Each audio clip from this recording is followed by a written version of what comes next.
This is Traumatic El Guapo the Honcho, the neighborhood quote man, the slippery slope man, and you are now rocking with the best, Mr. 7-Up Cake in the flesh. This is generally speaking when we urge you to say what you feel as long as it's real, and say it with your chest, not under your breath. Let's get it cracking. Correct. This is Traumatic El Guapo the Honcho, the neighborhood quote man, the slippery slope man, and you are now rocking with the best, Mr. 7-Up Cake in the flesh. This is generally speaking when we urge you to say what you feel as long as it's correct. Tap in, tell a friend, and wipe your feet when you come in. You have now entered the trauma unit. This is generally speaking. Make sure you tap that thumbs up, hit that like button, make sure you subscribe, and tap that bell button. We are now live. Well, welcome to Trauma Unit TV. You are now rocking with the best.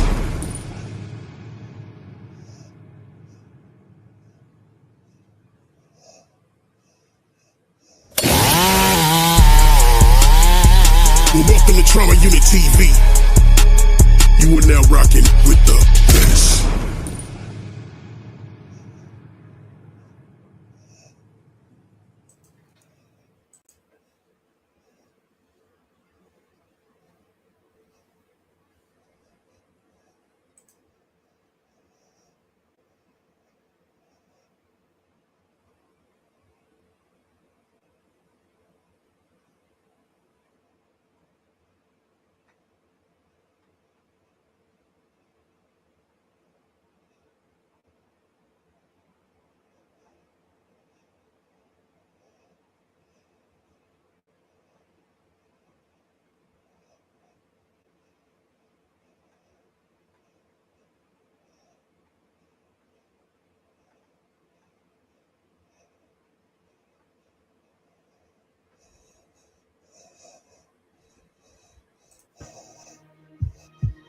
Yeah, it's Fab Life.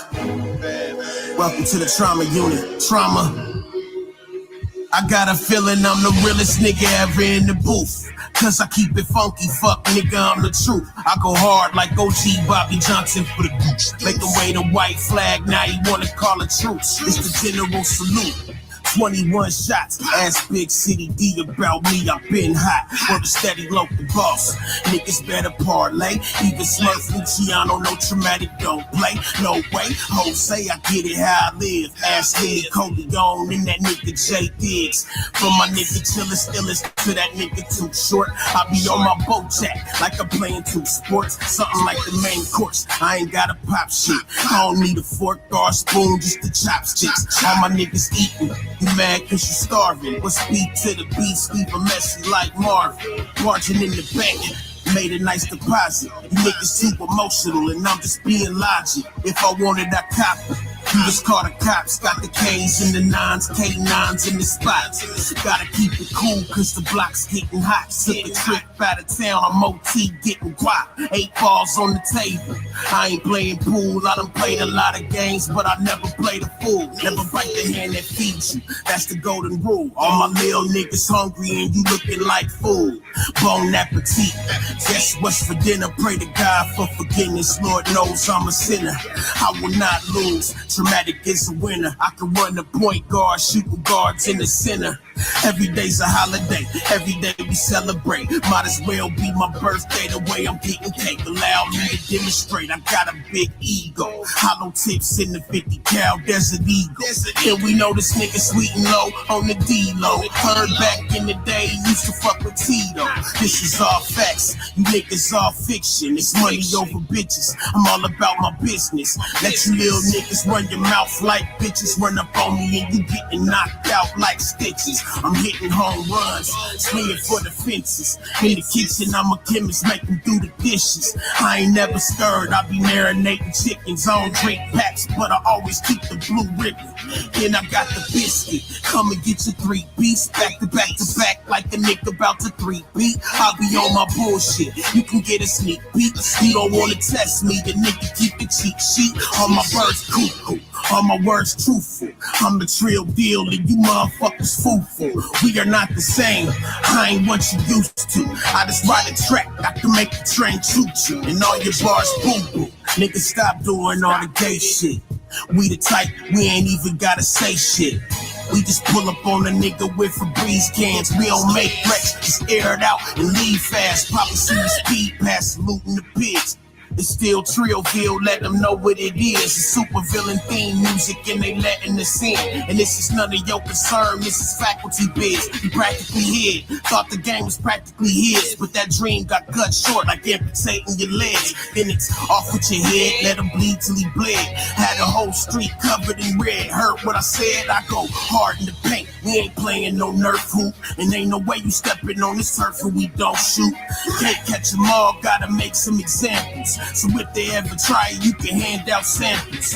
You can get stumped, stampeded, and trampled. You wanted the visual, so now we lighting up candles. Every bar hits you like a slug to the gut. Cause I'm a pain in your ass like that slug in your butt. Damn. Hail Mary, hallelujah, holy shit. I'm not to be fucked with, I'm as trill as it get. Nigga, you never in the hood, stop lying, you stay shook. The only place you ever post up's on Facebook. Put baby boy to sleep, someone sing him a lullaby. I cooked this nigga, your career got deep fried. You came for the city, knew you wasn't no tough guy. When Dundee ran up and he made you apologize. That part, nigga, what's cracking? Yeah, I'm at a condo. Forget about it. Forget about it. Yeah. Hey, you tryna stop my shine, homie, forget about it. You tryna front on mine, homie, forget about it. We the type to hit you up, hang your whistle around it. Send them up and light them up and forget about it. Everybody ain't your friend, so forget about it. Stay in your lane, play the game and forget about it. The objective of the game is to get about it. My legacy can never die, can't forget about it. Forget about the phenomenon, can't forget about it. Can't forget about me. Can't forget about it. The unforgettable phenomenon. The invincible, invisible Megatron. Diabolical, astronomical magic wand. 80 milligram OCs and oxymoron. The schoolboy with the QPs. I don't play the piano but touch a few keys. Mac, Vinny, Dwayne, and Northos Squeeze. Worth more than 2 racks, but that's 2 G's.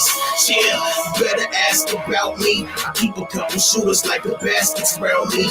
And I push big white boy, that Gronkowski. The team need me, can't win a ring without me. I got 5 on it like Kobe and Tom Brady.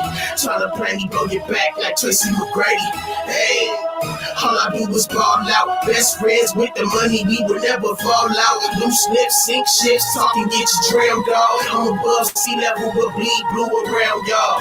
Shoot your boy dead, I paint in the city red. Aiming at your head, he will never pop at your legs. I do what the hell I want, ain't doing what Simon says. Only think I'm scared of. What I said. I do what the hell I want, they doing what Simon says. Only thing I'm scared of is Jesus Christ in the feds. You tryna stop my shine, homie, forget about it. You tryna front on mine, homie, forget about it. We the type to hit you up, hanging with around it. Send them up and light them up and forget about it. Everybody ain't your friend, so forget about it. Stay in your lane, play the game and forget about it. The objective of the game is to get about it. My legacy can never die, can't forget about it. Can't forget about it. Can't forget about me. They can't forget about it. Hey, you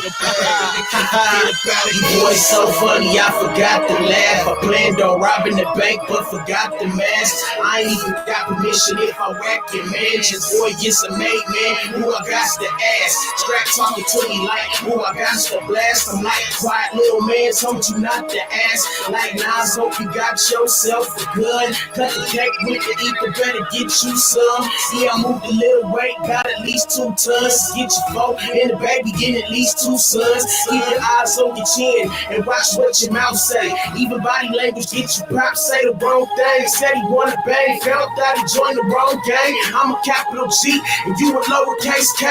Everything foreign like riding in European. Sex, drugs, rock and roll, and so be it.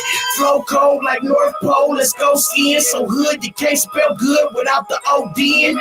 Let it soak in, it's so arousing. Been living on the bottom like public housing. Like I play for Chicago, I'm in the bullshit. I feel empty inside, but got a full clip. Yeah, Get your MC8 and tell your DJ chill. I said go DJ. Home niggas best man. How to get the best girl. Married to the game like your wife was my ex-girl. Made a pig pull a hamstring like a leg curl. Was an 80s baby slinging cane with an S-curl. You tryna stop my shine, homie, forget about it. Tryna front on mine, homie, forget about it. Well, welcome to Trauma Unit TV. You are now rocking with the best.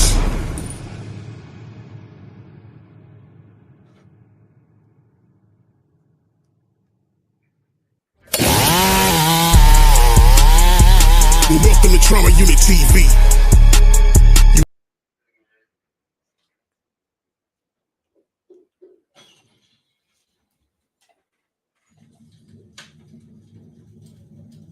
What's happening, man? Yeah, man, it ain't much going down, man. You know what I'm saying? Just a late night on my shit. Like, you know, when the hate don't work, they start telling lies. You know what I'm saying? So, you know what they say though, man? Fake love is worse than real hate. You dig? But it ain't gonna stop shit. Especially not me, nigga. We just gonna keep doing what we do. And at the end of the day, nigga, the sky's still blue, nigga. Yeah, man. And this motherfucker, man, what's good with it? My peoples and my peoples, man. This nigga jamming up in this motherfucker, man. Yeah, man. Who the fuck else up in here, man? Okay. Yeah. The usuals. Yeah, man. But yeah, man. I just want to motherfucker reiterate. This ain't a dinner date. But y'all already know what's cracking, man. You know what I'm saying? It's your boy El Guapo, the honcho. The neighborhood quote, man, the slippery slope, man. And I'm just talking my shit, nigga, and walking these pits as motherfucking usual. You dig? Been around here for a minute, knee deep in it, and I still got a motherfucking deal with these fuck niggas and these niggas lying on my name, saying what they gonna say, but it don't change the fact that, nigga, it don't never motherfucking stop my biz. It don't never stop a nigga from standing on his business. You know what I'm saying? At the end of the day, nigga, it's just a whole lot of motherfucking, you know what I'm saying, fuckery and foolishness, nigga. Yeah, man, but yeah, the real's gonna remain the real, and the fake is gonna remain the fake, man. You dig what I'm saying, man? R.I.P. to Angie Stone. R.I.P. to all the real niggas that done lost their lives. R.I.P. to all the niggas that, you know what I'm saying, went before their time, or, you know what I'm saying, at the same time, nigga, went when they was supposed to. Because shit, nigga, it's God's plan, right? But shit, yeah, man, step in, man, tap in, tell a friend, wipe your feet when you come in, man. You know what I'm saying? I've been dealing with hate from all angles, man. But I mean, you know, I always appreciate the love first. You know what I'm saying? Say the fake shit. You know what I'm saying? The snake shit. I keep the grass cut so I can see them. But sometimes, nigga, they still slither up on they motherfucking, you know what I'm saying, on they shed and skin shit. You know what I'm saying? To catch you off guard. You know what I'm saying? So you just gotta be on your motherfucking P's and Q's, man. But yeah, man, never the motherfucking less, man. You know what I'm saying? I don't give a fuck who it is or who it ain't. You know what I'm saying, nigga? I'm gonna rock with my peoples, man. So if you rocking with your boy, man, pull up a chair, park it here, man. I mean, where else you got to be? You know what I'm saying? It seemed like a lot of motherfuckers like to act weird with the nigga, man. You know what I'm saying? Like, all I ever motherfucking did, nigga, was just be myself and show love, nigga. So, I mean, why is it so hard to show it back? You know what I'm saying? These niggas got their own ulterior motives and shit like that. You know what I'm saying? Like, I don't know, man. If you gonna motherfucking act like you got an issue, keep it that way, nigga. Don't motherfucking front. Don't act like you really on my side, man, but really just waiting to stick a nigga in the side. You feel what I'm saying? Like, that shit just really don't make no sense to me, man. You know what I'm saying? Like, I always try to keep a good outlook, nigga. Instead of complaining, I campaign. You know what I'm saying? No matter what the situation is, nigga, I try to keep my motherfucking head high. But these fuck niggas out here want to keep a nigga down. You know what I'm saying? And it's just like, you can't motherfucking act like it ain't what it is. You know what I'm saying? Because in all actuality, you can ask these niggas and they'll act like, you know what I'm saying, like they rocking with a nigga, but then at the same time, they don't motherfucking want to pull up or fuck with a nigga on this internet shit. Cause at the end of the day, nigga, they always find a reason to have an issue. You know what I'm saying? So like, I'm gonna just get them some tissue. You know what I'm saying? Cry about it, lie about it, do whatever the fuck you do. But nigga, the fact remains, nigga, I'm gonna stay the same, nigga. If anything, I'm gonna just grow taller and keep doing my shit, nigga. I'm not gonna motherfucking stop. I'm not gonna motherfucking quit.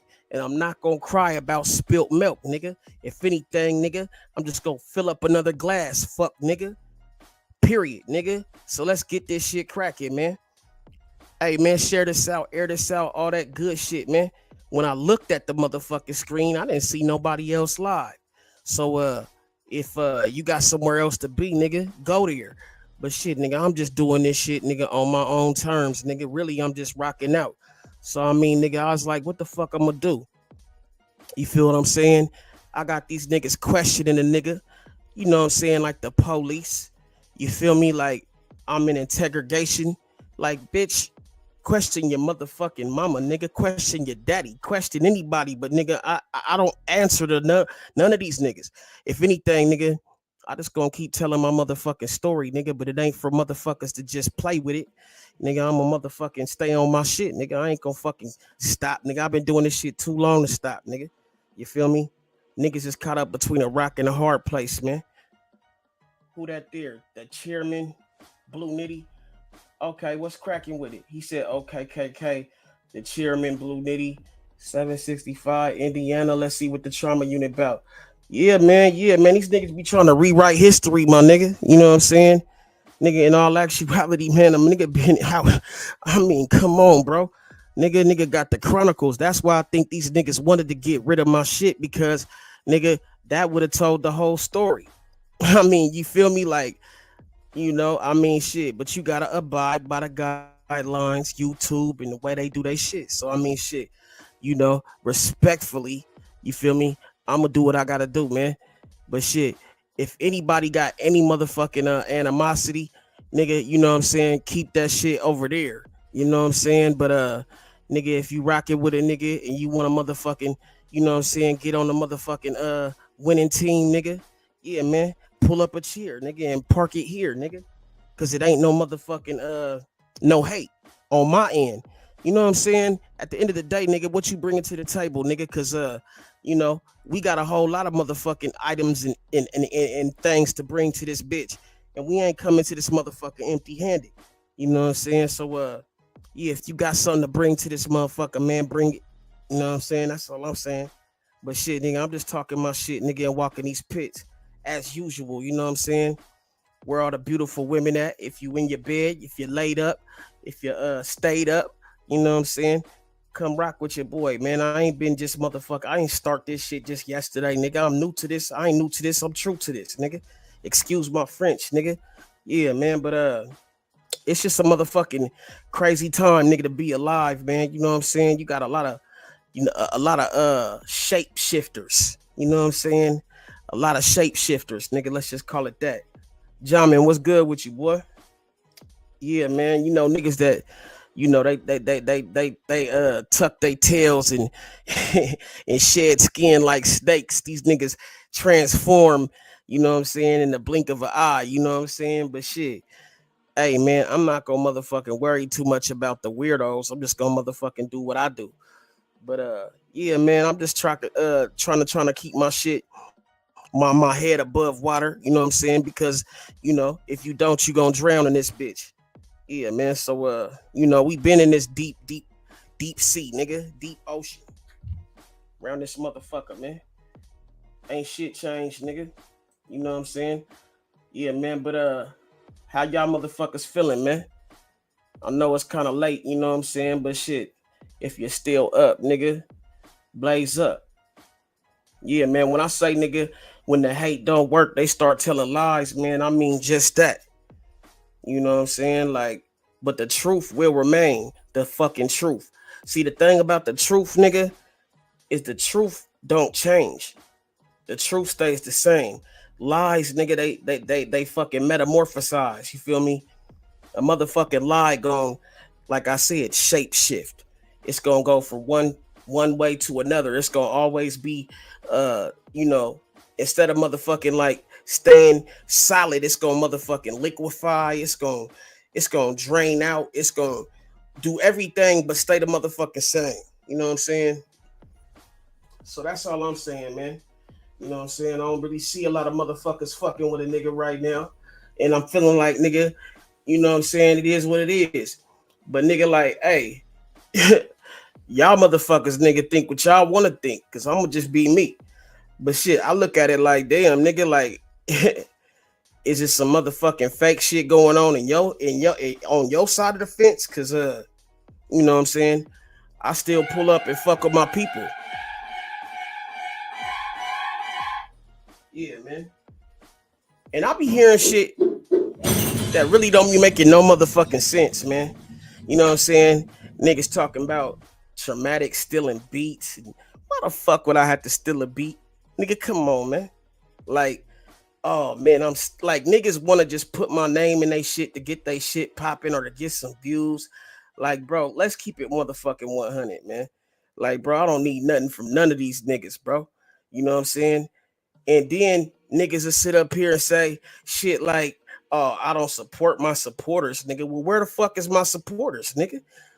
Let's keep that fucking factual. Where the fuck is my supporters? Cause nigga, any supporter that support me, nigga, I support back.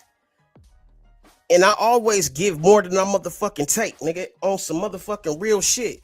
But see, people like to look at the negative and not look at the positive and always try to find the negative, nigga, when I'm trying to stay positive. So it's like, nigga, at this point, I don't give a fuck no more, man.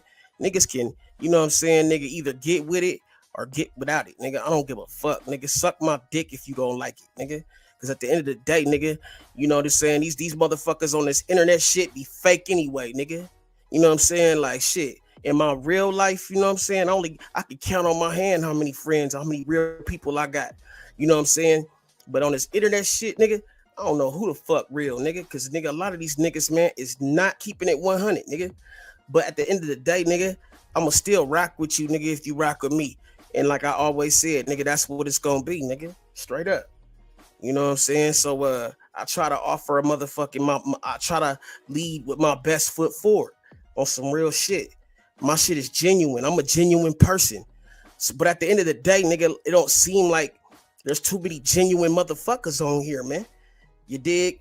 Like, but, you know what I'm saying? Like I said, I ain't complaining, I'm campaigning. And you know what I'm saying? Niggas want to knock a nigga for that. That's cool. You know what I'm saying? You know, like I always say, man, you know what I'm saying? If you got a wrench in my motherfucking chat, you know what I'm saying? Do what you do, nigga. Promote your shit.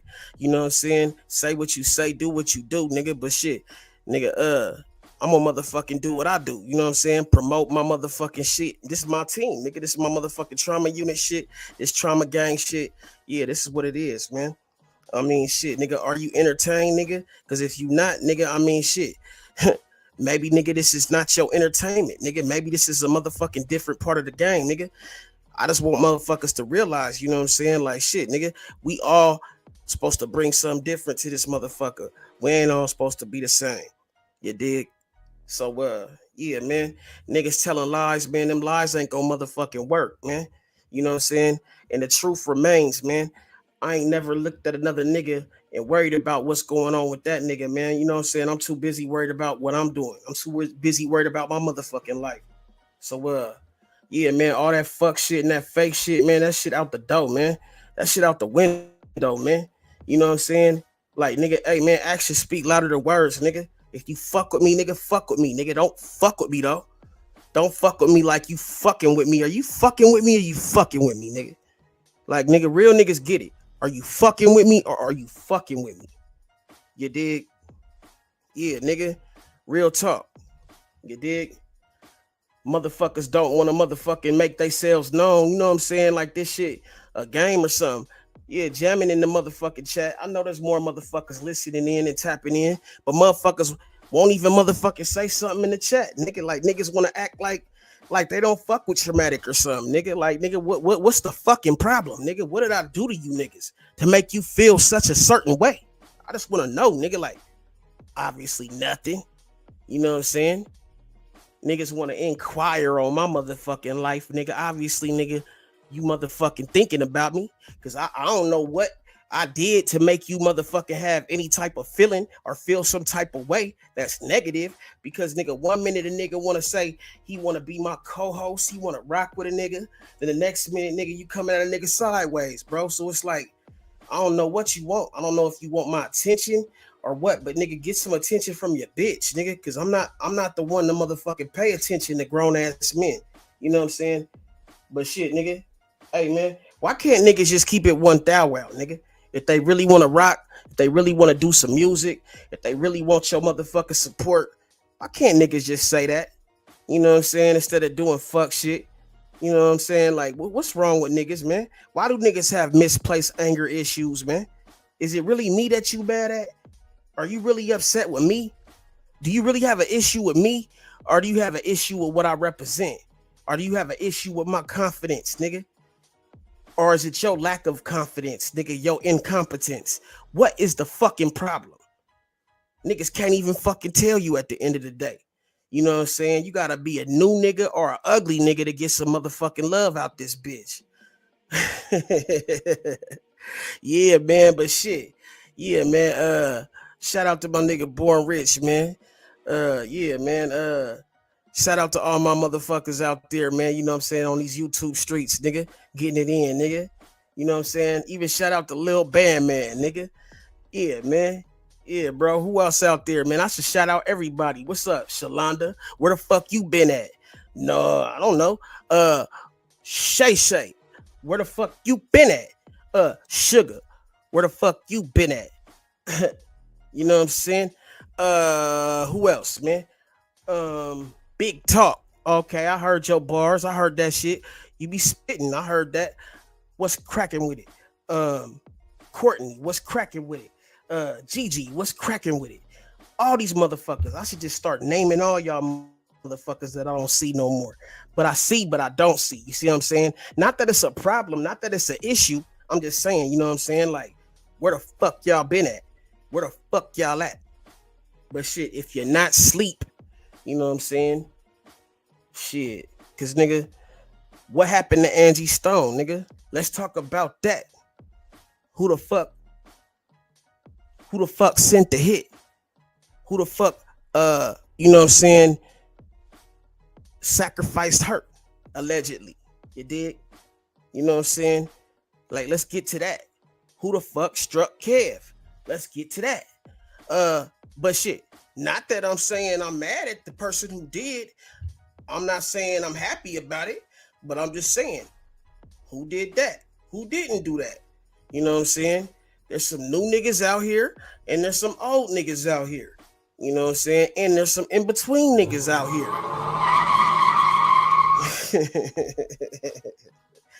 Yeah, man. All that there. Yeah, man, but shit. Like, man. Benji, where the fuck you been at, boy? Yeah. Nigga. Y'all niggas in the bushes? Where y'all niggas at, man? You know what I'm saying? I don't know, man. My panel used to be motherfucking full, nigga.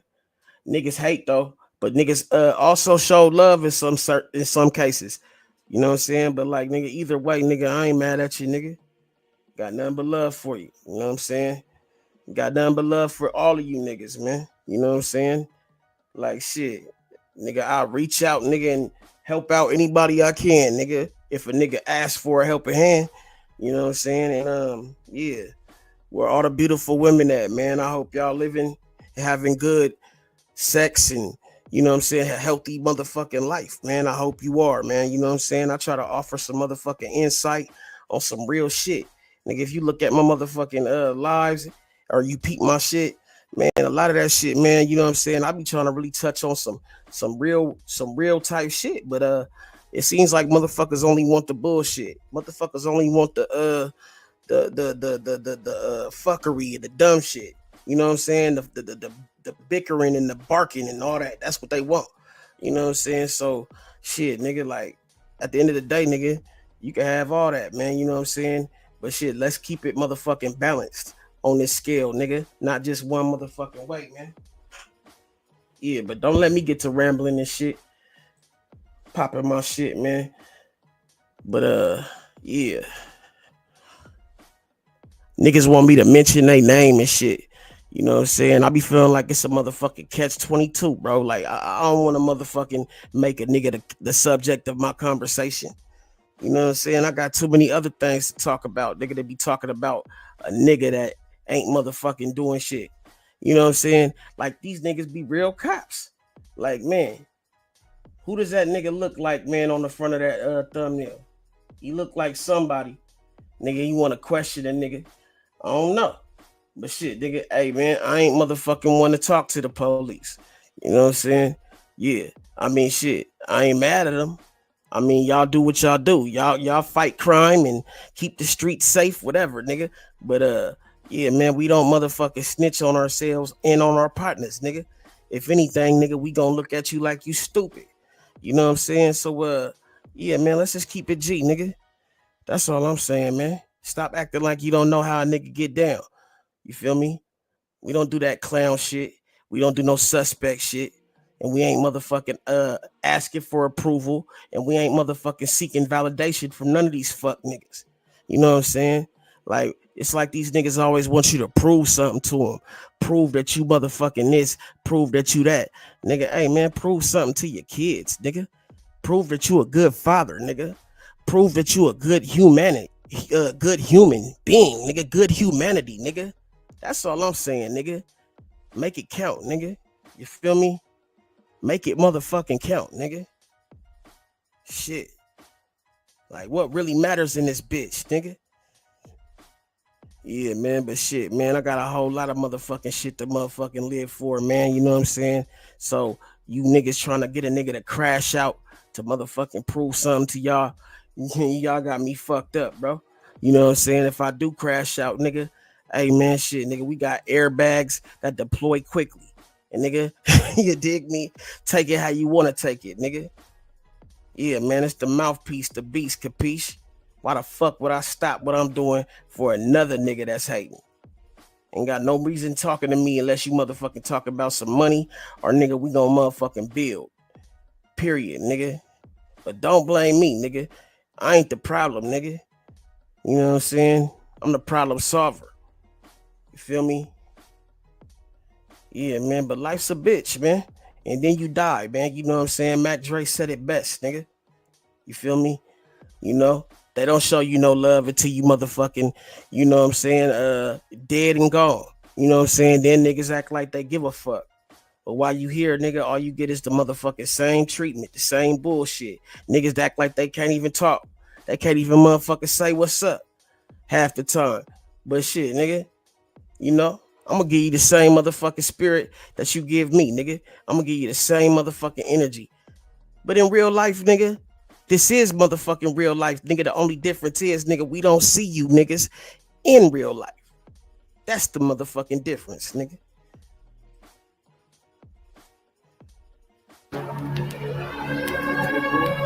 To find oil heaven, I'm gonna get that gun, and then I'm gonna get that money. I don't believe you got it in you, Jake. I'm gonna go get it right now. Oh, yes! Next one will kill you. Oh, son of a bitch! You shot me in the ass. Oh, you mother! First you said I can't rap, then deleted the comment. Cause you knew you was lying and it fucked with your conscience. Spit the cold truth, all you say is some nonsense. I'm a fly motherfucker, you just ride in the cockpit.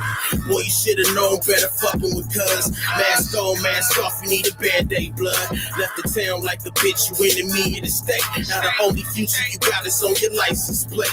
Yeah, you riding foreign, everybody riding foreign. I fell asleep on your CD cause this shit's so boring. Hollywood ass nigga, this the game, so peep it. Now when you come to the town, you gotta keep it a secret. Going back to Cali cause you won't come here. Listen to his heartbeat, we can hear it from here. Like Jeepers Creepers, I smell your fear. He got you shot in the ass cause this nigga's a queer. Fuck with the wrong nigga, your career's a rap. And I put it with one verse, nigga, who can't rap. Talking about who you gon' swallow with and who you shoot.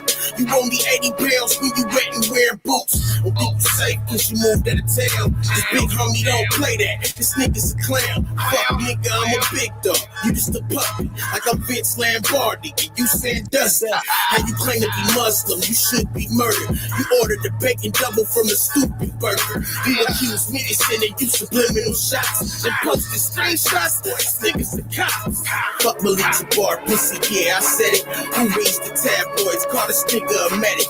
Acting like you praise Allah. You said you nigga. Be real, you made your name off hating niggas. Shut up. Don't save him, let him die, nigga. Don't try to save him, let him die, nigga. Fucking with traumatic suicide, nigga. Welcome to the trauma unit, come inside, nigga. Don't try to save him, let him die, nigga. He did it to himself, suicide, nigga. Don't try to help, let it ride, nigga. Say you're sorry, don't apologize, nigga. Bitch. Traumatic's been a hot nigga. It was never subliminal when I shot niggas. Riding round with rounds, ready to box niggas. Look like a cinnamon roll, I pop niggas. I was in the field with them OGs. I was taught to keep it trilled on the low key. At Columbia Park, flipping the OC. Trying to turn 50 singles into a whole key. Flip that, double back, killers don't speak. Let the Draco give you a pound, I promote peace. Fuck niggas, say hello to the bad guy. I wave at you with the semi, that's a high five. Bye. You ain't poppin', you are not really. I was built for this shit, I'm a hot felly. Gotta watch what you sayin' on that hot celly. Fuck around and catch some hot shells in your pot belly. I'm a beast, I'm a dog, I'm a problem. A fucking animal, holler if it's a problem. I don't rock skinny jeans, never floss them. And why would I work with these niggas when I can rob them? I'm so seasoned, you salty nigga. Stop hating on real niggas, that's faulty nigga. First you hated on nuts, disrespecting your elders. Then this Mikey Vegas, baby boy need Melvin. Told Lil Joey not to fuck with the kid. Nigga Mario's a bitch, I put that on my kid. Facts, you made your name off hating niggas. Frontin' like you praise Allah, you Satan nigga. You ain't way out in Cali, niggas know you cuz. First thing they say about you is you ain't no blood. You ain't no thug. Pussy ass nigga, you ain't no thug. Nobody save. Don't save him, let him die, nigga. Don't try to save him, let him die, nigga. Fucking with traumatic suicide, nigga. Welcome to the trauma unit, come inside, nigga. Don't try to save him, let him die, nigga. He did it to himself, suicide, nigga. Don't try to help, let it ride, nigga. Say you're sorry, don't apologize, nigga.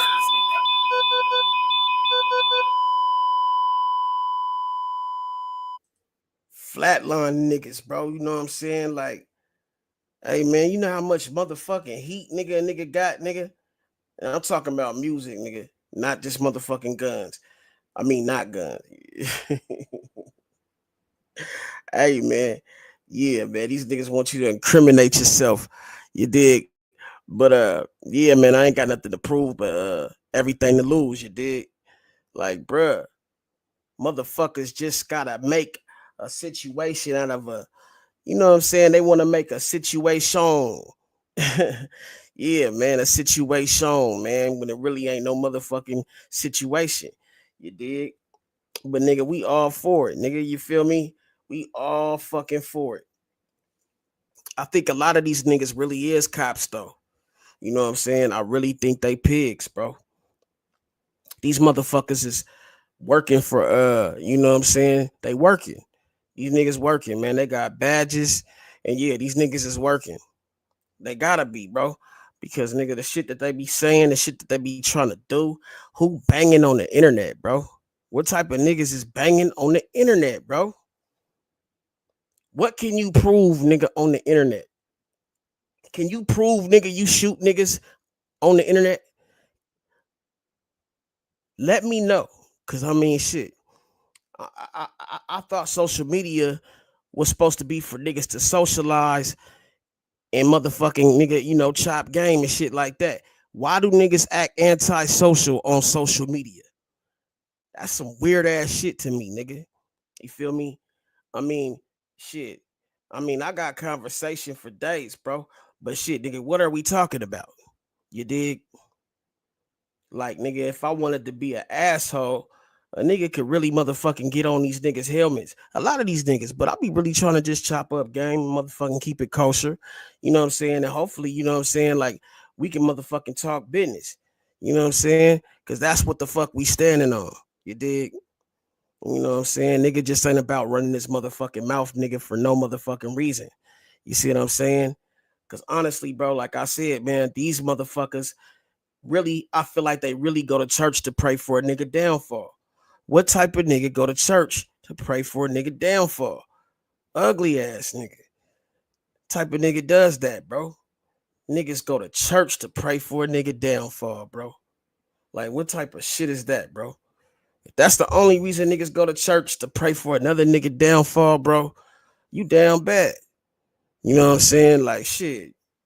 I pray for my enemy, but I also pray for the strength to forgive my enemy, not just the strength to conquer my enemy, man. Because at the end of the day, nigga, we really ain't trying to motherfucking go there. The last resort should be violence. The last resort should be killing. You know what I'm saying? You really supposed to be beyond that. You dig? Because I want a motherfucker to understand, nigga, like shit. Nigga, I've grown a lot from where I was at, nigga, 3 or 4 years ago. Mentally. You know what I'm saying? Not just physically, but mentally. You know what I'm saying? So the same shit that used to be important to a nigga really ain't important to a nigga like it was no more. Like for real, like I could do without. You see what I'm saying? Everybody think everybody want to be famous. Not everybody want to be famous. Not everybody want to be, you know what I'm saying, in a situation where they a prisoner of their own motherfucking shit, they a prisoner of their circumstance. You know what I'm saying? Like, nigga, I like to roam free. I like to be low key. You know what I'm saying? Like at the end of the day, I mean, when I want to be seen, I will be seen. I'll pop out. But nigga, for the most part, nigga, you know what I'm saying? Like I like to be low key. Nigga, I took my rims off the truck, nigga, because I said shit. Well, goddamn. I used to wonder why a nigga was getting pulled over so much. Cause nigga, I'm like, shit, well, you sticking out like a sore thumb, nigga. You know what I'm saying? Well, shit, nigga, I ain't never been one to fit in, but nigga, I realized the benefits of blending in. You know what I'm saying? Nigga, you got more of a chance to motherfucking get out. You know what I'm saying? Unscathed. You know what I'm saying? When you could blend in. You see what I'm saying? Like, but shit, I'm gonna stand out because I'm outstanding. You feel what I'm saying? Like, just plain and simple. You see? I mean, shit, I can't help that. But at the end of the day, nigga, I understand the difference between a nigga you know, being professional and a nigga being um just ghetto. A nigga being just motherfucking ratchet and just wretched. You know what I'm saying? Reckless and shit like that. You feel me? It's a difference, man. Sometimes you gotta motherfucking you know, pull your pants up, you know what I'm saying, and be dapper. You dig? Not just be, you know what I'm saying, not just look like the product of the street. Even if you do come from that environment, you can also, you know, learn to adapt to different environments. You know what I'm saying? I want to motherfucking be able to, you know, sit at the table with uh anybody. You know what I'm saying? At the end of the day, not just motherfuckers from the hood, not just motherfuckers from the, you know what I'm saying, one side. I want everybody to motherfucking be able to relate. So how do you do that? You got to see different things, man. You got to go different places. You gotta explore outside of your motherfucking normal terrain. You know what I'm saying? And then when you do that, you start seeing the world differently. You feel me? A lot of these niggas ain't never left they block. So all they see is they motherfucking hood. All they know is that. And I mean, if that's all you see, and because that's all the only place you can go, I mean, I understand that. But shit, if you got an opportunity, nigga, travel, nigga. Get out here, nigga, and motherfucking beat the road up, nigga. Yeah, nigga, see something else. You know what I'm saying? Cause nigga, shit, nigga, we got this whole motherfucking world in front of us, nigga. And a lot of these niggas ain't been out they state. You know what I'm saying? Like shit. Fuck you. Just uh not even talking about leaving the country, nigga, but just out of their state. Yeah, man, real shit, man. Don't let me talk motherfuckers ear off, nigga. I'm just popping my shit, man. Y'all welcome to pull up. You know what I'm saying? I'm gonna really get on this Angie Stone shit. You know what I'm saying? If y'all got a topic, whatever. It's late. But yeah, man, I'm gonna be up for a minute, man. I was gonna play some music and just vibe, man. You know what I'm saying? Uh I hope y'all motherfuckers is feeling good, because I'm feeling good. I done had a nice little, you know what I'm saying, nice little shower and shit, and just smoked me a little something. So I'm just motherfucking chilling and laid back, man. You know what I'm saying, Jack? Nothing motherfucking, nothing too big, nothing too small. You know what I'm saying? Just relaxing. Shit, but y'all know how that go, man. Yeah, man. I hope y'all motherfuckers understand that this is what it is, man. It's not no motherfucking act. Nigga ain't playing no games. Nigga, I'm just do me. You know what I'm saying? Period. You know what I'm saying? So that's really what it is, man. But before I get into this other shit, let me bang one more track. Yeah. The fuck was I gonna bang? Yeah. Oh shit.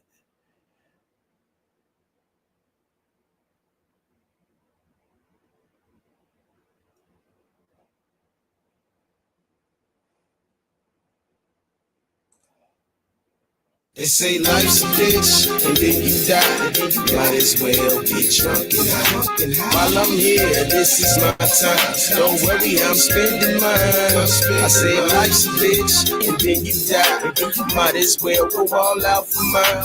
While I'm here, this is my time. And it's my time to shine, it's my time to shine. Yeah. It's my time to shine. Yeah. Rest in peace, Mac Drizzle. Moment of silence for my nigga Alabubu.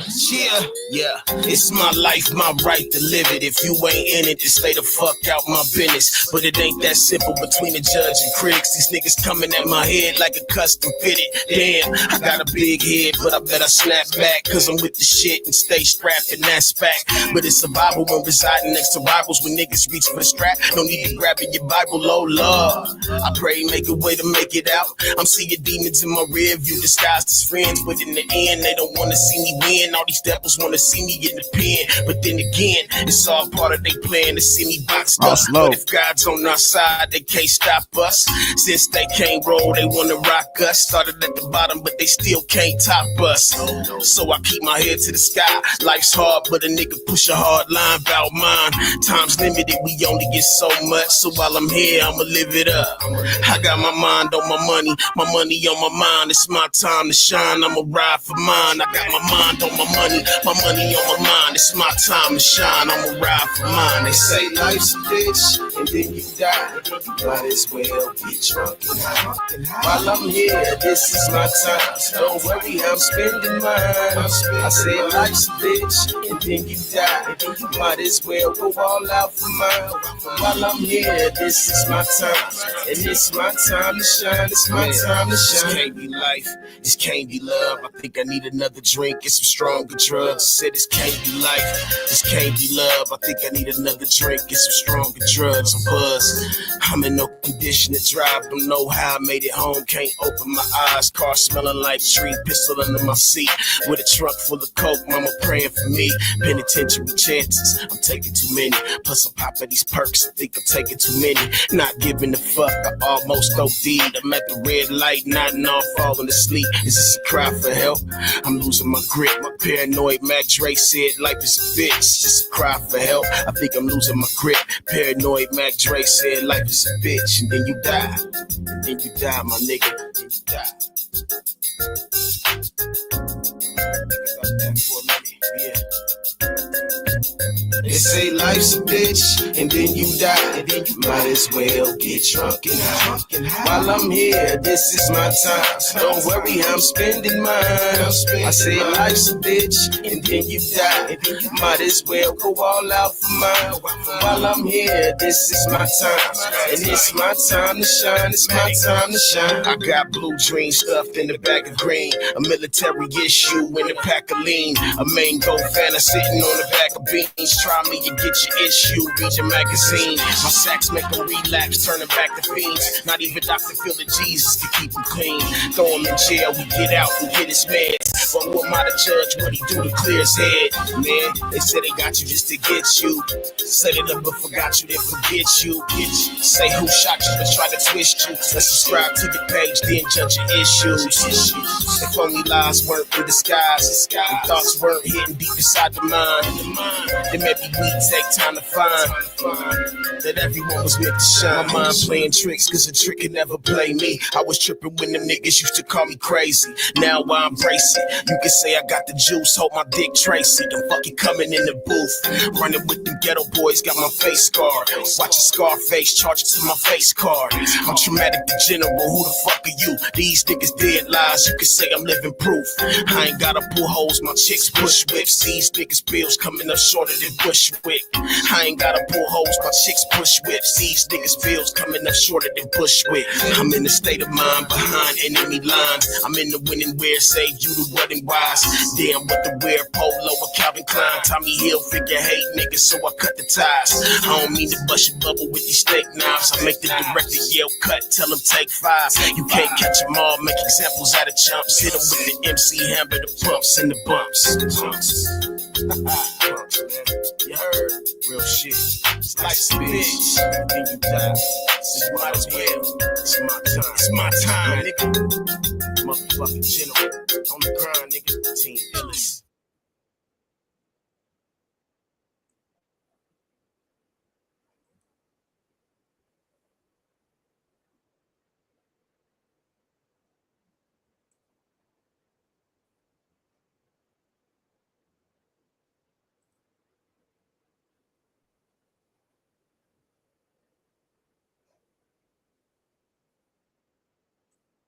New at 4, R&B soul singer Angie Stone has died following a car crash. As fans mourn, many questions remain unanswered. What really happened that night? Join us as we talk about Angie Stone's autopsy report, which reveals shocking new details. Rest Without in any peace, further Angie delay, Stone, man. let's get straight into the video. A tragic loss on the road. Man, this shit was a... The internet did not expect shocking news on the 1st of March this year. Hit that It was like supposed button, to be yo. just another Tap day. in, man. Fans of You're R&B legend Angie Stone were still celebrating her recent performances, looking forward to her upcoming tour and reminiscing about the timeless hits that shaped generations. But then, the headlines changed everything. Angie Stone, the Grammy-nominated singer, songwriter, and actress, was gone. A devastating car crash in Alabama had claimed her life at the age of 63. The details of the accident were grim, and as they emerged, fans across the world were left heartbroken.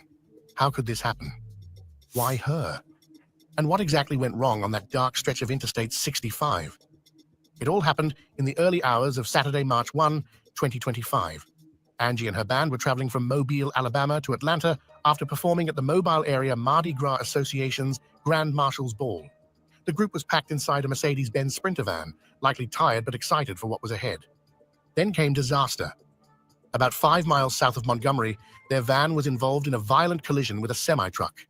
Witnesses described a horrifying scene, flashing emergency lights, the smell of burnt rubber, and metal twisted beyond recognition. The Sprinter van, which had been carrying Angie and 8 other passengers, flipped over before slamming into the truck.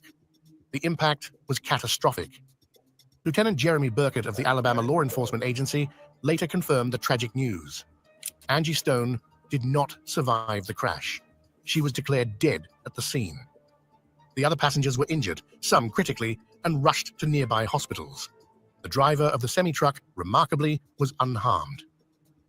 Shortly after the crash, a bystander captured video footage of the wreckage. The clip, now circulating online, shows a massive white Freightliner Cascadia truck stopped on the shoulder of the road, its front end damaged. Just a few yards away, Angie's van lies on its side, barely recognizable. One witness reported seeing the truck facing the wrong direction, suggesting it might have crossed lanes. Did the driver lose control? Was there a mechanical failure? Was speed a factor? Investigators are still piecing together the answers, but one thing is certain: Angie Stone's journey ended far too soon. If not for that fateful crash, Angie would still be here, preparing for her multi-date UK tour, bringing her magic to fans overseas. She had more songs to sing, more stages to conquer. Now, she had just said she was motherfucking going after her money that Universal had took from her. You know what I'm saying? Basically had just gotten you know what I'm saying, like had lawsuits and all that shit. And she said, nigga, she was back at full strength. She had already motherfucking been caught like a blood.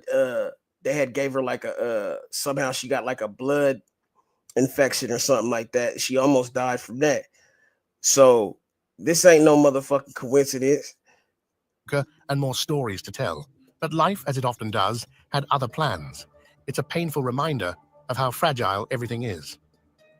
One moment, Life's you're driving bitch. toward the future, and the next, everything changes.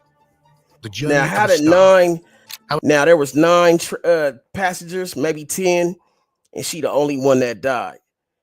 But they said she didn't even die at the scene. I mean, she didn't die from in the van. So I guess a 18-wheeler hit her from the side of the road. Like that shit sound crazy, bro. It don't make sense. However, before we get into further details about her death and the autopsy, let's see what was the way Angie won the hearts of many. How did she go from a young girl singing in a church in South Carolina to a worldwide R&B sensation? What made her voice so special? Angie Stone's story is one of passion, persistence, and undeniable talent. Born in Columbia, South Carolina, she was surrounded by music from the very beginning. Her father was part of a local gospel quartet, and through him, she was introduced to the raw, soulful power of gospel music. Every Sunday, young Angie would sing at the First Nazareth Baptist Church, where her voice, even at a young age, stood out. By the late 1970s, something new was happening in music. Hip-hop was emerging, bringing with it fresh energy and a rebellious spirit. Angie, just 16 at the time, wasn't just watching this revolution, she became part of it. Together with her friends, Cheryl the Pearl Cook and Gwendolyn Blondie Chisholm, she formed a rap trio called The Sequence.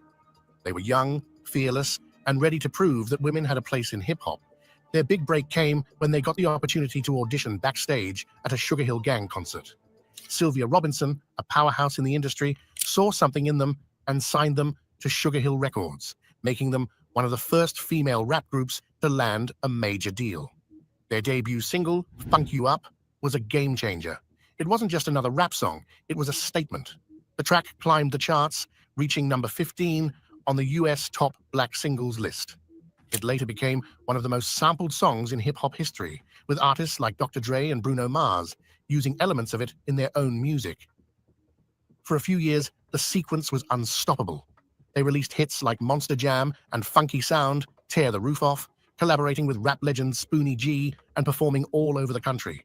But as hip-hop evolved, shifting from party anthems to a grittier, streetwise sound, the trio struggled to keep their place.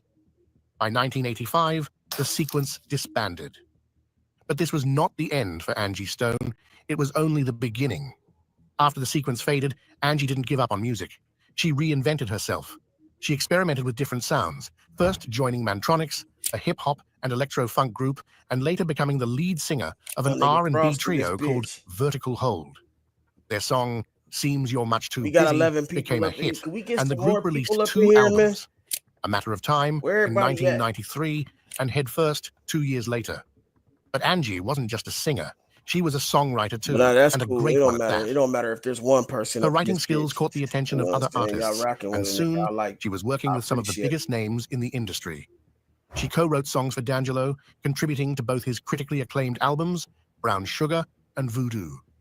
She also provided backing vocals for Lenny Kravitz, proving that her voice was as versatile as it was powerful. But Angie Stone had too much talent, too much soul. It was time for her to shine on her own. In the late 1990s, fate intervened once again. Peter Edge, an A&R executive at Arista Records, introduced Angie to Clive Davis, a music industry giant. Davis, known for launching the careers of legends like Whitney Houston and Alicia Keys, saw something special in Angie. In 1999, her debut solo album, Black Diamond, was released. Named after her daughter, Diamond Tiara, the album was a blend of R&B, soul, and hip-hop, showcasing Angie's deep, rich vocals. It was an instant success, reaching the top 10 on Billboard's top R&B and hip-hop albums chart. The hit single, No More Rain, became a favorite among fans, earning her 2 Soul Train Music Award nominations. The album was later certified gold by both the RIAA and BPI, cementing Angie's place in the industry. And she didn't stop there. In 2001, Angie released her second album, Mahogany Soul, which many consider her best work. She collaborated with artists like Alicia Keys, Raphael Saadiq, Eve, and Swizz Beatz, creating a sound that was both classic and fresh.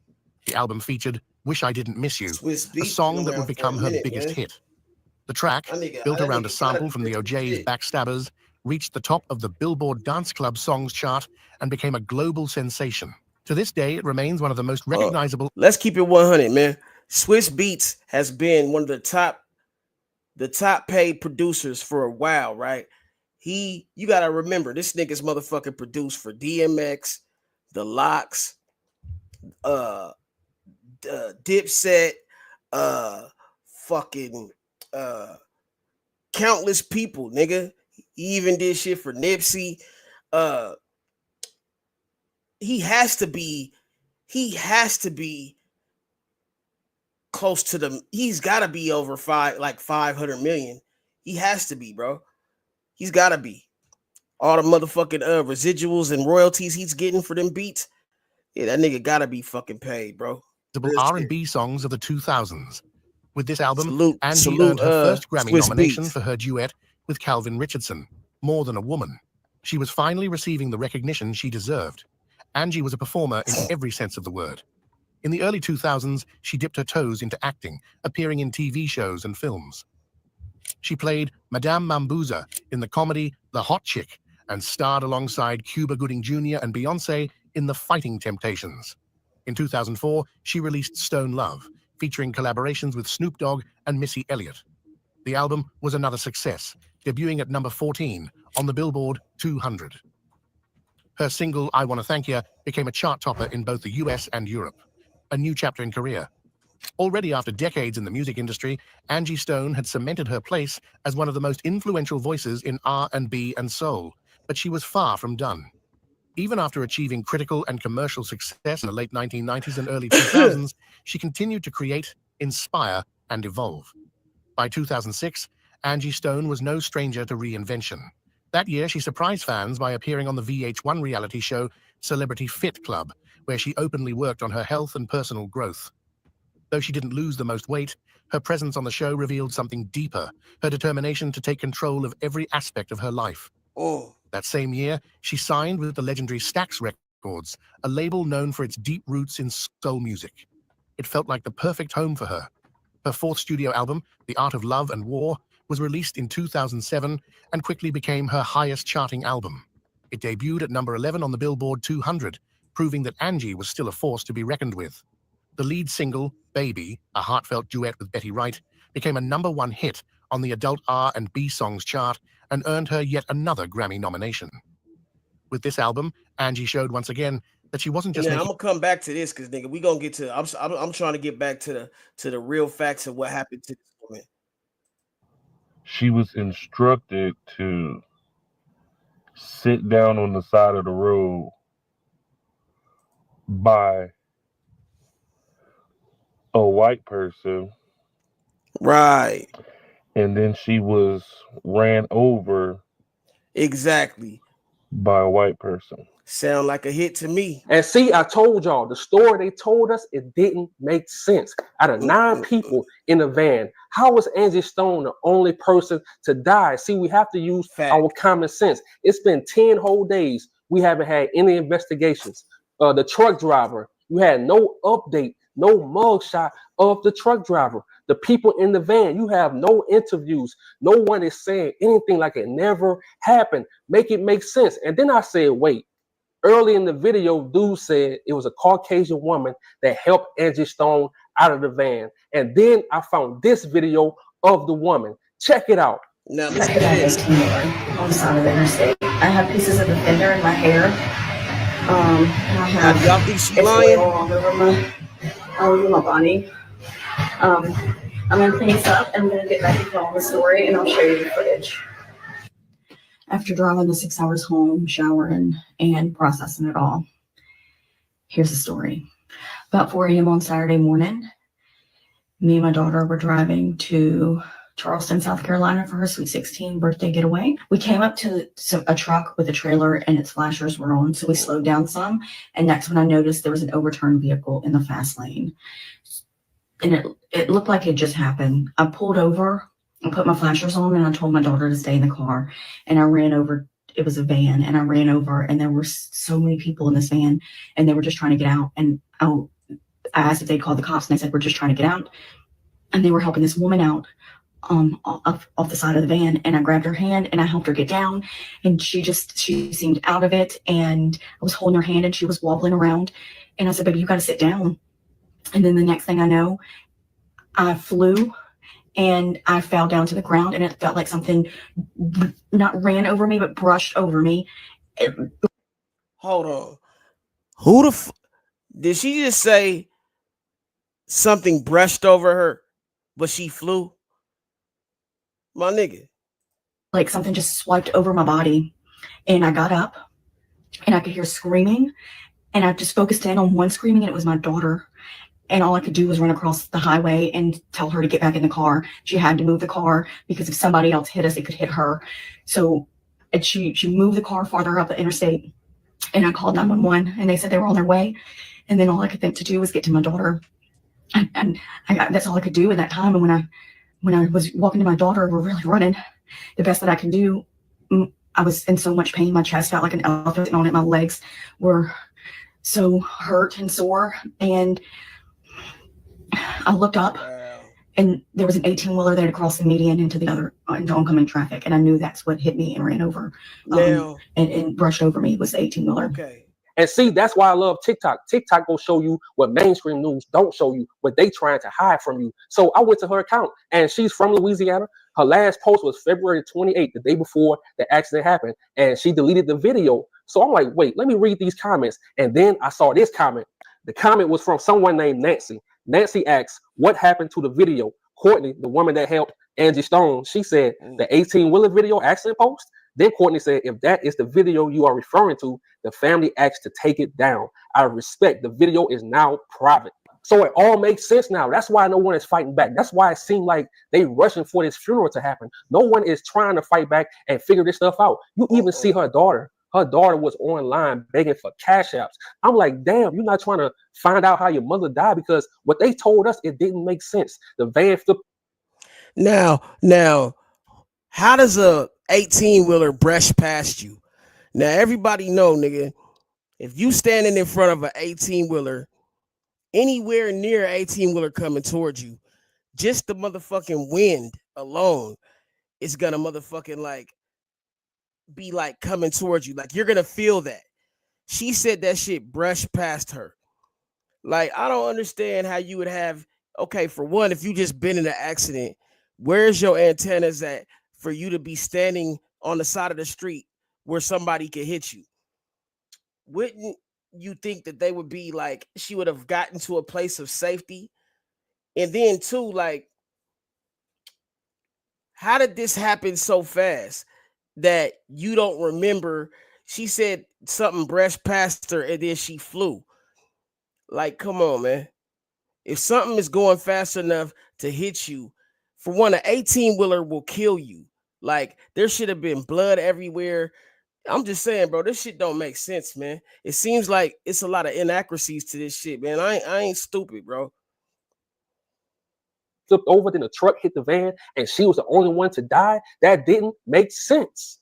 But I always tell y'all in my videos, everyone is on the same team when it comes against our people. The cops on the same team, the trucking companies on the same team, the lawyers, the judges, the prisons, the hospital, they all against us when it comes to something like this. When you speak up against the industry, I'm telling you, they team up against our people. Because I was thinking, if this woman says the truck hit her too, why the news never covered her? Why the news never said anything about her? And again, this is why I love TikTok. On TikTok, you go catch the truth. On YouTube, a lot of times these major news networks, they not gonna tell you the truth. They just go tell you what they want to tell you, especially because a lot of these news outlets, they have ties to the record labels. I'm telling you, they all on the same team. And look, when it comes to me, I love to sit back and think. As a truck driver, I'm thinking, this truck driver had time to stop. So why didn't he stop? Why in the picture? Why in this picture you see his truck go across the median? Why did he go across that median? Bro, do you see this shit? Now, how the fuck did he get from over here all the way over here? How the fuck did he go from here? You see where the skid marks is? That means he was on the whole other side of the fucking road. How did he swerve that far over, go up here and hit her? So this don't make sense to me, bro. So did she get hit on this side of the street or on that side of the street? Which way? Because if you're facing oncoming traffic, the last thing you're going to do is turn your back to it. What the fuck is really going on, man? If he didn't have time to stop, if he wasn't paying attention, he should be in jail because he unalived somebody. Or did he do it on purpose? Did he see that she didn't die? Was he sick? Was he paid to hit her on purpose? Because the woman said she survived. Angie Stone got out of the van, fucking doing so she was alive still. Like, why no one talking about that? Why no one in the van making videos about what really happened? Did they sign an NDA? What happened? Well, you do have one person that said something. Her name is Sharita Murphy. She was in the van. She told the driver of the Sprinter van to slow down before they start flipping. Why no one talking about that? I feel like all along he knew what was going on.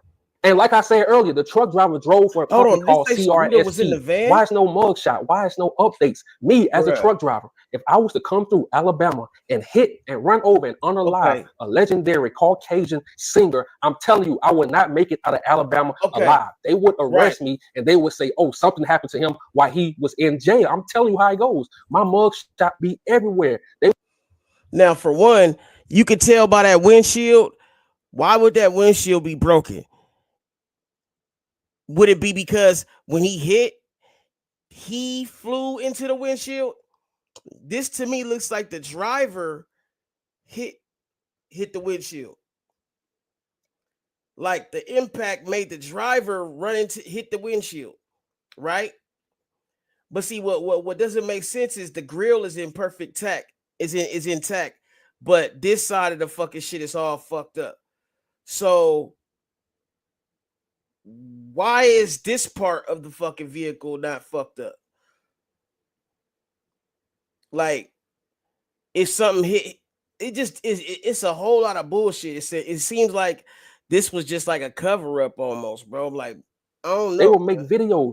Man, I'm online. I can't find no pictures of this dude. All they say is a 33-year-old man from Texas. They gave his name, but there's no pictures. Vehicular homicide. Like, if you kill somebody and you're a truck driver, that's vehicular homicide. At the least, they should be trying him, or he's gonna lose his license. Are they? I mean, where is this guy? Why is his back turned where you can't see him? Like, this shit seem orchestrated. Why is his back turned to where you can't see this man's face? I'm like, damn, if that was me, it'll be on Facebook, YouTube, TikTok, Pinterest, Google, every site, Snapchat, it'll be on every site. So we need them to keep that same energy. And it's crazy. None of her family or her loved ones is even trying to figure this stuff out. These people not giving you the real information. And then I found this information. CRST does not use driver-facing cameras, but they do have outward-facing cameras. So where's the footage? And as a truck driver, we already know if you slam on brakes too hard, that red light is going to come on and start recording everything that's in front of the truck. If you too close to somebody, that red light is going to come on. If you touch your cell phone, that red light is going to come on and start recording. Where's the footage of that accident? And it's crazy how no article said anything about the cameras that's on the truck. They ain't even mention it. And we know she died. The accident happened 5 miles from Montgomery, Alabama. And I found this out. Yes, I-65 near Montgomery, Alabama, likely has traffic cameras, as many highways in Alabama, including I-65, are monitored by the Alabama Department of Transportation or local law enforcement. So where the fuck is the tape at?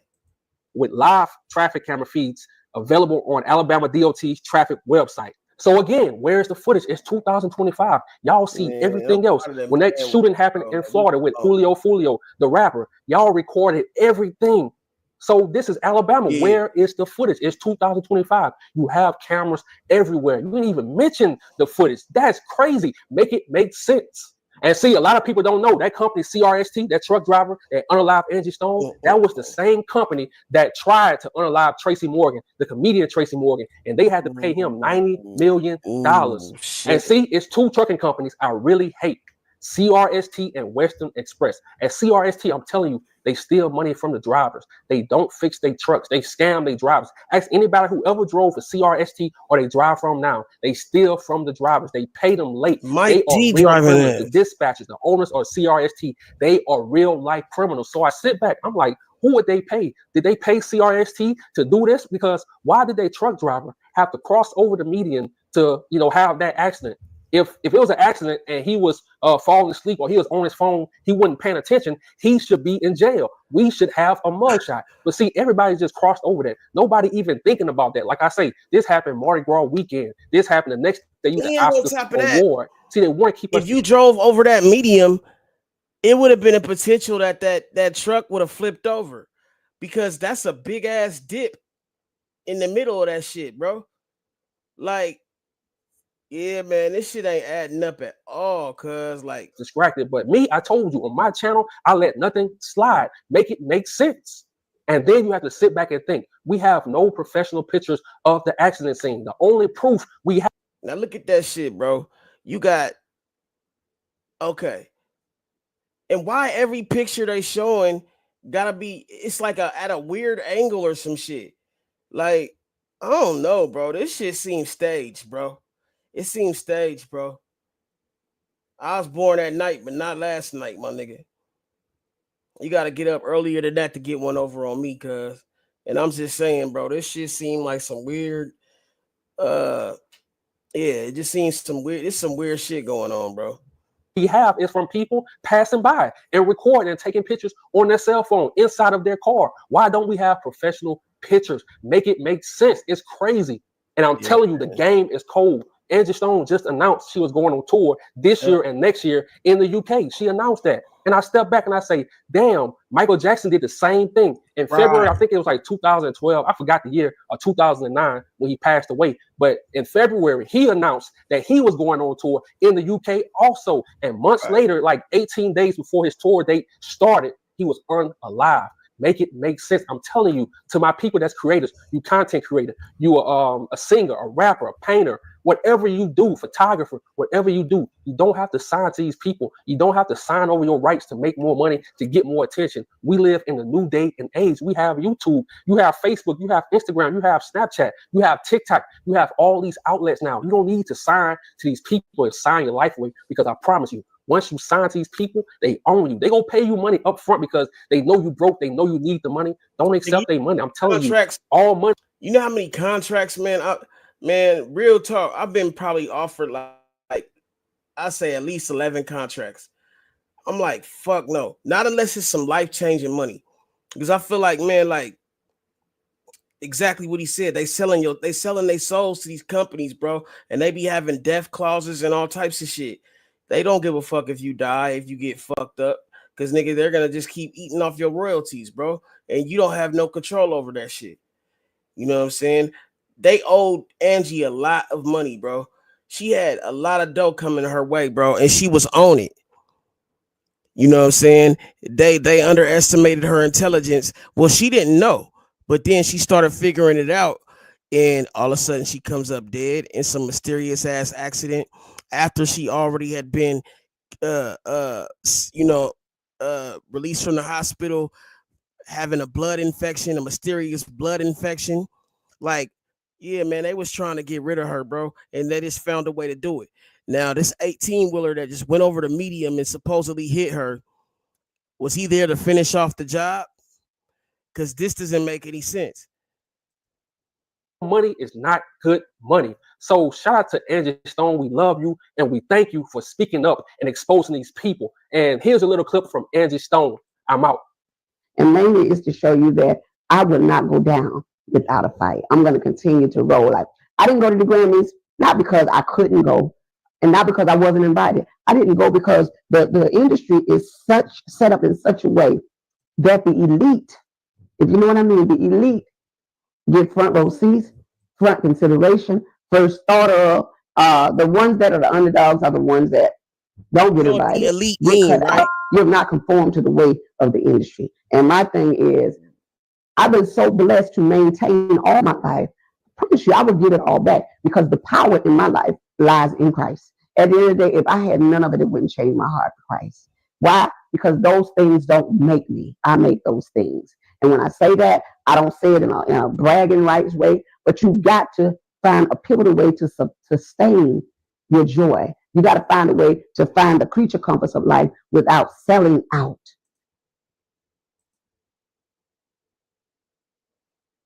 So it looks like there's more to Angie Stone's tragic passing than we knew, because Jaguar Wright just pulled up with some shocking news of how there's a lot going on behind the scenes. Y'all know that we can always rely on Jaguar to pull up with some of the most shocking secrets that the most powerful people in the industry want to remain hidden. And this time is no different, because she's now claiming that Angie's passing wasn't an accident, but she was allegedly unalived by some very powerful people in the industry. Jaguar's comments are interesting because only a few weeks before Angie's passing, she took to social media to reveal that she was going to battle some very powerful people in the industry, claiming that they had been stealing from her for years, and she was done keeping silent about it. The next thing we know, she was involved in a car crash where she was the only victim who lost her life. Well, Jaguar is screaming foul play now, and she has a lot to say, so let's break down her claim. Angie Stone was born on December 18, 1961, and raised in a household where faith and music went hand in hand. Her parents introduced her to gospel music at an early age, setting the stage for her lifelong passion for singing. From the time she was a little girl, the church became the foundation of her musical journey, providing her with a space to develop her voice and connect with music on a spiritual level. Her father was a devoted member of a gospel quartet in Columbia, South Carolina, and he played a role in nurturing her talent. He often took her to see live performances by some of gospel's most well-respected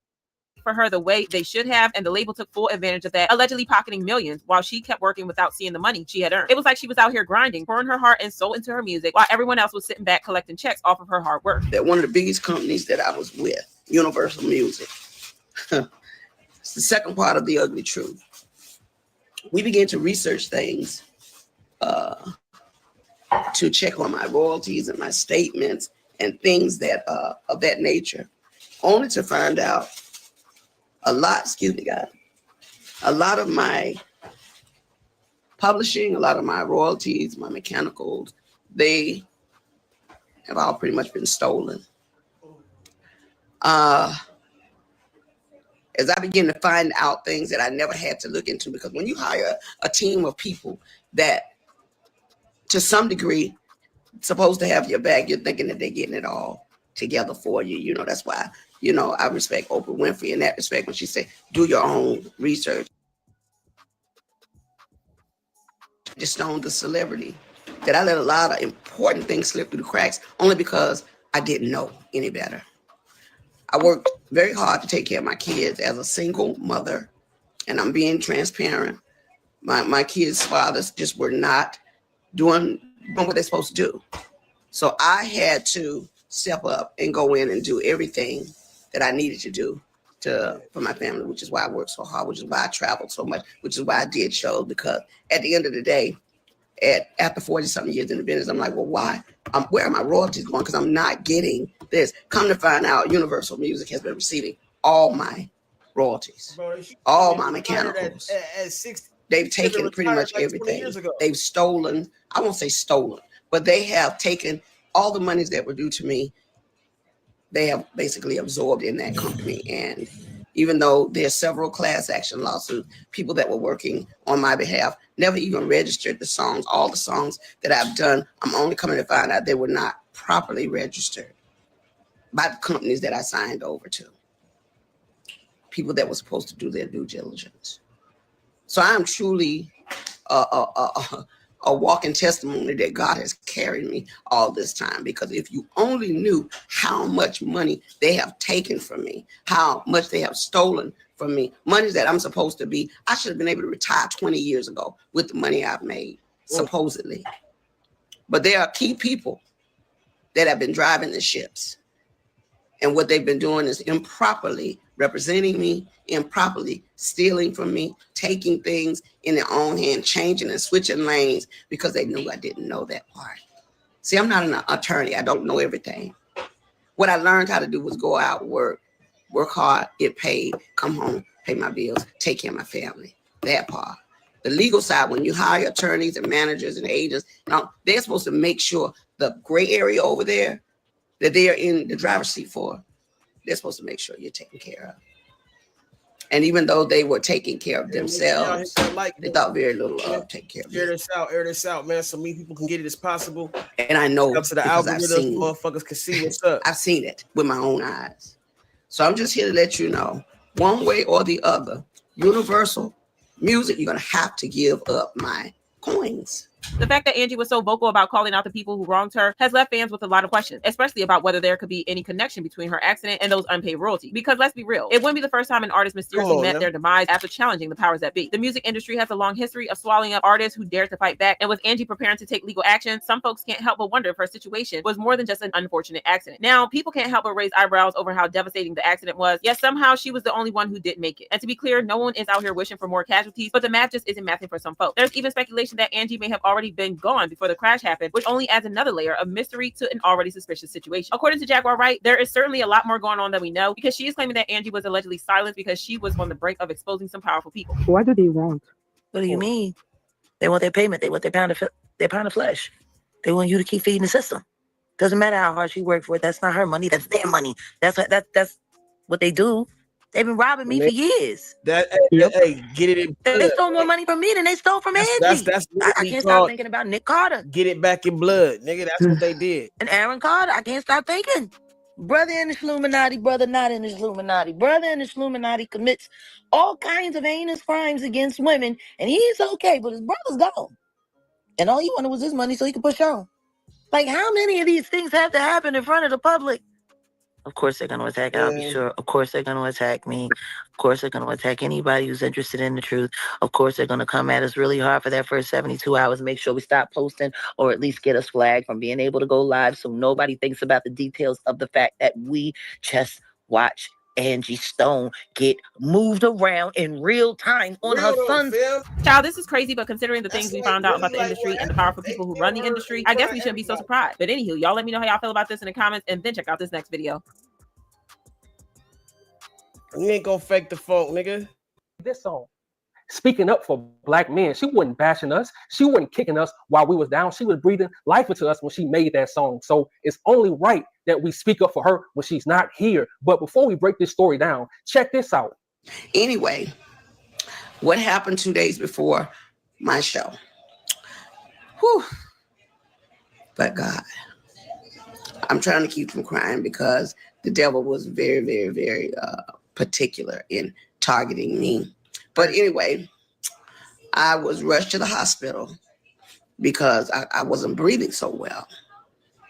Came to find out I had what was a bacterial blood infection that I had gotten when they stuck me with the needle. It had went into my bloodstream. No, you think that wasn't and caused a staph infection of the blood. That probably was now, a warning. I didn't have a clue that there was a blood infection. I think that was a warning. They was trying to warn you to shut the fuck up. So when you got better, or they might have intended to kill you, but yeah, they probably thought that she was gonna be scared and shut the fuck up after that, after she survived that. But nah, she still motherfucking stood on her business and stood on her 10. And they didn't like that. They said, oh shit, we gotta finish her off now. Cause she really ain't fucking she ain't about to fold. She really with the shit. Until they rushed me into ICU.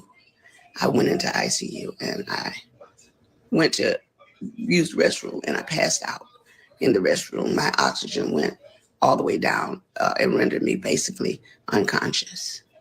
And damn, so that 18-wheeler accident wasn't their first attempt trying to unalive her. And it's very rare that we see an artist sit down on Instagram Live and really call out the whole music industry. And you got Drake, he's suing the record labels and stuff like that, but he didn't sit down and break it down. So if Angie Stone can break it down, we can break it down.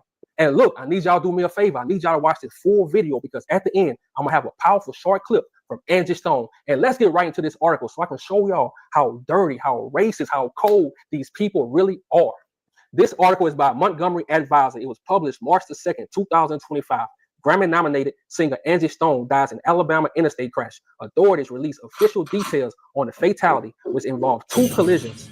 The collisions with the 2021 Mercedes-Benz Sprinter van Stone was a passenger in happened at 4:25 a.m. near the 162-mile marker, about 5 miles south of Montgomery City line. The first collision had the Mercedes-Benz in a single vehicle crash in which the van overturned on I-65.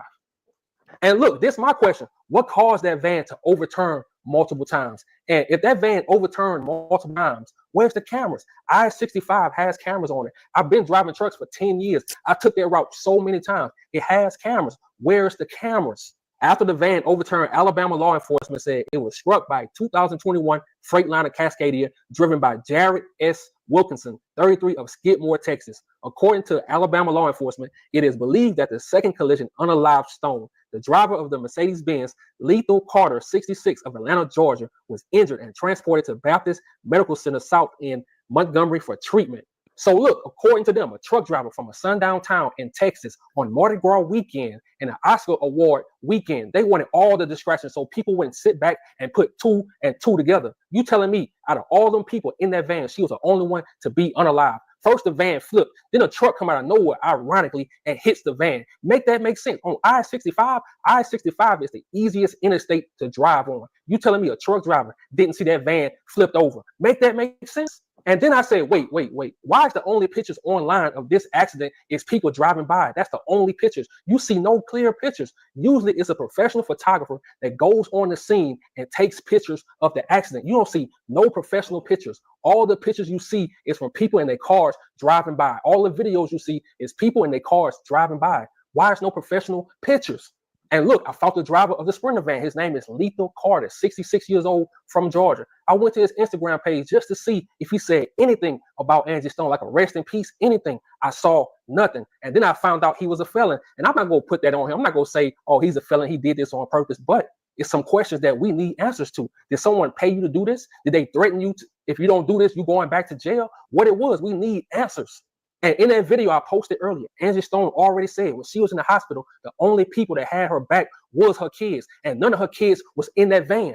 And it's still so hard for me to believe that she was the only one to be unalived in that van with 9 people. That's crazy. A truck hit your van and the van flipped over 3 times and you the only one? Make that make sense. And then I said, wait, let me go to UMG Instagram account and see if they said anything, said rest in peace, anything.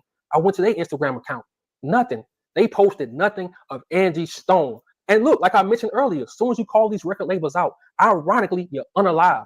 Ironically, you go to prison. Ironically, you lose all your money and you go broke. And we got a lot of examples. First one, we got Sam Cooke. Sam Cooke owned his own record label. Sam Cooke owned his own publishing. And they didn't like that. They wanted to take all that from him. They wanted him to be under their control. And guess what happened to him? In 1964, they unalived him in a hotel. And they said a woman of the night did. I can't say the P word, but they said a woman of the night unalived him. Make that make sense. You see the games they play when it comes to our people? And he's not the only one.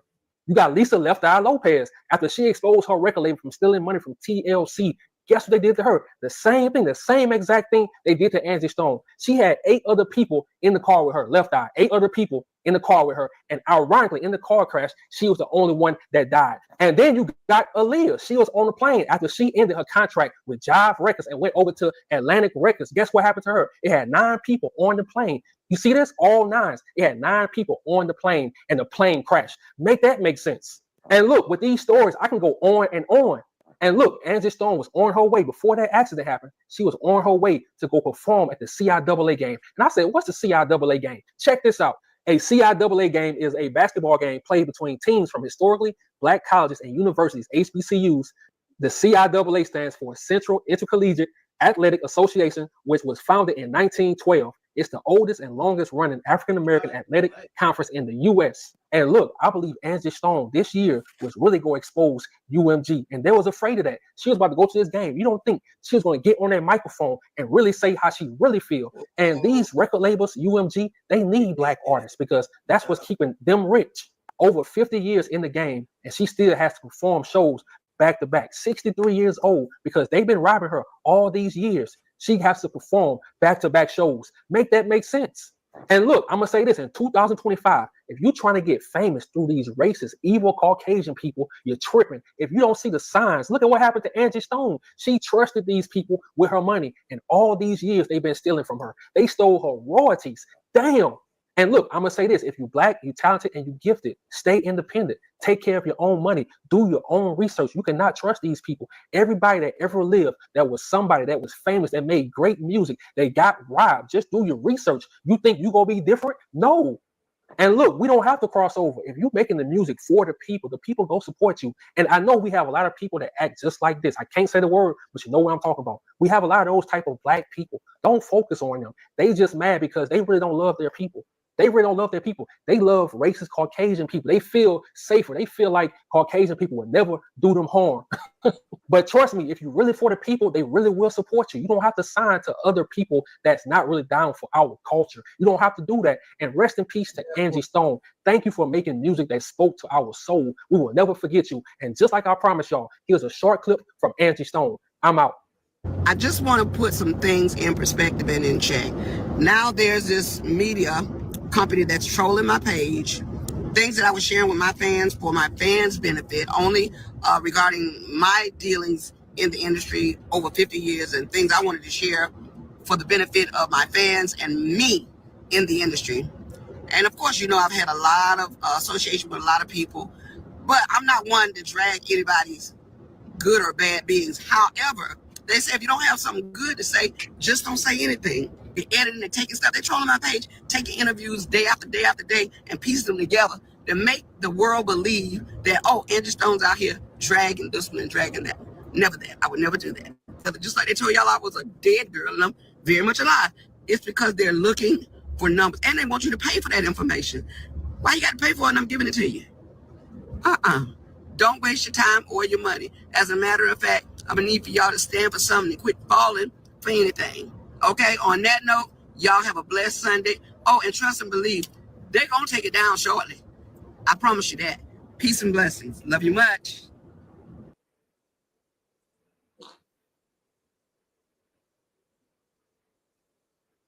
And look, on this channel, I rarely talk about celebrities, but if you grew up in Louisiana, if you grew up in the black community, we all had that one female. Taking money from his own property to fight for Angie. That's a real trooper right there. So I want us to listen to what he has to say in its entirety. He is a person that's close to Angie. Angie trusted him with a lot of information. They say it's like 30 to 40 songs, probably more than that they have stolen from Angie and put under different people's names. Do you understand? So they can get the money, you know, so she can get ripped off. I mean, it is so wicked what they're doing out here. You guys have to watch this video. Make sure you guys like, share, subscribe here at the Messy Sweet Spot. Now let's hear what he has to say about this. Are you guys ready? You guys, Stone Paxton back again. And this is the part 2, you guys. Why Angie Stone mentioned my name. And yeah, man, this is what I'm going to say to you. I'm going to do this little disclaimer before we get started. I'm going to say to all of you that have been hitting up my TikTok and you've been saying, like, say the name of the person. How come people don't name the people when all this stuff goes down? How come they won't say who it is? Well, I'm not going to say who it is, okay? I'm not going to name any names, okay? My thing is to create clarity for all of you who are speculating. And my thing was to create clarity for myself as well, because people were seeing, people keep hitting me about Angie mentioning my name. So I felt like it's almost as if Angie mentioned our names for a reason. So I feel like it's my duty to explain certain things that you don't know about, to help you, the fans, have some sort of closure. It might not be full closure until you feel like there is justice done, and we all feel like there's justice done, but it'll give you somewhat of some kind of closure for Stony, okay, which is what I called her and which is what she called me. So I'm going to get into the story of, there were 3 people that Angie was set on when it came to taking her publishing. And these were her words to us. Yeah. And as we researched, the things she felt, we found were true. Okay, so there were 3 people that she mentioned that were once deeply involved with her that she said were taking from her. And as we got deeper into our research, like I said on the last video, those things we found to be true. Let's go deeper into this conversation. There was a gentleman that was a part of Angie. And I can remember the phone call when Angie called me and she was actually introducing this person to me. And this was before she got rid of the person, right? And she had told the person about me and the team. And this person didn't even want to speak to me on the phone. As a matter of fact, this person was being very kind of, cold with me on the phone, very short with words with me. Very just very cold and short and meticulous in how they were talking to me. And the words, they almost not even really talking to me, would talk over me and speak to Angie while I'm on the phone, while we're in a formal meeting of introduction. This is Stone Paxton. He represents this. This is what Stone's going to do. Him and his people, blah, blah, blah, blah, right? Well, this gentleman wasn't really trying to, he didn't even want to talk to me. He's just very disrespectful. Just going to call it what it is, right? So after that conversation, I get an email and it was an NDA, right? And I was like, what is this? Because, we had talked about what we were going to do, right? It was an NDA. And so I hit Angie and I was like, yo, Stoney, I said, somebody sent me an NDA. I was like, what is that about? And she was like, oh, don't worry about it. Don't worry about that NDA. I said, why? I said, why is this? Who is this dude? Right? Because she didn't tell me that this person was helping her on a certain level of I'm just going to say that with paperwork and stuff like that. Right? She didn't explain that to me. She didn't disclose that to me. I just thought this guy was somebody that was, maybe part of our circle, part of the whole team. So so she tells me this guy sent the paperwork. She says, oh, don't worry about it. Don't worry about it. She says, did he email you? I said, yeah. She said, don't worry about it. Don't even worry about it. I can't remember if it came directly from him or someone else. So she said, don't sign it. Don't worry about signing it. I said, okay. I said, yeah, because that was just kind of weird, Fast forward, she started to tell me that she suspected this particular person had been taking her songs and stealing from her, right? So I was just kind of like, I didn't ask her any questions. I didn't go deep into saying why, what's this guy's position? I just listened to her and I said, okay, so I'll send you the paperwork over so that we can move forward. Because I wanted to make sure everything was solid. So I said, we'll send the paperwork over the team and get the paperwork over so we can make sure that this guy knows that we're representing you. And we did. She signed the paperwork. She signed our agreement and we moved forward. Then we start reaching out to this guy, this said person who had been handling a lot of her business. And so stay with me, you guys, because this story is like a roller coaster. So this said person who was handling some of her business concerning her catalog publishing, and when it came to certain advances and stuff like that, she said this person was handling, right? So all of a sudden we couldn't get a hold of this person. I text this person. They said, who are you? And I told them who I am. And I said, we'd like to talk with you about Angie Stone. And we've taken over her. I think I said something like we've taken over her the management of her catalog and stuff like that. And we'd like to have a talk with you, the team. And he said, send an email to my office or something like that. Send an email to my office.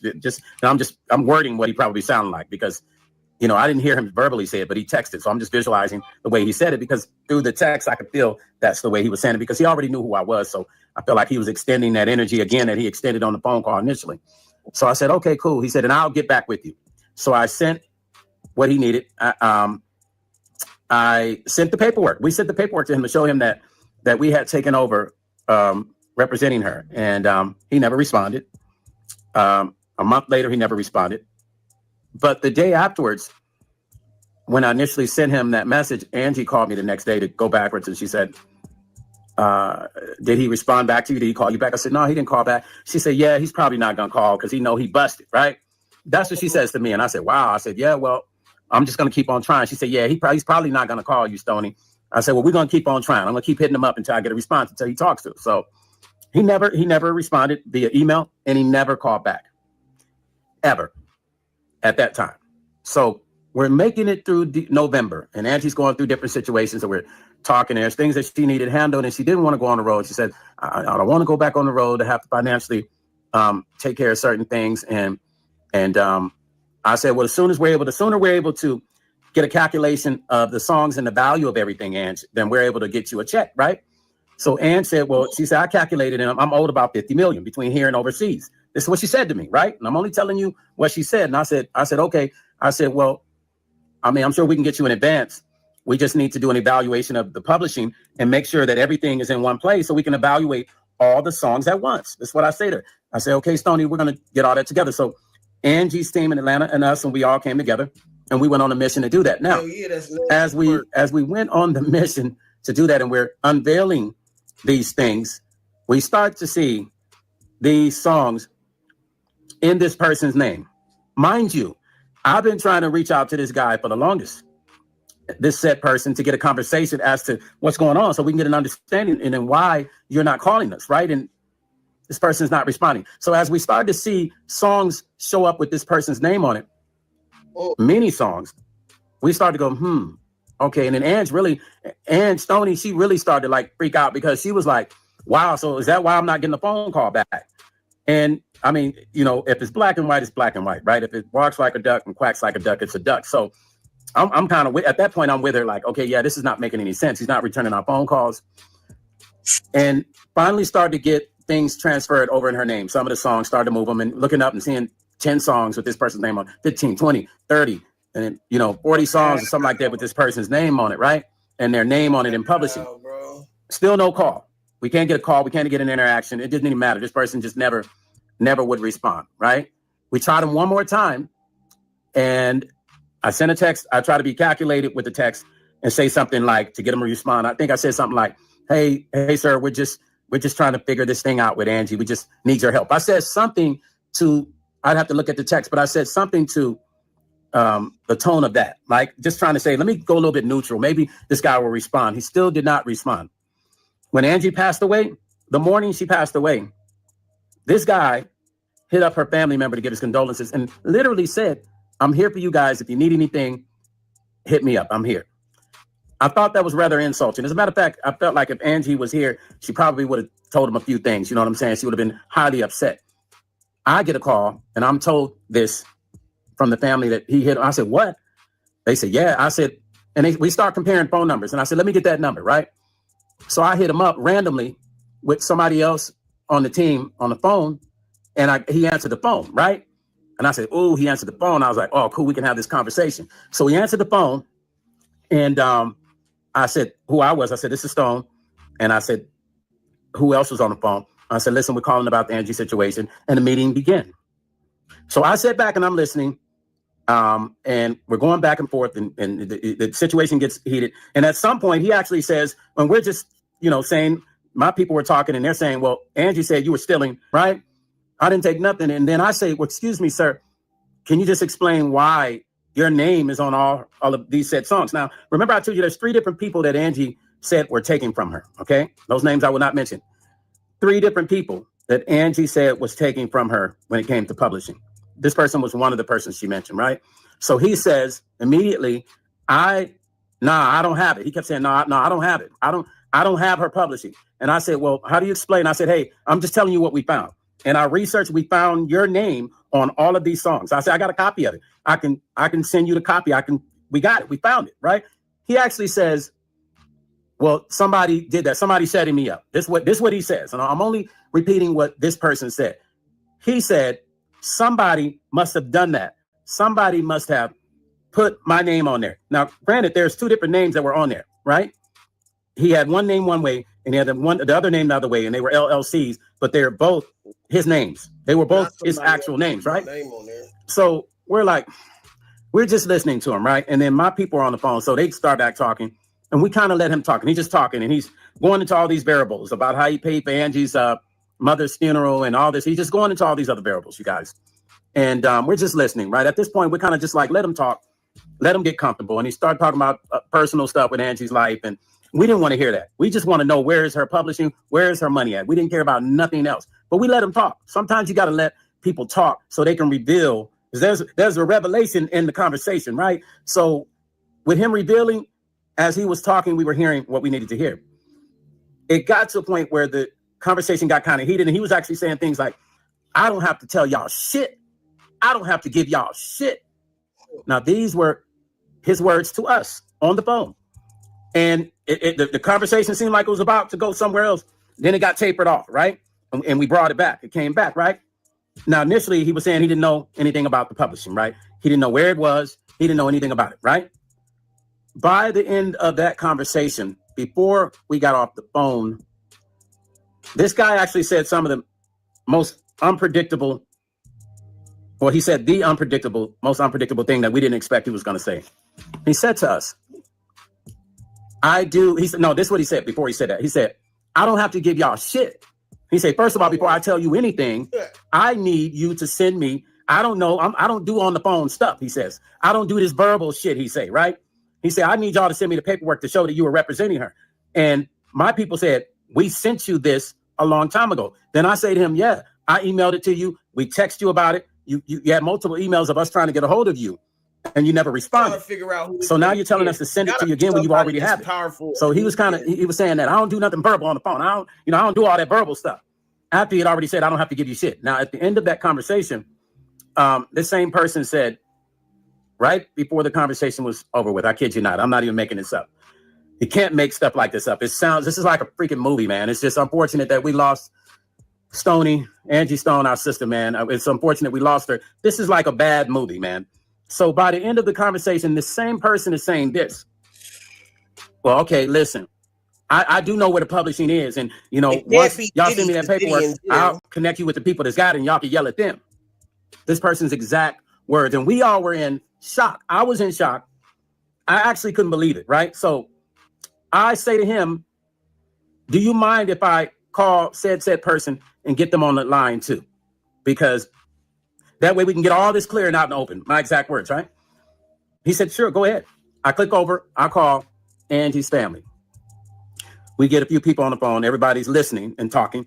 And he starts back talking. And this young lady that's speaking, as soon as he heard her speak, he doesn't like her at all, right? At all. Because during our conversation, the thing he mentioned to us also about Angie is, he said, Angie's got all these weird people around her. And I told Angie she need to do non-disclosure agreements with everybody. And then I didn't like this one particular girl around Angie. And I told Angie, I don't like her and I don't really want to deal with her. And you need to do non-disclosures with people. Now, some of the things he said, now I'm starting to understand, made sense. Some of the things he said, and I'll tell you on part 3 what I mean by that, right? Some of the things he said made sense when it came to non-disclosure agreements with certain people. Because certain people you just can't trust. Artists, celebrities that have people around them and they're discussing their personal business with people, and people have ulterior motives with celebrities. And some people just want to be attached to a celebrity. Some people want to be that celebrity. Some people want to live their life. Some people want to be them completely. And if they can't be them, they lay under them and be around them every day. You have a lot of people like this. Okay. So celebrities have to be careful. So I understood when he said that, right? Pertaining to certain people. And this particular person, I kind of felt the same way about. Later on, as I got to know this person a little bit more, because a few things happened and I kind of stepped back and didn't want to deal with this person no more. Right. So this person and this gentleman, they were kind of going at it. And I said, she would like to speak to you. And so she went off on him. She told me it's full of shit. She said, you're bullshit. We tried to get a hold of you. You didn't answer none of your calls. And yes, your name is on the publishing. Absolutely, your name is on the publishing. We pulled it all up. We have all the paperwork. You're a liar. You don't return none of your phone. I mean, they were going at it so much so that my people had to tell him to relax and calm down, because for some reason he just has this thing about her. I don't know what it is. I don't know what it is, but he didn't like her. He doesn't like her at all. So we finally got that calmed down. She said what she had to say. And she said, you're full of shit and you're a liar. And that's it. You know what I'm saying? And you took her songs and she was going in on them too, right? So, and I told him, I said, yeah, so that's what I was trying to tell you. All the songs show up in your name. And we're just trying to figure out why. We're trying to figure out why these many songs are in your name, right? Then there's another situation where her original deal that she still owned 50% of, we couldn't find where that 50% of was. Now I'd have to pull that. I got that paperwork on me because Angie sent it, but I'd have to pull it up, and I wouldn't show the paperwork, but I'd read to you the breakdown and what she was getting back then so you understand what she was owed. So, and then another person that she felt like had just completely dipped on her. She couldn't get a hold of this person. They left out of her life. And all these people seemed to reappear when she passed away. Now, once again, what I am sharing with you are the things that I am privy to knowing because I was part of helping her. I was helping Angie.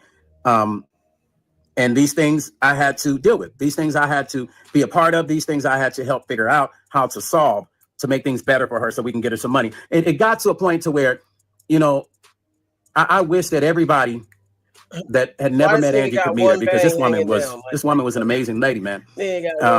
She always knew how to make a person feel special, like a brother or a sister or uncle or a cousin. She just had that thing, man. She just had a super warm heart. But I hated to see her go through struggles. When she was in the hospital, I didn't actually know she was in the hospital the times that I was talking to her. She was sick in the hospital and was still calling me.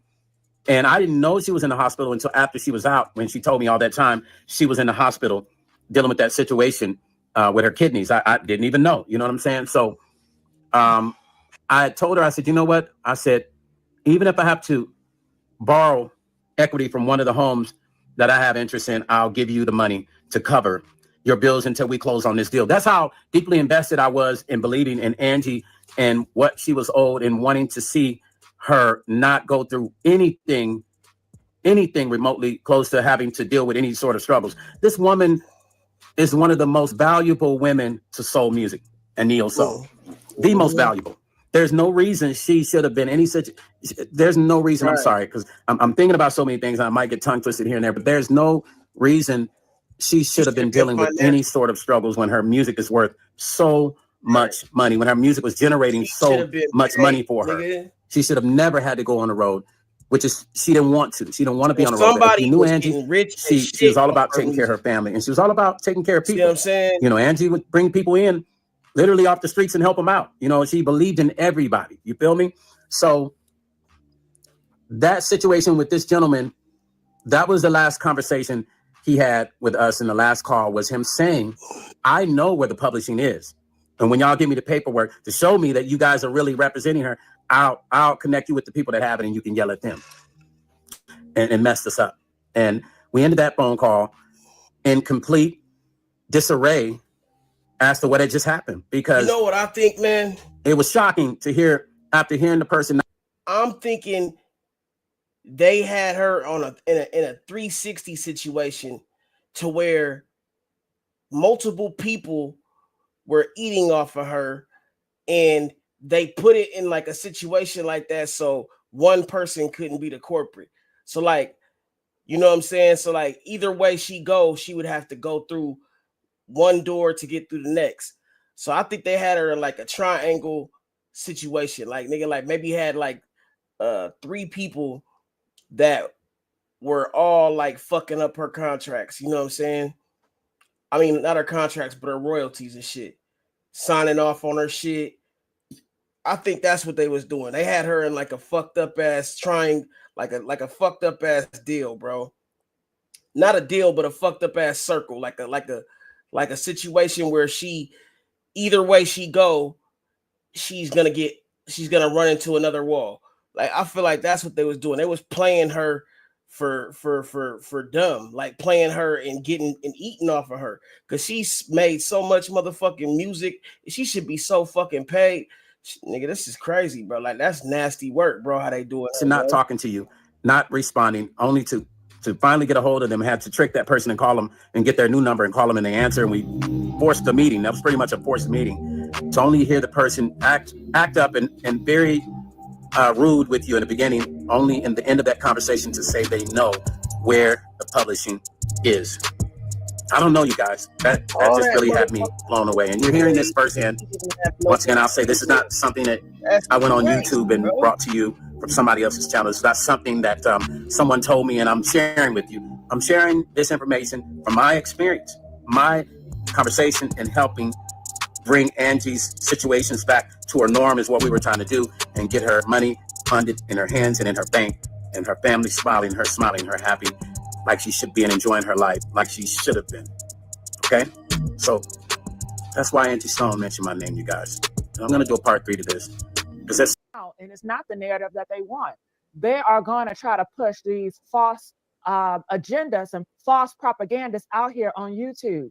Okay, I just want to warn you guys, when I tell you the war is about to start, I can already see it. I can already sense it. Okay, so if you guys can hear me, please press 3. I don't know if you guys heard, but Courtney, we know we used to call her the white girl. Come to find out, her name is Courtney. Courtney, all of a sudden, she has disappeared right when the police report comes out. What is going on here? Because the police report, and everybody see it on the internet. You can pull the police report up. It's countless of YouTubers that are righteous YouTubers, that have went to the funeral YouTubers, that do the work YouTubers, that are honest YouTubers, that have spoke out about this. So I'm not by myself in speaking out about the truth. Okay. And in the news report, in the police report, you don't see Angie's name on that report. But then Courtney, the white girl, came out and said that Angie Stone was at the scene of the crime. She pulled her out the van. Something is not adding up, because when the police got there, they didn't mention Angie Stone. And the police, when we come talk about Alabama, they have to write everybody on the same name on the police report. So what is going on? They said Courtney has disappeared, y'all. She done took out all them videos. She ain't responding to nobody. Just a couple of days ago, she was responding to any and everybody that was asking her questions. She was answering them. She was trying to dig up stuff. But all of a sudden, now she just gone because a police report has came out. We have had countless people come up here and try to distract us, to try to tell us silence ourselves, to try to tell us be quiet. We don't want y'all talking about this. Right. You need to wait until the full investigation. You need to wait until they come up and they're going to talk about it on the news after the funeral. Well, guess what? The funeral has been gone and over, and we haven't heard anything in this morning. Have y'all heard a news report this morning? Because I sure been looking up, stressed out and worried and trying to wait to see, is the news report going to report about this and tell us more details? Because we want to know what happened to Angie Stone. We want to know the time of death. We want to know where did she die at, because she did not die on I-65 in that damn van. And what's so confusing, because in the beginning they pushed this narrative, Angie died in a car crash on I-65 in Alabama. That's not true. The police report don't even have Angie Stone in that damn van. They don't have at the scene. And the white girl, she come out, and what type of person would sit up here and lie, would lie on somebody when somebody is dead? What type of tricks is she playing? You know, all of it is demonic. For you I told her to come when out I here seen that bitch and play these tricks and games, seems like to lie to a whole family, to lie to a whole community. Now, talking a lot about of you seen their motherfuckers don't loved one. understand You this was the shit. last one that seen their loved When one. Matter Nipsey of fact, Hussle died, you was the right? last Let one, me Courtney, talk some shit. allegedly. What you said, you When Nipsey Hussle died, nigga, I told motherfuckers, I said, look, those motherfuckers is crisis actors. Remember the little bitch that was like over in the corner, she was crying and shit. Oh my God, Nipsey, oh my, just doing a whole lot of fucking screaming and shit. Yeah, that bitch was a crisis actor. I could tell from the jump, like she's doing too much. She's trying to fucking, like, I don't know if she's trying to win an Oscar or what, but the bitch is doing too much. They have crisis actors that do shit just like what she's saying, that will lie, that will come through, act like they're fucking childhood friends, act like they're witnesses, act like whatever, just so they can fucking either cause confusion or keep motherfuckers from the truth. You see what I'm saying? And yeah, some of the motherfuckers is good. That's why they're actors. You feel what I'm saying? They'll literally play their role to the T. And she's saying now this motherfucking bitch can't be found. I mean, I knew she was, because she wasn't crying when she was, them tears was fake. She didn't have no tears. You ever see a motherfucker acting like they crying, but really they don't have no tears coming down? Bro, that bitch was fucking full of shit, bro. Like, nigga, I could see through that shit, bro. Nigga, real talk. You came out here and told everybody that shit. And that shit, people are saying is a lie. You're an actress. You have to be of Satan. If you're going to lie about something serious like that, a bold-faced lie, and you continue to lie, you had a whole story of lies. Some people still believe you, you know, but why is you so honest and truthful, and you come up here to be a truth teller because you want to expose, then why the hell you running out? Why are you running out? It doesn't make no sense, Courtney. And I have a list of reports that I would love to talk about and share with you guys about. Make sure, can y'all hear me? Because I showed them, look, press 3 again if you guys can hear me. And if you guys support this YouTube channel, The Messy Sweet Spot, I'm gonna need you guys to like this video.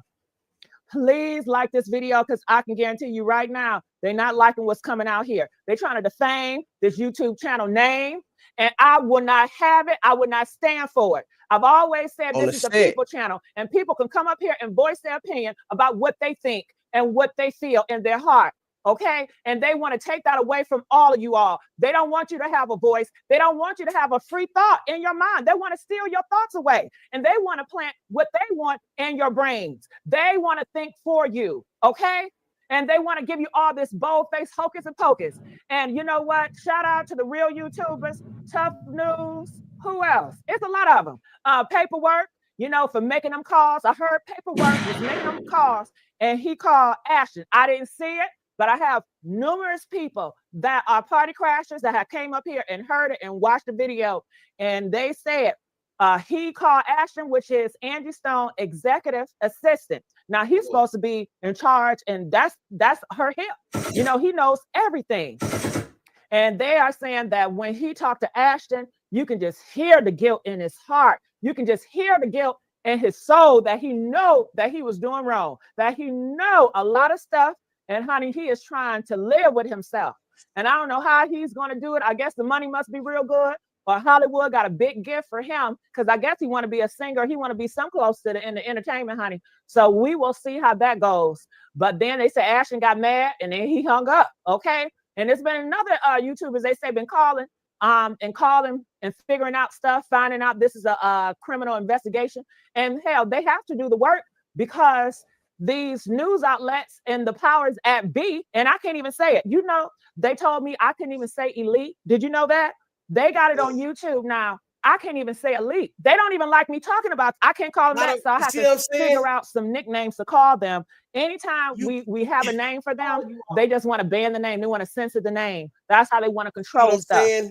Because another thing, one of her close friends, his name is Stone. I put the short video on this channel, The Messy Sweet Spot, and you guys can see it. He is speaking out. He said that they stole over $50 million away from her.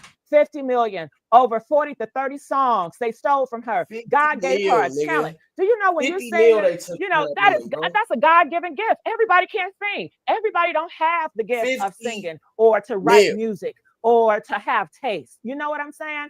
Everybody don't have that gift. God didn't bless everybody the same, but he did bless Angie. And when I tell you, the industry have dog walked her, stolen from her, and they felt you had the nerve to try to get what's rightfully yours. We will take you out of here before we do that. But you know what? She kind of felt it. That's why she told us. And usually Angie Stone, she keep everything kind of quiet because she don't want no hassle and bustle. That's just a nice, sweet, innocent person she is. She not out here for drama. Okay, she not out here to be combative, or she don't want to be on the news outlets every day. She just want what's rightfully hers. She just want to be done right. But guess what? When you're in the world of darkness, like that industry, honey, they don't play fair. They do not play fair. And that was another. She warned everybody, if you're gonna go into that, you're gonna be prayed up, because they don't play fair, and they will have you doing a lot of wicked stuff. They will have you doing a lot of sacrifices. Okay, and they will not do you right. Do you know this woman was struggling? They said she has so many medical bills. Her friend Stone said this. She has so many medical bills. Just bills up to the yanny that she was continuing to perform for to try to make it.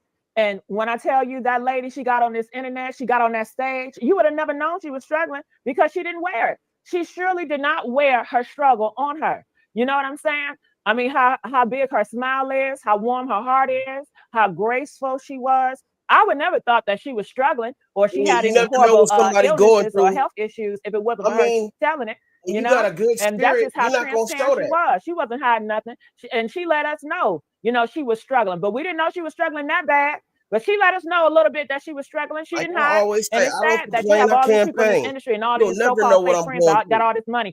Oh, who in a right mind will watch you struggle, look at it for entertainment, and won't help you? What type of community of Black people is that? What type of friend is that? You see me struggle, and you just sit up here and watch me for entertainment. Most likely they over there laughing at her ass while she's sitting up here telling us that she's struggling this and struggling. They over there laughing. Okay, and that's just how wicked they are. All right, so I'm going to bring Storm up here. I know he has some more to say, but like I said, I do have some reports I would love to share with you guys. Make sure you guys like this video. Let's get the likes up. I am Gigi with the T. If you really support me, hit that Cash App and make it clap. Pink Lips 500. Okay. All right, Storm, are you there? Yes, I'm here. How you doing, Gigi? I'm okay. You know, this Monday morning is not one that is pleasurable after realizing the real condition that Angie Stone was in. And as a radio announcer, I think it's very important that we as broadcasters share the real flight that Angie Stone lived through. And yet there are other artists that are going through the same thing. You have one of the girls that was singing with Invo that was living in her car for the past, I think, 3 years. And that's so bad that they don't get their royalty money. And because they don't get the royalty money, they end up in situations like that. And we, the public, we really never, ever find out about it until it's almost too late or too late. And with Angie, I think that this is absolutely a situation where it was too late, because we could have advocated for her. Just like Stone is doing, we could have advocated for her. We could have seen to it that we don't do anything else with these labels until they right the people that they wrong. by taking their assets from them and getting rich off of it, living exuberant lives off of the hard work and skill. You know, when I go back and I look at some of the concerts that Angie did lately, since 2000, do you know she was doing the whole show on stage, sitting in a chair because she couldn't stand? This sister was working her rear end off to pay medical bills. And on top of that, she was going through bankruptcy. I'm for real. That's foul, bro. Like I'm really, I feel like that's foul. Is it that the label can have a straight heart to produce music, to sell any music, and they don't have heart? That they've done these such things to individuals like Angie Stone in this industry? It's appalling. Evil motherfucker. And the bad part is, we as Black people, we love our artists so much that we don't care. We just continually love on them and buy the music, and we don't even know they're not even benefiting from it. The clarion call needs to be made now. And I say that because the broadcast industry and the radio industry, the record industry, is one that is super, super dirty. And it's now time to make them responsible for what they do. You've done this to Angie. You had us trying to believe a narrative that she passed away by being ran over by a tractor trailer, come up with this sodomite that has a channel. She's definitely a person that streams and do everything, and you put that to come up with a story to make it look for real that this happened to Angie. Didn't we, as educated broadcasters and educated men and women, that decided that we're going to find out the facts, and then we get the unadulterated, bona fide facts and police reports that she, one, wasn't even there, that she, two, wasn't even on the report, and three, Angie's name is not on the report. How is her name not on the report? That's crazy, bro. On top of that, as the truth is coming out, and as the truth is being proffered to everyone, like, man, there's a situation this is a that we've run fabricated into. bunch We of have people that bullshit. have called in and try to throw narratives out to say, wait, you're going to see exclusives coming out and the family's going to speak. The family can't speak because the family don't know. That's period. That's period right there. Whether it comes to the light in the world we're living in, or whether it comes to light when we stand before God one day, it's going to come to light. No matter what, it's coming to light. And that's what they're afraid of. They've been running, and we have to understand that they've been running the show for so long. Okay. Hey, look, we have to understand that Satan is the prince of the air. Whenever you see a Black woman rocking back and forth, they mad. You see how she keep rocking back and forth, bro? He doesn't come himself as the fallen angel that he is. He doesn't come himself. He used human beings to do his bidding. So that's what is happening right now. The industry have sold their souls to him a long time ago. And anybody that goes against it, they're going to eliminate, period. The Bible calls them the New World Order. That's what they are, the New World Order. Okay. Yes. And the industry is a part of the New World Order. And that's what the New World Order runs. The New World Order, in all honesty and actuality, the New World Order, it says world order. So it's not just designated to the United States of America. It's all over. It's all over. Okay. And people call it oh no, there's no such thing. There's no such thing. You better start waking up. People better start waking up and seeing that this world is being controlled by the New World Order. And if they don't want you around, you're not going to be around. So dear, I understand your frustration and everything. Don't let it get to you. You know, people coming out, oh, you fake and all of this stuff. Well, that which is real, they're going to call fake. That which is fake, they're going to call real. Remember that. My God. Remember that. That which is real, they call fake now. And that which is fake, they want to accept as real. So you placed yourself in a position to be attacked by the. That's period. That's period right there. Whether it comes to the light in the world we're living in, or whether it comes to light when we stand before God one day, it's going to come to light. No matter what, it's coming to light. And that's what they're afraid of. They've been running, and we have to understand that they've been running the show for so long. Okay. We have to understand that Satan is the prince of the air. He doesn't come himself as the fallen angel that he is. He doesn't come himself. He used human beings to do his bidding. So that's what is happening right now. The industry have sold their souls to him a long time ago. And anybody that goes against it, they're going to eliminate, period. The Bible calls them the New World Order. That's what they are, the New World Order. Okay. Yes. And the industry is a part of the New World Order. And that's what the New World Order runs. The New World Order, in all honesty and actuality, the New World Order, it says world order. So it's not just designated to the United States of America. It's all over. It's all over. Okay. And people call it oh no, there's no such thing. There's no such thing. You better start waking up. People better start waking up and seeing that this world is being controlled by the New World Order. And if they don't want you around, you're not going to be around. So dear, I understand your frustration and everything. Don't let it get to you. No, people coming out, oh, you fake and all of this stuff. Well, that which is real, they're going to call fake. That which is fake, they're going to call real. Remember that. Remember that. That which is real, they call fake now. And that which is fake, they want to accept as real. So you placed yourself in a position to be attacked by the New World Order.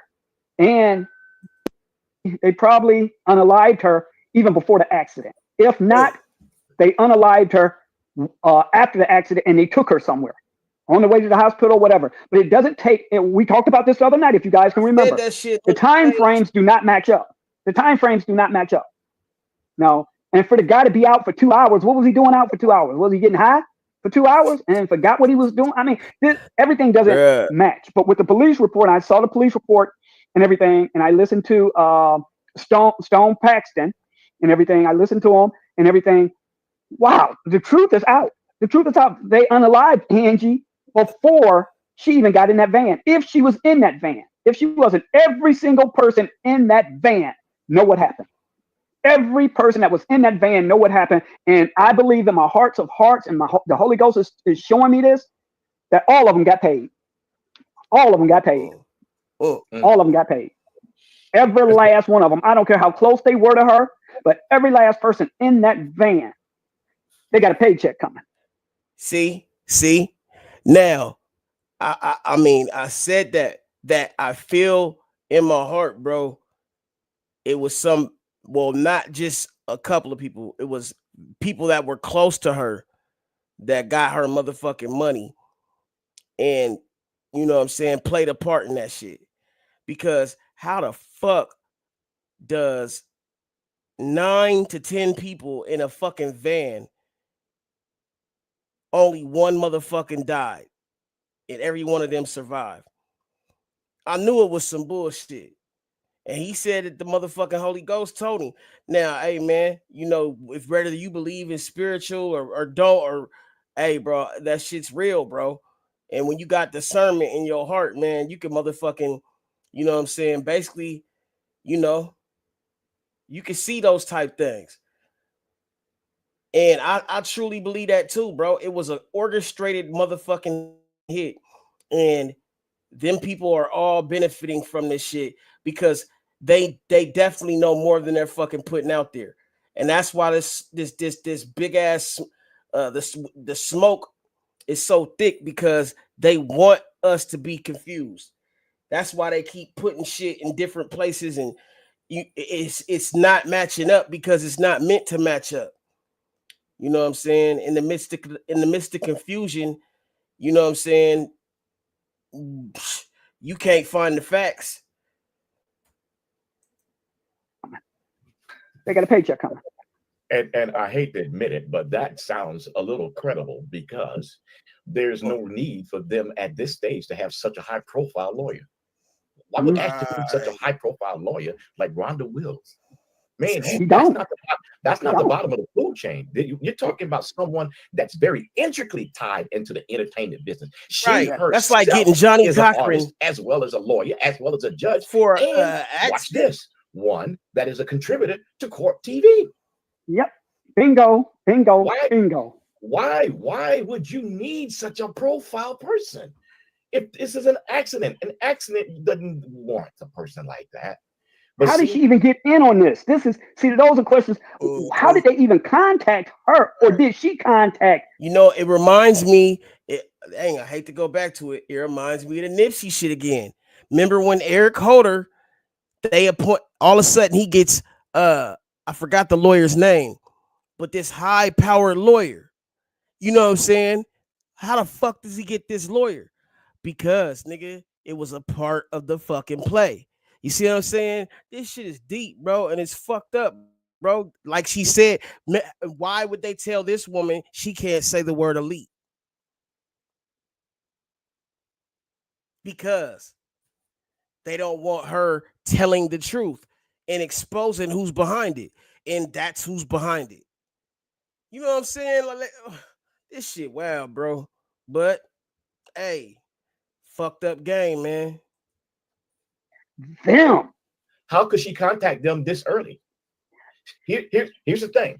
Something got back to. I believe that Stone, Quiet Storm. I believe that all of this was set up ahead of time, so that bam, everything would fall into place the way that they thought it should.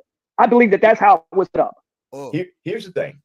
Here's the thing, and I've thought of several different theories, and this could be another theory. Angie was sick after the show. They couldn't revive her.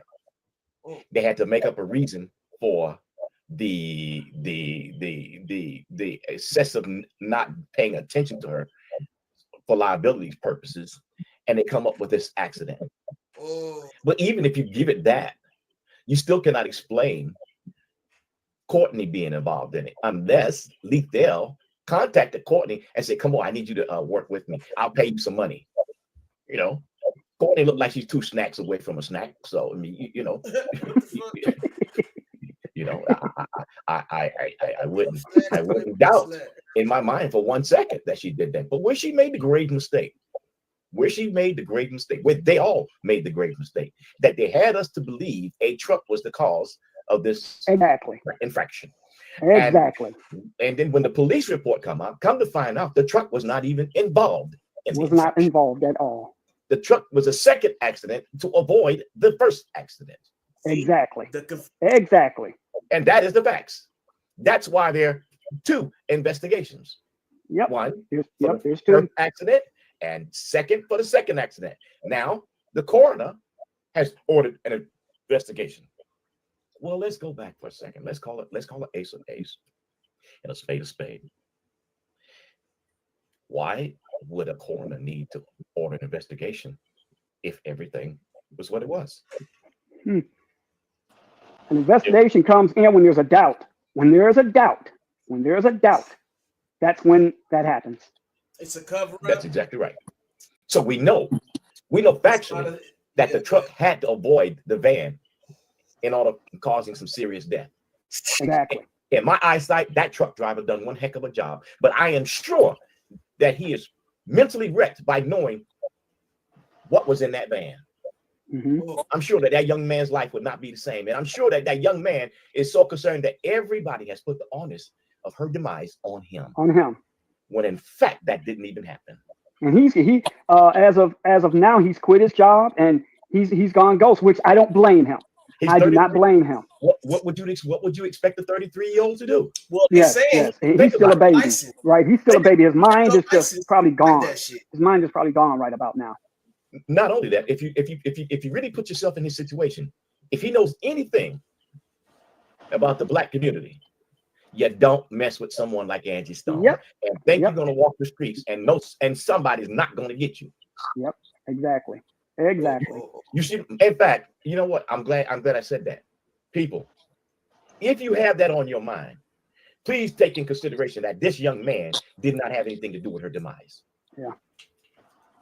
Let the full truth come out before you try to tax someone like him. Because right now, on the face of the record, prima facie, as the court says, he didn't have anything to do with it. I can just see it now. I think that the ops was going to try to twist it to try to get the blame off of them and try to get the Black people all up in a rally. A Caucasian, a white man then took out Angie and got away with it. That's what that white Courtney girl was trying to do, trying to make us look at the 18-wheeler truck.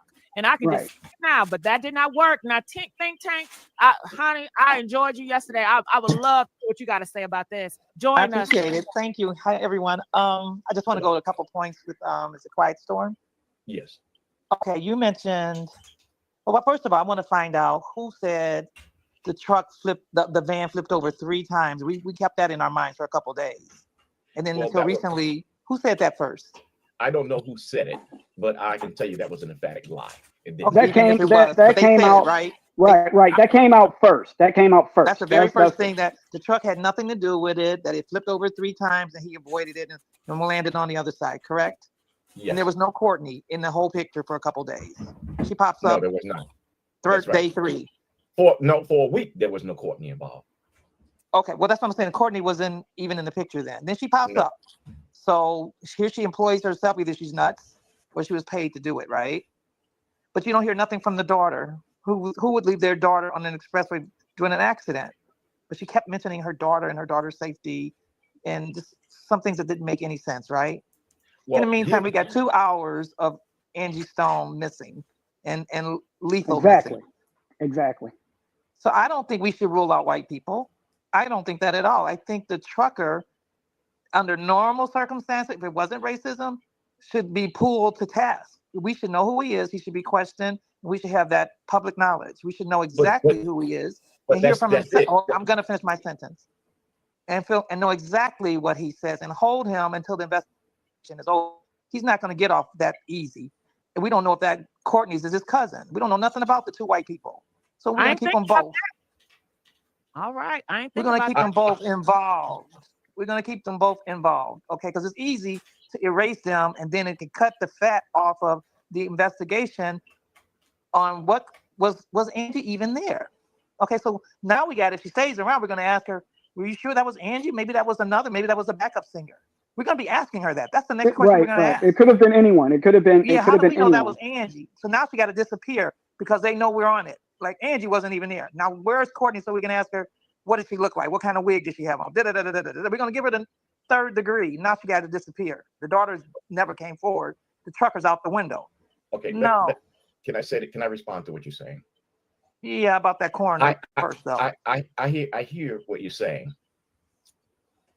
No, the coroner. You said there's no need for a coroner. I'm going to address what you said first, ma'am. But that was my first question.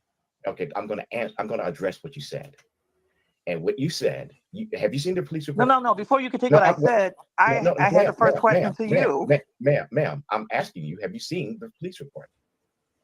I've been on the shows listening. I hadn't seen it. It's not in front of me to analyze, but I've heard enough. I heard enough about it. But here's what I'm saying. If you go to the Alabama site, you can download. I don't want to do that today. Okay, is that okay with you? Well, first of all, I'm not being adversarial with you, and you're a lady. I like to treat you with respect, please. Well, the lady answered the first question about the coroner. I'm going to answer the question, but I'm waiting. I'm going to make the statement that you're adding stuff in there that I think is a little too salacious because. Well, I don't need you to critique my statement. I didn't critique yours. It was my turn to ask you a question, and I asked, and you still didn't answer it. Why there was no need for a coroner. I said, first of all, I never said that there was no need for a coroner. What did you say? I said that the coroner ordered another investigation. That's what I said. I've said that from day one because I knew that from day one. I spoke with them. I'm not talking from hearsay. When I speak, I'm speaking from what I know directly, not from another YouTuber, not from anyone, but from the state. Okay, when this show is over, we're going to rewind it. You said there was no need for a coroner. That's basically the reason I called in. Why would I say because there is a need for the coroner? I never ever said there was no need for a coroner. Okay.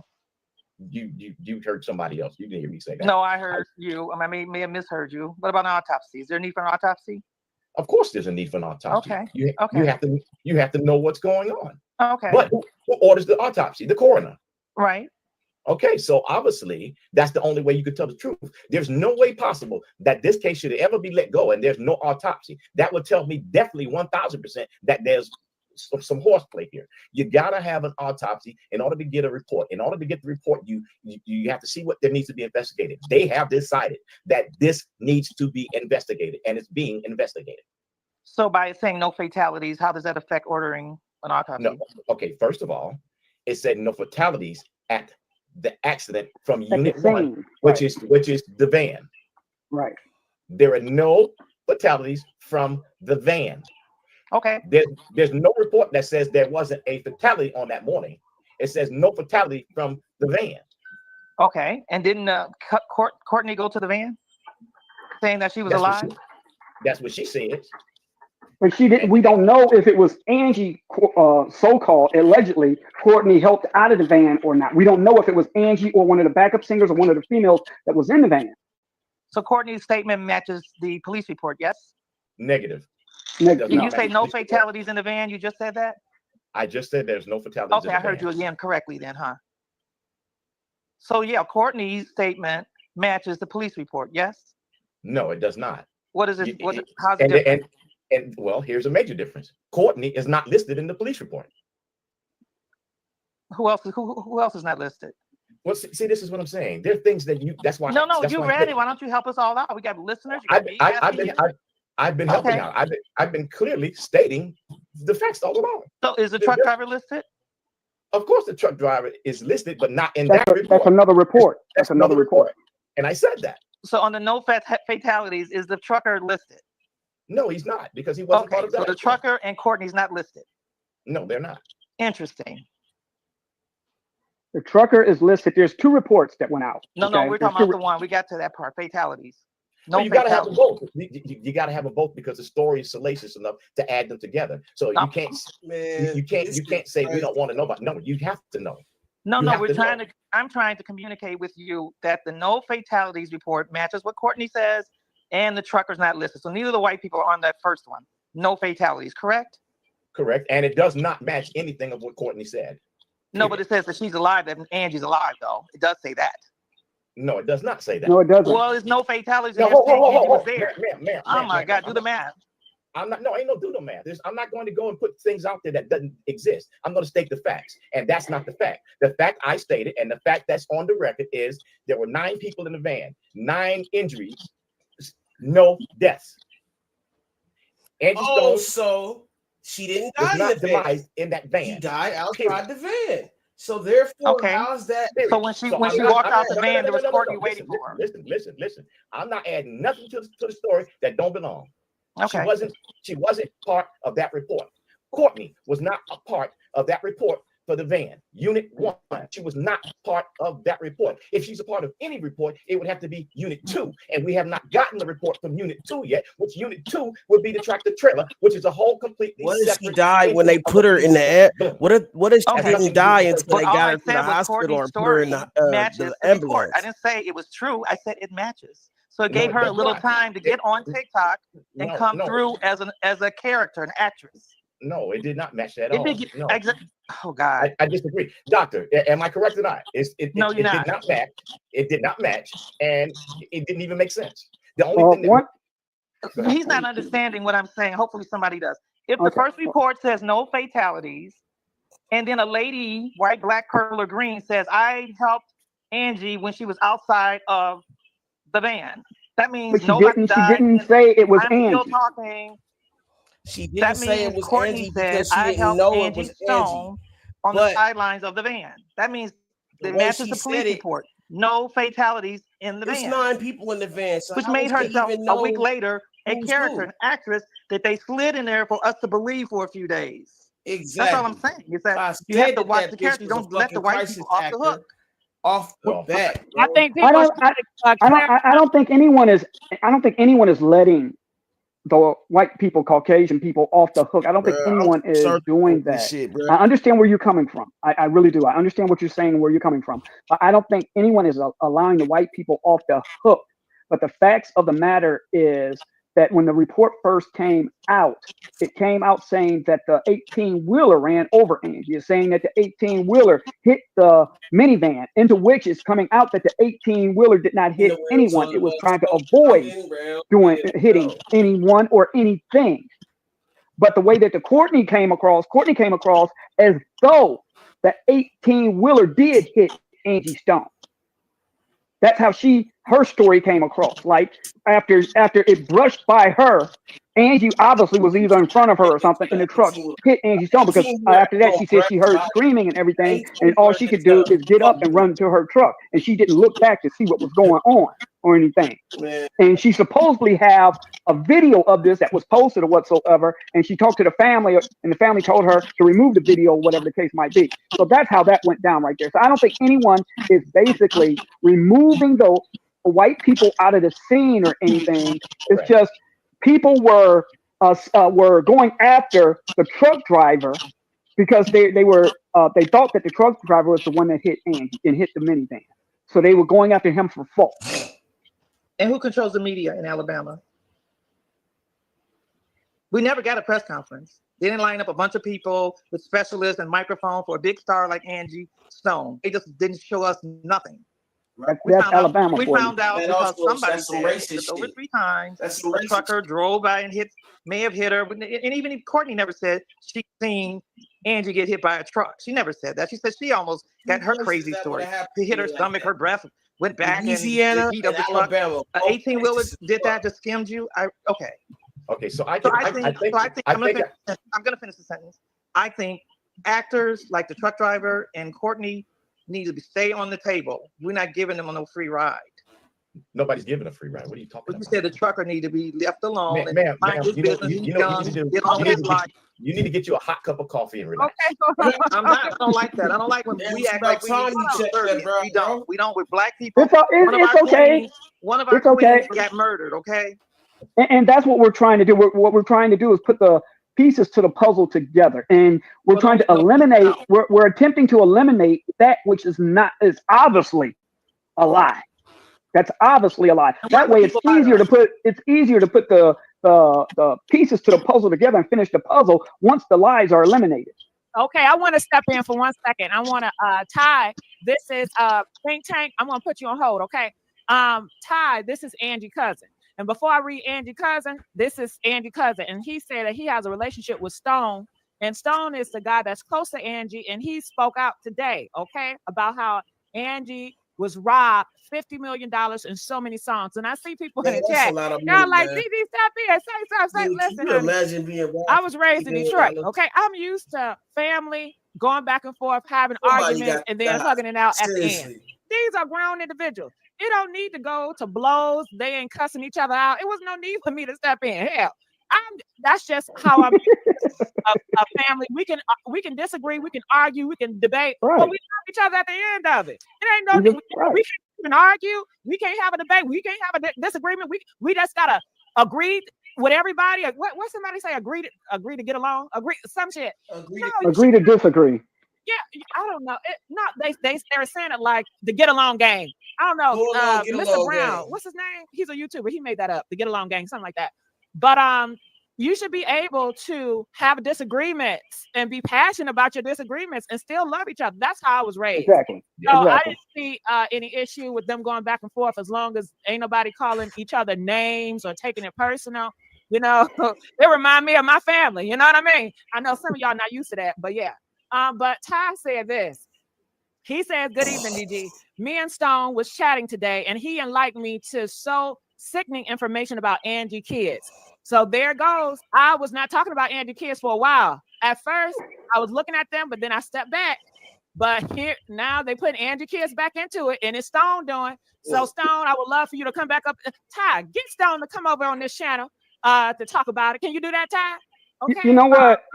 Gigi, I'm gonna say this. And it's nothing against her children or anything. But at all three services, I observed the children. I observed them very close. And by me being a psychologist, I'm a PhD psychologist. Okay. By me being a psychologist, you know, for over 35 years. Okay. Yeah, people. I observed the children, and I can understand cool, calm, and collective. I get it. I understand it. But there was no true emotion with them. Exactly. It was like there was no emotion. And I didn't want to say anything 2 days ago when we were on. I didn't want to say anything then because I said, well, let me look at this again. Maybe I'm just analyzing this wrong. Maybe I'm looking at it wrong. But there's no true emotion as far as and I understand they might still be in shock. I get it. I understand it. But there's absolutely no emotion. Like it's more or less like they knew it was going to happen. Exactly. So that's why you would have no emotion, because you already prepared for it. Like there's no other, like for real. You mentally prepare yourself for something, or if you know something's coming, you have a different reaction when it happens. See what I'm saying? Like if you're really, really in shock because you're hurt, you're gonna motherfucking be a mess. You're gonna be fucking like irate. You're kind of gonna be, you know, in major shock. You're not gonna motherfucking like, you know, have all your thoughts together. You're gonna show a lot of emotion if you're fucking really hurt by somebody unexpectedly dying. You know what I'm saying? Like that doesn't make sense for them to not have emotion, and they fucking mom died. Like, come on, bro. Like, what the fuck really going on? And they're going to go along with everything, and they're going to say all the right things that need to be said. The granddaughter was more emotional than the children. And she gave fat to a timeline. Exactly. So I'm sitting back and I'm not putting them in this and saying they know exactly, but they know more than what we're giving them credit to know. Those children, they know more than what we're giving them credit to know.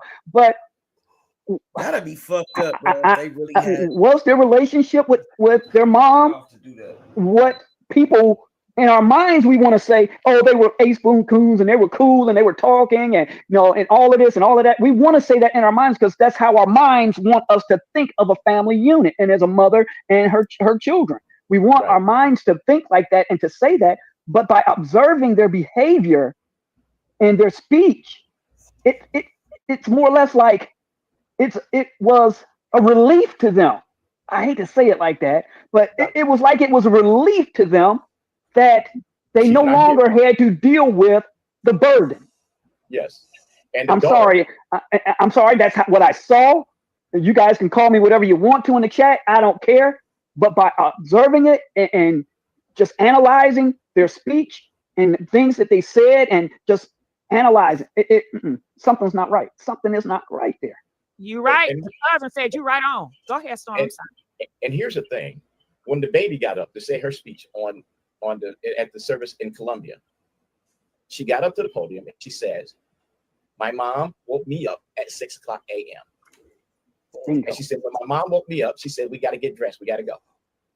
And when she said we got to go, she said they got in the car, and as they were leaving, they were driving. The mom gets a call and says, "Pull over." She said the mom pulled over, and she said that's when the mom found out the news around between 6 and 6:30, somewhere in there, that her mother had been gone. Now, that baby don't have no reason to lie. Nope, not at all. And that baby corrected the narrative that Angie did not pass away at 4:20 when that accident. At 4:20 in that accident, exactly. Man.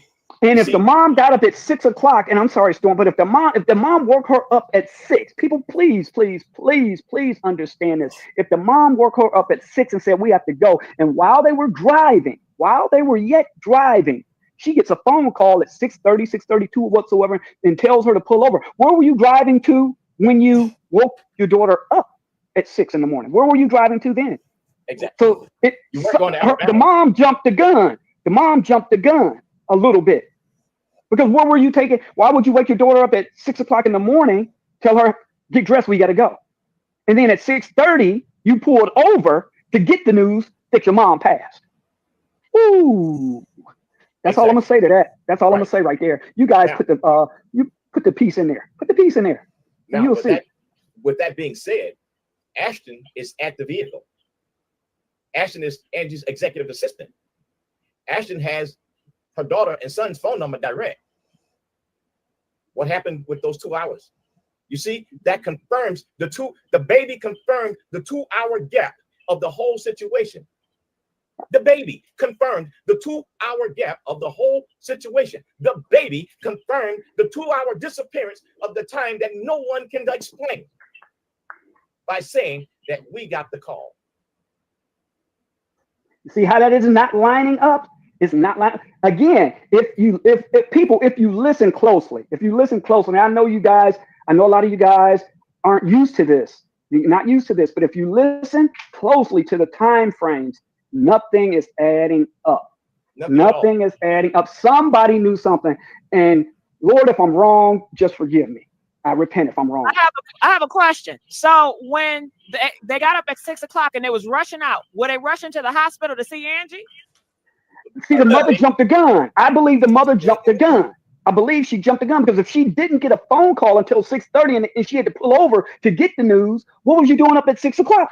Where was you rushing to at 6 o'clock? I'm assuming she was going to the hospital. But she didn't know the information until 6:30, according to her daughter, according to the baby. The death, right? But I guess I don't know. Her daughter didn't tell her to. Her daughter said at 6:30 we pulled over, and that's when she was notified that Angie was no longer with us. So why would you leave the house at 6 o'clock with no information? You have no information at 6 o'clock. Where were you going at 6 o'clock with no information? How do we know they don't know information? All we heard is little bits and pieces from the girl. Okay, she may not. She may not. Okay, at 6, she may have gotten the information. She may have gotten the information at 6. She may have. Okay, let's just hypothetically say she did get the information at 6 and she did not tell her daughter what was going on. Let's just say that. Because I say this, if she was going to school, then she wouldn't rush. She said she left out there with just her shoes and something else. It was in a really panic. It was in a rush. So if you're going to make sure you got your stuff together. Huh? It's Saturday morning, so there's no school. Oh, well, there's no school. But here's the thing, all right? We're going to add something else from the police report that can justify some of what the baby is saying. I call it the grandmother's baby, so nobody wants misunderstanding. It is what is says, y'all are reading the report wrong. He isn't saying he didn't know what happened for 2 hours. He was talking about the device that was malfunctioning. You're dead wrong, sir. He said that he blacked out. He fainted. Yep. And he didn't know what happened. So he fainted for 2 hours. It had nothing to do with the malfunctioning of the equipment because the malfunctioning of the equipment took place before the impact that was received. After the impact and it flipped over on the driver's door, he said he fainted. He fainted. Yes. Yep. Okay. That's even in the police report. It's in the police report, but I have a person saying that we're reading the report wrong. No, I read the report actually quite well. What time did he faint it? When did the faint start? He didn't say what time he fainted. He just said there was a 2-hour period that he don't know what happened because he fainted. Nah, that nigga hit that windshield. Boom, right on the dotted line. Well, he need to come out here and start speaking because that don't make any sense. I do have Angie's cousin in the background, Ty. Ty, I know you talked to Stone, so tell us what he said. Hey, can you hear me? I can hear you. Hey, everybody. Good evening. How's everybody doing? Hey, Ty. Is everybody okay?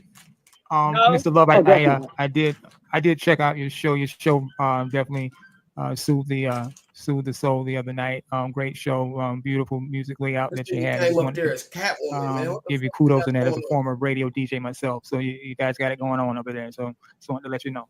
I did take a visit. About the radio network? Yes. Quiet Storm FM. Yes. Definitely locked in over there. Yeah. So it's I've been doing my research.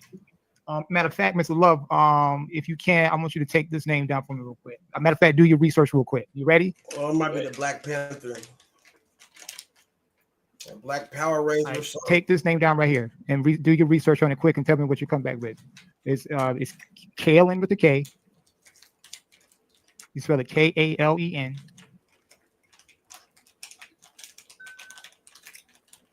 You ready? Mm-hmm. And then Lee. Okay. Randolph. Do your research on that name. I believe I know who that is. Do your research on that name, brother. All right, and so now basically, before I do go any further, this is going to be facts. Okay, there's no speculation, no jumping around. We're going to put all the pieces together with facts so we can lock this thing in. And because there is a resolution at the end of the tunnel that must be done once these facts are laid out. Okay, and I believe that we as a people are the only way that we're going to put an end to all of this nonsense, not just with Angie, because Angie ain't the first one. This is many, many, many. Okay, if y'all just think back in your brain, think critically. Same pattern. We got to put a stop to this, y'all. So tonight is a night we do it. No more talking, no more guessing around and this and that there. We got to put an end to it. And I'm game. I'll lead the army because see, I follow a man upstairs that protects and guides. Yeah, so I know I'm protected. You understand what I'm saying? So, but you know, I'm also smart too. You know what I'm saying? So I know I need the people. Okay. Because see, this thing right here, when you get all of this stuff together, you're gonna have to take this thing all the way to the top. That his name was Mr. Kalen Lee Randolph. I remember that name because if I'm not mistaken, we sat on a committee together with the city of Aurora. But if I'm not mistaken, he's a much younger person than I am. But I'm gonna back up to make sure that's the same person. But Doc, you got me going crazy there. I'm looking at you.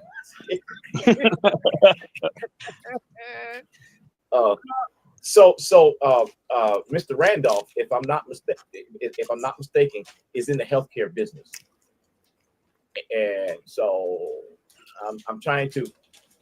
Well, take your time and just get it together so you can just put it out there because I'm trying to follow and people trying to follow in this.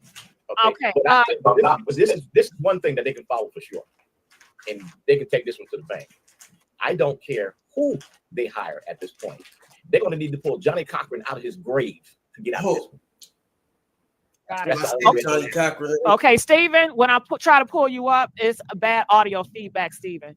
Charles, what do you make of it? Ty said that the kid signed the NDA. What do you make of that? This is, the children, there was no need for the children to sign one to begin with. If they weren't directly involved with something that's going on. If they did not have information that they knew of that the higher uppers, the New World Order was not trying to silence, there was no need for them to sign one because they were in the dark just like anyone else. Do you think they could have been forced, Charles? I don't think they were forced. I think money has a big part to play in this to why they did it. I believe that yes, they were offered some money. They were offered some money. They were offered some money. You have to understand that if 50 million of Angie's money was stolen and she basically, let's put it together, she was broke. What is being left for them? Absolutely nothing. Money talks and BS walk. It doesn't matter. See there, when people don't have anything, they're liable to do anything to get something. And if that means, hey, mom's gone, so it ain't like we gonna get any of her money or whatever the case might be, because she was in the hole or whatsoever. And then the New World Order reaches out to them and say, hey, we'll give you each, 5 mil, because 5 mil is just a drop in the bucket to the New World Order.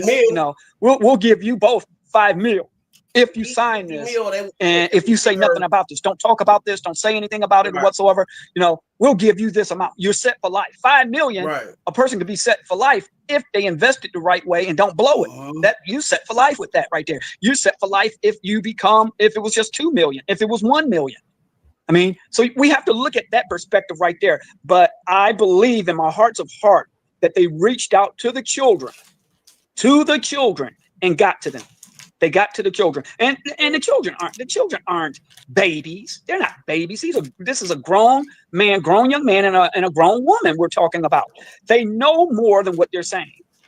Later on, they may say something, but right now they're not going to say a thing right now. But I believe that they know more than what they're saying. And again, I go back to, was their relationship with Angie, their mom, was their relationship, all of that? We have to look at that. Was it all of that? It was horrible. It was horrible, Charles. And because of that explains their behavior at the memorial services, because it was terrible to see them at the memorial service. I'm just going to be perfectly honest. I was going to bite my tongue on it, but it was not even sad to see them up there. It was what's the word? My stomach was turning to see them up there, because it was like, come on now, that's your mom. So show some type of something. And again, they may be in shock. They may be in shock. But and the other thing with them, Doctor, is that did you also notice the body language between the brother and sister? They would not sit together. Yes. They would not stand together. They did not. They act like they couldn't stand each other. Yep. That's correct. Yep. They act like they couldn't stand each other, like they did not want to be in the same area with one another. So I analyzed the whole situation there and everything. And if you could go back and look at their facial expressions. When everything was going on, take a look at their facial expressions. They were holding back anger. I don't think it was anger towards the fact of their mom passing, but it's something going on between those siblings that is not right. They're not as close as people would have them to believe. They know more. They know more about what happened. And we all know without a shadow of a doubt, I don't care if someone said, no, it was just an accident. I'm so sick of hearing that. No, it was not just an accident. Angie Stone was taken out. She was taken out by the higher uppers, the New World Order, because she knew too much. Bottom line, she knew too much. It would have been better. It would have been better for, and I'm saying this in all likeliness that she still might be here, that whoever has been investigating this for her never would have told her a thing until they had everything together. It would probably have been better if they wouldn't have told her anything, because at that point, if you look at all the videos that Angie did up until the point of her demise, you could see the hurt and the anger, and she was coming after them. And she just couldn't believe everything that was coming out. She was like, no, I'm going to get them. I'm going to get them. And when a person is like that, they're not going to be quiet. And that, I believe that a lot of information should not have been told to Angie until after they gathered everything and they was ready to move. So let me add this scenario to the picture after hearing that. Let's say that this is an insurance breach. They try to prove wrongful death by saying that the tractor trailer caused the van to flip over 3 times, but the truth comes out that the van did not flip over 3 times.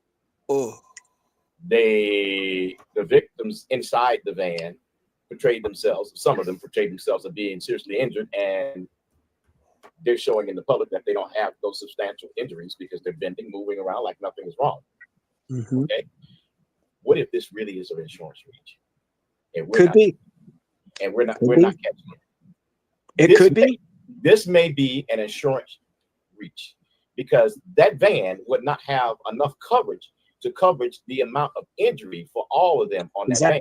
So that wouldn't make sense. So to add a tractor trailer hitting the vehicle to that is much more salacious, because now you're talking about a $10 million to $100 million claim easily.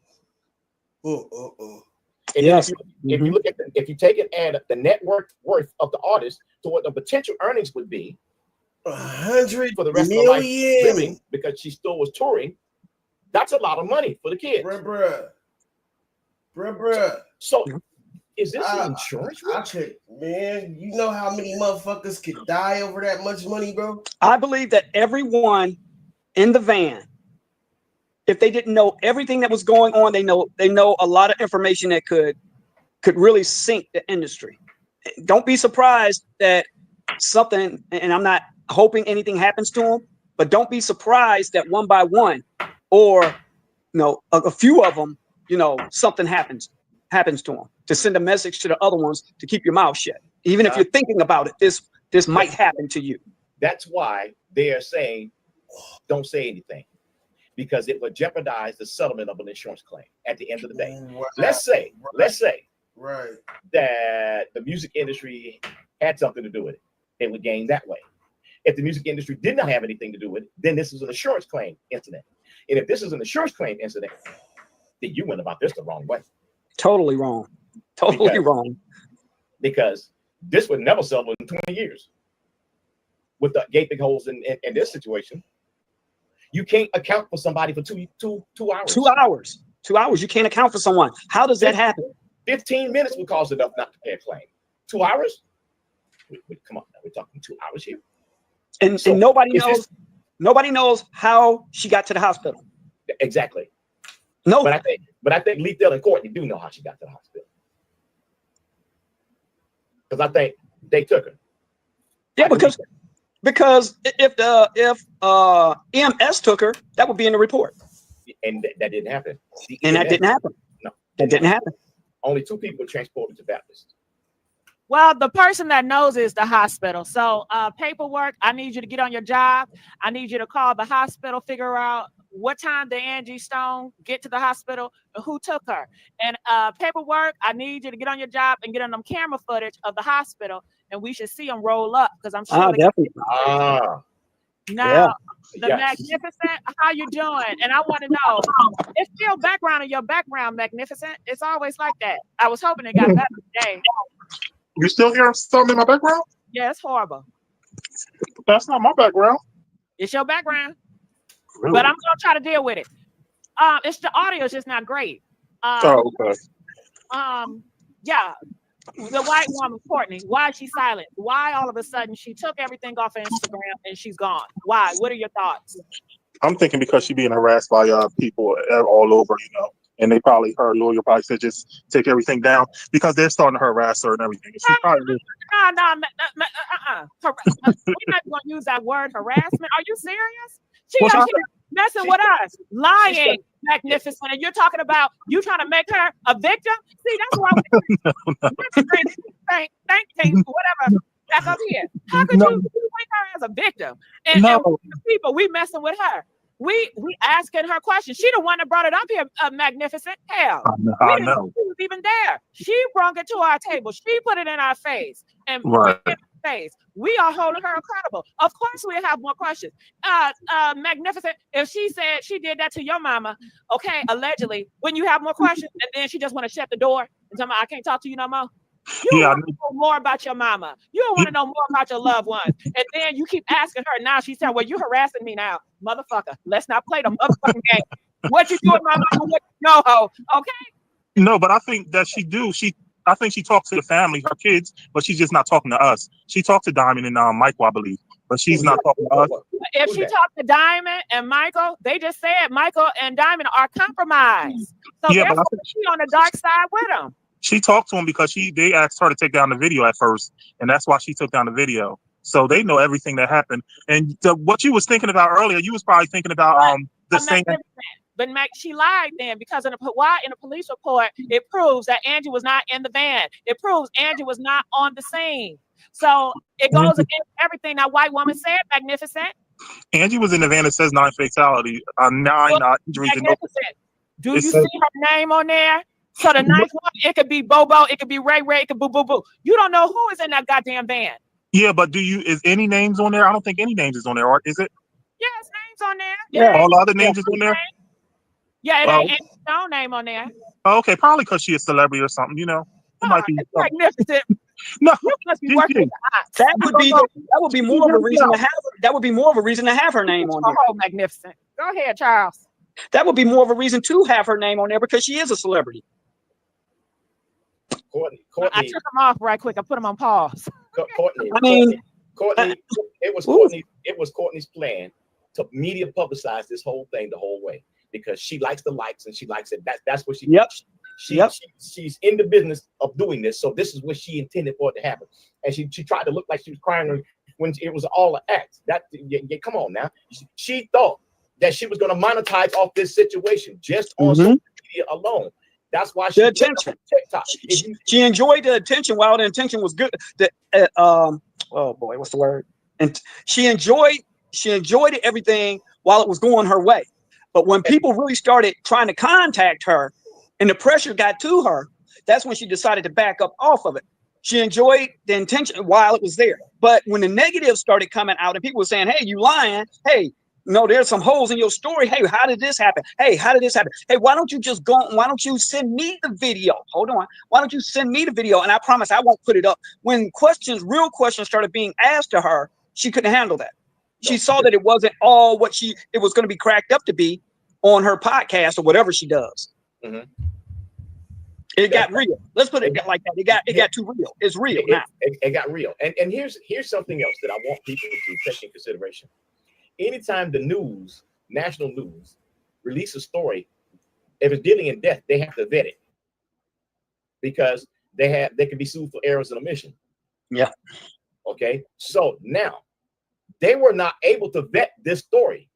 And I know they weren't able to vet it because I couldn't vet it at first. It took 2 or 3 days to vet. And then when you vet it, you're like, well, wait a minute now, this looks like something different. So I would not doubt in my mind for 1 second that one of these networks is not investigating in the background to drop such a big story. This don't think by far this is all over in the press. I'm not taking up for nobody. I'm just saying there are procedures that have to be taken when there's situations like this, and there are procedures that you have to follow. There's a whole lot I know that I'm not saying, but trust and believe I know what I know, and I'm saying what I can say. Now I think that the local news there and everything, they're doing a piss poor job at this here. They're doing a piss poor. They may come out next week and say something. They may come out in a couple weeks and say something, but they have done such a piss poor job covering this. Exactly. You can look at it and say, wait a minute, this is not normal behavior. This is not They're normal doing that on news purpose behavior. to cause. And the other side of that coin is that they man. haven't been challenged by anyone. Nobody from the families called them. Exactly. Yeah. Nobody from the family has pressed TMZ. Nobody from the family has pressed CNN. They hadn't done any of that right there. In fact, Dennis Byron, he said he was a spokesperson. Why haven't you challenged them, Dennis Byron? You know the facts. You say Dennis Byron. Why haven't you got the media to present the story? You have it. So why haven't you? Because you don't have it. Well, the news has been compromised. They've been paid off by the higher ups. I think a lot of people in the chat know that by now. You cannot believe in the news because they are being paid by the higher ups and they're compromised. But Ms. Cook says the hospital would not give information, HIPAA violation. Ms. Cook, have you been around? Have you not heard what the other channel did? The other channel called the hospital to find out it was a criminal investigation. Let's not talk about the YouTube queen, Tasha K. She got all that shit about Wendy Williams' mistress through somebody working in the hospital. You forget these people, they are humans that's working for all these people, and humans are flawed. Humans gonna let you know what's going on. Okay, Tasha K have gotten so much information from hospitals, from jails that she shouldn't have, but she got it because people gonna willing to tell, and people are really gonna tell, just like they're telling already. So yeah, Miss Cook, keep thinking that somebody's gonna break. Somebody's gonna break sooner or later. Someone's gonna break sooner or later. Sooner or later, if the pressure is kept up, somebody's going to break sooner or later because they're going to think eventually they're going to get to me. Eventually, they're going to get to me. That's their mind frame is going to go. They're going to go down the line. They're going to go down the line, and they're not going to let up off of this until they. When you do investigative reporting and everything, you don't let up. You don't let up. You hit everybody that you can hit. Whose ever name you can get. You hit everybody that you can hit, and somebody is eventually going to crack. Somebody eventually going because they don't want to be exposed. That's the last thing that people want is to be exposed as someone. Well, I don't know. I think what we have here. I think what we have here is a bad insurance claim. Okay, but back to Charles. I don't know who's going to expose it. I feel like that when it comes to the family, they don't want much. They don't have high ambition.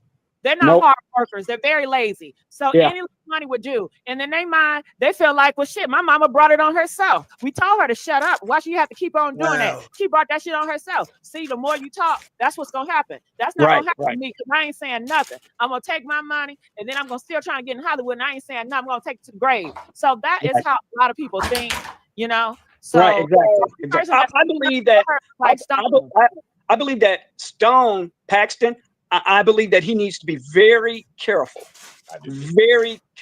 because he has so much information that can break this wide open, that can really break it wide open. Well, Ty tried to tell him, but Ty, you was wrong because Ty, you said he ain't gonna talk. Remember, you told me that, Ty? You said no, don't reach out to him because he ain't gonna talk. But he's talking. He is talking. Yeah, he's talking. In here, Ty, what you got to say? Ty? I wanted to get to that. We're gonna be dropping names. So if you haven't subscribed to my bro's channel on YouTube, he'll be dropping it. It's Stone Paxton on YouTube. Subscribe to his channel. He's doing it in his way. You know what I mean? Is he talking to you now? Are you on the phone with him now? No, I'm not on the phone with him now. He does have a business. Gee whiz. Okay, but he probably hit me in the morning. But listen, I thought somebody was in the back. Okay. Nah, but no, he's doing it in his way. Did you try to tell him not to talk, Ty? Did you say that? I did, but his emotions and stuff is just, you know, is because the thing is, but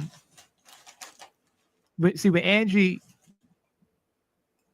put some spirit on you, when she was here, when she touched you and dealt with you and things like that. She automatically, gave you that feeling, of sisterhood, motherhood. She takes over you, you know what I'm saying? So he worked very closely with her, and she told him a lot of things, so he's, I feel, he's feeling Angie's spirit in him, and he can't hold that stuff in. He has a lot of information.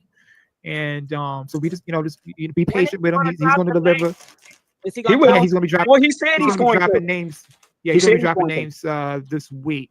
I did ask him to get me the money. Video that I watched today, he was like, "I know y'all want them names. I'm not going to tell them names." That's what he said. No, there's two specific names. That's two sets of names. Right, exactly. He was only talking about the first set of names. The other names after that, he's going to be giving them. Now, what's the first set of Or names? in his part 3. What, for the people that don't know, what do you cover? It only would take me so long to find out, and then you ploy. And if they are not in financial condition, she's got children, those are pieces we use to leverage. Yeah. So it's open. Yeah. Let me help Ms. White out by what she's saying. So pretty much before the entry of the new computer age where things are going, and cybersecurity. There was cybersecurity, but it wasn't so outspoken as cybersecurity is now. But with cybersecurity now, there's so much coding that's different that different ones can work with if they know anything about cyber programming, that you can easily tell what's real and what's not real. I am cyber trained, and I do know all about cybersecurity. My daughter is an expert in cybersecurity. That's her field of work. So that's how I'm able to verify a lot of stuff, because there is a lot of just like Ms. White said, there is a lot of things thrown out there to actually throw you off. You have to know what you're actually looking for. I have a strong military background too, and so I am very aware of it, and that's what gives me sort of the niche that I have in getting information, because I know there are situations, just like you said, the government throws out there just to throw it out there, but metadata doesn't lie. And if you check the metadata, you can always follow the truth. I agree with that, but I think one of the realms that I think, and no disrespect, you're missing some things. Is when I work with the CIA, before you even get anything, that we hire hackers to do the things that we need them to do. That's not necessarily true. Like I said, it's what we want you to know before you even get to know. I'm talking about at the highest levels. I just came out of that, and I know people in government. It reaches our way to the White House. That's all I can say. That's all I can say. Miss White, hold on, Storm. Miss White, I wanted to know, for those that did not know about a patsy, could you tell us what is that? What is a patsy? A patsy is like John F. Kennedy, Lee Harvey Oswald. He was the patsy to make us think that he was the one who killed JFK. You got to have someone, a scapegoat. A scapegoat. Yes. A false. Yes. A person that is just to blame to do something, but they did not do. No, they could have done it, just not to the level. They could have played a role, but if the public is more focused on that person, then that's the one who will take the brunt of everything. That person. They said let her cook, so I'm just gonna let you cook. You got it, Miss White. I don't want it like that. I just want people to just be aware, and levels are very high. And I don't know how it goes, but when you have things that they want you to see, they just do. They get out there and they make things look and appear like they're really legitimate. And you're only going to go so far in following anything. Like I said, if it reaches as high as the White House to do cleanup, they're not going to have a problem with anything that falls below. They won't.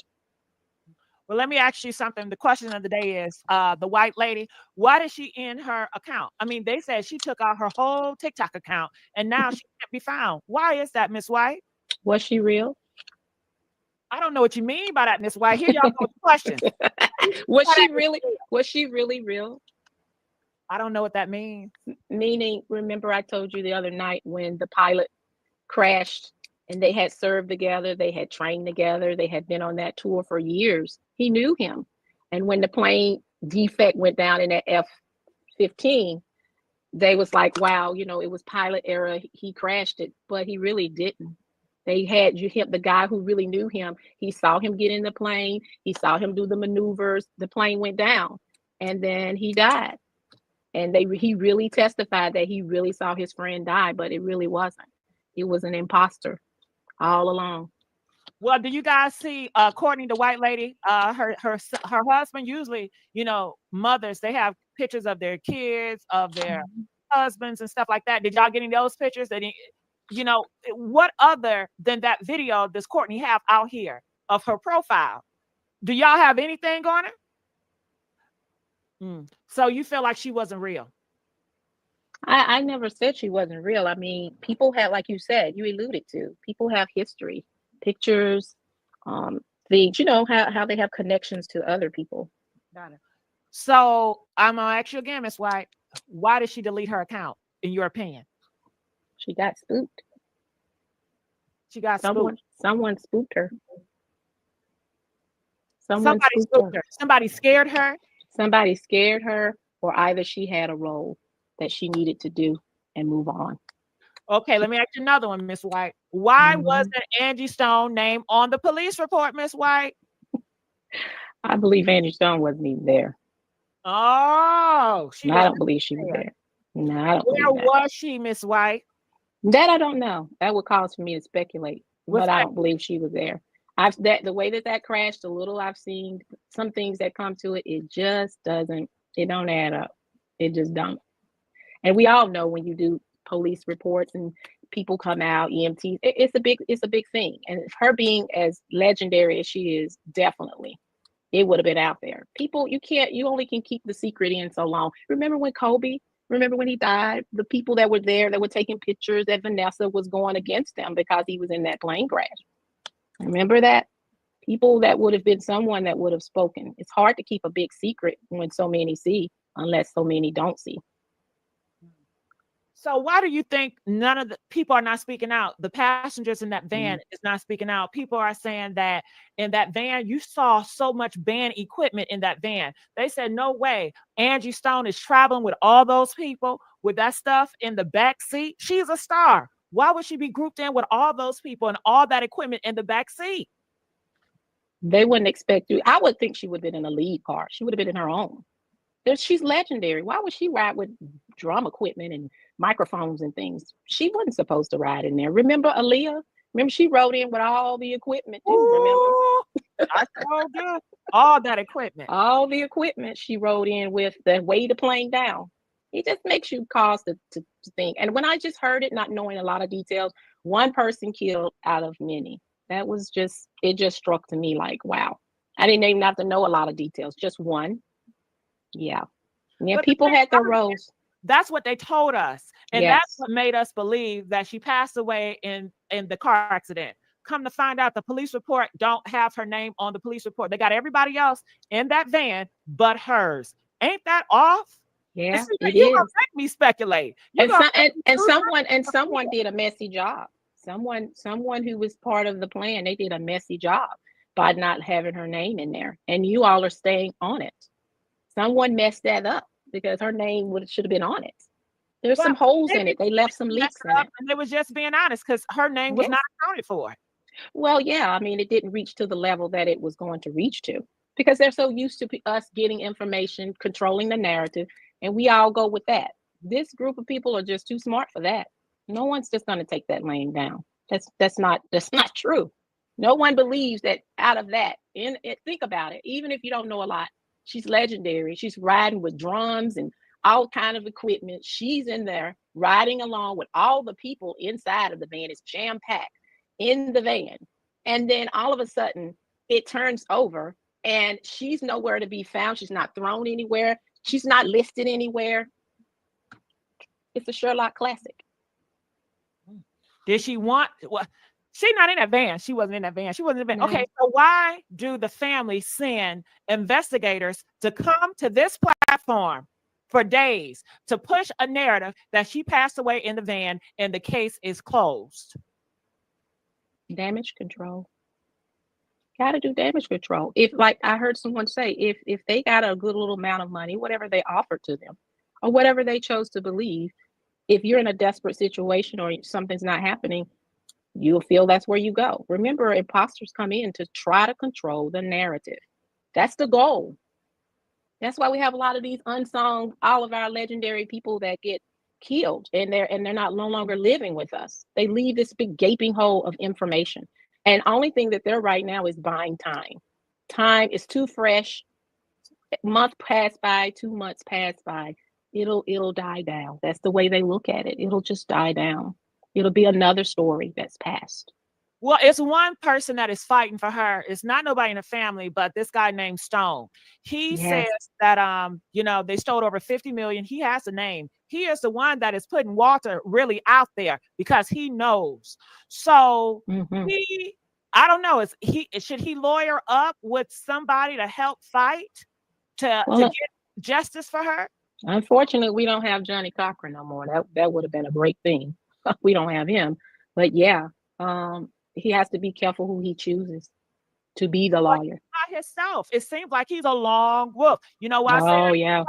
They said that he was shocked that the kids, Michael and the what's her name? Diamond. Signed that contract with that woman that's associated with Clyde Davis. Wow. Okay. Yeah. So he was trying to get the kids on his side to fight, because that would help the fight for justice for Angie. Because you would think that her kids will be on her side fighting for her rights and for justice. But they said the kids, they don't even want to speak to him or anybody else because they didn't sign that paperwork. Yeah. So he himself. So what you think about that? And unfortunately, I don't know the behind the scenes what Angie's Miss Stone's relationship with her children. But if it had any cracks in it, then that's why it was so easy. Girl. That's why. Did you know they had a big old fight and it got on the internet? And the daughter at 30 years old, she sent her mama to jail and then came out putting articles talking about her mother is a monster. And she was blaming her mom for everything. She said her mom hit her in the mouth with a big metal thing unprovoked, like she's just going crazy. That's how she was pinning Angie. But Angie has forgiven her because Angie forgives everybody. You know what I'm saying?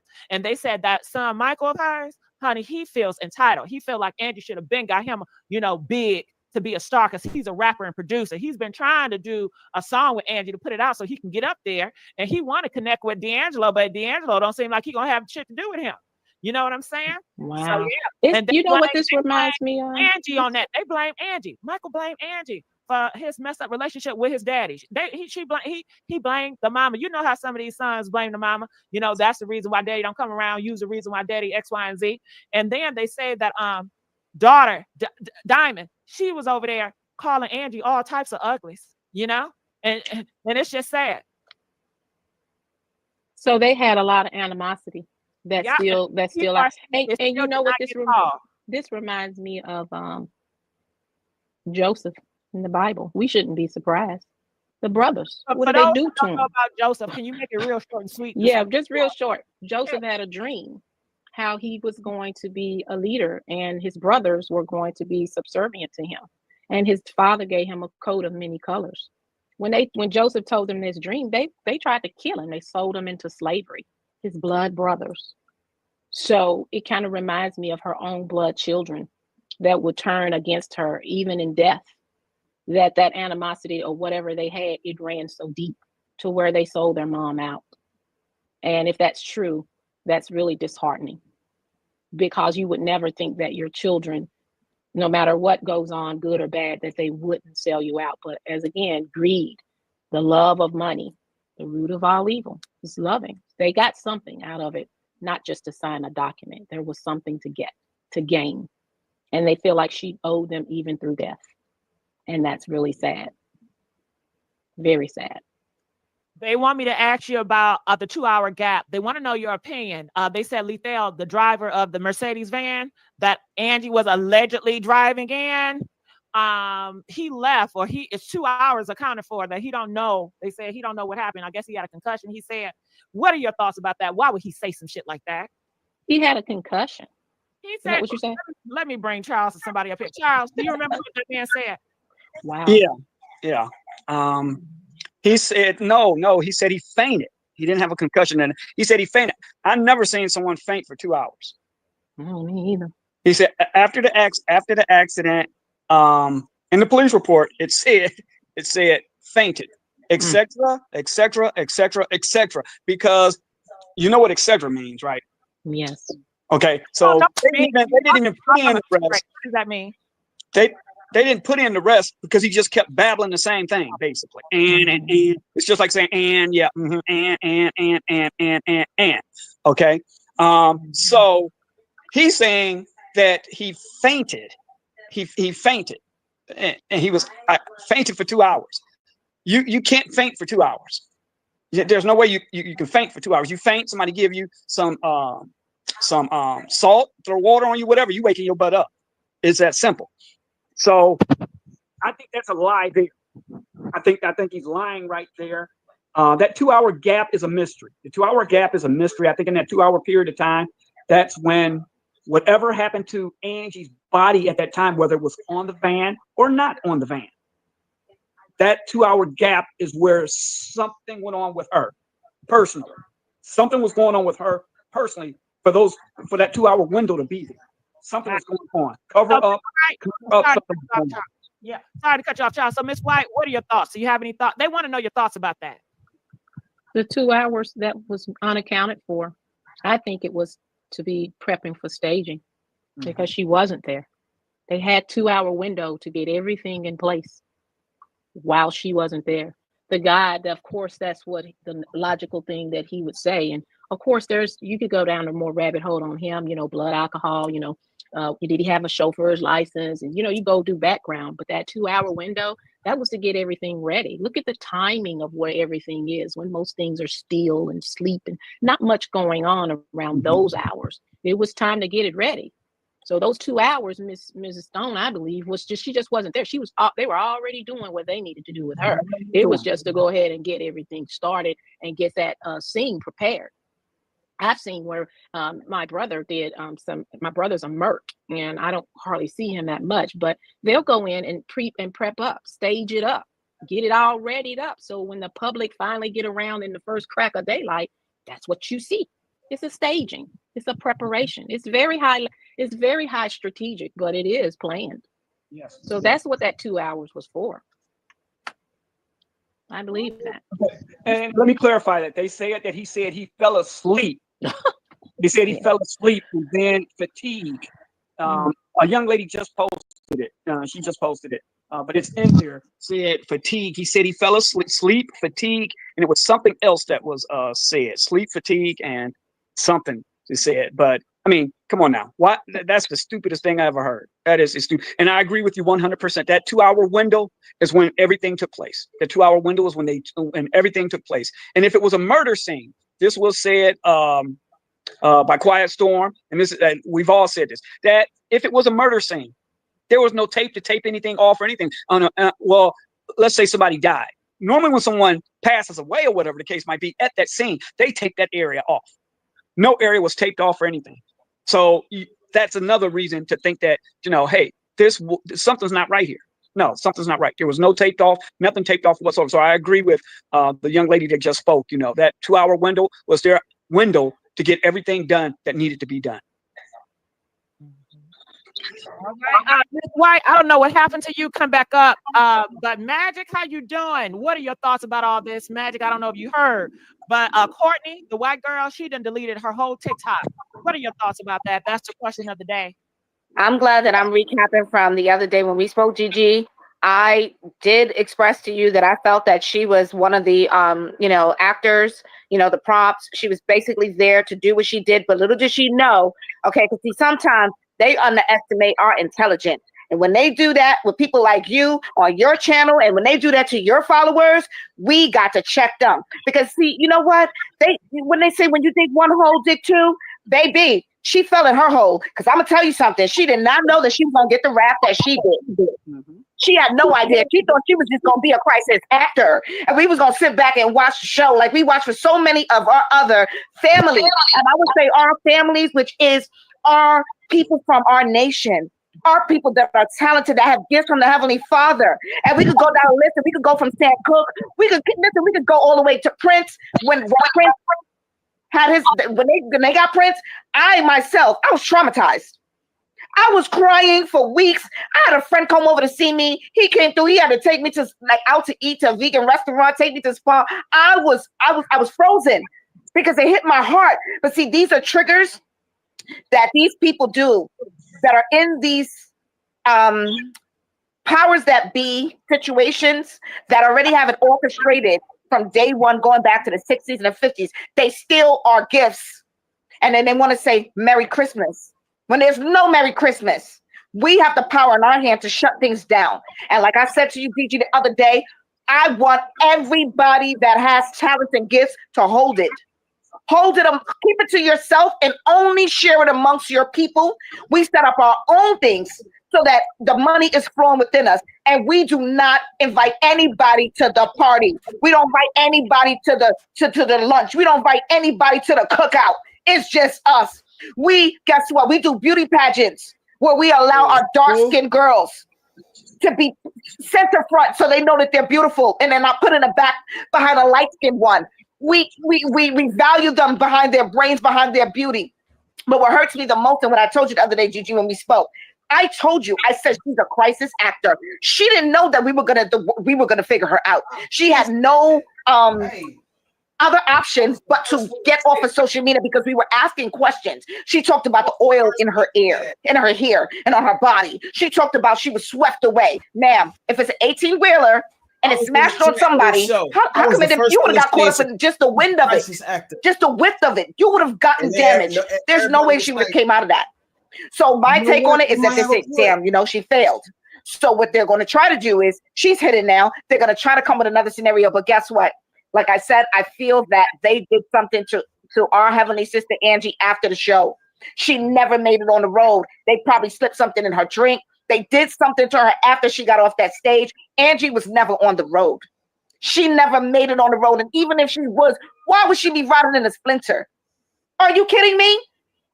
Absolutely not. Guess what? The bear would have been in a Splinter and she would have been resting in a hotel and then getting her transportation the next morning, flying out or something. I'm sorry. I did stuff back in the days on the stage, stuff for MTV and VH1, and I'm not a big time person, but me myself, I would not be riding no Splinter at night. I would have been getting my sleep. Yeah, especially knowing her age, the condition she was in. I believe she wanted to go to bed. And wherever she was at, whatever hotel she was in, wherever she's at, they probably put something in the drink. They gave her something, roofie, whatever you want to call it. But Angie never made it to that van, man. She was never on the road. That was staged, and they put it together just like they do the weather. They put it together so we could see, this is happening now. Check this out. So when we get the morning news, the Splinter flip. Even when you see the Skid Row, it doesn't look real. It looks staged. Right. Listen, if it looks like a duck, quack like a duck, it's a duck. We've been through this so many times. When they set up things and they said, this is what happened, and happened, then guess what? This is the time, and it's a lie. We could go back to Nipsey Hussle. I don't even want to go there and on the marathon, running the marathon. That was so bogus. We're looking at it like it's in real time, but it's not in real time, Gigi. It was staged. They're showing us this, and they're saying that this is the real time that it happened. But guess what? It's fake. They took our sister out. They did her dirty. They owe her $50 million, and they better pay her and her family. And you know one thing? I just got to give a heavenly praise and a prayer to her daughter and a prayer to her son, because they got to be very careful. They better be very careful. They already signed the papers, Magic. What papers? You didn't hear about that, Magic? No, I ain't hear about no papers. Sign what papers? Girl, you're going to be mad when I tell you this, okay? They came up here on my live today. Angie's cousin Ty. And you know that man named Stone? He's on the internet and he's close with Angie. Angie told everything. Angie kept on mentioning that man on the lives and stuff that she was exposing Dark Hollywood. They have recordings of stuff, And Ty said, Angie cousin Ty said he was talking to Stone. And they had a conversation about the kids. And the kids signed the NDA with that person that's close to Clyde Davis. So no. You know what? No, you know what, Gigi? This is why I rocks with you. And this is why you're the most beautiful commentator on this platform. I promise you. You switch it up and all that, and you get jiggy with it. But ain't nobody messing with you, Gigi. I am shaking in my boots. Are you kidding me? You know what? I'm done. I'm done. I'm done. I can't do this, Gigi. Gigi, I am done. Gigi, I'm done. I have nothing else to say. I'm done. I'm done. Are you kidding me? No, I'm not kidding you. All right. I will tell you a lie. You know what? But let me tell you something. Here we go. Let me tell you something. Even though they did what they did, like I said, and they say in the West Indian culture in Nigeria, when you dig one hole, dig two. Because the kids that signed that NDA, don't they know that those same powers that be is coming for them? And if you got any type of weaknesses or any type of flaws, all they have to do is just feed those demons in you and give you those whatever's gonna get you on that whatever it takes to get you in those predicaments. You are an easy target because you violated your mother. You're an easy target. And they can set you up and take you out next. Bobby, Christina, Whitney. Here we gonna go. Bobby, Christina, and Nick. Did you know they took out Nick too? Bobby. Yeah, they got him. I didn't find that out until recently. I didn't even know they got him, but they got him. Yeah, they've been dead. Wow. Yeah. So her daughter, I mean, and the son, they have to be, and I'm looking out on their behalf to say they got to be careful. They sign an NDA. Guess what? You can't sell your moms out. You can't do that. Look at Kanye. He would never be the same. He would never be the same. For Darkwood, it's not even Hollywood. It's Darkwood because it's all burnt down and it's all going down. We are in the time of revelation. And like Angie said, she says, oh, yeah, you may try to come and get me, but I'm a child of God. And she made that statement relevant. And I'm going to tell you something, Gigi. 2 nights ago, I had a dream that he's coming back. Our Father is coming. He is here. He's already here. That's inevitable. I mean, his return is inevitable, whether people want to believe it. I saw the world shaking and everything, buildings shaking. I was inside looking outside like, what? Everything was shaking. I said, what? He's coming back. Well, we have to understand He's coming for vengeance of his children. His stolen property. The times we're living in are the times that he spoke about. You know, when we see wars and rumors of wars, famines and pestilence, everything is coming to pass. We're actually living in Bible prophecy right now. A lot of people don't make fun of it and everything, but we're actually living in the very words that was spoken about what would happen. We're actually living here right now. Now, how fast this goes, because we also have to understand that the earthquakes are going to increase. And you see the increase in earthquakes and everything. Natural disasters are going to increase to where they're going to increase to a place to where every single day there's going to be devastation. There's going to be devastation each and every day. There's either going to be multiple tornadoes here and there. There's going to be flooding here and there. There's going to be fires here. Just look at it. The signs of the time is in the weather. Pay attention to the weather. Pay attention to the weather, because that determines, and then pay attention to the wars and everything and the rumors of wars, and then pay attention to the persecution of the body of Christ. Just because it's not happening here in the United States of America, we're not being persecuted like that. Go look up Syria and see how they're being persecuted. Go look up Japan and see how they're being persecuted. Go look up China and see how they're being persecuted. Go look at some parts of Africa and see how the Christians are being persecuted there. So just because it hasn't hit here yet, which it is coming. It is coming here. And Angie foresaw this. Angie foresaw this. She foresaw it. That's why she got so comfortable knowing the Lord, and she knew that her soul was safe and everything, because she saw these times coming. She saw these times coming. She did. And it's weird. It's funny. They said Diamond is high right now on Facebook Live. Y'all go snatch that live and send it to me. But they said somebody was fighting them. They was fighting her the other day because they said she stole money, and I saw them like it looked like they were on like a football field or like something, and they charged her and they were like trying to fight her and beat her down. And they said that she stole money. They said that Angie's daughter, it's on you. They said they beat her down. Somebody was running after beating her down because they said she stole money after the funeral. Me that. Send me. She already stealing money after the funeral. I knew she always had that hate to Gigi. But y'all remember what I said? Remember what I said earlier, Gigi? I said that we have to understand that Angie didn't leave this earth wealthy. She didn't leave this earth wealthy because they didn't took all her money. So her children, they're looking for that outlet. If somebody, like I said earlier, remember, Gigi, if they come to them and offer them $500,000, that's more than enough. That's $500,000. That's $500,000 that they never had. They're gonna snatch that up. So they're gonna come at those children. They're gonna come at those children and offer them things now. They're gonna offer them things to keep them silent. But when they're done with those children, and it doesn't matter if those children speak up or don't speak up, they're either gonna let those children speak up or they're gonna take them out. Yep, exactly. And that's exactly what I was thinking about, because guess what? It's over 50 million they owe her. If they can give them 100,000 or whatever, that takes a cake. But guess what? If she's like she said, Diamond, oh, I'm gonna go for my mother's, then this and do that. It's not gonna happen, baby. Because if you are not centered with the word, and if you are out there, and if you are doing substances, if you're doing, these type of things, ma'am, they are going to target you. They'll catch you at a party. They catch you on a late night. They catch you going home. They'll catch the son trying to get into the industry, and they'll slip you something, and then you're out. So her kids are not safe, because the whole point is they stole from her 50 million so that she doesn't have a legacy to pass down to them, and for them to pass down to their kids. So the same industry does not want them to get it, because they didn't want the mom to have it. So why would they make? What gives the idea they don't want the children to have it? What I mean, they're not safe. Her kids are not safe, and her grandkids are not safe. They're gonna find their vices. They're gonna find their vices and what they like and what they love, and they're gonna use it against them to take them out too.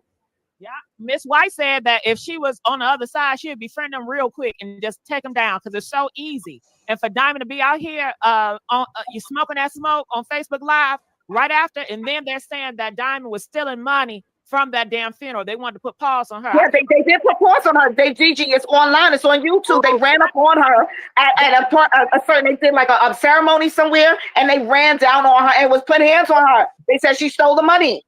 Deborah, you know what? I think right now the Diamond's Facebook name, y'all put it in the chat. We need to find her Facebook name, her TikTok name, and send me that stuff at the Messy Sweet Spot at Yahoo. Don't play with it. What is her name? We can. I wish no harm upon the children. What we need to do, even though they're not children, they're children to us. I'm 61 years old, so they're children to me. But we need to keep them in prayer. We need to try to keep them in prayer as much as we possibly can, regardless whether they're wrong or right. Because while we may not be able to change their minds or get them to do the right thing, there's one above us that can. God can. I agree. So we really need to uplift them in prayer as much as we possibly can. No matter how wrong they do things, no matter if Diamond is out here stealing, killing, whatever, she still can be saved. She still can be saved. As long as she's breathing, she can still be saved. And at this particular time, regardless of how much she may not have liked her mom. They may have gotten into an argument. The relationship may not have been good. Somewhere inside of her, she's hurting. Somewhere inside of her, she's hurting. She's hurting. Somewhere inside of her, through all that fitness, through all that hatred, through all she is hurting. So we need to pray for her. We need to pray for Michael. We need to pray for the grandchildren, that God will intervene some type of way, that God will intervene and touch their hearts in some type of way, and they will turn their lives over to him. That's about all we can do for them at this particular time. I agree. Real Christian. I agree. Real Christian. Shout out to the real Christian. Okay. That's very nice for him to say. Well, that's just who he is, Ooh. It's horrible. It is horrible. But I'm glad you're back. Miss White, she's so yes, great. Ma'am. Yes, ma'am. I'm doing good. I'm not gonna speak until what are your thoughts? I know you got cut off when we were talking, but you're back now. So I know it's a lot been said. Yeah. What are your thoughts about it? Welcome to Trama Unit TV. I you said now rocking with the earth right now is in its birth pain. Tap in, tell a friend, and wipe your feet when you come in. You have now entered the Trama Unit. This is all literally the speaking. things that Make are sure you going tap on, that thumbs up, hit that like button, make sure you subscribe, and tap that bell button. Keeping We and are now turning our live. eyes off of Christ. We are all going to live, and we're all going to die. And these things are demonic. This is the devil's world. This is his world. We're supposed to not be conformed of it. We just got to learn how to maneuver inside of it. We're supposed to be letting our light shine for those who are in darkness. And the devil is strong right about now. He's very bolden now. He's very come to you in any form, even if it's your child, your spouse, your mother. He'll do whatever he can do to sway you from focusing your worship on God. Yes. And I know that what happened to Miss Stone is devastating, but no disrespect, but you should be focused on your own path, because we don't know when, we don't know where, and we don't know how. But we were set on this planet for a purpose, and that was to give God all the glory and share the word, because everybody don't know it, and everybody is not experiencing it. And there are people who are lost, who are walking around dead. They have dead souls. They're soulless. Yes. And the devil right now is using its most formidable weapon, which is technology and information. He's already brought a rift between our generations. Look at the Gen Zers and look at the older one. It's a big gap between the two. He came in and wedged it in. So you got the two generations that are broken, because we supposed to have been still passing things on to the next generation, but it's all broken up. And now it's digitization. It's all about control. This is a control thing. I read a lot of books. I told you I'm an avid reader, and I've read things way before this day was coming. And this is about controlling your money, your health, your mind, and your food. And if you don't have a rock solid spiritual foundation, you won't make it. Ain't gonna make it. You will not make it, because this is all a facade.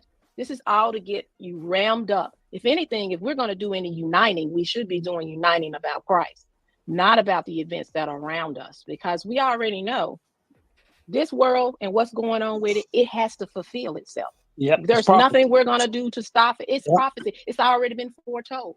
But we supposed to be focused on serving Christ. That's what really matters. Because at the end of the day, there are going to be things we're just never going to know. And if the devil can have you so inundated and so focused on one task, you're going to miss it. And I always tell my kids, if God called you away today, what have you thanked him for at this moment? Is it something from yesterday or whatever you got today? What did you thank him for? Because that's what you're going to be left with. He has control of everything. You said a word right there, Miss. Yeah, he has control of everything. And make no mistake about it. I believe Angie was at peace. Whatever happened to her, I believe she was so at peace to where it pissed Satan off. See, we have to understand, when we're at peace with God. Your audio's going down. Okay. How is that? It's better. Okay. When we're at peace with God, that's what angers these higher uppers, because they're being led by the spirit of Satan. We have to understand that. No, we have to understand that the spirit of the Antichrist, which is Satan, is already in the world. And it's so difficult for those that are the higher uppers, the New World Order, the rich, wealthy, filthy rich people, the oligarchs that control the things around the world and around this country and everything. It's hard for them to make it to heaven. They basically have already sold their souls. Jesus said it's harder for a rich man to go through the eye of a needle than it is. See, we have to understand these things, that what is going on right now has absolutely nothing to do with the flesh. We're in spiritual warfare right now. When I say spiritual warfare, when that person cuts you off at the light and roll their window down and decide to cuss you out, that ain't them. That's a demon inside of them. But if you don't know about demons and you don't know what you're dealing with, you can't defeat what you're dealing with. We are in spiritual warfare. I don't care how humanistically it looks. This has absolutely, they took Angie out of here, not because of the money aspect of it. They took her out of here basically because she's a child of God. And the damage that she was about to do would expose a whole lot of them. It would not have stopped them, but it would have exposed a whole lot of what's going on. And who knows what Angie would have started doing? Who knows if she would have started preaching and teaching the word of God to draw people in? Woo! Just think what tools she would have been. See there? So Satan, he knew that. So that's why they stopped her, because of her future threat to them. Her future threat to them. That's why she was stopped, because of her future threat in the spiritual realm. We can attach ourselves to the flesh as much as we want and miss the flesh, but we have to understand it is appointed to man once to die, then the judgment. And ain't no middle ground today. You're going to die and then you're going to be judged. Ain't no middle ground. So we have to be centered on where will we spend eternity. And all these things that are happening are distractions to keep our minds off of God. And it's good to be activists. I've been an activist for so long until actually it wore me down. It wore me down to the place to where I was getting sick behind it. I had two strokes in less than 3 years. I had 2 strokes. And my doctors was like, you got to stop. You got to stop doing this. You have to, the next one might take you out of here. We have to understand that Satan, those that want to do right, whether you're a child of God, whether a person is not a child of God, if you want to do right, there's right and wrong. Ain't no gray area. We want to make a gray area a lot of times, but there's no gray area. There's either right or wrong. And whether you're a child of God or you're not a child of God, okay? Those that are not truly a child of God, Satan ain't worried about it. But those that are trying to do the right thing, Satan's going to throw everything at you to detour you from doing the right thing or saying the right thing or trying or being so involved in worldly stuff to where we can't see the spiritual stuff. And we have to be very careful. We have to be very careful with it. We have to be very careful with it. Hey, Shot Town, are you there? Hey, yes. How y'all doing? How you doing? Everyone? Good. I I'm want to Shout out in the house. Shot Town. I Yes. want to get back to Angie Stone. Yes. Now, the question of the hour is the white woman. Why do you think we need to talk about her. See, that little clear thing right there, she probably in some type of protection right now. That could be a possibility. She probably in some type of protection. You know, if she done took down her Instagram and all this and that, they probably got her protecting her somewhere right about now. Because she knew she was lying the whole time. She was lying. All this stuff with Angie. I looked at that performance. A guy shared it that he recorded.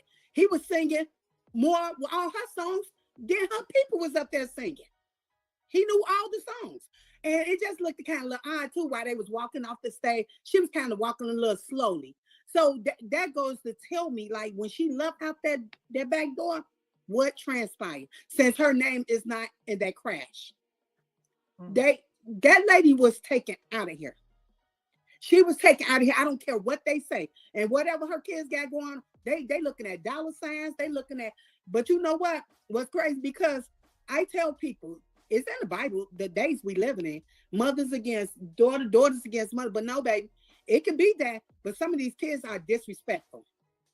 And to say that because I done had 3 different generations of kids. See, Diamond, she reminded me of one of mine, but at that time, she was a teenager. Yes, I had to give her these hands and knock hers out.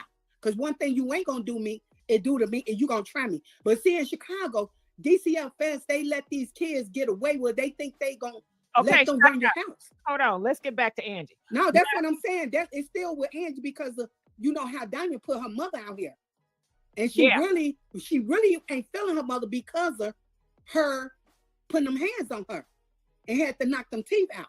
Because that's why I was going with that. Diamond still have resentment. She still have it. I have a daughter. And you feel like she played a part in her mother's demise? I still have a daughter. That's why I was going with it. I have a daughter like that still. And she badmouthed me because, you know, you put your hands on me, so I'm gonna do what I have to do. This is why I know she resent her. And you cannot trust, it's a shame to say, you cannot trust your own kids. You shouldn't trust nobody. But when they're your kids, though, when they're your kids, you try to do forgiveness, even after they put hands on you and y'all didn't work things out. But then you still see some other stuff, because I see this too. One of my daughters, that she even grown. That's what I'm saying. It's something about these kids, you know, and that girl, she knows she did wrong, but she gonna have to live with that. And then they doing all this for the money. They don't know what they next move. They get into the industry like that, whatever that happen. Watch and see how they gonna fall off. That money gonna have blood on it. I got a question, Chi-Town. You made a statement. You said that Courtney, the white girl, is protected. She's in protective services. How did you come up with that idea, that thought? The reason I say that is since everybody says she then took down this, she took down that, and I knew Chi-Town, that's what they said. But the thing, and then people calling her. I seen paperwork, he called her. And I'm glad you got out the paperwork. I'm glad you did call her. I'm glad he called her. Exactly. I'm glad he called her. I'm glad he called her. And everybody want to lawyer up. Everybody want to lawyer up now. So what did she say? And Chi-Town, let's not play with it. Tell me exactly what she said. Tell me everything about paperwork and that white girl. Tell me. Once he kept calling her, eventually she got on the phone, and then he got to asking her questions, you know, about the accident, right? She really didn't have much to say. And the next thing you know, she hit him up to talk with her lawyer, her attorney. And he asked, can he get the attorney name? She gave the attorney name. First, she was stalling. She gave the attorney name and the number. Why are you lawyering now? Confident? Was she happy she was telling her story? Did she sound shocked that he got the number? Like, how was that? Yeah, she sounded shocked. Like, how do you, like, if the say, how do you get my number? Like, yeah. She didn't know she could be touched. You ain't know you could be touched, ho. Okay. Exactly. She thought she was untouchable. Get your ass touched. Okay.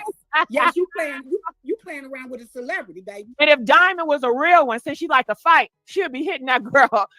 Not in Louisiana, wherever she at. You talk about my mama. Okay. Now, did he ask her? Did he say, did you see Angie Stone? Did he ask her that? And what goddamn, why you ain't tell me that? I told everything verbatim. What did he say? I listened right.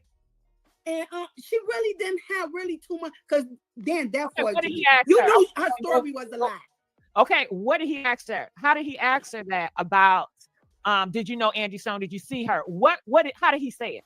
He had asked her, let me see, how did he say it? Because at first she didn't answer the first one or two times. So then when she did answer, and then how did he say it though? He wanted to know what role did she play. And what did he say about the accident then? Because she wouldn't let him go far with it, because she already knew what it was.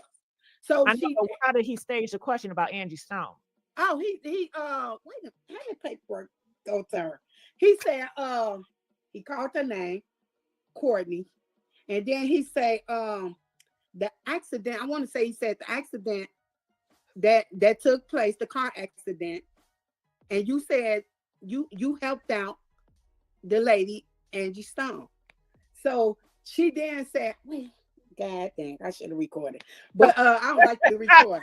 But I know I was on there when he called this lady. I don't like to record people. Shout out.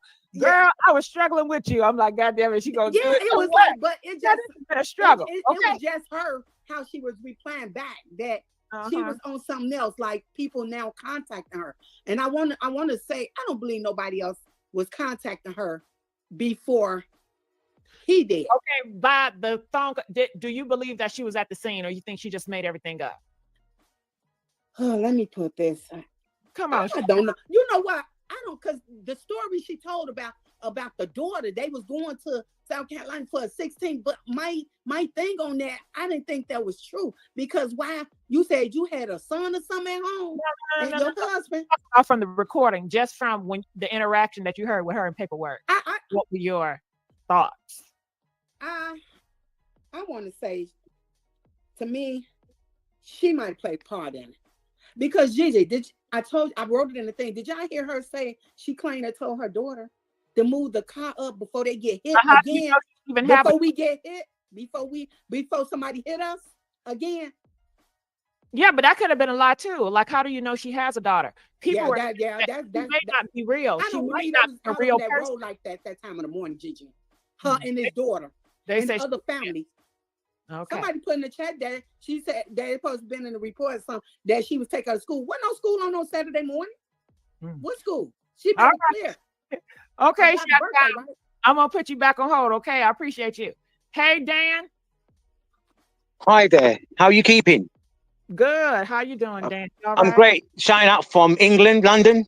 Shout out England, London. You got it. Yes. All right. So what I picked up, right? So her son mentioned at the funeral. No, it wasn't her son. Sorry, what wasn't that? The lady that you had on live. I don't remember her name, right? Saying that something was put in her drink. Yeah.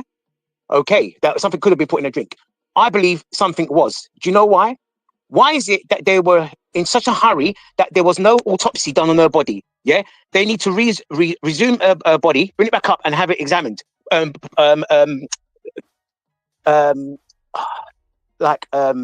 Personally, like not do it like in terms of like through anything, do it public, like have her body like resume, see if there was anything put in her body, anything she was injected. I want to talk to you. Huh? Hello there. Hi, that's false information, sir. You think that's false information? That's false information. All right then. Well, the lady. I'm not going to let that go out on this channel. No, that's false information, sir. The lady said that something. Remember what she said? Hold on. She said that she wasn't on. She couldn't have been put on the sprint. Wasn't probably on the sprint because she probably was too tired to go anywhere. Do you see what I'm saying to you? So, and then she said something could have possibly been put in, like maybe put in a drink or something, like giving her a drink. True. That is correct. Yeah, do you see what I'm saying to you? That. No, it's not correct, because until we can have that confirmed that that's what happened, we don't know that. Listen to me. There have been no credible source for that information. None. I understand. No credible source. So unless there is a credible source to the accusation, I could go along with it. I could talk about it, but there's no credible source to that accusation. And since that is an accusation, I don't want to have anything to do with a statement such as that because it's not credible at this point. All right. So have you not asked yourself? All right, and let's go with what you just said then. But have you not asked yourself why wasn't there an autopsy done on her body? There was an autopsy. You have. There was. Yes. All right. Yeah. Can I chime in? Because something just came to me just now. And someone says that I'm being rude. So if I apologize, if I sound rude, I apologize. But I am definitely I have great feelings about this situation. And if something isn't right, that bothers me. So if I sound rude by any way, please forgive me. But Can I chime in really quickly? I'm so sorry. I just want to know why haven't we heard from? Yeah, hi.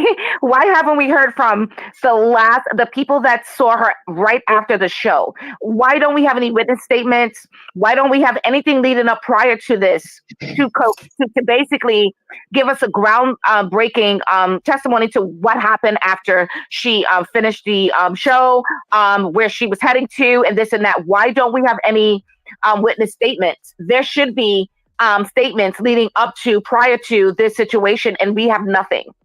What was happening after that show?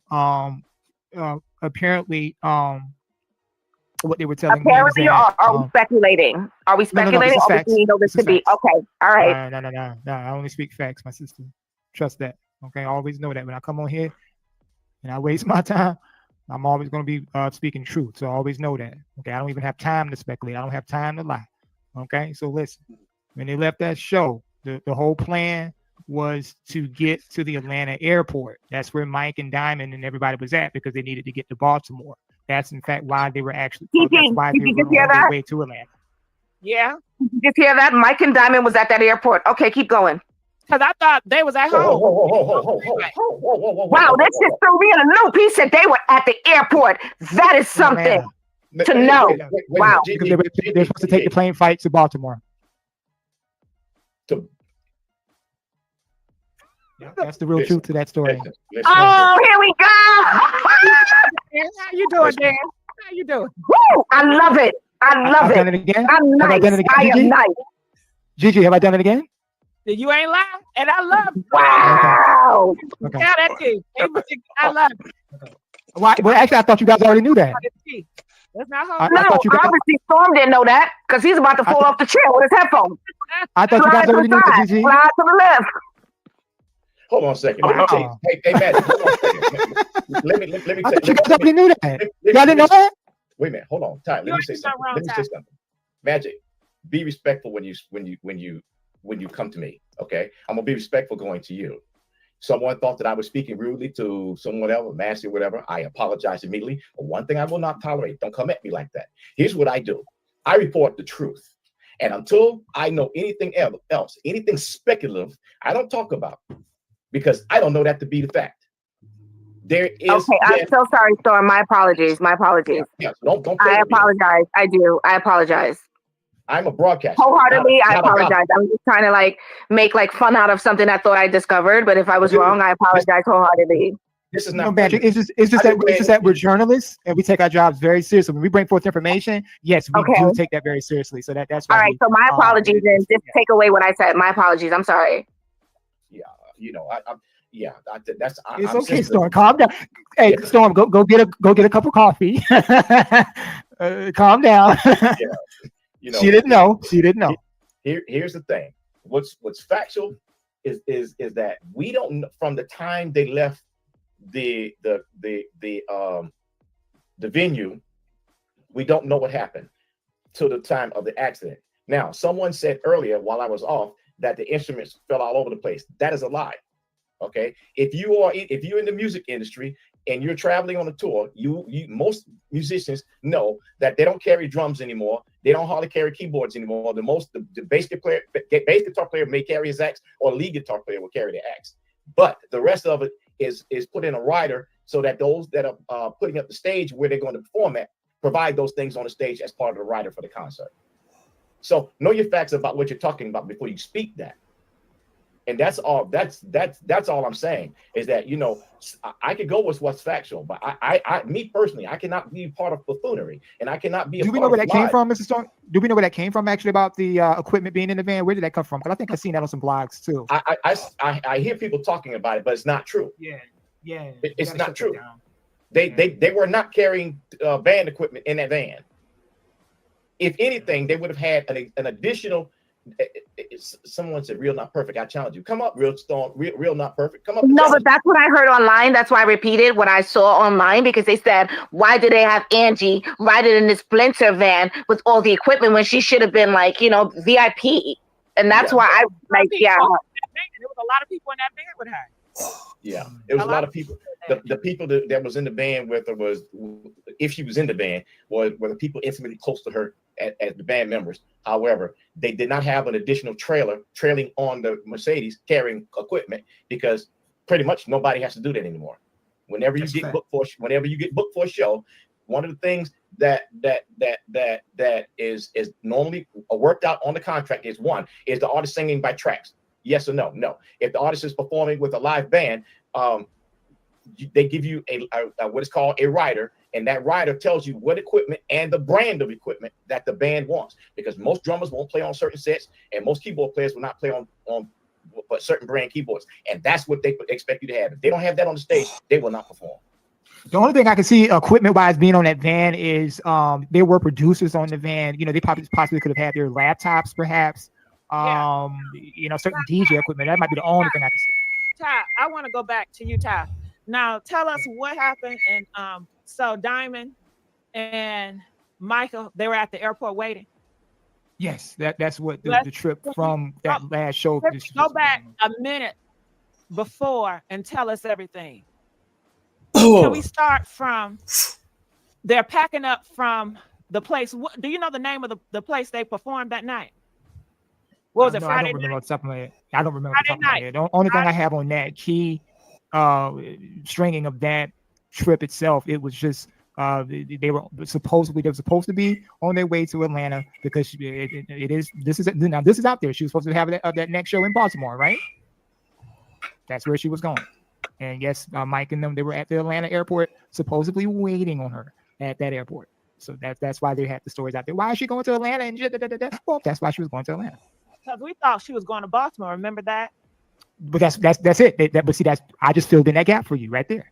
Keep the going, trip, but it was amazing. Oh, I love you, Ty. Keep telling us. But I'm saying that's where the gap was at. That's where everybody missed. That's why yeah, go ahead. Michael and Diamond, they was at the Atlanta International Airport. Yeah, they were waiting on Angie and the band members to get there. Yeah. Got it. Was the granddaughter there with them? They didn't tell me that. I only got information about Angie's children. Yeah. Got it. Why did Angie, Diamond, and Michael? Why were they traveling with them? Why? Well, they normally go on the road with Angie sometimes. That's not abnormal for them to be on the road with Angie on certain shows. I mean, I don't say they go on every show, but that's a normal thing. They normally be on the road with Angie. Yeah. Okay. So they was just on the road with her, going to travel into Atlanta, to Baltimore. Well, they were going to go to that Baltimore. Yeah, they were going to fly out to that. If everything went smoothly and none of this, happened, that was, they would have flown to Baltimore from Atlanta. They were going to leave from Atlanta and go to Baltimore and knock out that show over there, which ended up just being a woman's outlet. So paperwork and get the paperwork and get the tickets. Yeah. Do you know what flight they were flying? Yeah, I was definitely it's leaned to paperwork Delta? For that. Yeah, let them do Delta, Spirit. I don't know all that. Okay. I do not know all that. I'm not gonna say something I don't know. Well, I know because Ty, you only speak. I took. That's a fact. That's fact, Ty. I know. I didn't mean to break your heart, because I heard the Magic Girl cry tonight. I didn't mean to break her heart like that, but you got to tell the truth. You got to tell the truth. We don't even worry about that. Okay. So did they get the call at the airport in regards to what happened to Angie? I didn't get the full information on where they got the call. No, not that I can remember. I'd actually have to go back in my text on that. I mean, it's been quite some time. What time was the plane supposed to leave that morning? He did that. I didn't get that either. I didn't get that. All I know is the route. All I know is the route and where they were leaving after that last show, that was the next destination. That's why they were on their way to Atlanta. She wasn't leaving from that. She was not leaving from that last show straight to Baltimore. That's not what. No. Got it. She was And going to Atlanta, and Atlanta, the airport. Yes. There. They were waiting there. Yes. Okay. Right. So I'm assuming, I don't know, but I'm assuming, I don't know if they have flights like 3 or 4, 5 o'clock. So maybe they was gonna get up early, like 6 o'clock flight, 5:45 a.m. flight, something like that. That sound about right? Yeah, we probably, if we, But they if probably you want to get, get there 2 hours early. You know? right. Yeah. And also we have to find out what time that show in Baltimore was going to be too. Yeah. Now Was that a morning show or? Now, would they Say have that luggage again? now? I'm thinking if they're going to the airport, 8 people, do they have any luggage? Mm-hmm. Are we carrying luggage or we just not? Are we just doing carry-on? What are we doing, y'all? That's a good I mean, question. 8 people, That's a 8 good carry-ons, question, 8 people, 8 big luggages, or do we got it like that? We just travel and we buy our clothes at Baltimore. What are we doing? Now I hear the sayings when they were saying how Angie possibly could have not been in the van because she's the the legend and she's a superstar and things like that. What people got to remember is Angie wasn't getting all her money, man. You know what I'm saying? So she really was on the road trying to get the money back to get to the money. So she possibly could not have afforded to be in a separate vehicle or none of that. You feel what I'm saying? Because she was kind of, in a financial, bind. Sometimes she would do shows and, and didn't even get paid for the show. And then, so if the artists don't get paid, how everybody else that work for the artists gonna get paid? You feel what I'm saying? So you got to look at those dynamics as well. Angela wasn't balling. She wasn't, Barbara Streisand balling. Takesha donated $2, and she want to know, why did the granddaughter say something different at the funeral? Now, for me, it sounded very rehearsed. A lot of things that the kids were saying, it seems like they rehearsed it, and it was something to make the funeral more light. It felt like they were going for a light feel versus anything else. But the granddaughter says, I believe this is Diamond's daughter, because I don't know if Mike got any kids, but she got up there. She said that her mom woke her up, rushed her at 6 o'clock in the morning. So by that, people feel like it conflicts your story, you being Angie's cousin, saying that she was at the airport waiting for their mom to arrive. That's the thing. Did the granddaughter say where they were at when they were being woken up? No, she did not say. Exactly. People just assumed that she was talking about she's at home. At home. Right. Everybody's gonna think they're home, right? So she was woken up at the airport. That's the only thing you could look at because that's where Mike. That's where it was at. But then it was at the airport waiting on Angie. But I asked you, was the granddaughter there? You said you wasn't sure. No, I didn't get. But that's what I'm saying. I don't know that. I only got information on where Mike and Diamond was at. I never asked about the granddaughter. And who did you get this information from, Ty? Why would I tell you that? I mean, what's the hide? From the source. The source is just being honest. There's nothing wrong with being honest. There's nothing to be ashamed of. No, it's not. It's about being ashamed. It's about No, the source shouldn't be saying. Is the source in fear of their life? I mean, no, I've already told. I mean, the same gentleman I asked you to go and subscribe to his YouTube today. Oh, you're talking to Stone. So what can you just say to them? They don't like. Look, I already told you that. I know, but I just want to hear you say it again. Oh, you just want to hear me? Oh, you just want to hear me? Oh, but see, I don't know. You want me to repeat. You know what I'm saying? But I've been told you. I want you to say it out your mouth versus you just agreeing with me. I want to hear you. I want you to just say it. Hey, Stone, I got this information from Stone. This is what Stone told me. So, okay. So Stone, okay. And he would know because he's very close with Angie. And it doesn't, did Stone, did he attend any of the funerals? But that wasn't a good idea to do that. He decided to not go. No, he did not want to go. Why didn't he attend? Well, I wouldn't say he didn't. I wouldn't say he did not want to go. It's just that spirits lead you in ways that that may not guide you. Because a lot of people's spirit wasn't leading them to go now. Got it. So he did not keeping it real. To the funeral because of certain spirits at that funeral? No, I wouldn't say that. Now, in my case, I would just say that in my own case. So when I did ask him, he did say, Why you didn't He did say speak? it, I yeah. would think he speak. He speaks on YouTube. Why didn't he speak at the funeral? Because everything was so fast. I mean, you got to realize that, you know, how fast they put the body in the funeral. All that was fast. It was fast. You know, no police report come out. The police department didn't even come out and say nothing. Everything this wasn't a normal process here on how this happened. You got to back up and backtrack and think. You know, I mean, it was She super passed duper away fast. March the 1st. I mean, it's been 2 weeks. How long did he want them to hold off the funeral for? Another month?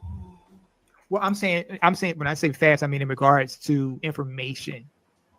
You know, okay, you know what I'm saying, from public, you know, authorities. I don't even think I actually just looked about 30 minutes ago. There's still nothing. No public nothing from authorities from Alabama. Nothing. It's still radio silent. Have you noticed that? Yeah, that's sad. But why would that stop him from attending the funeral? At least one of them. No, I wouldn't say that stopped him. But, did you ask him? Why didn't you attend the funeral? Well, I asked him about the. Yes, I did ask him about the one in Columbia. He just said that you know, he you know, felt the same way I felt about not going to it. You know, now the second one, it was no. Hold on, Ty. Let's go back. You say he felt the same way you felt, which is our spirits just didn't lead us to go. Your spirits did not lead you to go because right. Do they not like you all? Nah, that has nothing to do with it at all. Okay. Do they like you? Do they like invites? Invites verse. Yeah, everybody got an invite. I mean, but do they like him? Do they like him? That's a good question. That's a good question. You have the answer, Ty. You know him.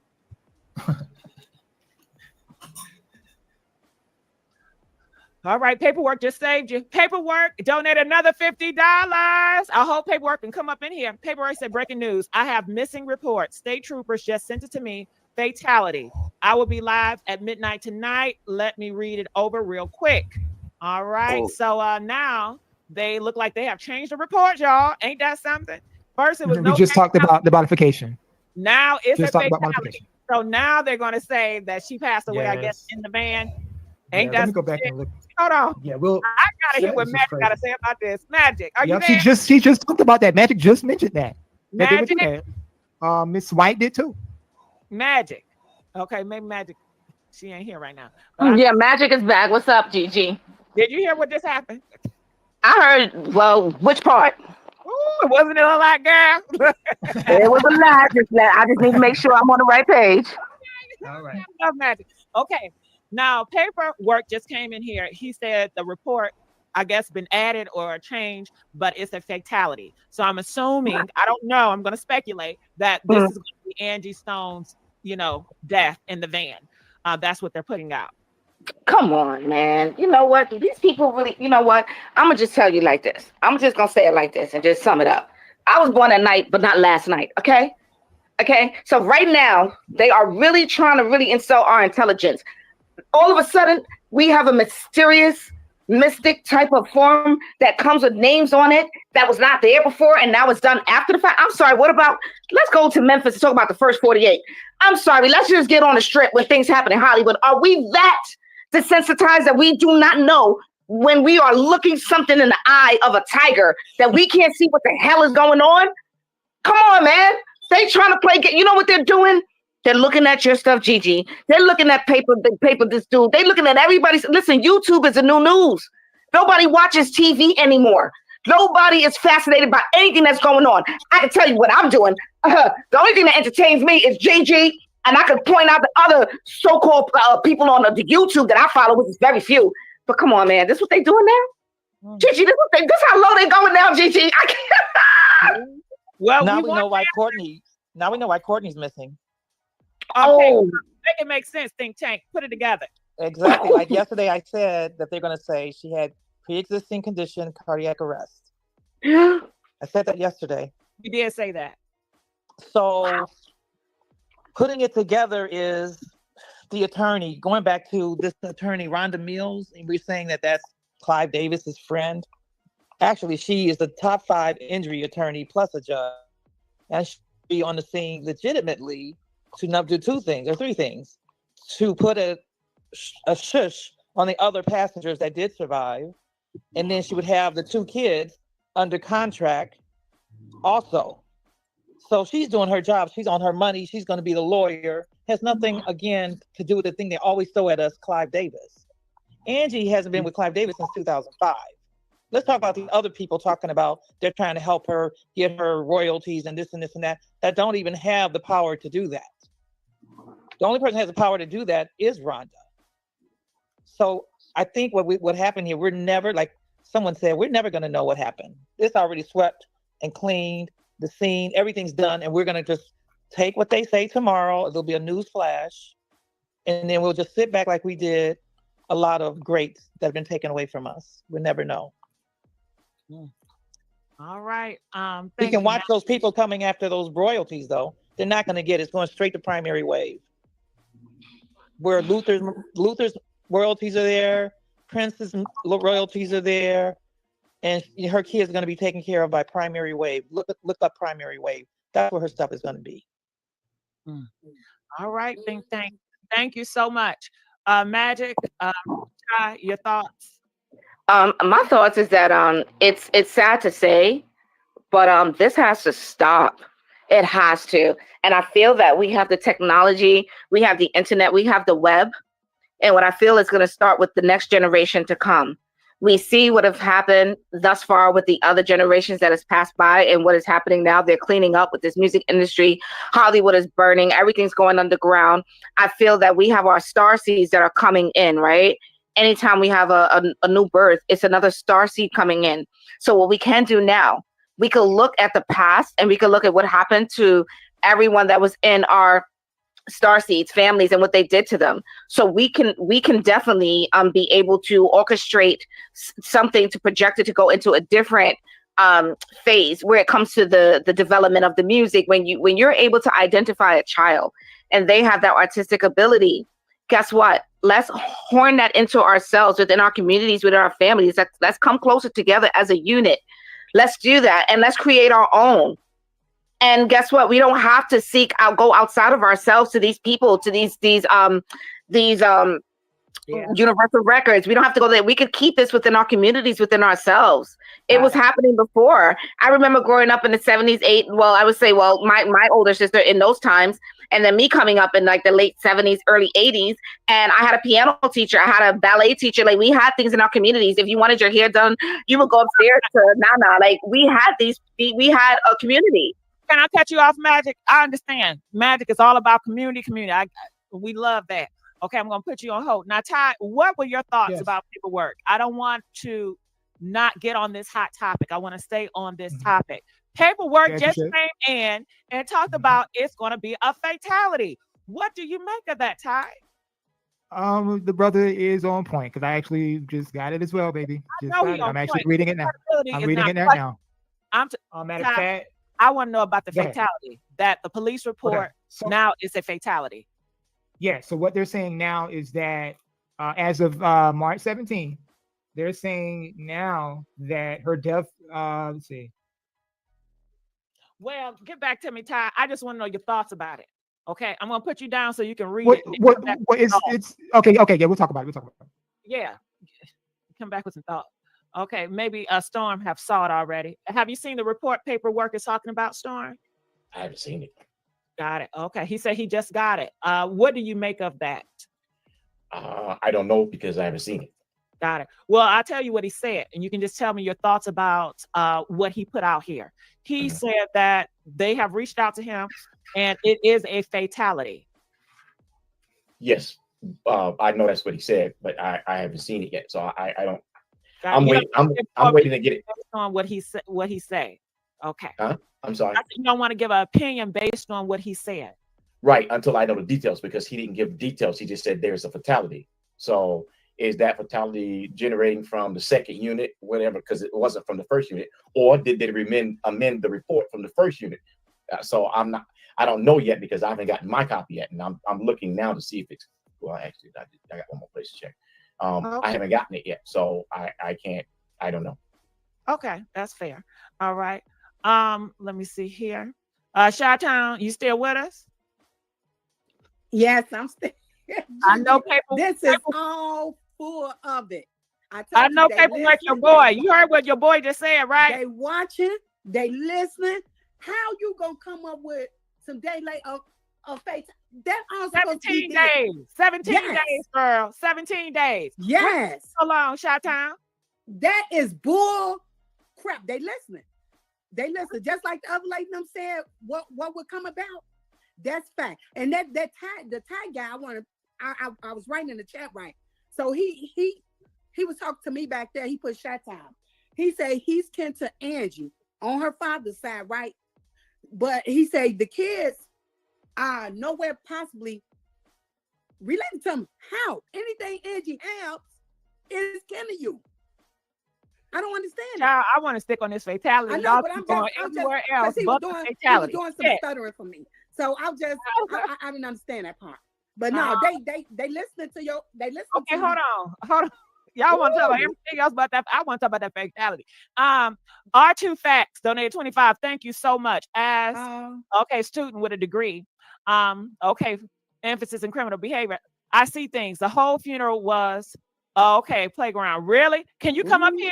Do you mind if you come up here and talk and explain it from your words? Because I believe that we want to hear from you. Oh, you yeah. know, you've done all this degrees, and can't nobody. Forensic. Yeah, he done a lot, child. Yeah. Okay. Come on up. Please, I urge we can you, hear from you. hit that link and we want to hear from you. He said some things at the funeral. Tell him, come on up, explain it. Well, Yeah, I'm looking back on what paperwork just came up here saying Yeah, it's a I was fatality, y'all. Hold on, Chi-Town. It's a fatality because I gave you time, Chi-Town. That's I gave you time, and you want to talk about who's cousin with who. No, I just because I was still in the back. That's why I just to figure out who's cousin. I don't give a I damn. know you own that fatality, but they looking, Gigi. Fatality. They looking.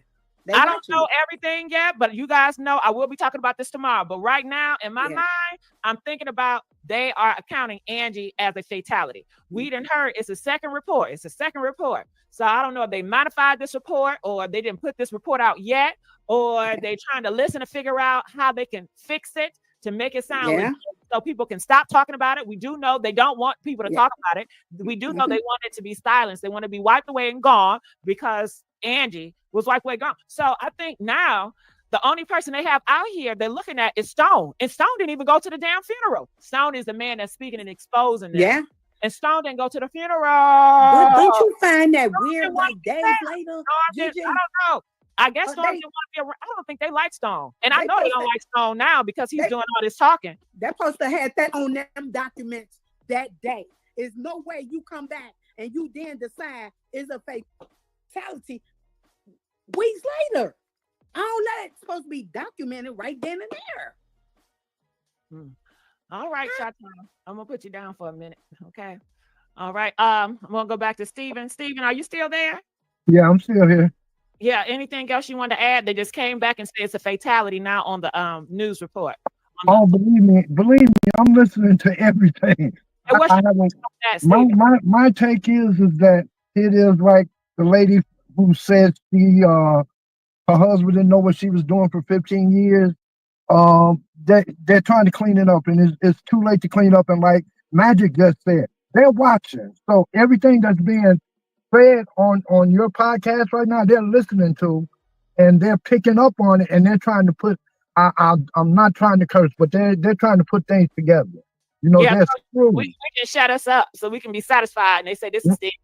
Okay. Right. And when I was listening to Miss White, I'm listening to her, and she's saying, "Well, people don't know what I'm doing." And then when she said, "Well, I work with the CIA," I seen everybody went dark for a minute. Yeah. You know. And it was just things that she was saying, and I was hoping that I was on there so I can ask her, when did you leave the CIA? What made you leave the CIA?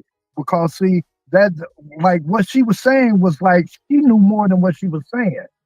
You know, so that makes me think, well, man, you're still a part of it, so you're a part of this eavesdrop thing too. But I don't want to say that because I don't know. I'm speculating. No, she could, and she'd be like, they so dumb. I can tell them I'm a part of it, and they still won't believe me. Let me give them some hints. She could. You never know, Steven. You can never. Then she already told us don't trust nobody. Okay. Yeah. You know, so I don't blame you, Steven. I don't blame you. Listen. Right now, your podcast is the most talked about right now because a lot of things are being put out there. You know, so like Magic said, I think it was Magic. They got connections with technology is a motherfucker, you know, and here it is. Now they're watching your show. All the rest of the podcast shows ain't talking about nothing. Well, it's They're watching what you're talking about. We got paperwork. Yeah. Yeah. And they're nervous. They're confused right now, you know, and they're trying to figure out a way out because now you got fatalities and you didn't have them at first. And like I've seen a lot of people say that the same thing I had said earlier. Angie was never in that van. Whatever happened to Angie happened way before. I bet you they're gonna make it now that she was in the van and it's a fatality. Mark my word. Angie was not. And now they're gonna put that name on the reports now, baby. She was not in that van. Everything happened before. That's where that 2-hour gap. That 2-hour gap came in. That's where it came in. They was putting everything together. And then, like the white woman, she like someone said, she's a paid actor. She messed her part up and threw it all the way off. That's just like playing a dice game. You roll it for 7, but you fuck around and you throw crap. So now you got to come back with 7 or 11 to try to clean up. Hello, everyone. How you doing? Good. How's it going, B? Okay. To the fatality, I know that's what you're on right now. I want to say that I believe it may be 2 separate reports, not just that one report that they're coming back with. So with the theory being said that Angie was not in the van, so that may possibly be a part of the second report with her not being in that particular van. Okay. Does that make sense? You know what? It's how you feel about it, baby. Okay. R2 Facts. Okay, there you go. Okay, B, I'm gonna put you on hold. R2 Facts, are you there? Yeah, can you hear me? I can hear you. Thank you so much. And we want to get your thoughts on everything. Now, you're talking about the funeral? Yes, absolutely. Angie Stone funeral. Okay, keep talking to me so I can make sure your audio is good. Yeah, it was sad to me because I first had the audio, it seemed like it's going in and out. Can you hear me now? Oh, that's so much better. Yeah, there clear. you go. So I met Angie Stone back in You gotta come up closer or something because it sounds kind of. How about now? It goes good, but then you leave us. Then it goes in and out. How about now? It's better. It sounds kind of muffled, but come on, I want to hear what you got to say. Okay, so I met Angie Stone back in 1996 when she was singing back up at the Angelo through my auntie because my auntie's in the business. So I used to train NBA players back in the day. It's really hard to hear you, RT Fact. How about now? Can you hear me now? Okay, a little bit better. Better. Oh, you know what? Let me turn the mic up. How about now? Can you hear me now? Okay, just keep talking. Okay. So I met Angie Stone back in 1996 when she was singing back up with the Angelo through my auntie. Most of my family said it sounds bad, like you got your finger over the mic or something. Does it? Oh my! How about now? Can you hear me now? It sounds horrible. Sounds horrible. I appreciate it. I ain't gonna lie to you because I want to hear what you got to say. Yeah, I didn't call you up here. I know you showed me, Queen. Yeah, I want to hear what you got to say. Okay, so let me put a better mic then. Yeah, good. Yeah, I'm gonna put you back down. I'm gonna come back up, and hopefully we got that together. Okay, a real not perfect. Yeah. I knew it was your ass. I knew it was you. I knew it was you. Y'all, Stop playing with me. You got KFC. I knew it was you. What's up, girl? Now, what's up? How you been? Good, girl. We missed you, girl. You gonna come back? You gonna come back around the crew more often? I'm gonna come back regularly now. Yeah. Okay, that's what we're talking about every day. KFC in the building. What's up? Okay, I want to say this. I disagree with everything y'all saying about Angie. I really, truly do. I believe what happened to her was just an unfortunate situation. Things happen to people. It doesn't matter how much, if you have money, if you don't have money. I mean, what was so significant about Angie that they felt the need to take her out? I mean, in that brutal manner. You know what I'm saying? Like, that doesn't make sense to me. Here you just had the rapper T.I. and Tiny that won a major lawsuit for copyright infringement from some dolls they created. And nothing like that happened to them. They got a $70 million payout. I'm trying to understand what would be the significance of taking her out. Like, I mean, after she left that show, whoever was driving the van, you don't know if they were speeding, if something ran out in the road. I mean, there's a lot of questions there. You know, you just don't know. But I mean, if somebody wants to take somebody out, like people were saying her kids possibly could have had something to do with it or something like that. Why would you want to be sitting in the van beside her? Not knowing that your life could have been taken from you as well. Like that makes no sense to me. It makes no sense that how could a tractor trailer specifically just target her in the van and not everybody else that was riding in the van? Like that's crazy, but things happen to people. And this is another thing. As far as people keep saying the Illuminati and all these things are people, why are the Illuminati is only worried about black artists? Why come none of this stuff that happens to it doesn't happen to white artists?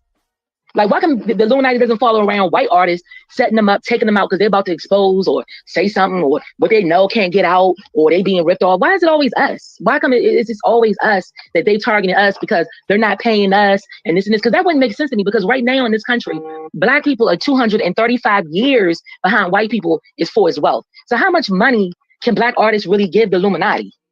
Like, why are they so invested into our careers like that, but not everybody else's? Why come white artists don't talk about the Illuminati chasing them?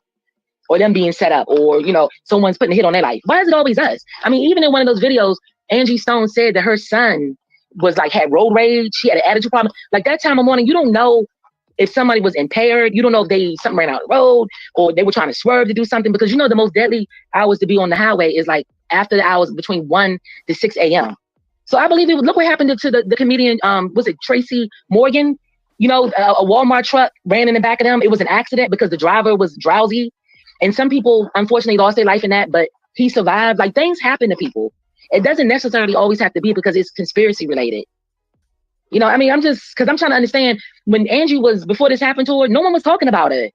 Like, she was speaking her own truth, but no one didn't have no beef with her. Like, I didn't hear nothing about no artist was looking for her so just out of the blue, they set that up for her like that, for her to lose her life like that.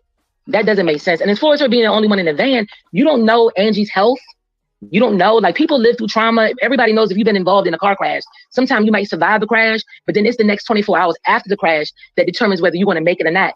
Angie had a history of like health problems. So you don't know if her body went into shock. That's why she didn't make it. You don't know how strong her heart was. Like there's a lot of things that have to be looked at before people just come out and say, well, somebody was trying to kill her. Because I'm not on board with that one right there. You feel me, Gigi? Yeah, classic KFC. What we Nah, don't do that. But I'm just saying that's just my opinion. Like, I get everybody got their own opinion, but I'm just saying for me, I mean, she didn't have a high net worth. You know what I'm saying? Like $3 million. Go ahead. My high line is blinging. They want to get to you so. Go ahead, but tell them come on. Tell them come on.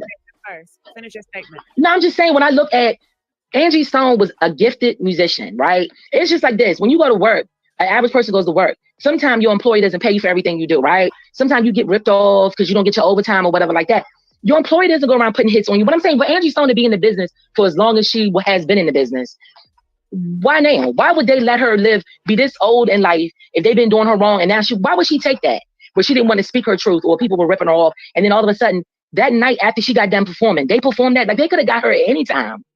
Like before Angie was out there performing that performance that happened, they could have got her in her house. Like somebody could have posed like they were Amazon delivery, knocked on her front door. Like, why would they have to set that up like that? Because nobody's been looking for Angie Stone. That's the thing. Like if somebody was looking for her or there was a known beef or something like that, then I could say, okay, something about that sounds fishy. But things happen to people. Like people make mistakes, people get sick. I've heard of people eating Chinese food 2 o'clock in the morning, they die. I mean, things happen to people. Just because you have money doesn't mean you can prolong your life. You know what I'm saying? Like, you can't avoid death.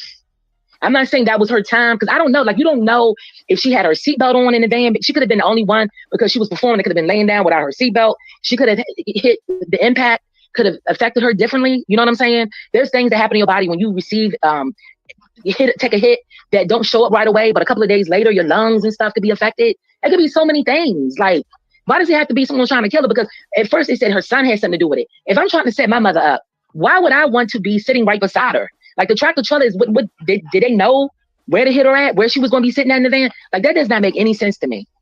It just doesn't. You don't know who was driving the van, if they had something to drink. You don't know if a dog ran on the road and they overturned. You know what I mean? They were trying to avoid something, or a car could have cut them off, or the tire could have blew out in the van. What was the condition of the van? When was the last time the van was inspected? You don't know if it was mechanical error going on with the van. It could be so many things there before we have to say that someone was looking to kill her. That's all I have to say. I've never known of Angie to be in any beefs with anybody. Not like Jaguar White where everybody had beef with her. She wasn't one of those artists that was running her mouth or doing none of that. So it's like, I don't know why people think that someone was trying to kill her. Like, Okay. I'm okay. Jay Henry, what are your thoughts about this? And Thanks Catherine? for having me up. I wanted to preface with Black artists are not the only artists that are targeted. There are white artists and white musicians that are targeted just like Black artists and Black musicians. So yeah, something nefarious still could have happened. I'm ready for 12 o'clock because I'm ready to see what the report says. They are playing cleanup in my opinion. But at the end of the day, whether Angie was rich or whether she was not, she was trying to get her money. She was trying to get her money. And then this just happened out the blue. So yeah, something fishy is going on because it's just too coincidental. And if you study the Illuminati, they deal with numbers. She died allegedly at 63. They made a report on 3-1. They kept saying 6-6, all this at the funeral. So at one point, when we Black people are going to wake up and realize that this stuff does happen. I was talking to a friend earlier, and she was saying the same thing. You know, it's just unfortunate. We don't know what happened. The family ain't said X, Y, Z. Well, the family can be just as scared like the motherfucker, like the next motherfucker can be scared. You don't know. But these people are powerful. And you come up here talking about dolls with T.I. and Tiny. Those are dolls. They already have money. But no, I'm talking about that lady was calling out the music industry because of her money. She was due what she was due. And then this all of a sudden just happened. And then tell me, a tractor trailer hit a van because first and foremost, cars are not made to be as sturdy as they used to be. If a tractor trailer did hit that van, where was the impact on the van from the tractor trailer hitting it? I didn't see any impact. Then what made the van flip over 3 times? Well, the guy said he was sleepy. He fell asleep. Allegedly. Well, there you go. Then he's responsible for her death. Like this is what I'm trying to say. The reason why I was saying with the T.I. thing is I'm saying with T.I. and Tiny, that lawsuit was going on for years. And they sued a billionaire. Nothing happened to them. I'm not talking about dolls and music. I'm just talking about they were awarded a $70 million payout. You would think that. Hold on, but there have been stories that try to embarrass them that came out about them. There's been stuff that has happened to them. It just hasn't been death. But what I'm saying is they successfully got that payout. What I'm saying with Angie Stone, what would be the significance of, like, she was not no record label owner exec. She was a writer. She was very talented. She was a singer. But how significant was her money? You know what I'm saying? Because like if you're getting ripped off, $50 billion worth. Can I ask her a question? Okay, but see, why would she allow that to go on for so long when you have an artist like Missy Elliott who got her $50 million? Why would Angie Stone just take that down? I'm sorry. Hi, Gigi. Can I ask her a question? Okay, Catherine, sure, go ahead. Okay. To my knowledge, Angie has been singing since she was 17 years old. If you remember the speech that she gave in one of her videos was, I've been singing since I was 17 and I'm well in my over 50, 60 now. And I have not received the money that I should have received. Now I'm bringing that up because not only did Angie sing, but Angie put on Alicia Keys. She put on Jill Scott. She put on Mary J. Blige. So the thing is that and she put on D'Angelo. What people don't understand about this woman who did not get her credit when she was alive is that a lot of these people, that's 4 people right there. But then you're talking about 40 songs that, to my knowledge, now, whether they didn't, I heard that there were 40 songs that didn't even get where they were supposed to be. Okay. So you're talking about this lady has a whole catalog, okay, that didn't get published. All right. That she didn't even, somebody said 50 million. No, let's try 250 million. Okay. And I'm going to tell you why. She didn't get paid from D'Angelo. She wrote a song for Mary J. Blige. She didn't get paid for that. Okay. There were other artists that she was putting on that she wasn't getting paid for. So you're saying who was Angie Stone? And then here's the whole thing. She was writing a book. She was writing a book. She was there we go. Yes, always a book. Right. But listen, this book is significant. I'm gonna tell you why it's significant is because for the last 4 or 5 months, Angie Stone had been doing videos. I don't know if you saw those videos, but I have. But can I ask you a question? Right ahead. Okay. So whose fault is it that she's not getting paid? It would be her own, right? Would you keep on writing for people and not getting paid? No. Okay. So you're gonna keep on putting your work out there as an artist and not get paid. So wait a minute, I'm asking you a question. So she did that for Mary J. Blige, right? Stolen. It said they've been stolen. But see, this is the thing. It also said that I want to address something to her real quick. You said that you've not heard of no white artists. I got 2 of them right now that I can call. Number 1, first and foremost, Elvis Presley. Number 2, Amy Winehouse. So don't Amy say Winehouse. I knew that they but Elvis Presley though. Elvis Presley stole all his stuff from Black artists anyway. No, that's not what I said. Okay. I said you said you've not heard of no Caucasian. No, the problem I have is that anytime Black people are successful in anything, they always want to attach this narrative to it that it has to be something sinister. Like we only talented, but we have to pay to the third power because the devil only looked out for us on certain things. So you don't think it's sinister that somebody is driving a Sprinter and their license is suspended? But whose fault is that? Angie did not hire him. Fault. Wait a minute, Angie did not hire him. Okay, but listen, if you're an artist and you have a team of people, you're supposed to have a team of people that's supposed to take care of you, like your agent and all of that. That comes back on Angie's people's fault, that they would allow someone not licensed to transport their artists around. Like it's the same thing with Aaliyah. Why would you have a pilot who failed, who couldn't get a license, that was under cocaine? She's an artist. That has nothing to do with someone else on the outside setting her up. That was mistakes from her own camp. You bringing up Aaliyah, but Aaliyah allegedly didn't want to get on the flight anyway. So why do people make her get on there then? Well, you got to ask them people. No, but that's what I'm saying. Because like they said that Aaliyah was set up. So why would you let them set her up and then fly right beside her? Because what people don't understand, she wasn't the only one that lost her life on that plane. But that's the same thing. Kobe Bryant. You actually asked the question and you answered it. You said, wait a minute, I'm gonna tell you what you said. You said, why would they want Angie to be out of here and she's not significant? For the last 4 or 5 months before she passed, she's been making videos exposing them. I don't know if you've seen them, but I've seen them videos. She will come live on YouTube and she will be talking about the time that she spent in the industry and the times that she did not. When I say not get paid, I'm putting it to you like this. She wrote a song for Mary J. Blige and she didn't get paid. Now, but can I say something real quick? Okay. Angie came into business at 17, right? Yeah. She was unfortunately 63 when she lost her life, right? But she was a minor, but go ahead. Okay, but how much money you think writers were making back then when she was 17 compared to what writers who make music now are making? I mean, I'm wondering if she wrote the song, I'm Gonna Funk You Up, but go ahead. Okay, well, so my thing is this, like she was with the musical group Vertical Hold. Like she had been in the music business a while, but what I'm saying is it's just like on a regular job. Have you ever seen somebody who's been on a job for a long time? And then they'll say, well, you know what? When I first started here, we didn't start out making that much. But now y'all coming in at top pay. Who knows why she said that? But if the music business was so scary to her, why did she continue to remain in it and make music? Because she had her family to support. Because that was her choice, though. She could have said, you know what, this ain't right. No, she had her family. So wait a minute. So you don't believe that she was supporting her family? Then why did Tyler Perry have to pay for her funeral? I didn't say that. I didn't say that. Okay. But we don't know why Tyler Perry also paid for her funeral because he was close to her. Because a lot of the movies that he made, didn't have no she money. made music for him. They didn't have. Listen to what I'm telling you. Listen to what I'm telling you. Listen to what I'm telling you. I'm not. This is not a Catherine said. This is a well-known fact. Tyler Perry got up at her funeral the other day. The words that came out of his mouth was, this lady worked in the industry from the time she was 17 till now, and she wrote a song about being broke. That came out of Tyler's mouth. Those are his words, not mine. So he was telling people that she couldn't even afford to pay for her own funeral. Anytime the person that paid for your funeral get up there and say that you ain't even had $20, that means you're broke. I disagree with that. I disagree with that. Okay, that's fine. I disagree with that. Because you listen to the song Mary J. Blige said, if you look into my life. Right, but that's not what I'm talking about stuff, so that doesn't mean anything. Right, but no, Angie wrote a song about her not having $20 even in her pocket. Okay, but let me ask you a question though. Whose fault is that?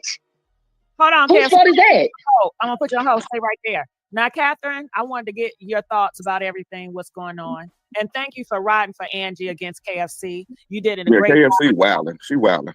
Henry, you did a great job against KFC. Okay, we love. Hey, this is just how we family. We get down like that. Now, Catherine and Henry, what are your takes about everything that's going on currently? You want to go ahead, Catherine? Yeah, start with you. Well, I think that she was with. I'm sorry, Henry. I think when she said that there were no Caucasian artists who. So has she not heard? Has she not thought? I mean, I always thought that they took Elvis out. I mean, I always thought that.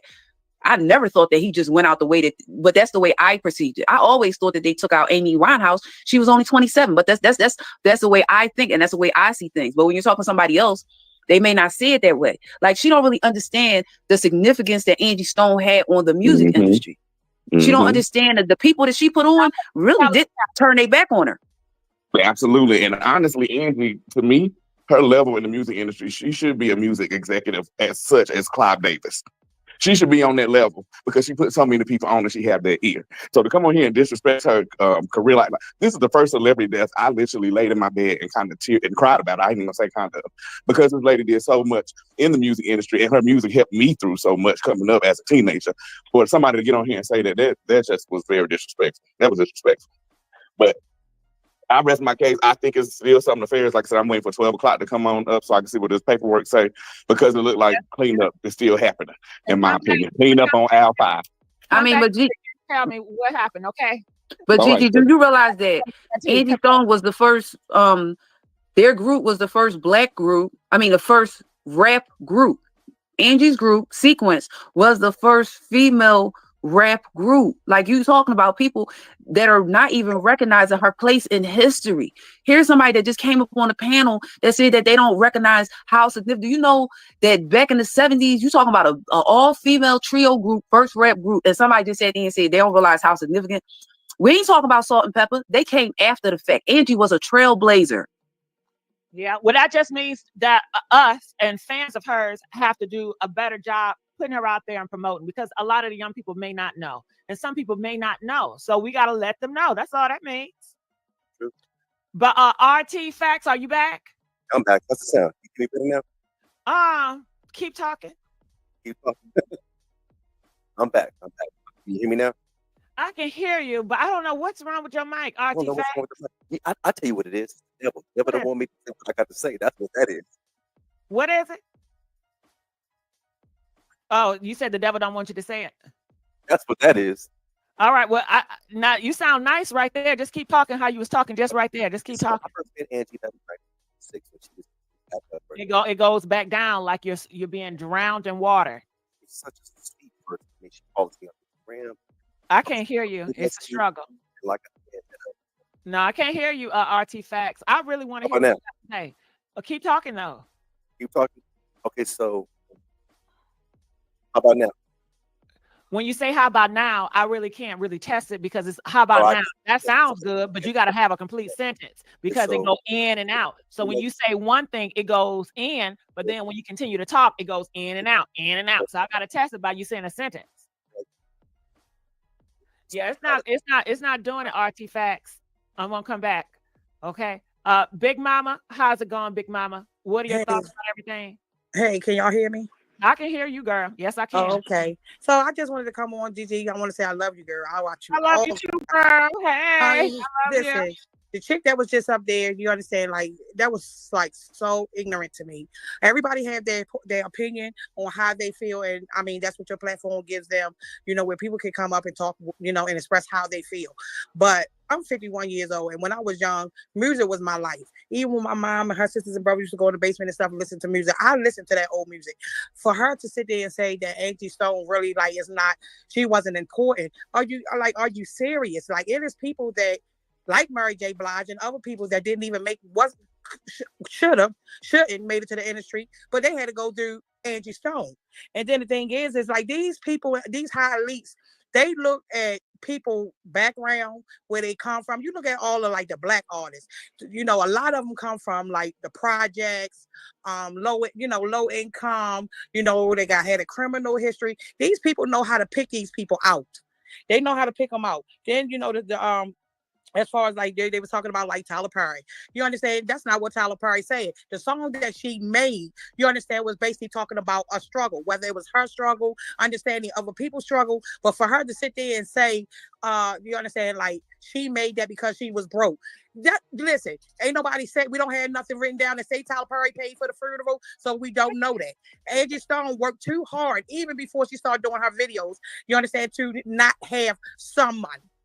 Now, these children at these funerals, let me tell you something. I don't trust none of them. But in the end, y'all will see that somebody is going to rise up. Because normally when the elites and stuff, when the elites get come in your life and they want somebody on the live and things like that, they wind up paying somebody. And they pay them big money. So everybody, y'all have to pay attention to who come up.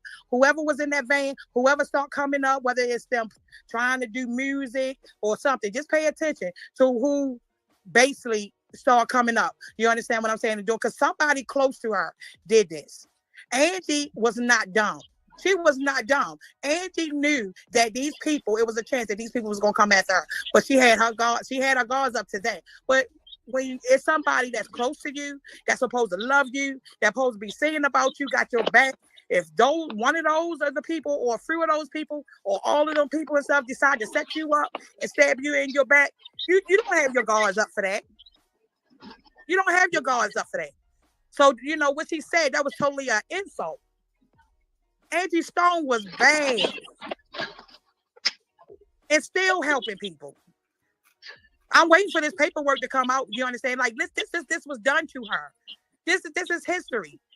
They unalive everybody. Even if you give the wrong person a no, if they get sick and tired of you, or you becoming a problem, or you staying in the media too much and stuff, getting locked up and doing dumb stuff and all that stuff, they're gonna eventually get tired of you. And what they do is they try to make you crazy, say you crazy, they unalive you. How can you not know or believe that this was intentionally done to this woman?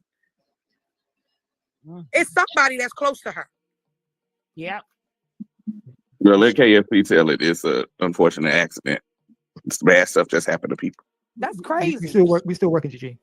Okay, we still working. Yeah, Okay. I just Hello. And I just want to say a shout out to Janice donating $50. Thank you, Janice. We really appreciate that. So hold on. Mel Barbie, you have something to say? Yeah, I just want to say something with regards to Jay Henry and the rest of them. Yes, it's not only Black celebrities that have been off. Like, let's not forget about Anna Nicole, J.F. Kennedy. Then you have Marilyn Monroe. All of them.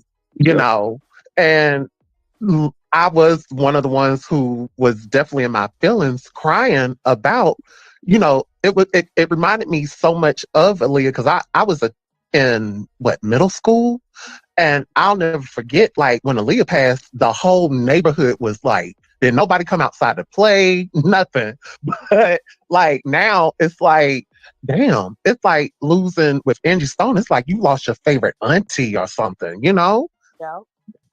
Like, and she had such a humble spirit. Yeah. A humble spirit. Like, you know, like they say, you know, she seemed like the type of person that would take her shirt off, you understand, and give it to somebody. Let me tell you something. I seen a video with her and her son in the car. You understand? Now, I'm 51. I have my own children and stuff, but, you know, they know when not to play with me. You know, and just even if he was playing with her, you know, just his tone and his voice when he was talking to his mom. Let me tell you something. I don't care. I don't know him. I ain't never met him. I ain't never met Angie, but I'm going to tell you something. Those are some true disrespectful children. I don't care what you say. That situation and stuff, when Angie knocked that guy there on door the teeth, I would have knocked her teeth out too. But that girl tried to buck up at her Black mama. That girl tried to buck up at that black mama, honey, and baby Angie wasn't playing. So the folks and stuff, you know, because I be everywhere. I consume this stuff, GG page, girl, like all day long. I can't do nothing. Right. You know, so I don't miss too much. But that's bored, man. Angie, but I'm gonna tell you, it's gonna come out. But at the end of the day, let me ask y'all something. How y'all think this thing gonna be stopped? Because they done it to so many people. And these are people with money and power. I think if we get to the point, listen, everybody that Clyde, and this is just you know, I'm just throwing this out there. Everybody that he promotes and stuff like that, I think you understand that. I think the world need to stand up and not support their music for a while until they come up with answers and stuff. You understand that? Explain what happened to Angie. You know, us black people, man, they pick the lowest people. They say, "Oh, look at them, that situation and stuff." You know, they in the projects. They might can sing, they might can dance and stuff like that, but they handpick these people. They handpick them. All right. And here's another thing. That woman, she's been in the industry since 79. That woman, a long time. She paid her due. She shouldn't even still been on the road, having to try to make money to make a living. All right. So, Miss Harris, how you doing? What are your thoughts about everything that's going on with Angie? I'm doing lovely, Gigi. And how you doing, babe? It's been a while since I've been on here with you. Glad you came back. What's up? You're welcome. But what I'm thinking, a lot of people is missing is the spiritual side of this. You remember when she said that it was a spiritual attack on her when they did the bacterial infection in her, the needle. The bacterial blood. Yes. So mainly, if people not understanding that this is a spiritual warfare, first and foremost, and most of the artists, what they always say, they are stars. They are mainly earth angels. They have that star quality. That means that they have the spirit to bring in and draw people in. So the companies, and remember way back when Prince was still alive, and he had said when he figured out, okay, if I learn how to do this, then I can get paid for that. If I learn how to do this, I get paid for that. So a lot of people, they get us from the gutter. The ones that's in the ghetto, never seen a large amount of money at one time. So main thing is, okay, we throw them a big bag of money because the only thing they want to do is get money so they can take care of their family. So they use that as a tactic. But spiritually, they know their soul and their spirit is worth money on one side. So what they do is, you don't know nothing about the business side. All we need you to do is entertain. We're gonna take care of you. We're gonna take care of you, knowing they finna use you to get money in their pocket. When they send you a check for $2,500 or $25,000, when you are really worth $250,000. You don't know that because you don't know the business side. All you knowing is, okay, I'm getting this check and I'm finna take care of my family. I ain't never seen this much money in my life.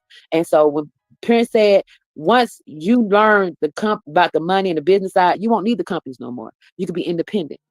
And that's why I always what tell Angie people. said. Angie admitted herself. You understand? It was parts of the business that she did not know. But when you pay that money out and stuff like that to get accountants, you understand? You expect that they do what they're supposed to do. Somebody handle that. You understand? You trust them to do their job, not get over the person that's paying them. That's where the problem came in. She admitted that herself. Right. And so when she got these accountants and these lawyers, they probably presented them to her. Okay, this is who you can get to do your lawyer side, doing your lawyering. This is who you can do your accounting. And they were all working together to get over on her because she didn't know no better. I think they all connected. But Gigi, let me ask you this about this paperwork. Do you think that a report is going to come in where it's a second report? Because I think the world is going to go in an uproar if it comes out it's going to be a second report and all of a sudden Angie been found. Like, she wasn't mentioned on the first one. Well, hold on. Sorry to interrupt. But Storm says a report shows the truck did hit Angie. Ooh. What? But see, I'm gonna say this is what I want to say about the accident. Wait. Just like when hold on. Can we take a moment of silence? I gotta say that 5 more times.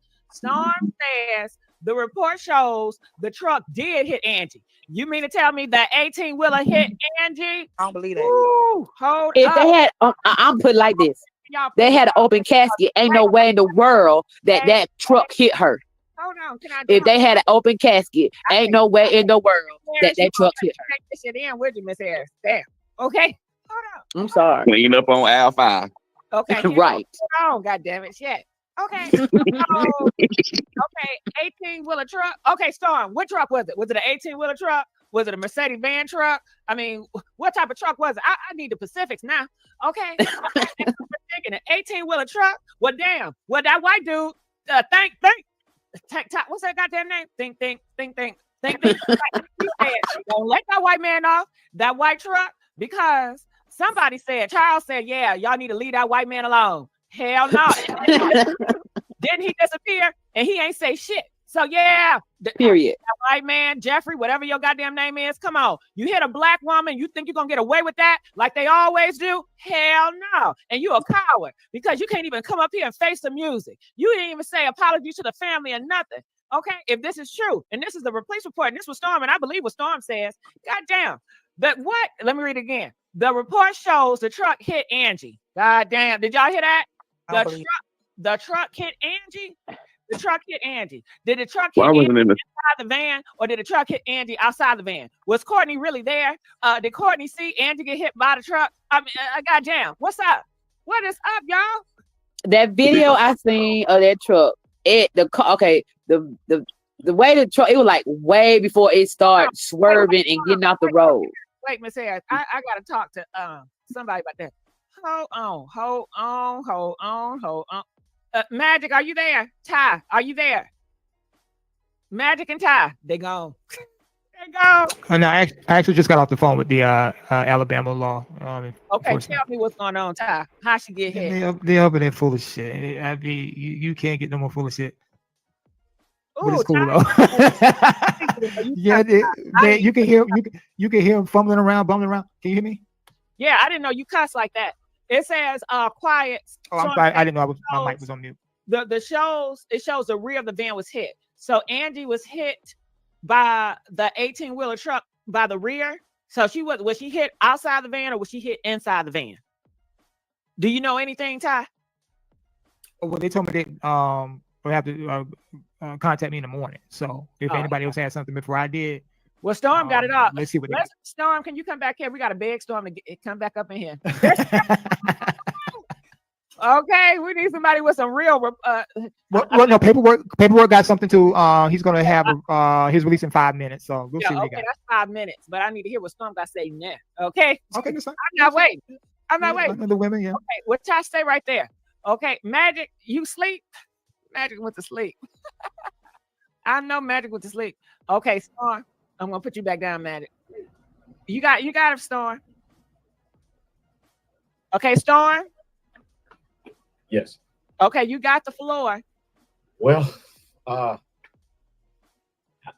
don't know if I believe this, but yeah, they're saying that they're saying that the Unit 2, the second accident, the tractor trailer veered off and ran into the rear of the van, and the fatality was Angie. Oh my God! So she died in the van. Outside of the van. How she died outside the van? That's all I can see right now. Okay, I'm sorry for yelling at you. I know you're stressed out. I'm trying to get the facts, because it's still. Why wouldn't they put that in as the part of the investigation for Unit 1? She was in that unit. That was the first impact. So you're gonna do a superseding report to amend the first report by saying that happened. So I understand it's 2 impacts, but I'm a little confused here. I'm shaking right now because I'm angered because that don't make sense as to why you would make a report like that. Well, people in the comment section are saying Angie was trying to climb out the window van. Then they said she flew out the window. Wow, she flew out the window. Y'all, some of y'all need to come up here. Okay, Jonathan, I see you. I'm gonna bring you up, but can you not smoke? Yeah, you can't be smoking. Okay. And I'm gonna keep back down because I'm getting some more information. Okay. Thank you, Storm. All right, think. What's going on, child? Wow. Rest in peace, Angie Stone. Can you hear me? I can hear you. Okay, so now they're going to tell us that, right? And they just want us to go away. Can you guys still hear me? I can hear you. You know I'm going to be the first one to tell you I can't hear you. Okay, so do we go away or do we ask questions? You know we're going to ask questions, think. Come on now. What's wrong? Okay, so we bring back, as I mentioned earlier, the 2 people, the driver, and we bring back Courtney. What's the next step? A lawsuit. The kids are going to be wealthy. Well, at least they're going to be more wealthy than they are. But they said multiple lawsuits. The truck driver. Didn't y'all say he ran away? Didn't y'all say he's nowhere to be found? Right. Didn't they say, oh, protect him, he's 33 and da da da da da? I heard all that. He ran away. He's nowhere to be found. Earlier today, y'all said, let him alone, leave him alone. You know, I didn't say that. I got kicked out. I know. Tank, I'm trying to have your back if you let me. I'm sorry, sweet. I'm upset. Let me cook. But it was you that said, nah, bring that ass back. Don't let him leave. Don't let him leave. Don't let him leave. And now to come find out he was the cause. He took Angie out of here. He took her out. And what was he doing behind that 18-wheeler? Was he drinking? Was he smoking? Being irresponsible? Or was it by the higher ups? I don't know. We need to know more about this person that's driving this 18-wheeler. And he need to be held accountable. Right. And then Courtney, we got to find out. Did we say that she changed her name? Did someone say that? I told you, Tank. She deleted everything off the TikTok. It's like she's gone. Like she don't even exist anymore. She ran away. So both of them disappeared. Yeah, both of the white people disappeared. Crazy. Let's go back to those royalties. And see, the thing is this, Tank. If y'all knew the 18-wheeler cost it, and I'm sure those 8 passengers told the police that the man cost it. So why y'all didn't arrest him? Why do we don't have a mugshot? What's the hold up? Why didn't we get that press conference? Lock his ass up. Yeah, it's been 17 days. That ain't right. Mm-hmm. I know that the passengers just now told y'all, oh yeah, 18-wheeler truck hit us. They've been told y'all that when it first happened. I'm assuming, and I'm speculating, and I'm sure my speculation is right. Spot on. Right. Ain't no way. Big Mama, what you got to say about this, Big Mama? It's confusing to me. It just make you. It's just upsetting. I'm lost. I'm really lost. I just know at the end of the day, no matter how many facts we put together and all this type of stuff, we already know what happened. We already know what happened to her. But this is crazy, and I know these people got power and money and stuff like that. But if this was my family member, man, like y'all did some stuff like that or whatever, I think I'll take my chances of y'all unaliving me and stuff like that because I'm gonna talk. I ain't talking. You did this to my mom. There's no way. So KFC, any last words? KFC. Oh, let me unmute you. Hello. Yeah. Any last words? Or I didn't disrespect Angie's. I'm listening to people say I disrespect her, Big Mama, all that. I did not disrespect Angie Stone. I just simply said that I think it was an accident that happened. And who's disrespecting her? Because I don't agree with your opinion doesn't mean I'm disrespecting her or her legacy. I just don't. I disagree. I didn't know that you didn't listen to what I said. I hate when people take my opinion and try to make it what they want it to be. That's not what I stated. I don't agree with the point that I think that somebody was trying to take her out. I don't. Because if a tractor trailer was going to hit that van, sweetie, they would have killed everybody in that van. There would have been no survivors. So no one could come back and speak. I just said, from my point of view, I think it was an unfortunate situation that happened to Angie. And you don't know all the specifics about it. Like, she might have been the only one in the van that didn't have a seatbelt on. Where the van, she could have been in the rear. You don't know. So I'm not going to sit up here and say somebody was trying to take her out because that's what everybody else is saying. I mean, that's not what I do. They said that 18-wheeler van hit that. 18-wheeler truck hit that van that Angie was in. What's your thoughts about that, KFC? My thoughts about that, I think it was an unfortunate situation that happened. That's what I think, honestly, because the van, to me, how would the truck driver know where Angie's at in the van in front of him in order to cause that impact to take her life out? Because I'm telling you, if that was the case, if somebody's going to do that, why come everybody in the van didn't die? You don't know where Angie was at. Angie could have been laying down in the rear and got the most of the impact of the hit. You don't know if the person was driving, fell asleep in the Sprinter van. You don't know if he was speeding and lost control. You don't know if the van had a tire blowout. That's why it flipped over 3 times. You don't know if the person was drinking. I mean, you don't know a whole lot. So I don't jump on what everybody's jumping on because they say that's what it is. I didn't say anything about disrespecting her legacy either. I don't know how what I said got dragged into all of that. Is dishonorable and all that. I'm talking about. I mean, where is that going to? I just said I don't have all the specifics in front of me to sit up here and say that it was a hit on her life. That's why she died. Things do happen to people. It doesn't matter who you are. People die every day. I mean, that's all I'm simply saying. So I don't know. And then you see the truck over there look like he ran off the side of the road, like he was trying to avoid running into him. You don't know. I mean, you just don't know. I mean, because don't you think if it was a truck that was going to get him, everybody would have died in the van? You know, a tractor truck is like 99,000 pounds. And for somebody in the chat to say, I drive trucks, you don't know what I drove. You don't know me. How do you know what I know? Fall back on that one. But what I'm saying, if it was somebody, if they wanted everybody to die, don't you think that truck would have made sure everybody would have died? Answer your own question. How would the person driving the tractor trailer know where Angie's sitting at in the van to specifically only target Angie? That makes no sense to me. I just think it was an unfortunate situation. And if people are saying the driver wasn't right, how do you know he didn't run off the side of the road? Or how do you know the tire on the van didn't blow out? That's what caused it to flip over 3 times and it ran up against the truck and the truck hit it. I've seen that happen before too. So now I don't go with everybody saying because that's what everybody want to believe or that's what everybody want to be told. That's not how I get down. And that's all I have to say about that. All right, I'll come back. How you doing? Are you there? Yes, is it me? Yes, it's you. What are your thoughts about everything? I just heard some devastating news, you guys. Breaking news. They are saying that Angie was in the van, okay? And the 18-wheeler hit the back of the van, okay? That is what the new news is coming out. We are still getting more news. It is developing as we speak. Storm is on it, and I think Ty is on it. But go ahead. What are your thoughts about everything? Yes, I just wanted to say that on my local news here, they reported that there was an accident involving Angie Stone, and upon exiting the vehicle, she was hit by an 18-wheeler. Whoa! It's on the news. It was on my local news. I'm in Houston, Texas, and When that's was that was the morning of the accident. Oh, the morning. Okay, so that was what, March the 1st. Yes. Okay, say that And again. that's how my news channel reported it. Okay, what did your news say again? Run that back. They said that there was breaking. They did it as breaking news. Also, they said breaking news. Angie Stone has been in a car accident, and upon exiting the vehicle, she was hit by an 18-wheeler and pronounced dead at the scene.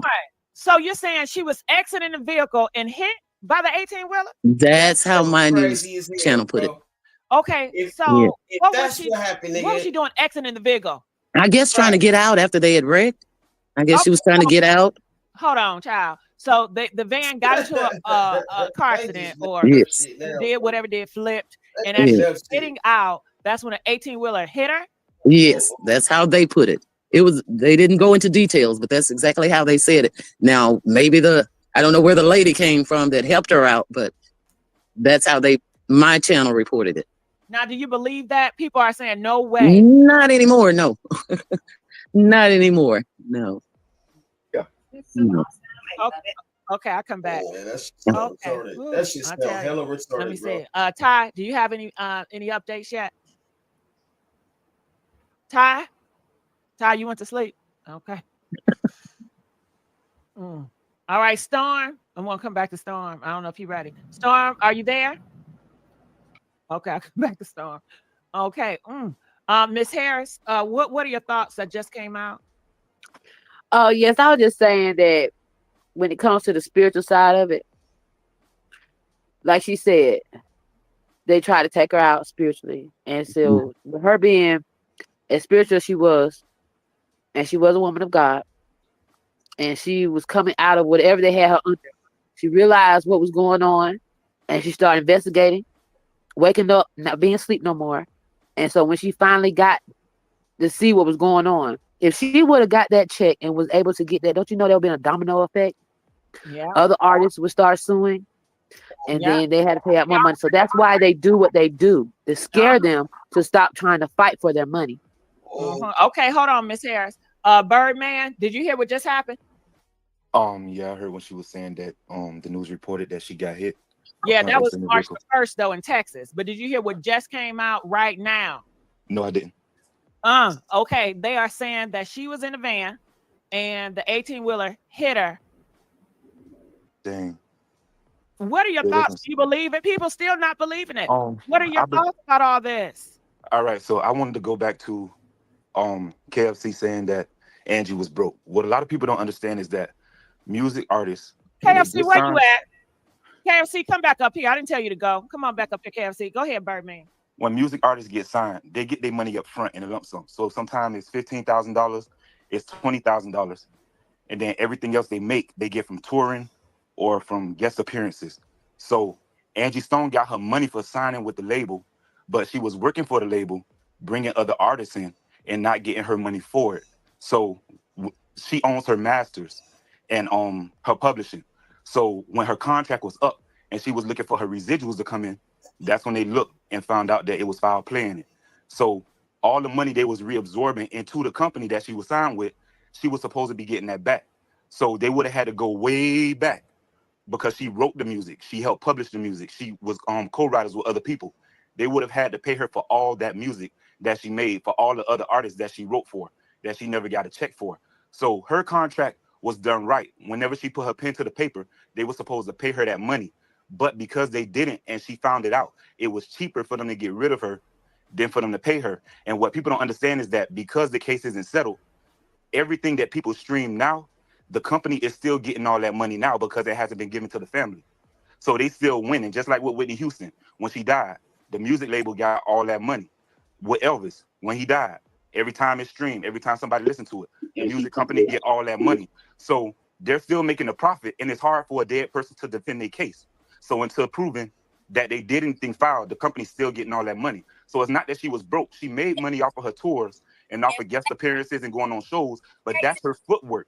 But that initial lump sum that she got when she signed with Arista before she went to J Records, all that is already gone. Nelly, when he first signed, he got $20,000. He became rich off of touring and not turning down no dates, going on shows, writing for other people, selling his own music. So that's how she made her money. I just wanted to clear that up. Well, I'm glad you did. And I want you to stay right there. But KFC, you got something going on in the background. Did you fix your sound? Because it's repeating. Fix that and I'll bring you back up here. But stay right there, please. Let me see. How you doing? Are you there? Yes, I'm here. How's it Can going? you? All right. How's your name? Kappa. Shit, Kappa. Yeah. I just Go ahead, Kappa. I just kind of wanted to chime in because I have been watching this and I seen that lady Courtney the white lady, she just it just popped up on my channel a few days ago. Now, she said that the lady was Angie, she said she took her out the van. Angie was stumbling, but she didn't know who she was at the time. But I figured that's who she was talking about. She said she was really wobbly on her feet. Did you guys see that video? The video of her talking about? Yeah, we saw that video. Oh, did you see it? Did you see it? Yeah, The one girl, I played it several times. Yeah. I didn't see. Okay, so I didn't see that, but I just found that was really weird. And then now they're coming out with this whole narrative after she says that she was out, because she said she stepped back and all she remembered was it was like a big whoosh. I think she was talking about the tractor trailer that came by and knocked her out.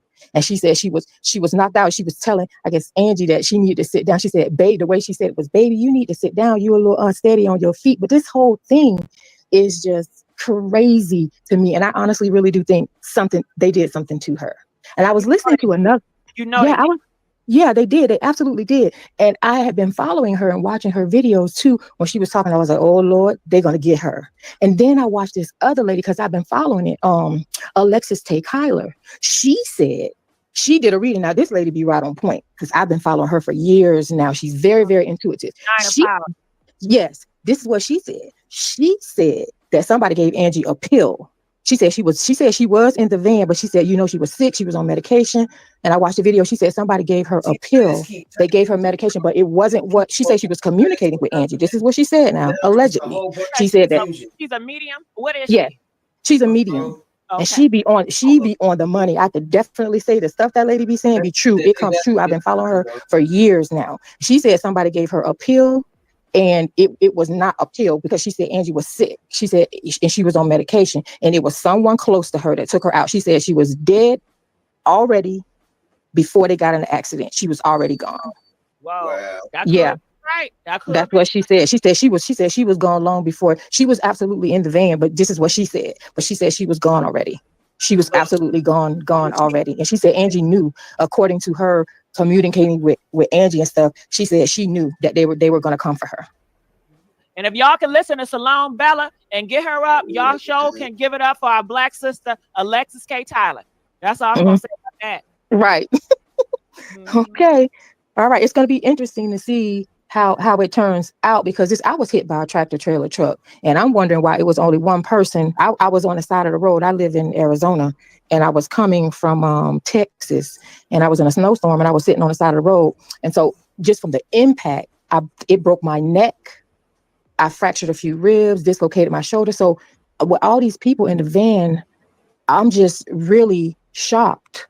I'm really lucky to be alive, but I'm really shocked that because it was so many of them in there, she is the only one that died and didn't really get hurt really bad. You know what I mean? If that makes sense, it just doesn't sound right. If this is what it don't sound right, and it don't feel right. To continue to edit and modify what had happened. Right. I agree. Monifa. So Robinson's sister, are you there? Yes, ma'am. I'm here. How you doing? Talk to me. I'm good, sweetie. Everything that's going on with Angie. Okay, I just piggybacking on what the young lady just stated. I just listened to David. I think he was on Fox. He was giving a report, and he did say that the report, what has been said out here recently, is when he's able to bring the complete report, everybody's going to be shocked because it's not what you think it is, and it's more or less him saying that she was already dead. Okay, she was already dead before the accident. Break that down, please. That someone that in your words. Well, more or less that someone had given her something, which is why. Damn! Hold on, Robinson sister. Hold on, goddamn it. Now, Robinson sister, do you know Monifa? You don't, Monifa? Do you know? Yeah, I'm here. Careful. Yeah, yeah. No, I got that from. I was listening to. No, let's answer the question. Do you know Robinson? Oh no, I don't. You sure you don't? Because I'm positive. Both of y'all come up here saying the same stuff, but with different people. And I got to make sure y'all not working together.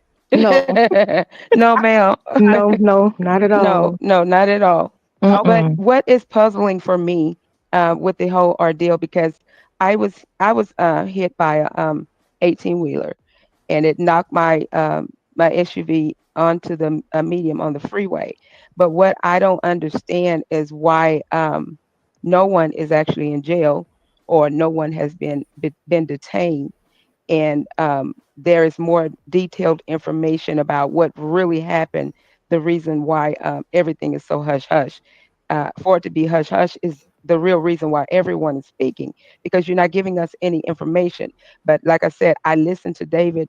I forgot his name, but he's on Fox, and he said that he's going to be bringing this detailed information, and everyone is going to be very surprised when this information comes. Gigi. I totally agree with that. I totally agree. But Yeah. Gigi, don't you find it strange that they all sign? Oh, hello to everyone on the panel. Excuse my rudeness. Don't you all find it? You good? Don't you all find it kind of strange that they were quick to sign NDAs? Number one. Number two, if that lady Courtney is saying that she was alive, there's a discrepancy with somebody saying that they gave her something. Because here's the whole thing: Courtney wouldn't have been helping somebody out the van that's already dead. So Exactly. So there's a discrepancy right there. Well, the somebody, she never said who the somebody was, and the somebody could have been one of the people that was. There were 4 females and 3 males. I saw the list of the names. Mm-hmm. So there, if I'm not, there, if I got it wrong. There were 3 other females and 4 males. I saw the list of the names of the women that were on there. So there were a set of twins on there. Gigi, there a set. Yes. Yeah, her background singers Mhm. were 64 years old. Wow, Birdman want to say something real quick. Go ahead, Birdman. Okay, in the case of NDAs, right, just like with P. Diddy issue that he got going on right now, NDAs are only able to stand up in the case of, generalized information. But when it comes to a person and death, or a person's well-being, if it's like molestation or something like that, then it doesn't hold any weight to it. So even though they sign NDAs, they could still talk and not have to suffer any repercussions by being sued or anything like that. So if they're not talking, they're just not talking because they don't want to release the information. An NDA in that case won't stand up in the court. Because it's more going on than what meets than what's being told. So they willingly not talking because they really can't. Even though they sign NDAs, that's not something. If it has anything that will expose why she really died, they have the power to say it. The NDA is not going to eliminate that. I just want to say that. Thank you so And much. the 18-wheeler did not cause the accident. The truck had already flipped before the 18-wheeler even gotten close to them. But you know what I think they need to do? I think they needed to examine them tires, because those tires could have either been blown out or shot out. I mean, vans don't just flip. See, and if they examine those tires, they will find out what happened to cause that van to spiral out of control like that. They said it flipped 3 times before the tractor trailer hit it. Mm-hmm. Examine the tires and find out, did the tires blow out? The same Sprinter has had an accident, from my understanding, has flipped before. So the van was faulty. Yeah. Hold on, Chloe. Angie was alive as listed with 9. Something happened on the way to the hospital because her death, therefore, the minute report reflects a fatality. Chloe, if you got that new report, you need to get up here right now. Anybody that got information of the report, I want you to report right now and tell us what you know, okay? Don't come up here asking no questions or playing hip hop and goddamn puzzles, okay? Gigi, Courtney said that I don't know if you saw, Courtney said that the lady she helped out of the van was sitting on the side of the road. She said she had to leave. She said when she left, the lady with her daughter, they left, and the lady who she helped out of the van, which was probably Angie Stone, was still alive. So that would have meant if Angie Stone But she said that the 18-wheeler hit her. It breezed she her. did. Mm-hmm. No, she said it knocked her out. Knocked her out. Yeah. Wait a minute. Listen to this. I got something for y'all. Okay. If Angie would have got hit by an 18-wheeler, right? She just had her open casket funeral on Saturday. They said her body was intact, her face, her hands, everything. Listen, if she'd got hit, I'm talking about head on by an 18-wheeler, they wouldn't have been able to have an open casket. Now, she said she helped her out of the van. So you helped her out of the van. Are you saying that the 18-wheeler hit her outside of the Sprinter? Because that's what it sounded like she was saying. Yeah, but even if the 18-wheeler, if the 18-wheeler hit her, she's not saying that she never said the 18-wheeler hit Angie. So if it hit her, how did it just kill Angie? Why did it not kill I don't you? know. Courtney said she felt something. She Brushed said by she her. Yeah, she said she felt something brushed by her and it was so strong it knocked her over, it knocked her down, and she was out. She said when she woke up, she heard her daughter screaming and she could barely move. And she was trying to run to get to her daughter because her whole body was so sore. And they left and her daughter took her to the hospital. She said they called her husband. That's what her story says. Yeah, but that could have been a lie too. So we just have to put on hold. Hold on. So Ann said they got the facts. Well, you need to bring that out, come up here and tell the facts. I don't want to go to sleep thinking about that. Okay. I don't want to go to sleep thinking about that. All right. Okay. Listen, you only know I can hear myself. Get that together. Natasha, nothing freaky. Natasha, don't show shit freaky now. What the hell? Hey, Bambi. What's that, Bambi? Are you there, Miss Hughes? Okay, you're not there. We're gonna come back. Simon, are you there, Simon? Simon? Yeah, hey, you got any new reports?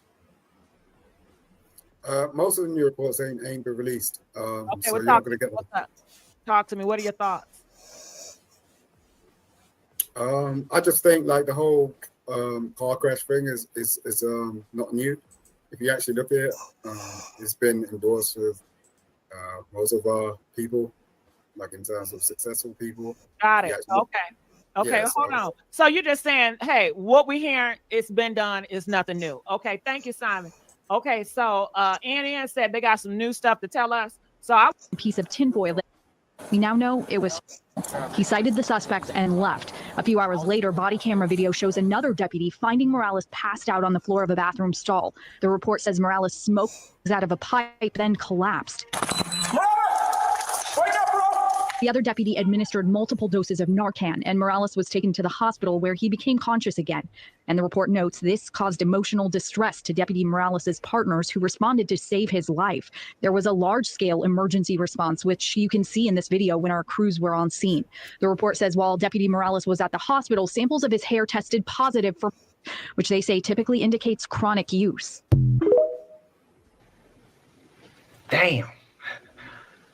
Protect and serve, huh?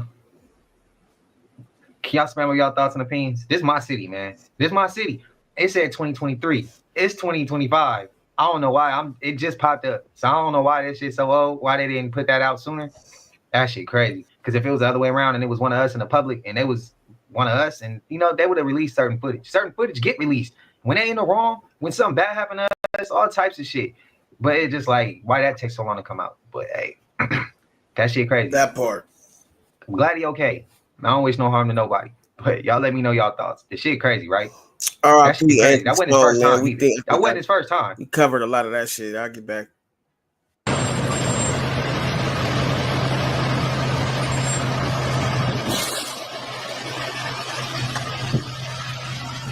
Damn.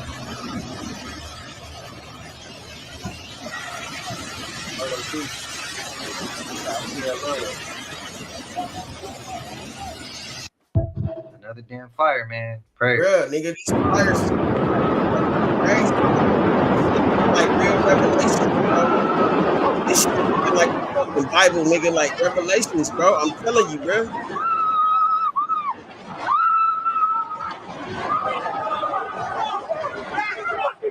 God, dang it. Stop behind you. Stop behind It must be 9/11 or something.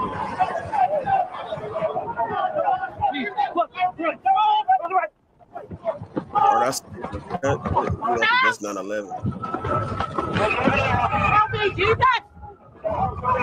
Damn, nigga, them up.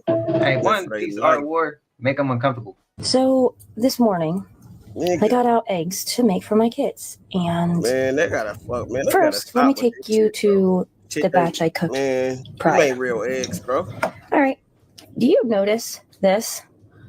It was green. Never seen eggs that have this green tint to it. And at first I thought it was my eyes. So I added more eggs and they came out clear. So then I was thinking, no, something's wrong with the coloring. Maybe the eggs are no good. Maybe that's what's wrong with it. Look at this. I put the eggs directly in. without any butter. This is a ceramic pan. And hear this. Does that sound like plastic to you? Look.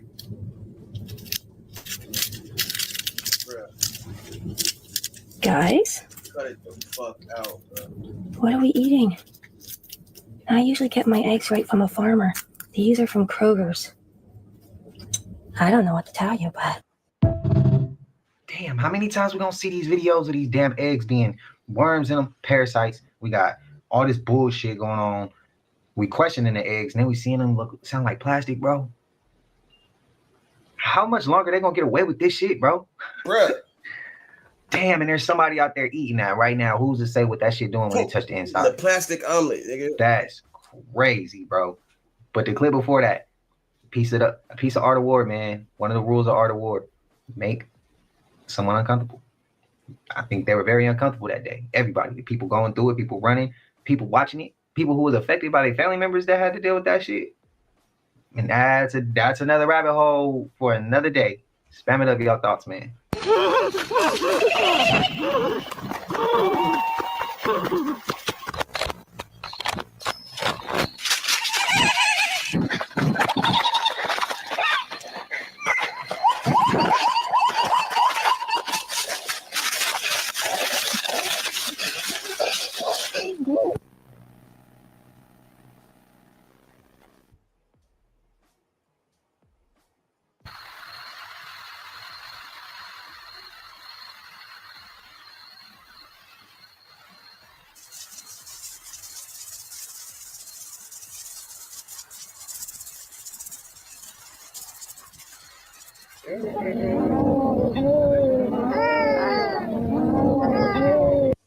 What the hell were we just watching?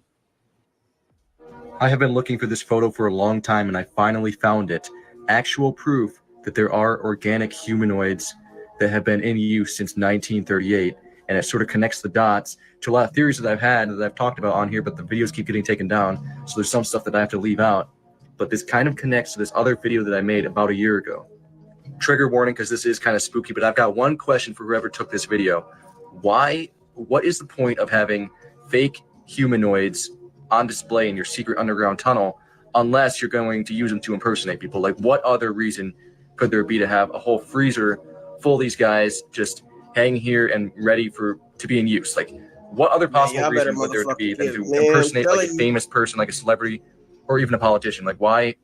What is even the point of making these? Somebody tell me.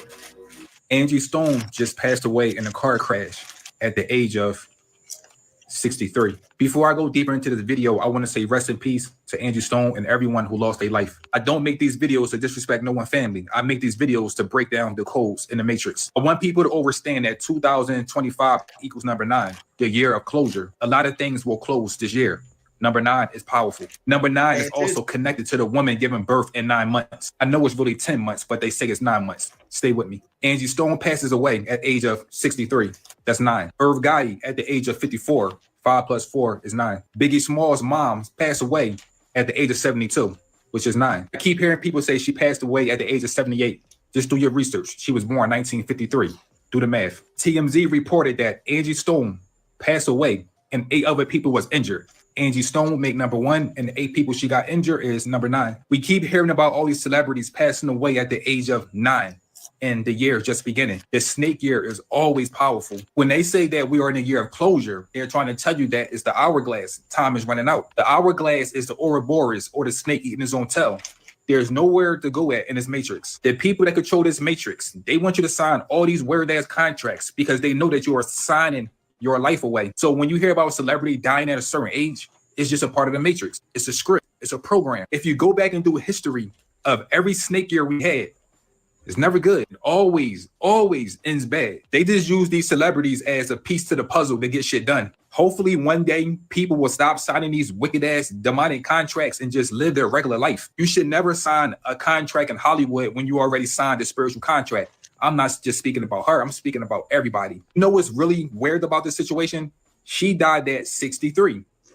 3 6s. I am not saying 666 is evil or is the devil number, but she died at 63, which is 3 6s. 6, 12, 18, 1 plus 8 is 9 again. Number 9 and number 6. It's the same damn number. It just depends on your perspective in life. Some people see a 9, some people see a 6. 666 is not an evil number, but it do have a powerful meaning if you don't understand what you are looking at. Rest in peace, rest in peace, rest in peace. For more information about these numbers, check out my ebook. The link is in my bio. Some of your thoughts. Rest in peace to those. There's a small town in America that's so haunted it's illegal to visit. Dudleytown, Connecticut was an 18th century settlement in a place called the Dark Entry Forest. That is actually its name. This is a picture of it, and it's also supposed to be haunted. The man's curse allegedly stems from this guy named Edmund Dudley. He was a British nobleman who was executed for treason by King Henry VIII. His descendants were reportedly plagued with misfortune, including madness and mysterious deaths. His curse followed the Dudley family when they immigrated to Connecticut from England. Legends say that this curse brought about random lightning strikes, plagues, people losing their sanity, and then seeing shadowy creatures in the woods. Because of how crazy this curse was, the entire settlement was abandoned. Dudleytown is now strictly off limits. It's illegal to enter. Now, it is important to note that back then, a lot of people were eating moldy rye bread, which led to hallucination. They believed like strange occurrences and curses were happening, and sometimes it turned out it was just because of the bread. So could this be one of those cases, or do you think it's actually haunted? You know, I live in New York, so maybe I can like go around the area and not break any laws, but like I can go around the area, make a video if you guys are interested. Interact and let me know if it'd be worth my time. Come over here for longer videos. I wouldn't advise, but if she did, I for sure watch. Not too many people are talking about what just took place in Chile, y'all. And what you're looking at here is basically the whole country, except for 2 regions, have lost power. 8 to 19 million people currently have no power in Chile.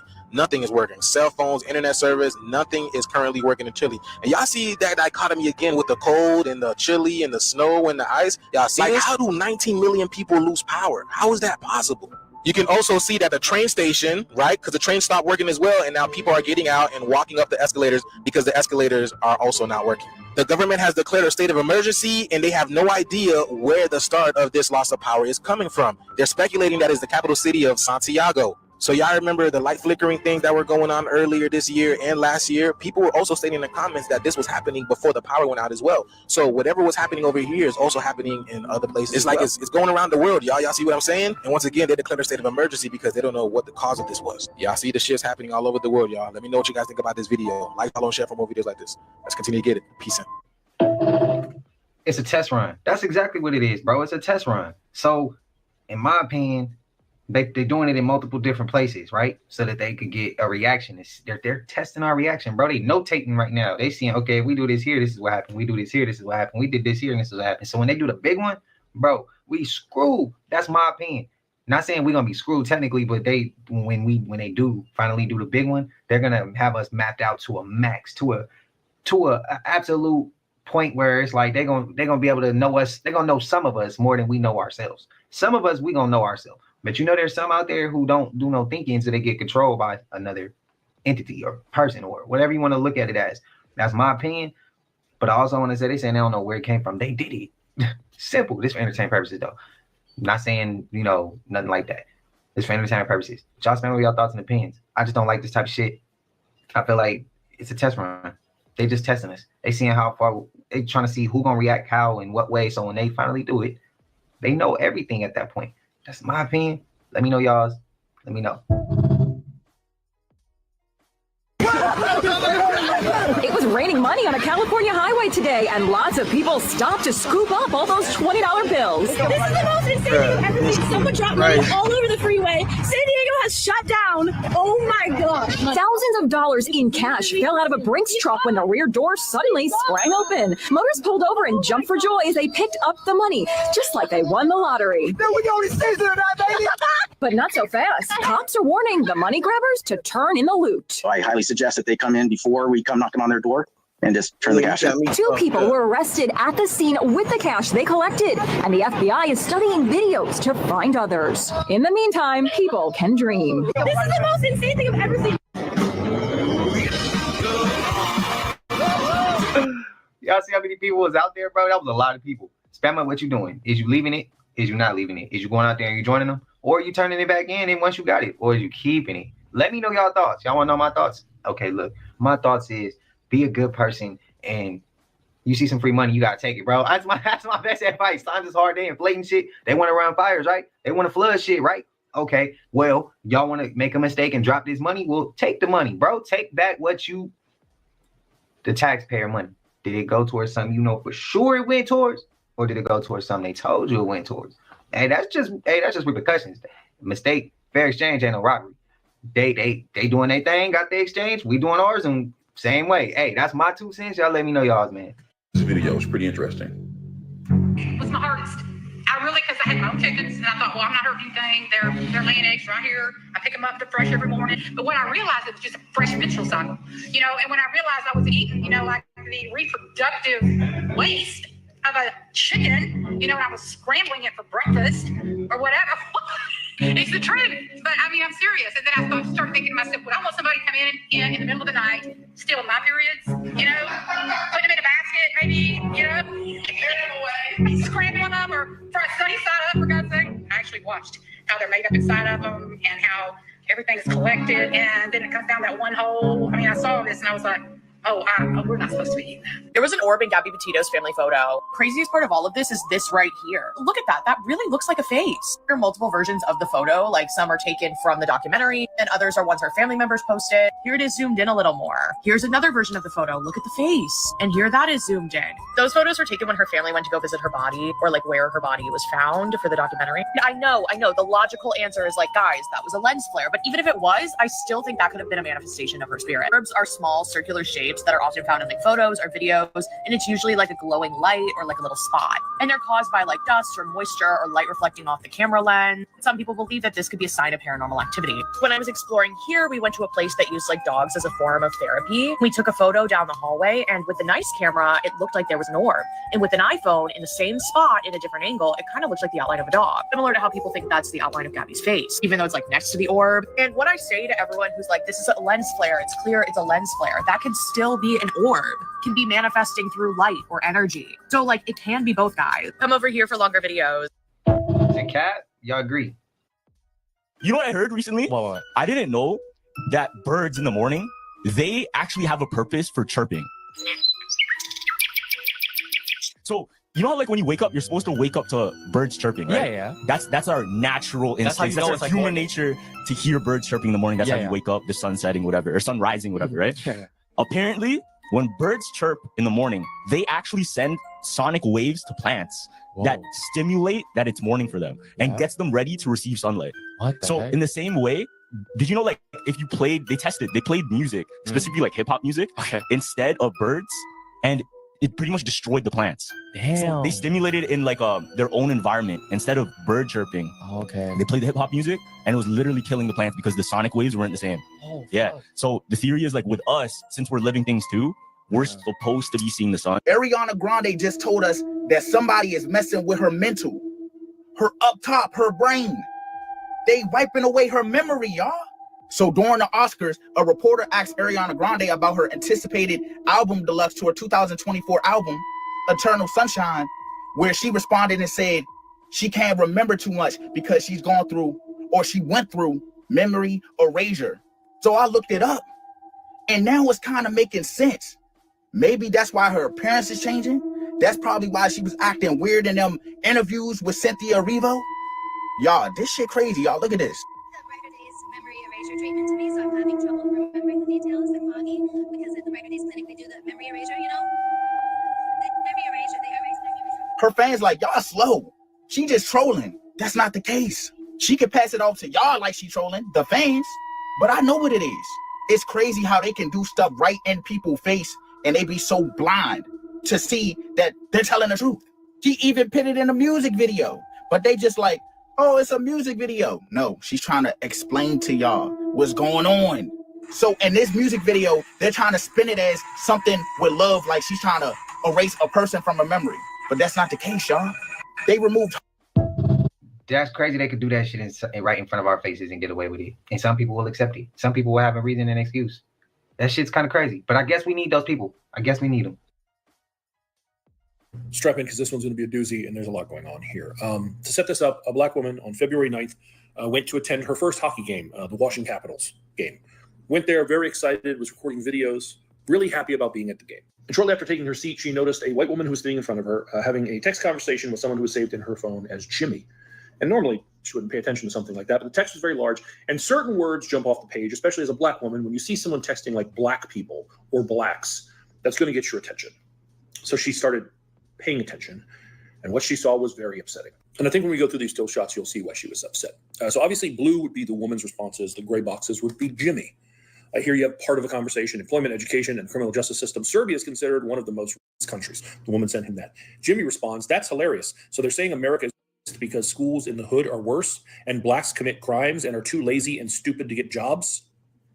She had sent him something and said, you didn't know that? He responded, I do know about that. It's just crazy. Blacks probably have more experience because the hood is such a social environment. They don't travel the world like rich whites. She responds, right. And they say, like, in reading comprehension parts and tests, that it's saying something about, I'm assuming black people not testing as well, but I don't see the full message, so can't say that for a fact. Next comes this one. Jimmy said, the CIA has done mean things to black people and abortion targeted black people, but overall, nobody has been so kind and welcoming as the white world. No one's been so kind and welcoming to black people as the white world, according to Jimmy. She responds, doesn't target people. Black people have more partners and so have a higher risk of pregnancy. That's her response, which brings us to this one. Jimmy says woke people are brain dead. It's easier for blacks to get into college than whites because colleges want to take people from poverty. To which she replies, it is hardest for white females in suburban areas to get into college. And then is following that up with, we have the highest GPAs and colleges want diversity. So they won't take us even if our grades, test scores, extracurricular. You can see maybe why this was upsetting to the woman sitting behind her. And this isn't all of it, because the final straw for her, and she was too upset when she saw this to think to pull out her phone and try and record it. Her partner was trying to console her, okay? But she swears on everything, and I've talked to her and confirmed this, that she then saw Jimmy text to the woman and say, I wish whites would all blacks, as well as I want to commit. And what got her so upset, as bad as that is, was that the woman texting with him just sort of moved on from it, like continued the conversation. Wasn't like, what the are you talking about? She said all of that. She was distraught. She said the only reason she didn't confront the woman is because the woman was there with a couple of young kids. And for their sake, she didn't just blow up. But after hours of this, that woman got up to leave. And she got a very clear image of her. And then she messaged me after posting her video on TikTok and asked if I could help with this. And it took me very little time, quite frankly, to take this image and from that, find this image of that woman attending a Capitals game. She also said that this looked like the young children she was with. That image led me to this image, which led me to this very professional looking picture that is on the website of her employer. That employer being One Alpine Group, which you can see from this LinkedIn is listed as a top 20 DC lobbying firm. As you can see on their employment page, she's right there, Courtney Johnson, listed as a principal with Alpine Group. Actually, if you go to her LinkedIn, she's listed as the senior vice president at Alpine Group. And if you go to the Alpine Group website, and you click on her picture, it pulls up her bio page. It says that Courtney Johnson was recognized as a top lobbyist by The Hill and is dynamic, experienced, and highly motivated government affairs professional with a proven track record of successful advocacy. And she has spearheaded and executed numerous advocacy campaigns on major health legislation. The woman you saw carrying on that text conversation is a top lobbyist in DC with a huge firm who has spearheaded and executed numerous advocacy campaigns on major health legislation. So working on health legislation while making statements in her private life, such as black people have more partners and so have a higher risk of pregnancy. I guess black people are just more promiscuous. Now, sharing what I found with the victim, we decided not to just jump into a video. And instead, at her encouragement and blessing, I reached out to Keenan Austin Reed, the CEO. I sent those screenshots as well as the image of her and then said, the video is available if you want it. She said, yes, please send me the video. I sent her that. And then I didn't hear anything. So after a full day, I emailed her and said, hey, making a video. I don't know if Alpine Group would like to make a statement. She said yes, and she sent the following. We are aware of this issue and have placed Ms. Johnson on administrative leave while we look into this. These statements are inconsistent with our values, culture, and beliefs as an organization. Statement from the Alpine Group. I'll tell you that the woman that experienced that recorded those images, didn't love this response, and I'm not crazy about it myself, but this is their response. So there it is. Also don't know who Jimmy is. I didn't see a Jimmy or a James who works at Alpine, so I guess that's good. Although considering the circles she runs in, he could still be someone important. And what he was saying was absolutely vile.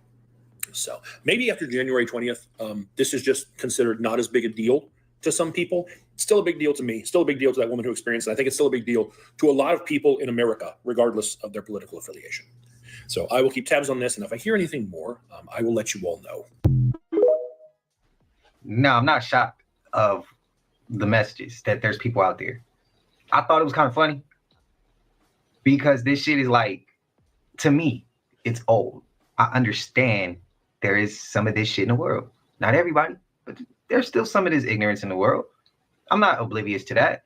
I'm not living in some fantasy. I'm not gonna not look that way and act like I don't see it. No, it's there. It's there. You can't heal something if you act like it ain't there. You got to see it. You got to understand it's there. You got to know how to treat it and how to get around it, how to leave that shit over there, but understand it. And I see it, but I'm not shocked that this shit is out there. And I'm not shocked at the message their statement they gave. I'm not, bro. Come on. This shit happens all the time. It's just like what makes me question is if they didn't let her go and they just put her on leave, who she know? Who she related to? Who is she networking with? Somebody up there like, nah, we ain't gonna let you go. We might put you on leave, or you might get on.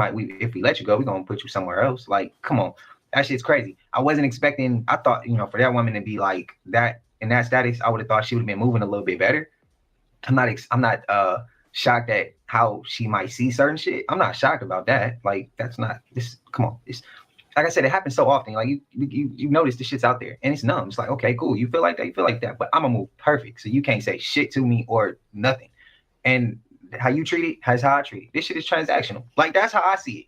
That's some of the part. That's how you got to maneuver around some people. Some, not everybody. But that's my 2 cents. But hey, how y'all feel? How y'all feel, man? That Jimmy might be a Jimmy that is very powerful and might have saved her. That Jimmy's still out there somewhere, and he still got his opinion. He still got his idea. He still got his mindset.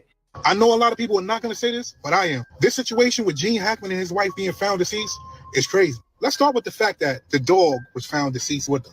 That don't seem strange. Then let's go to the fact that when the police arrived at their home, their door was open. They found Gene Hackman deceased in a totally different room from his wife with his sunglasses laying next to him. Then they found his wife in the bathroom laid out with pills laying next to her. Of course, we don't have autopsy results, so we don't know if pills were taken. But with all that being said, does any of that sound weird to you?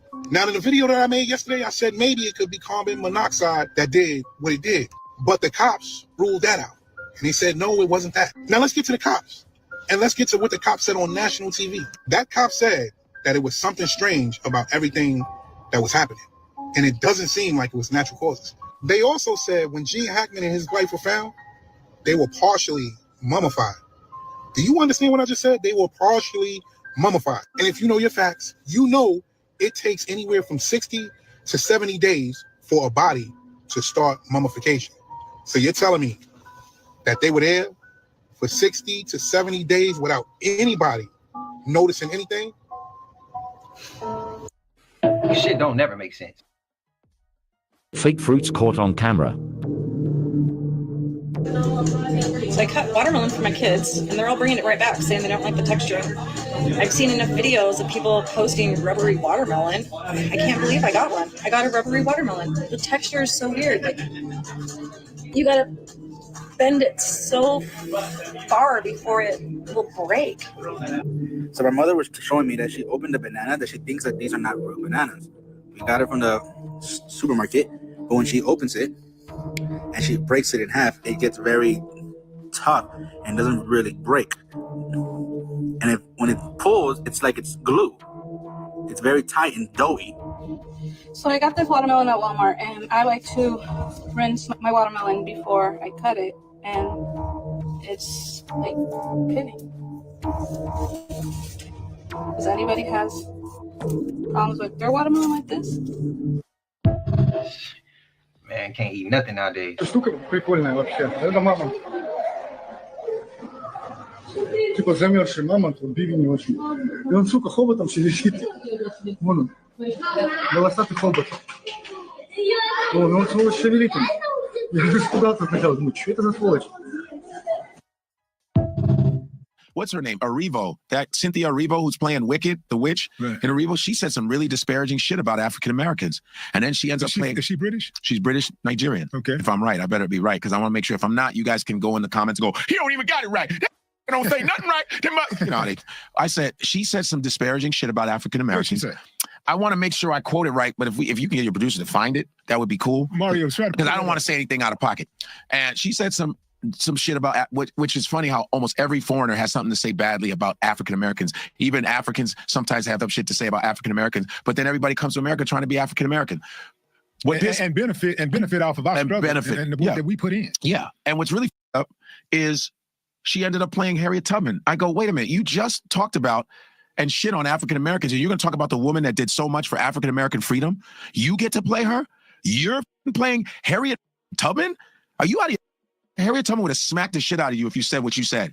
How could you say that? How could anybody that looks like you come into America and talk about African Americans when they are the ones that have created the foundation for foreigners to come in? The 1964 Civil Rights Bill is the reason why Koreans, Nigerians, Indians, Arabs can come in and open up businesses in black neighborhoods and still disrespect insane people that are putting money in their pockets. What kind of nerve is that? It's the serious hatred of African Americans in this country. It's in the soil. It's in the soil, like my boy Dante says. That's my co-host. He says it's in the soil. That it's almost patriotic to hate black people. It's patriotic. It's part of the. Damn. It's part of that. Oh damn. Yeah, it's part of the American thing to hate black people.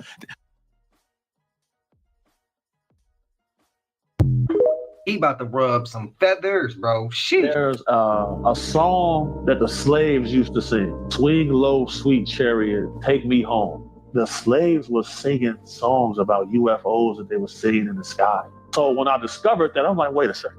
How is it possible that the same technology that we see today that they call a UAP, that our ancestors saw when they was in the cotton field, how did they know that whatever they saw could take them somewhere? Imagine what they see land in the time when there was no camera phones, there was no nothing. Once I discovered that, I say, okay, this world that we live in could possibly be a stage. The only way to prepare for the future is to study history. There's a very large gap in our fossil record for being a human being. Something happened. There's a very large gap in the fossil record and historical record. Once I found out that song, Swing Low, Sweet Chariot, was the slaves praying and hoping that a UFO would come down and would take them away from here, that opened up my eyes to, okay, I got to look at the world a lot different. Yeah. Everything that's being shown to me is not the truth. The moon's moving so fast, dude. How is it possible? I'm holding it still.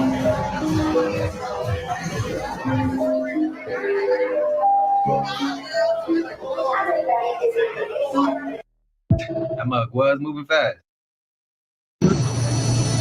Yeah, let's get the best video. Yeah, what the f is that? Holy shit. What the f is you chasing? I don't think that one's a real clip. Understand that you are not your physical body, correct? Yes, sir. Yes or no? Yes. Yes or no? Yes. Okay, I'm gonna prove to you right now that you're not your physical body. Use your common sense. Raise your hand. Just raise your hand. Did your hand raise itself, or did you give the command to the body to raise the hand? No. Yes, well, answer the question. Answer the question. My brain. Okay, your brain gave a signal, right? So now, okay, your brain is an official entity, correct? Which means that the source from which the thought came would not be the body, because the body is the puppet. So do you? No. Answer the question, man. No question. Now I'm running over you. Listen, you are not the body. First of all, you are not the body. You saying it's pseudo, but you're not spiritually vibrating high enough to even transmit this knowledge. So first of all, second of all, calm down. Third of all, you are not your body. So therefore, your spirit ether body has a different food source than your physical body. If you fuse your spirit body or your ether body with your physical body, you can eat directly from the source. So the soles of your hands, the soles of your feet, the palms of your hand, these transmute energy. I hate cooking, and dude didn't want to hear that shit. Bro, tell me why this thing just fell out of my Burger King and is now moving on its own. What in the actual...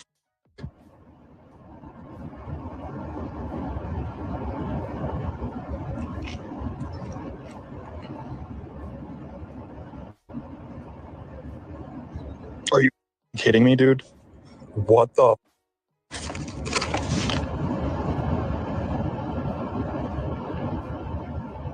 Y'all remember that clip? Now, I heard him still munching at the end. I probably been throwing up everything that I already had ate. Because, but then it's probably even too late at that point. But to those who still messing with this fast food, just think before you do. Think before you decide to go do that. Look, pull these videos out as soon as you start thinking about the fast food. Please. Oh man, y'all get ready, man. Y'all get ready. I'm walking down the street, minding my business, man. And I just saw somebody with that demon face syndrome. You know that? Y'all know what that is, right? Go look up what that is right now. Come back to this video. So I'm walking down the street, man, minding my business. Turn to my right, man, and I see somebody with a blurry face. So I slow down a little bit so I can get a better look because now I'm thinking it's my eyes playing tricks on me, bro. The lady get a little closer, man. And the whole time, it's her face that's blurry, bro. But through the blurriness, I can see the face, the demon face, like type of shit, bro. It was crazy, bro. Bro, so now they walking amongst us now, bro. There's no time to play. They walking amongst us now, bro. They here, bro. They on this earth with us, walking with us, talking with us. I don't know if you guys have a certain level of awakening, bro, but shit, they here. Be careful what you profess. Y'all see that? Now, if I was a negative Nancy and was always, I can't figure this out, I'll never do it, I suck, I'm this, I'm that, do you guys think I'll be able to do what I'm able to do now? I believed in myself. I believed in my son. You guys are so powerful. You really do not give you guys enough credit. Give yourself credit. You are intelligent. You are smart. You are so capable of being anything you want. You just have to grind. Faith without works is dead. Don't ever say to yourself that you're not good enough. Who cares what you look like? Who cares how much money you got? Who cares about all that dumb shit? Don't let societal status stunt you. Go get that shit. I'm trying to. I'm going to bring my Patreon with me. Absolutely. What do you think the Discord's going to be for? Right now, I'm going to prove I'm doing it. Cliff already knows. So when y'all see $100 turn to 50, 60, 70,000, I'm going to do that for y'all. But let me prove it. Let me prove it's going to be a good summer for us. Don't worry, it doesn't matter. You're not missing anything when it comes to these markets. Up or down. Turn that frown upside down. I love y'all. Let's get it!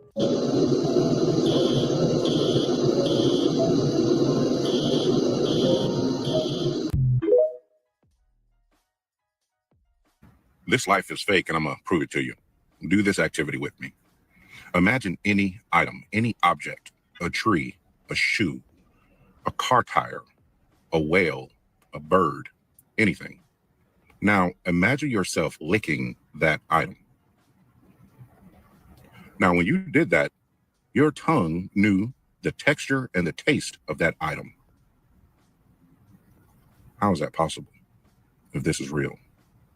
I'm convinced that Attack on Titan has some kind of validity to it, and here's why. Let's talk about the Giant of Kandahar. So surprised that more people don't know about the Giant of Kandahar. Allegedly, TikTok. This is all a joke. None of it's true. In 2002, an army unit was called to investigate the disappearance of another army unit before they got lost in the mountains of Afghanistan. When they went up to find this unit, as they got more and more up the mountain, they started to see broken U.S. military equipment. And like the farther in, the more they saw, until they started smelling something really gross, like rotting flesh. So they started investigating more and more until they reached a cave where they saw the most disgusting, gruesome scene. I'm talking about body parts everywhere. Don't want to get banned. I'm trying to censor it. And then all of a sudden, this 13-foot red-haired giant bursts out of the cave and throws a javelin or sphere right into one of the soldiers. And at this point, they start pew-pewing. They take him down, alert their squad unit commander or whatever. And then the body was taken away. Nobody knows to this day where the body is. But an interview actually came out of somebody that's allegedly the pilot of that plane. And all of the soldiers were apparently, allegedly, made to sign NDA so that they couldn't talk about this or else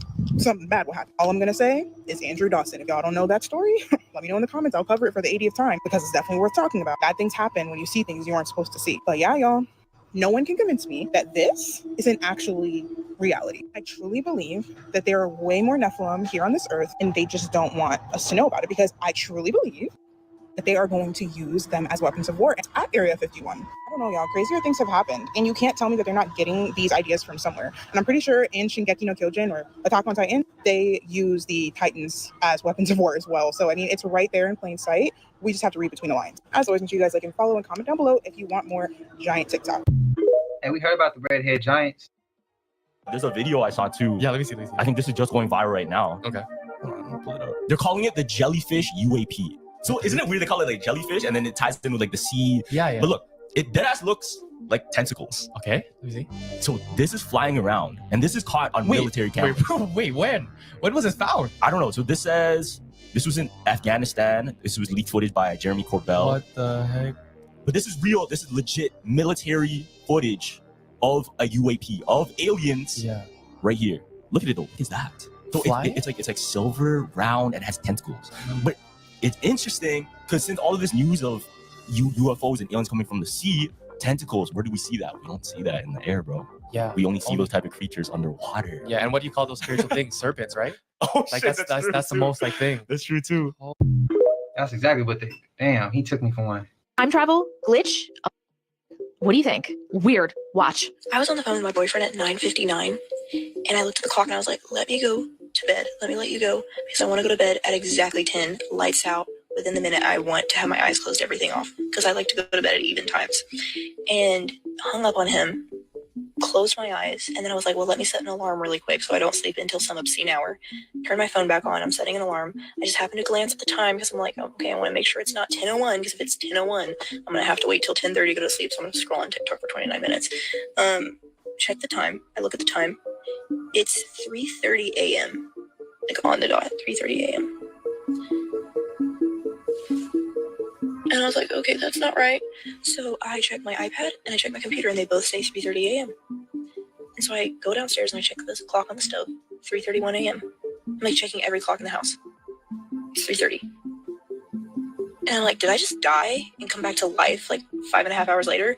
Because that's what it feels like. Like I genuinely don't know what just happened. Like I guess I was asleep, but it was like a stream of consciousness though. Like I had the same thought when I woke up that I had when I was in bed. Like I need to check and set my alarm before it turns 10:01 or I'm gonna have to stay up until 10:30. Like that was the thought process I had.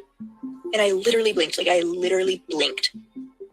Next day, 5.5 hours later, I checked like all the messages I had sent right before I went to bed, and like sure enough, they were like delivered 5.5 hours, 5 hours before. And I'm like, oh my god, what just happened? What just happened? Like it literally, I just ceased to exist in between 10 and 3:30 apparently, because I have no recollection. Like it, bam. The only thing I can equate this to is whenever I got my wisdom teeth taken out. And I went under anesthesia and I was counting down, and then all of a sudden I was waking up and they were telling me that I was done. And I started crying because I was scared because it didn't feel right. I felt like I was being messed with. And then I had a nap a couple years ago that I remember was like this. Like I literally blinked and then it was like dark outside and I had gone to bed when it was light. And I remember thinking that was super weird. But this is much weirder because I wasn't that tired when I went to bed. And that time that I took that nap, I was dog tired. I was so tired. So that was explainable. This is not explainable because I wasn't that tired and I woke up with the exact same thought. Like, can anyone explain to me what kind of sleep that is? Because I've been trying to research it, but I can't put it into words to form a Google search. So if anyone knows, like if there's a medical professional that knows what that kind of sleep is called, please let me know because I'm fascinated and freaked out at the same time. Okay. So Mom's sent that to me because she had just told me she had felt like she blinked and it was morning time already. And it was time for her to get up to start moving around for the day. So y'all spam it up and let me know y'all thoughts and opinions. If y'all experienced this as well, what type of sleep this is, spam it up. Even if this creator has watched this channel and watches this channel and sees that, she might be able to get an answer. But y'all let me know, man. Spam it up. I haven't had that. So I'm not the person to come to for no guidance. That shit just sounds crazy to me. Sounds like a time jump or a glitch. Maybe even jumping universes. I don't know. Maui, California, Myrtle Beach. You want to know what all three of these places have in common? Smart cities coming to a city near you, and very soon. Facts. Y'all, have y'all came across the story where the Mississippi police officer set his whole family on fire after finding out that his dad, his brother, and his son was the fathers of his 6 kids? I had to read this to understand a couple times. So basically, the wife has been sleeping with her husband. Just imagine this. You find out that all 6 children that you've been taking care of, spending money, doing everything, being a good father and provider for, turn out not to be your kids. You find out that your 71-year-old father, your brother, 34-year-old brother, and your 21-year-old son is the father of all 6 children that you've been taking care of. Oh, first of all, her sleeping with your father is crazy. And out of all of this, you lose your mind. You lose your mind and you set the whole house ablaze because of it, because you lost your mind. 6 kids that you've been taking care of, and all 6 kids are not yours. Your father, your brother, and your son, you know what I'm saying, with disloyal to you. Oh, that gotta hurt. That's a different level of pain right there. That's a different level of pain for your father to betray you, your brother to betray you, and your own flesh and blood, your son, to betray you. That's nasty. That's nasty. That's incest for the 21-year-old, because that's your mom. And you had 1 or 2 kids with your mom. Your brother, there gotta be a reason why your father, your brother, and your son just said, F you. We're going to sleep with your wife, impregnate her, and have you raise all 6 of these children as if they are yours. First of all, what made you get the DNA? First of all, that's the first thing. What made you get the DNA? Were you doing a life insurance policy? Like, what caused you to do that? Because that's the biggest question that comes to mind. 2, why did 3 of your family members just say F you? And 4, this is the biggest thing. When you got arrested, I really want to know, what was your temperament? Like, were you like, it is what it is? Like, I found out the DNA test, it ruined my life. It made me go psychotic. I just lost my mind. Like, share, comment. The Biden administration and the media all try to tell us that we have to protect Ukraine, that the United States' protection of Ukraine serves this larger purpose in protecting democracy. That's all a party line. That's baloney. The real reason the United States is involved in Ukraine is because as long as we keep a proxy war happening in a third world country like Ukraine, we're wasting Russian resources. And as we waste and deplete Russian resources, we only have to compete against one other country in the world, China. The 2 primary instigators are actually not physically present at the site of conflict. Syria, Yemen, those were all proxy conflicts. Superpowers would fund one side or the other. So then the only people dying are Syrians, Yemeni. The same thing is happening right now in Ukraine. The only difference is people think that Russia is the superpower. I would hope that the fighting in Ukraine has shown us all that Russia is not a superpower. Russia is being funded somehow. And we all know who's supporting Ukraine, right? The United States through NATO, the United States with a thin veil that it's NATO. So what y'all thoughts? If we are on a supposed globe, this has never happened. This flight from Taiwan to Los Angeles, there was an emergency along the way and needed to land the plane as quickly as possible. Why in the world would they land all the way up there in Alaska? If we are on a supposed globe, Hawaii is just right there. Oh, I get it now. Taiwan to Los Angeles, Alaska is right on the way. This flight from Argentina to India, emergency happened along the way, so they stopped all the way up in Amsterdam. Like, why didn't they go straight across? Oh wait, they did. Argentina to India, Amsterdam is along the way. Now this one will really make you scratch your head. This flight from Auckland to Peru, emergency happened along the way, so they landed in Los Angeles, passing the equator. Like, why would you pass the equator when you could have just went straight across? Makes sense. Auckland to Peru, Los Angeles is along the way. Guys, I could do this all day. Flight pass proves that the earth is flat. But send this to somebody that needs to see this. Y'all let me know what y'all think in the comments about these flight pass. But if you haven't followed me, follow me so you never miss a video. Like always, God bless. I agree with him. It's flat. This is Caleb Wilson. He went to Southern University, okay? Before I even start this story, I'm going to say prayers go out to him and his family. I hope they find out what happened. Now, RIP to him also as well before I start this story. We're going to be respectful with this one, but I just need to let y'all know what's going on. Apparently, he is a junior at the university. Of course, we know he was pledging to be in Omega Psi Phi. And it was an event this morning around 3:15 where he was basically in a line with his pledge buddies, and whatever happened, he became unconscious while they were doing some type of ritual. Now, the problem with this situation is that it happened off campus. Nobody knows what happened, but all they know is that once he became unconscious, they rushed him to the hospital. They are investigating this whole situation. Right now, we don't have a lot of information, but when I get more information, I will let you guys know. We haven't heard from his family yet.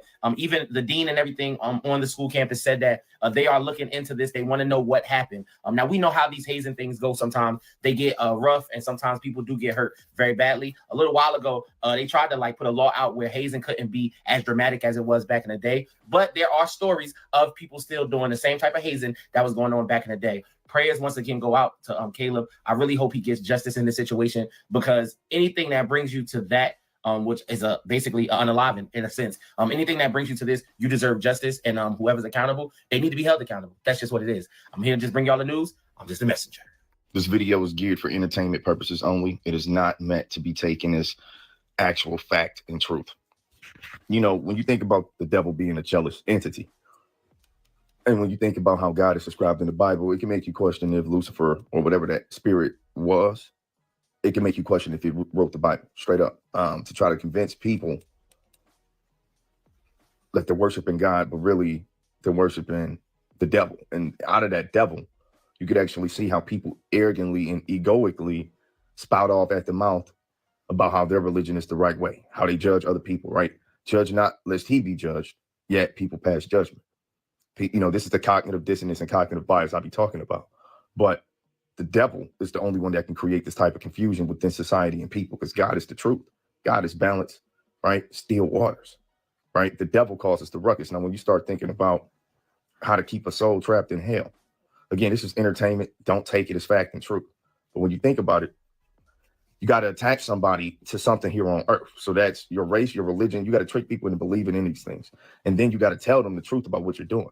And it gets to a point where people will realize that it's all BS, but still embrace it. Still treat the truths like lies and the lies like truths. That's what people have been seduced into drinking that type of juice, bro. And when you see that people can get tethered to a politic, a religion, their gender, their community, some gang, whatever it is, right? Their political views. When you really start looking at it, by the time you reach the end of your life, the point of Jesus and the Buddha and all of this is to rise above these things, right? Recognize the separatism, recognize how these things can invoke pride and hate and all of this stuff. Now, when you reach the end of your road here on earth and you pass away with these things in your heart and your consciousness, you can picture your energy being funneled through this earth. Picture these literal pipes, energetic pipes going around the earth. If you was to go in space and look down on earth, you would see a bunch of circular pipes. All of these are different schools of thought. I want you to imagine, be caught in one of these pipes and re-funneled into the program. And this is how you reincarnate. And the worst part is you forget. Now, when you're a demon and you're working with demons, maybe you can maintain memory. Maybe you got some type of ritualistic practice that brings memory back, or you can control what type of bloodline you're reborn in so that you continue to keep your wealth and things of this nature. I don't know how they're controlling it. Again, this is all entertainment. But if I'm the devil, bro, it's really easy to see how this is all a simulation, bro. If everything is energy, bro.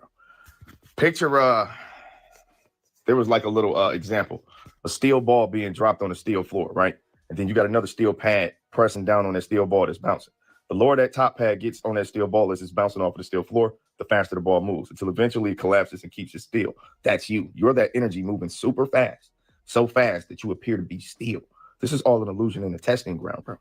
So you got to understand, if everything is energy, it's theoretically very possible and plausible to believe and conceive that there could be some supernatural forces that's trying to feed off of your energy and keep this simulation running, because everything is energy. Your brain is definitely a receiver, bro. You receive ideas from another realm, bro.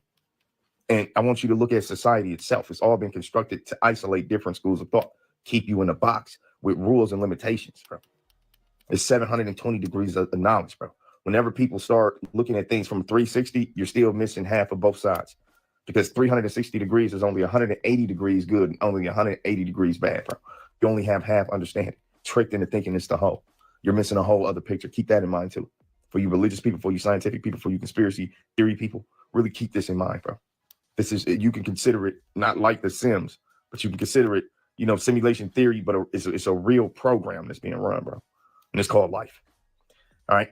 Like, comment, subscribe, Stitch Duet. We appreciate the support here. Again, this is just, you know, a what if. Like, it's possible to believe that there could be a supernatural force that tricks us into certain ideologies that keep us trapped in this hell because we haven't learned to overcome this. Straight up. But anyway, I already know you're doom scrolling, so this is a small gesture from you. But to me, it means the world. So long. All right, TikTok, I got another crazy conspiracy, but also just thinking outside the box. Now, before we continue, like, comment, subscribe. We appreciate the support. It's a small gesture from you. I already know you're doom scrolling, but to me, it means the world. Moving past that, what if we are in a prison, like a prism system, bro? Since everything is energy and everything is light, you know, you could conclude that perhaps our solar system is being controlled by creator beings. And no matter what you choose in terms of your ideology, so long as you invest your emotional energy into the prism in the prison, you feed them and we don't actually care. We got you. And this is what actually started maybe thinking about different type of people like Jesus, right? Is that they represent a way out of the hell, which is to depower your ego and your emotions. Once you can control that, you can kind of control pride and everything else. Like, the point of living with love is when you live with love, you don't live with pride, with the ego. You're not capable of aggression, stealing, cheating. Love is the ultimate end goal, to be a creature that just lives with love. The problem is that is actually hard to do here on earth. Now, what I'm trying to tell you is it doesn't actually matter if you're a Christian, Muslim, atheist, Scientologist. It doesn't matter who you are, bro. So long as I can get your consciousness, and again, this video is for entertainment. This is conspiracy.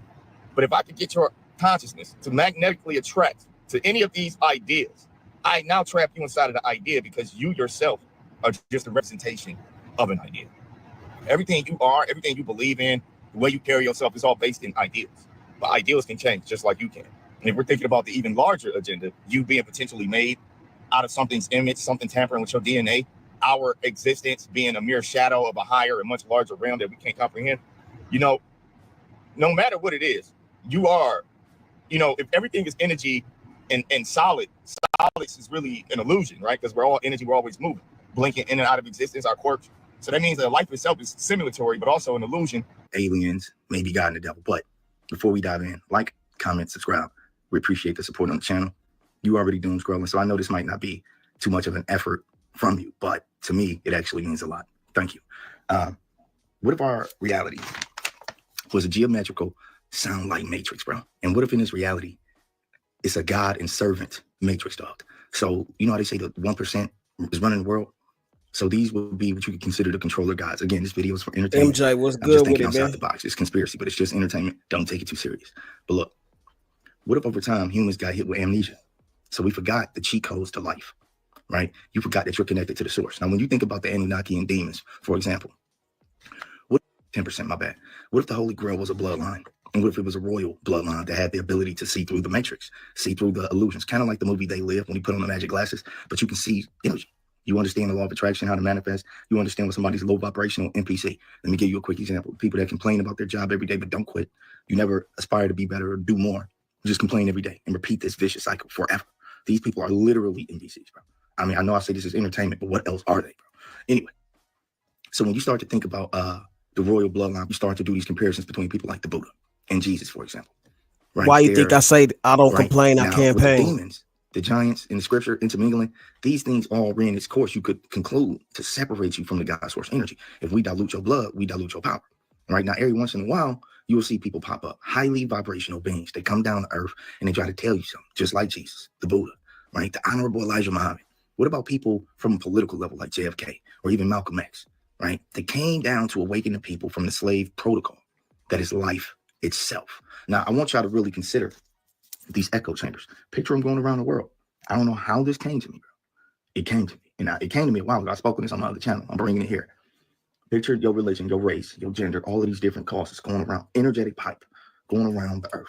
Your thoughts get attracted to these ideals and it puts you in this loop. Boom. By the time you reach your demise here on earth, if you haven't absolved yourself and transcended the human limitation of ideology, attachment, then because what you're doing is you're attaching to energy that will stay stagnant and remain in this realm. So this is slave-minded energy. If you choose to attach upon your death, a piece of you is definitely being recycled in the slave protocol. And this is how you can get into hell on earth in the reincarnation effect, on how hell is an infinite realm, how earth might actually be the immortal realm, because in this universe, our science has already told us what's the first law of thermodynamics? Energy ain't lost, bro. It just transfers, bro, from one object to that. This sounds like hell to me. And with your memory wiped, it definitely sounds like you're in a place of abomination, bro. Hell essentially is to be cut off from God, bro. It's not about a place. What is hell? Hell is the absence of God. And this is exactly what these things have done. We idolize ourselves, bro. We idol worship each other. Statues, pastors, all of these rappers, serial killers. Think about it. Everything on earth, bro. What you really believe in? I'm out. Shout out to Demi. I think he being shadow banned on TikTok. I went and had to go search for him because he hasn't been popping up. So I was like, let me go look. I go look. Bro had videos for like some real deep shit. And it had 0 views, 0 comments, 0 shares. Shit like that don't make no sense. But if I go to Instagram and I scroll up, I can see twerking and all types of wild shit, people fighting, low vibrational shit. But some of the questions he's asking, whether they just entertainment, whether you just asking, they questions that should be answered. Those are dope ass questions. Demi's a dope ass person, dope ass content creator, and don't get enough love, enough shout, enough nothing. Man, y'all just go ahead and run him up, bro. Go show his page some love. Y'all see it. It was Demi Dot, and I always mess up the last bit of it. So I ain't even gonna butcher it. But y'all go ahead and let me know what y'all think. They're dope questions to ask. Got to be open-minded though, even to meet him halfway to even think from that perspective, without letting your emotions or belief systems or things you was told by your relatives or people you really love, you know, you got to push that aside with some of those questions that he's asking. But he came off perspective, so that's all I ask is everybody show him some respect. But y'all let me know. Y'all know we made it to the end of this. And if you haven't already, please like, comment, subscribe. Hit that bell so you always notified whenever we drop them uploads. Y'all know we coming with about 4 videos every smooth 7. And this is for entertainment purposes as well. And when you like, comment, and subscribe to the channel, helps Collective grow, helps Collective get bigger, helps more people who like this type of content tap in with this content. But I love y'all Collective. Even if you haven't subbed up, you watch on your TV or whatever the case is, I appreciate you as well. I hope you're having a smooth 7. Until I see y'all in the next one, y'all know what it is. We gone. Hey, I just check my account. Sheesh, at the amount. You probably know what I'm about. You probably, anxious.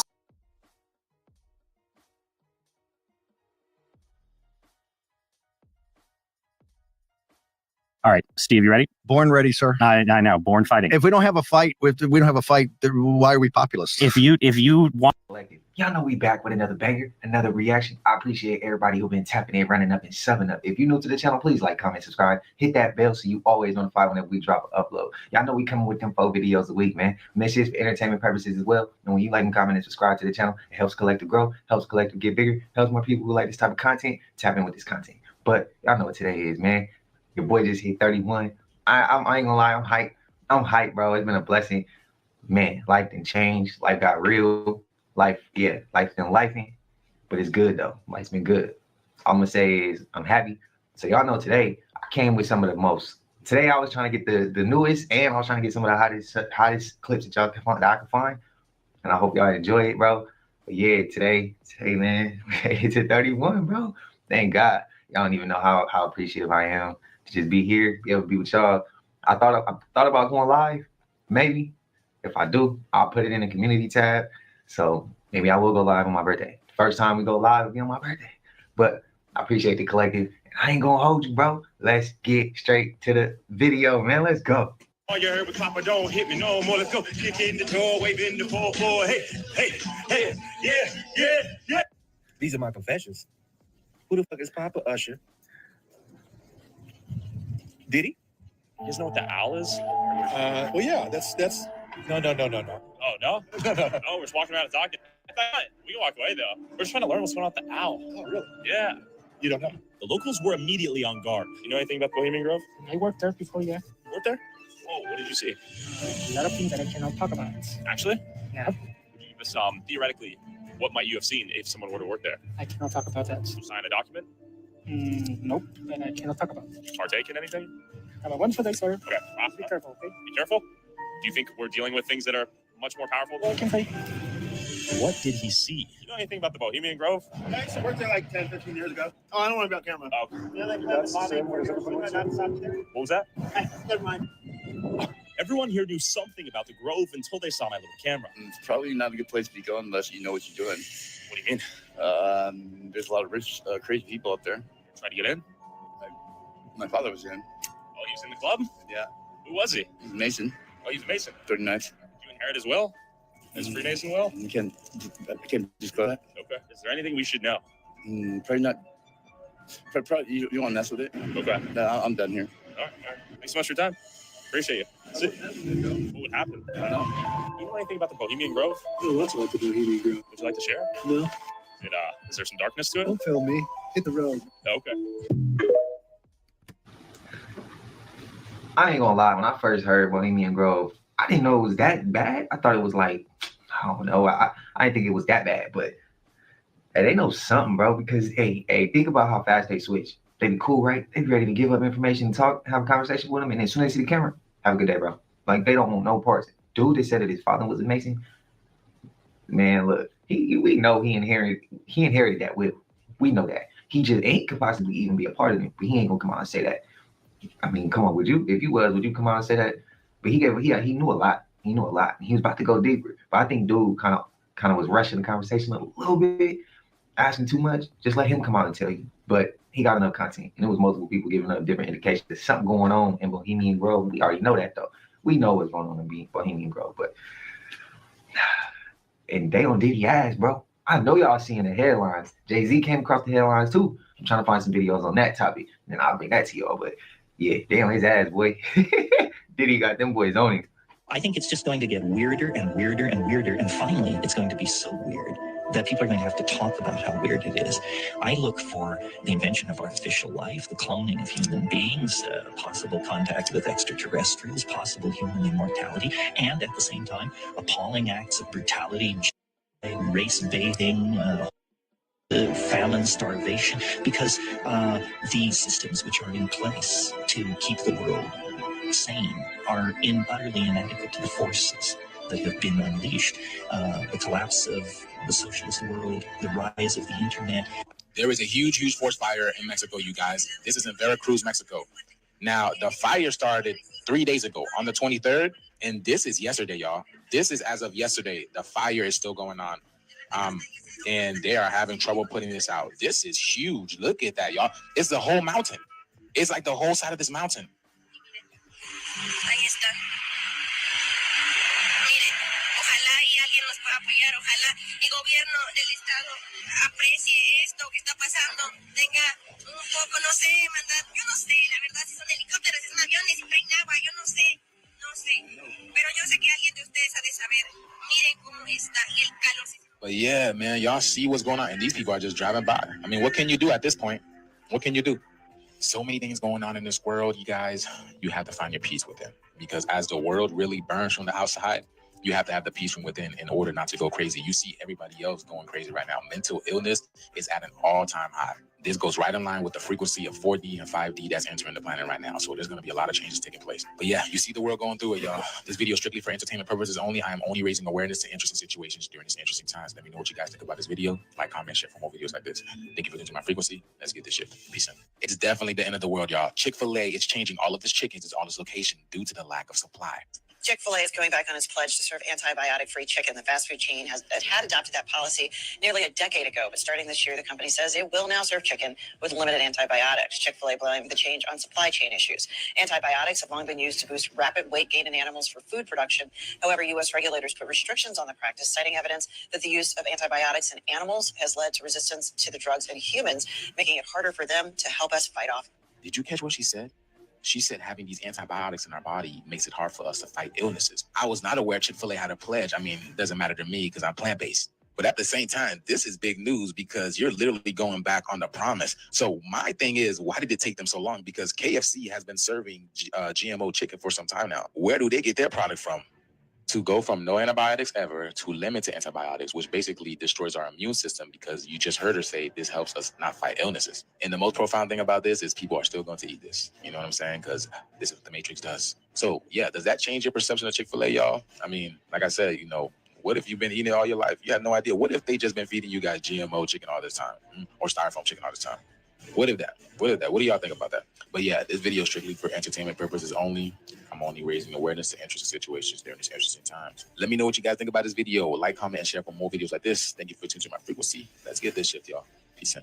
Look, the first place I saw the Chick-fil-A chicken was Instagram, and then I clicked it. And then as I was doing my compilations, getting the videos together, then I'm like, oh, bro, it's on TikTok. How I feel about that is I won't be eating Chick-fil-A no more. That's how I stopped eating In-N-Out. In-N-Out was, I had In-N-Out and I got sick, messed up, bro. So I stopped eating it for like a year. I ate it one time in 2023. We were doing these reactions. I seen a video of it, some stuff about it. I had it pulled, YouTube pulled it down, I think, if I'm not mistaken. I think that's one of the videos they pulled down. They got some stuff in their meat that ain't too good. So I was like, yeah, I'm straight. And the way they hit it, I was like, I'm good. Now we got Chick-fil-A. They out. McDonald's already been out. But it's like, that's why I said in the previous video, man, when you start to tap in, you start to dive down different rabbit holes and pull out them threads, bro, you start noticing too much. And you start questioning everything you do. And then you start realizing you can't eat nothing, bro. Spam it up if you agree. That's how I see it. But hey, yeah, Chick-fil-A out. And how y'all feel about, y'all know y'all know they be starting them. Y'all know how them fires get going. We know how them fires get going.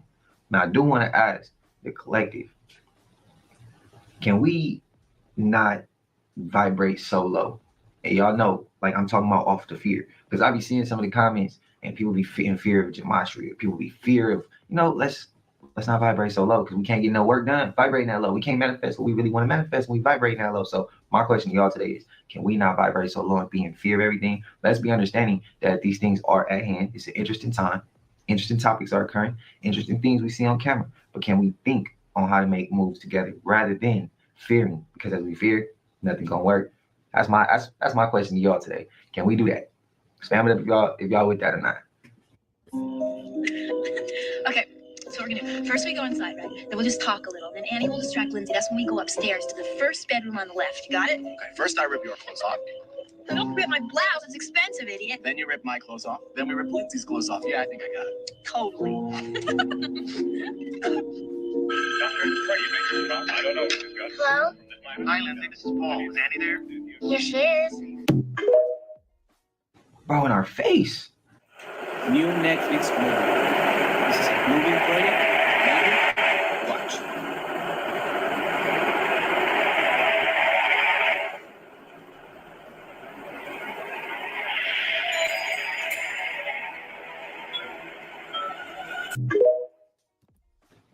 You know, I wish they showed the name of the movie. Now I gotta go search through the comments and try to find the name of the movie. But if anybody know the name of the movie, can y'all let me know? Let me know if it's a good movie too. Don't spoil it for me, y'all. Small thing. Don't spoil it. Just let me know if it's a fire movie or not. So if I should go invest my time and check it out. But I also want to say, when they do, if they ever do pull out a Blue Beam project, bro, all the people, I'm gonna just say this now. I'm gonna say it now. All the people who are afraid of aliens now gonna really be scared then. I ain't gonna be scared. I know it's them. And I'm gonna just try to get, I don't know what I'm gonna do, but I'm gonna try to stay calm as possible. But I'm probably gonna be so mad and my mind gonna be, the wheels gonna be turning. How can I improvise all of them making this move on me? Like, what's my next move? Like, that's what I would be thinking. But I ain't gonna be afraid thinking, oh, it's aliens. I know who it is. I know who it really is, bro. They ain't fooling me. That's all I'm gonna say. I'm gonna just say that now. Project Blue Beam, when I see something wild happen in the sky, I know who it is. Y'all, I want to know if y'all heard about Elon Musk's maid coming out saying that he introduced her to a portal and then he pulled her into a portal and asked her, did she want to see his friends? And when she seen them, like when she went through the portal, she said she seen large bird-like people. Mind you, this lady is 70-something years old. Like, she said that she seen large bird-like people or whatever the case may be. And she said it picked her up and she was so scared that all she could do was to pray to God. And eventually the bird just threw her down or whatever the case may be. And then after they came out the portal, he was like, what's wrong? You don't like my friends? So she immediately asked his mom, like, do you think that he's the Antichrist? His mom said no, but he will be the one to bring the Antichrist in. When I say I have chills, like, y'all, the world is really coming to an end. I would not lie. Like, even in the Bible, they said in the last days, those strongholds will fall. The strongholds have been falling. Dan Schneider, P. Diddy, and so many other people are getting arrested and everything, prosecuted and everything for all of the crimes that they have committed over the years. This is crazy. Y'all agree with it? The Elon opening portals? Okay, what's your number? Hi.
Rest in peace.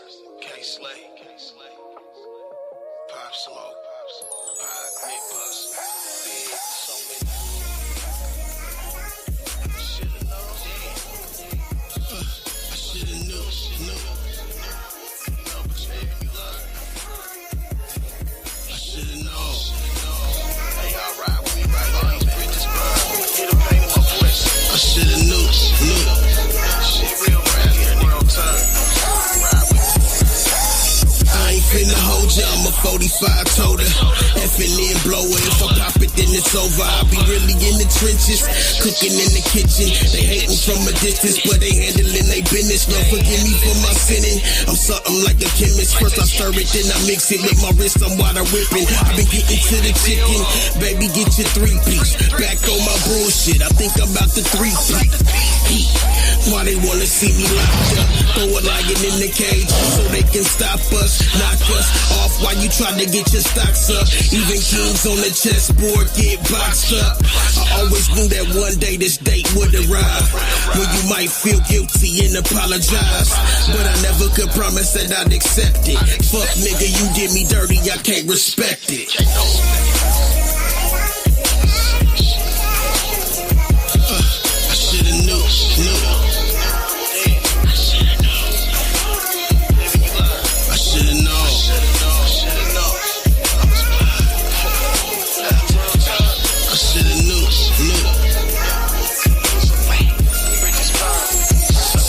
Ain't nothing worse than stealing the innocence from a child. Tell me how you live with yourself and keep a smile when you know that you the devil, decrepit, nasty and foul. You should be burning in hell, dismembered and disemboweled. No mercy for pedophiles, niggas awaiting trial. Hope you got that bail money, them lawyer fees can pal. To my niggas in the system, they label us criminals. When that is super predators biting a nigga style. I was born looking guilty, fitting a profile. I ain't hard to find, these bars is profound. Traumatic on the building, got customers in the lounge. I'm young, black and proud, mighty and well endowed. Got a pocket full of money, rubbers and hella loud. Took a murder mama back to the telly and put it down. Come to find out, shorty was married and had a child. Her husband found out we was fucking and gunned her down. I should've known.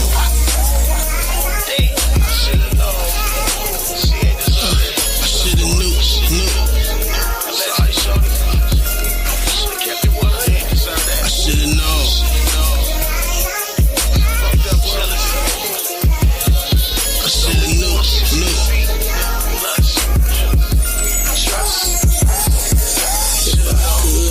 Change the past, but I can't. I'm so sorry. I'm so sorry. If I could, I would change the world, but I can't. I'm so sorry. I'm so sorry. Sing along with me. If I could, I would change the world, but I can't. I'm so sorry. I'm so sorry. So sorry. I'm so sorry. If I could, I would take away all your pain. I'm so sorry. I'm so sorry. I'm so sorry. I should've known. Get much. Should've known it's so sorry. Should've known you couldn't be trusted. I'ma pray for me. I blame myself. As I walk through the valley of the shadow of death, I should fear no man. No weapon formed against me shall prosper. Should've known.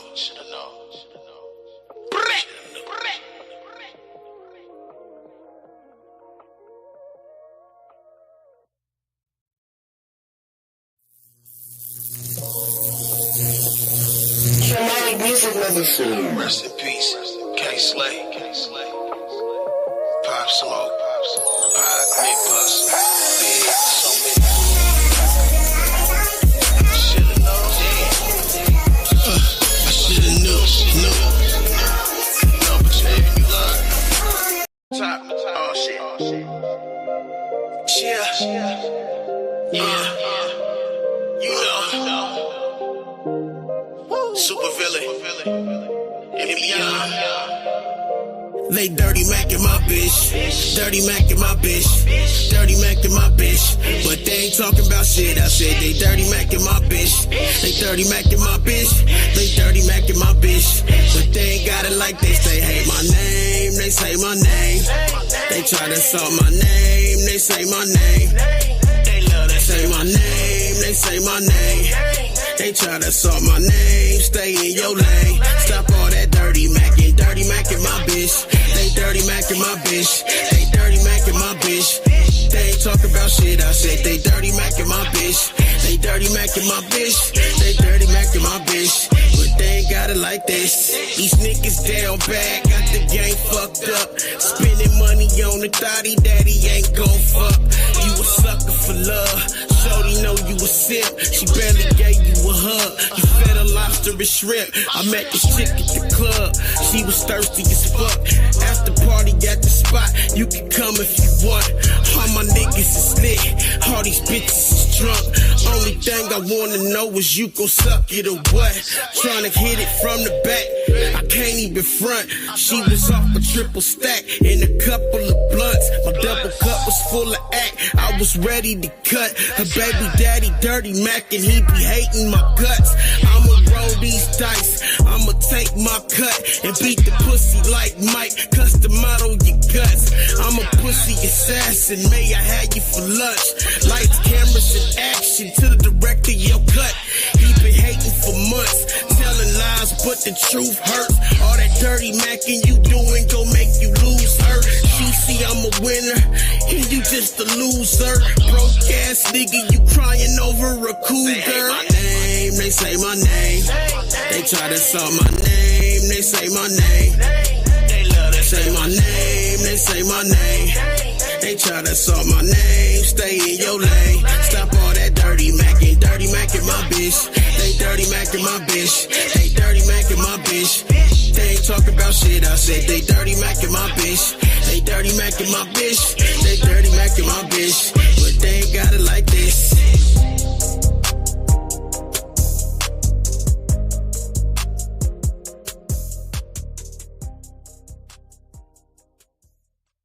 From the top. Oh shit.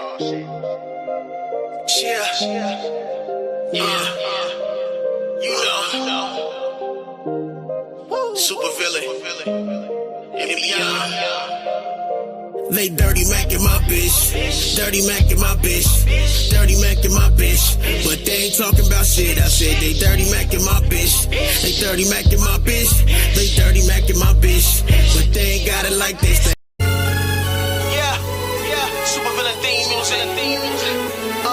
We going straight to the top, my nigga, we going up. I don't trust no elevators, they get stuck. On the road to success, there ain't no shortcuts. Don't care at the top of the stairs, I'm stepping up. Roll up. Got about an ounce on me, hold up. Better get your spouse on me, I'm glowed up. You can bet the house on me, I'm going up. Like at the pinnacle, looking down at my progress. When opportunity meets preparation, it's success. And money is the root of all sin. Niggas cross their best friends for dividends. Just to get the feeling of pulling up in the bins. It's something I can't explain, like premium cocaine. Or a cigarette after catching your first train. How dare you judge me like I'm a nigga to blame? Cause I didn't make the rules, I made them respect the game. And I don't play to lose, I'm winning like Charlie Shane. Oops, I mean Sheen, parting my southern slang. Speaking and being parting like Kodak and Wayne. I'm going straight to the top, my nigga, we going up. I don't trust no elevators, they get stuck.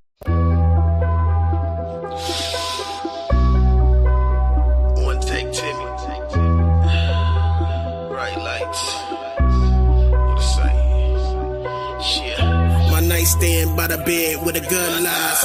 When I get off the Tempur-Pedics when the sun rise. Listen to my phrases, you can see they pure. I travel places where the doorman hollers bonjour. Looking off the balcony, I can see the city.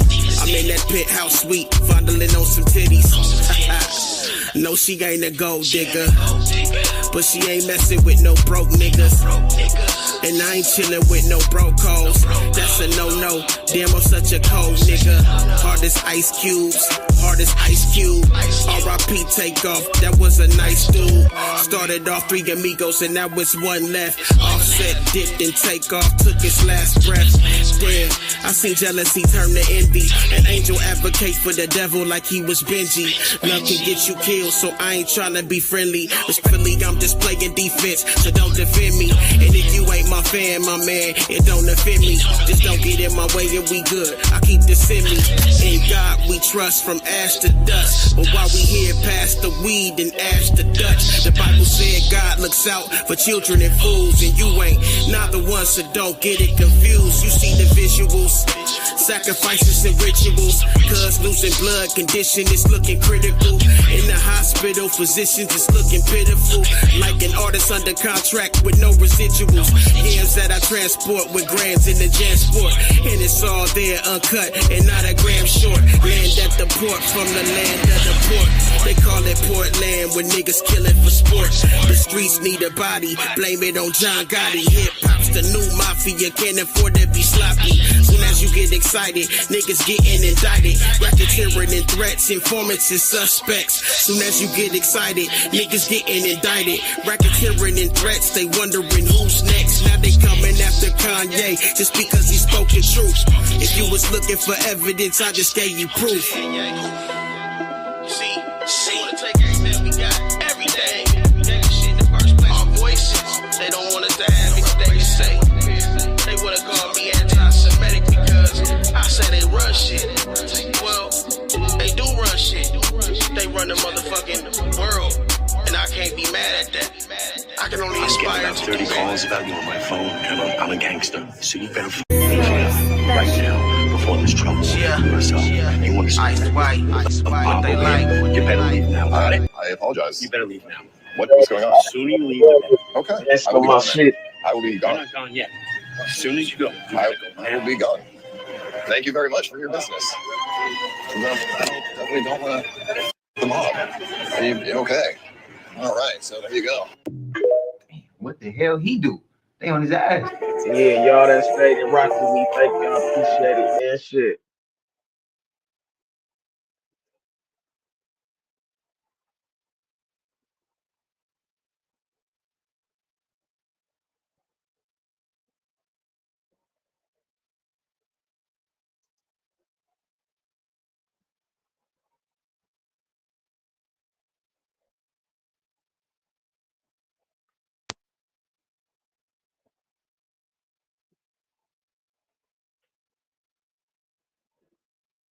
The fuck did he doing?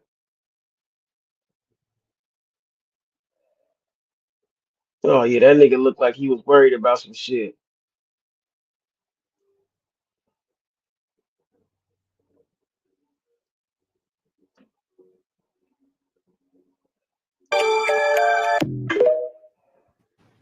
With that type of money and status, he knew it was coming. He had somebody tip him off. He knew it was coming. He probably was he was nervous. He was nervous, bro. Hey, the feet was the nervous signal right there where he's like, oh, bro, he got his mind running. He thinking about a lot. But Flav didn't shake his hand. I want to know this. Did Flav not shake his hand because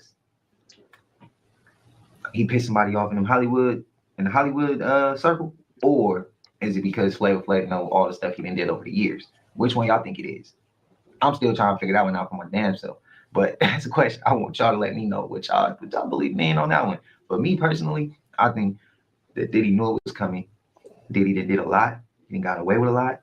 And there's only so much you can get away with before that shit come around on your ass. That's what I feel like happening right now.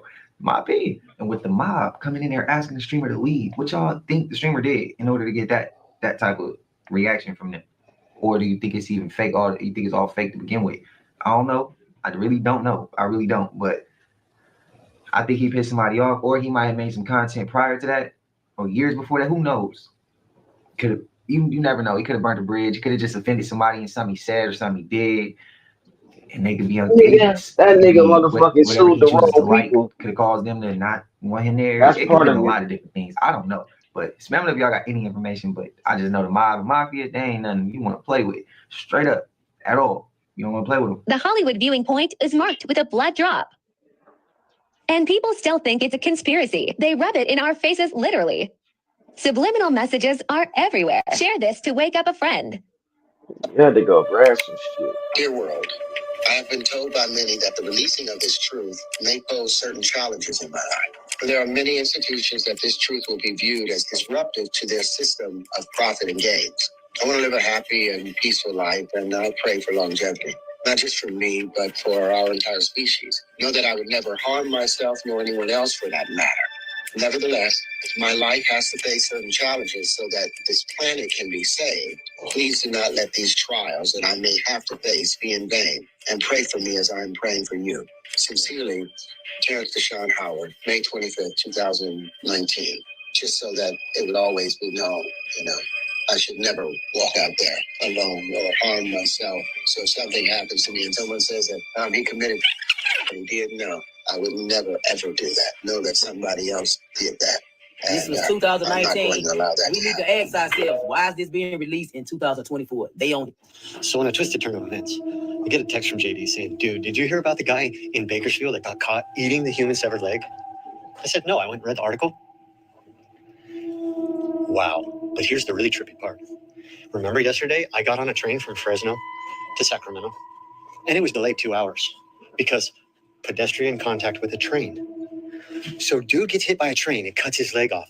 Then this cat Tellez grabs the leg and starts eating it. He's eating the severed leg from the contact with the train. That held up my Amtrak yesterday. So the whole reason that I didn't get into Sacramento until 7 o'clock at night was because somebody got their leg chopped off by a train, and this dude was fucking eating it. What? They do some weird shit in Bakersfield. Hey, y'all want to know what's crazy? With that video, what caught my attention was his name said 916 in it, which is our area code. So I was like, oh, bro, he a TikToker from Sac.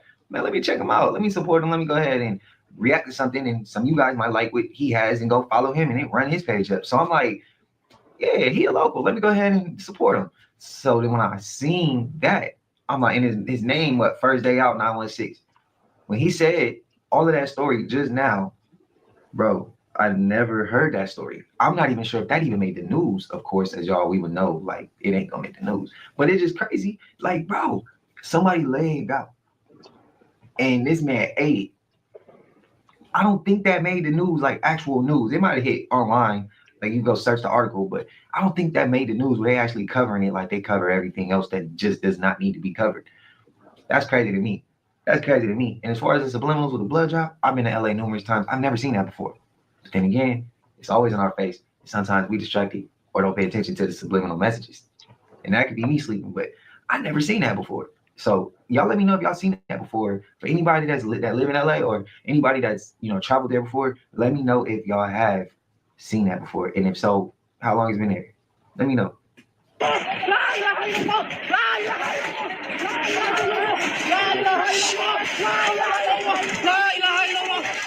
God damn.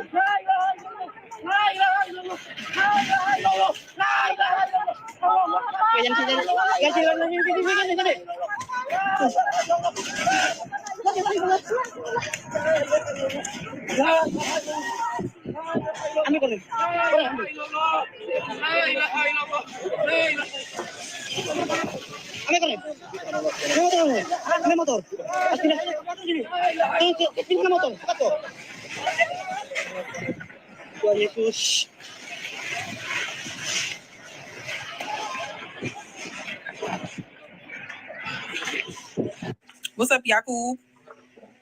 I think it's so fun to talk about Mr. Yakub here. Who is Yakub? You should do some research.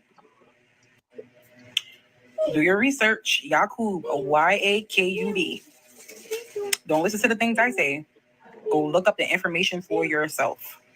Go look up Yakub, and people will understand how is it that Kemetic and Christianity is similar and where the differences happen. Something happened, and Mr. Yakub don't want to tell y'all, but y'all mad at me for telling you the truth. This is why you'll keep being ignorant and keep being laughed at as a community. It's what it is. Somebody in the comments was like, hey, bro, you need to check him out. He on the other side. He not for us. And it was funny because I had literally, right when I hit save to this video and I seen the name Yakub with his picture, I hit pause. Right when I hit pause, I was like, hold on real quick. I don't know what I had to do. I was checking a comment that I was replying back to. Somebody replied back, so I was replying back to it.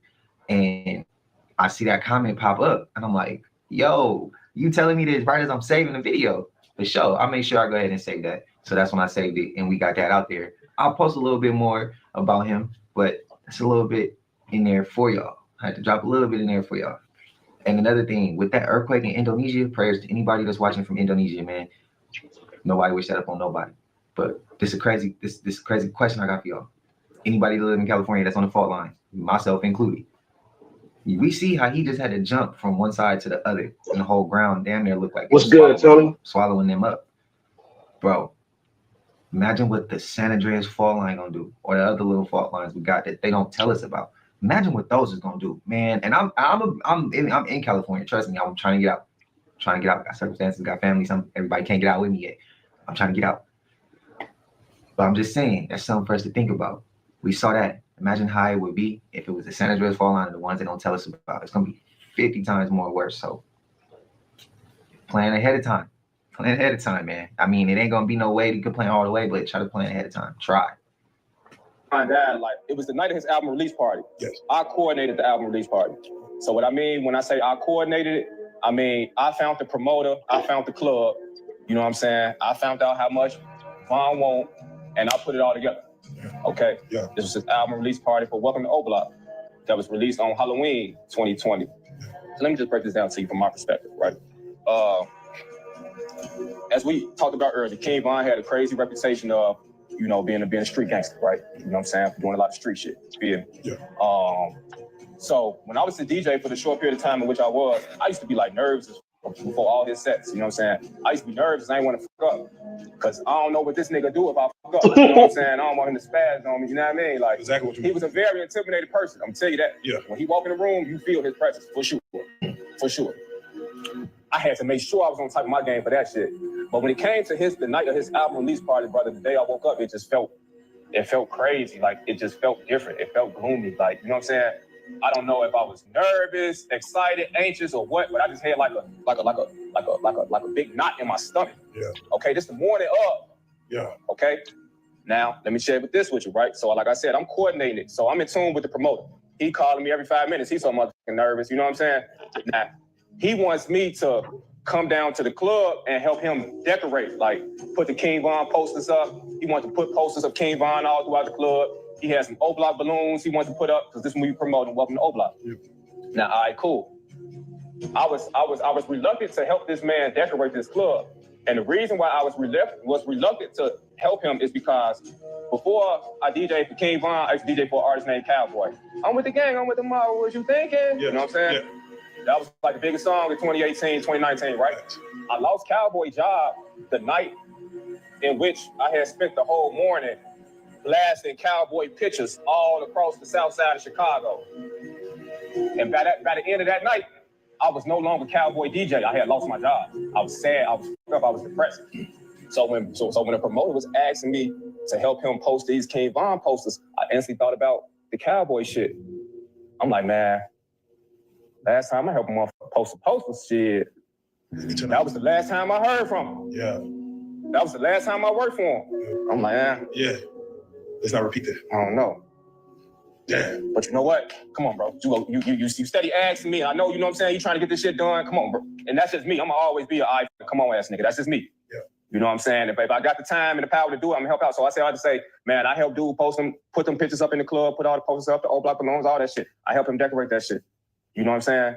And so for things to turn out the way they turned out, and with me sharing what I just shared with y'all, how y'all think I felt after that? Oh man, but it opened my eyes and it showed me, bro. Trust your gut, bro. Trust your intuition, bro. You're not tweaking when it comes to your life, bro. Yeah.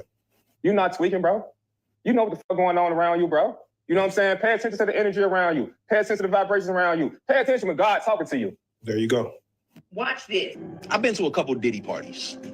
Now, I'm risking a lot by saying this because I know as soon as I say that, all the assumptions are going to come in and if I don't say evil things were taking place, then I'm covering for them. And if I do say evil things were taking place, then I'm one of them ones like, yeah, Lecrae, expose it. You know what I'm saying? And I've been to lots of parties. I've been to Jamie Foxx. I've been with Snoop, T.I. Like, I've been to lots of places. Here's what I'll say. There are people who will test you. There are people who will see how far your limits are. And if you were willing to take a step, then they'll take two. I, in my personal experience, never saw anything where someone was like, you can't move any further unless you do X, Y, or Z. But what I did see was, if you do X, Y, or Z, well, keep coming, because you're, and that's how we all are. It's Psalm 1, right? It says, blessed is the man who does not walk in the counsel of the wicked, who does not stand in the way of sinners, who does not sit in the seat of mockers. You start walking, they're going to walk with you, and now you find yourself standing. They like, oh, you stand? Well, if you stand, come sit. Now, next thing you know, you're sitting. And so it was never a situation where I felt forced to sit. It wasn't situations where I was asked, do you stand? Do you stand? And I'm like, I don't stand. Oh, okay, cool. And then I was left alone. Just, do you stand? Nah, bro, I ain't a fruitcake. I done told you already. Like, what about me makes you think that I'm into that? Like, it's crazy. I don't get it. He's not about that life. He's not with it. I'm leaving him alone.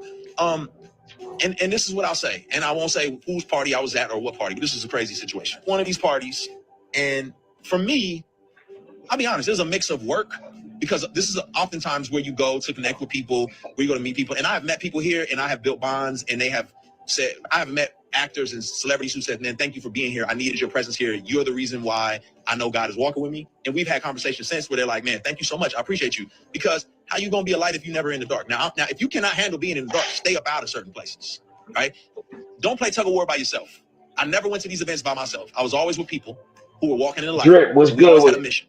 It was never just to go in there and wild out and be stupid. But the other side of the coin is, yes, if I'm a human, so I'm frail. I'm gonna be honest with you. There was moments for me of like, oh my gosh, I'm here. I'm part of the crew. Like, look at me. Yes, I struggle with acceptance and wanting to be associated with greatness. And I got caught up in some of that nonsense internally, right? But you would have never known that. What I will say is that one particular party, lots of big names. There was an artist there who said, hey, Lecrae, around 1 a.m., make sure you're not here. And I was like, what? You just don't want to be here at 1 in the morning. And I was like, now my pride kicked in, like, yo, you don't know me. Like, you know what I'm saying? Like, I can handle myself. Like, I'm not some little church boy who ain't never seen nothing. Like, I'm good. Like, you know what I mean? Like, what you talking about? Well, it's probably 12:30. I'm downstairs.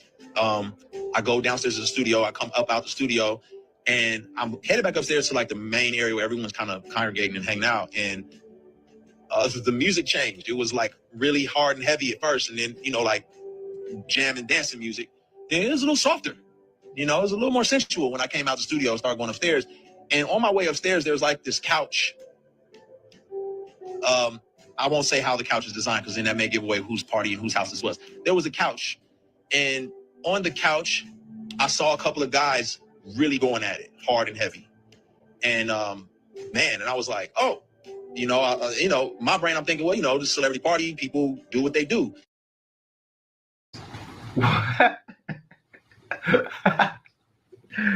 Oh Lord, bro, the stuff I hear with some.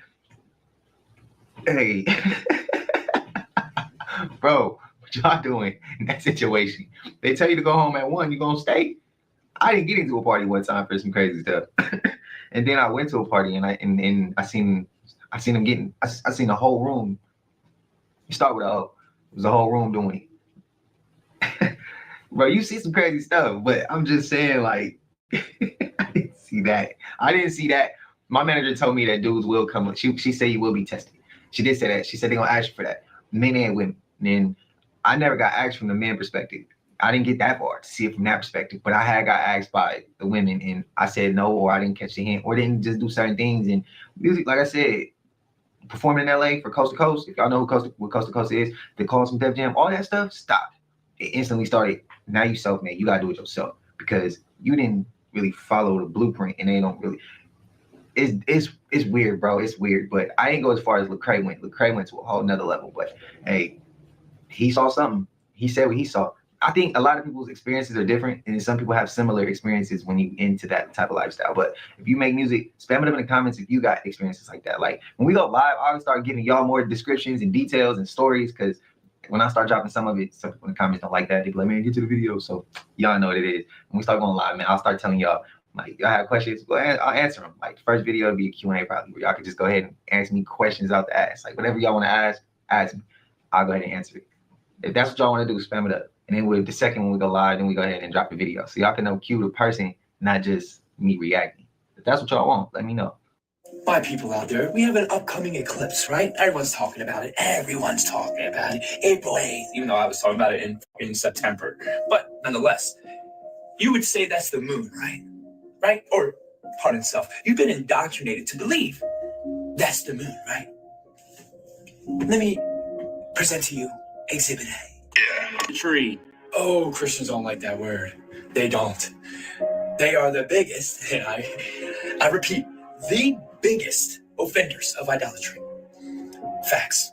Do you know who they idolatrize? Jesus Christ. Facts. They just don't know it because they're indoctrinated.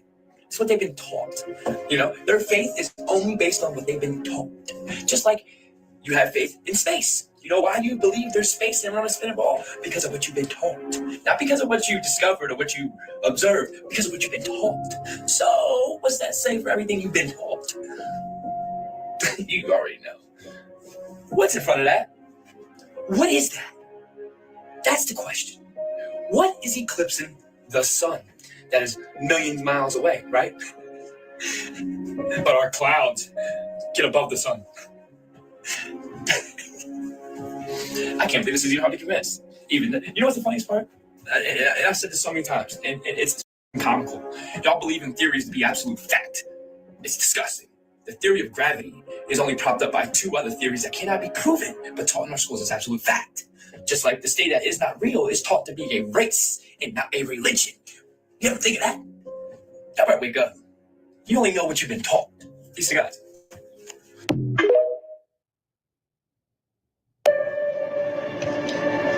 All right. So apparently, you have been asking me to speak on this whole solar eclipse shit, right? All right. Y'all wanted me to speak on it? Here it is. First of all, I don't know what the hell our dumbass government was thinking, either telling us this bullshit when we all know that that's not the motherfucking truth. These motherfuckers literally came on to Beyonce's internet and said, and I quote, that we need to stock up on food, we need to stock up on shit, we need to stock up on other shit, and we need to arm ourselves and all this other bullshit, right? Because of a solar eclipse. Sweetheart, they must really mistake us for stupid. Like, they really do. Because when you really think about it, how many solar eclipses have we done witnessed over the last few years? How many ones have we had? Think about that. We have not had not zero warning about an eclipse. We would just look up in the sky and be like, oh my God, an eclipse, and let's just take some pictures, and hopefully by the grace of God, we'll be able to get a good goddamn picture. And that's never the goddamn case. So with that being said, I'm gonna need the government to stop playing God at this point, because now at this point, they putting the blame on God. Because what they don't want y'all to know is, guess what, baby?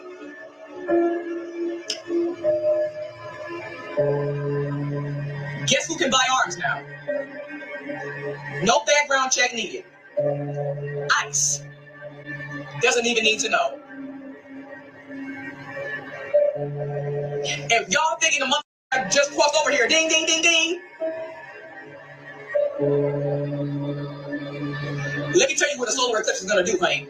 The only thing this motherfucker gonna do is block out the goddamn sun. That's literally fucking it. What they telling y'all to prepare for is when that sun blacks out,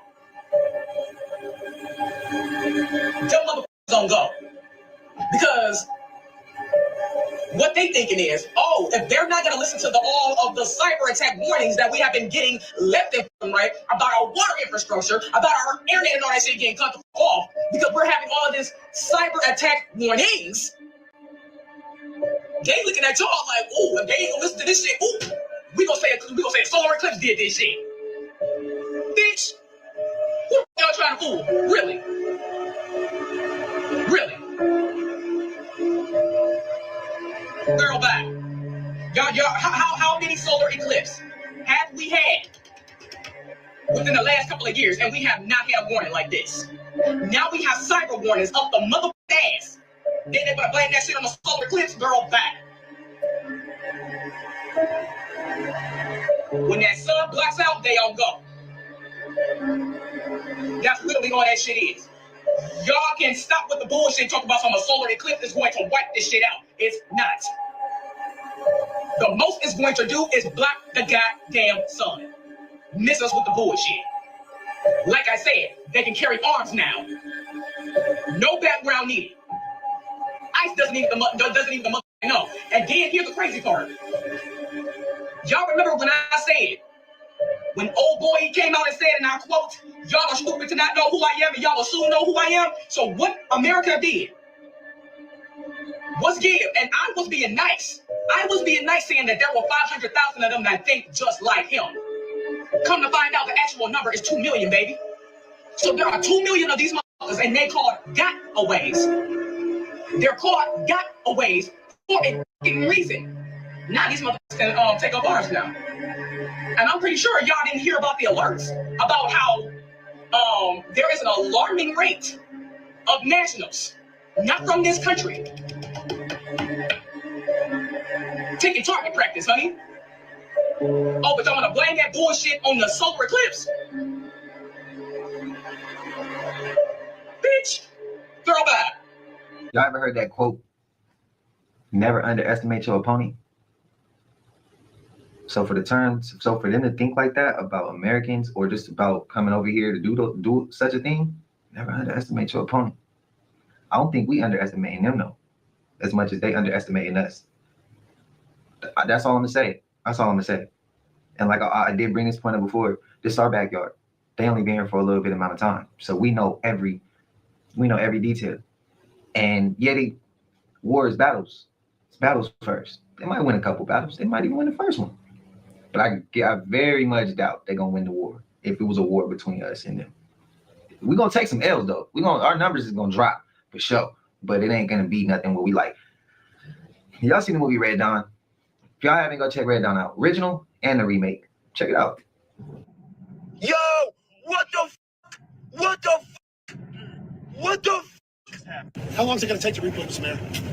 I think right now, sir, listen, we shouldn't even be having that discussion right now. The discussion right now should be about the people, the souls, the lives that we're trying to save. There will be a time to discuss about a bridge and how we get a bridge back up. But right now, there are people in the water that we have to get out. And that's the only thing we should be talking about. Facts, man. Perfectly said. What's the ethnicity? What's the other ethnicity? What is the mother is what and the father is what? Okay, the reason I'm having his face. Oh my God, I'm scared. Hey, baby.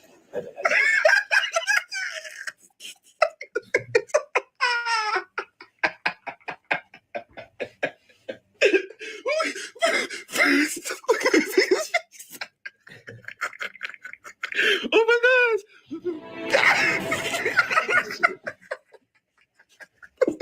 Look at I believe his eyes, bro. Yo. Good afternoon, likewise. No hugs, please. Bro, we're having a conversation. How you Yeah, so Wow. bro, I'm in tears. This is actually the funniest thing I've ever seen in my life, dog. Yo, it got to the point this nigga moved away. come on, we gotta get cozy now, brother. Come on. No, go ahead. So I was talking about my issue with you is that you be in the club. That's a But you And he's been excommunicated from the black. Whoa, now, whoa. I'm in the black community still. No, you're not. Come on. You've been excommunicated. Stop it. Nah, it's big. No. You've been excommunicated. Men who are not loyal to the black community, we kick him out. He don't even want to be He's your going to get some paperwork in the mail that lets him know we're snatching his melanin. Whoa, no. I'm black. I'm black. In all honesty, Miss Story, and let you know, I am absolutely not interested in being with you or any other Caucasian woman on India. Thank you. Dr. Umar, I want to thank you for coming on my show. Can I still get a handshake or do you think I'm Nah, Whoa. Come on. I would pray for you. D. I can't get a handshake no more? I give you a pound. Brother, come on. You can't get it. I can't give you a handshake. All right. You have a good day, Dr. Umar. Thank you. I appreciate you. Oh, man, it was great. Yeah, thank you. So we successfully had this woman, Dr. Umar, and of course, he stood on business and respectfully declined multiple times. After this was over, I wanted to comfort Dr. Umar and let him know the truth about the situation. Damn. How y'all feel about that? I'm just bringing that topic up because I want to see what y'all feel like. Because there is people who feel like him who probably is a part of the collective. There's people who feel like Davis, who's probably a part of the collective. And I feel like that's something that we need to find a common ground on. Let's find a similarity here. Let's be able to let's have a conversation and see why we feel the way we feel. If anybody feels how they feel, and anybody that's neutral, that's just like, come on, bro, let's get over the topic. You are over the topic. But there's people who are like Dr. Umar or like Davis, who, you know, they got their issues. Before we could go as a collective further, we got to go together as a collective. So you could be ready, I could be ready, but what if we got a Dr. Umar that's a part of the crew? What if we got somebody like Davis that's a part of the crew? Like, we got to be able to understand each other before we go further. That's the whole point. So y'all let me know what y'all feel about that topic. I know it's a touchy topic, but with all due respect to anybody, I'm trying to bring uncomfortable topics to light so we can move further. You can't just sweep it under the rug. We have to have a conversation. Let's see why each other feels the way we feel. That's what I want to know. So how y'all feel, collective? Spam them in the comments. Let me know. I think that was kind of funny. Like, Dr. Umar was standing on business. He was not playing. He stood on what he believes. He stood on it. You gotta respect the man, whether you agree with him or not. But yeah, let me know how y'all feel. Looking over Google Earth, I found this thing in the desert. Is it a cave? Is it a sinkhole? Is it some kind of secret portal to the center of the earth? Well, I went to go find out.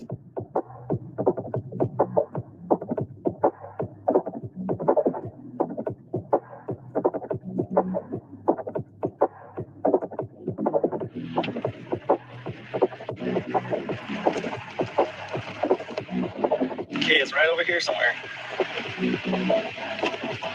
Going to continue on by foot for the last 100 yards or so. So as I'm driving out to this place, I am all alone. Oh, I can see it right there. There's no other cars. There's nobody else around. Yeah, it looks like a sinkhole or something like that. And I'm walking up to this big cave or sinkhole or something. And I see something in the bottom of this pit. Whoa. Dang. There's somebody down there.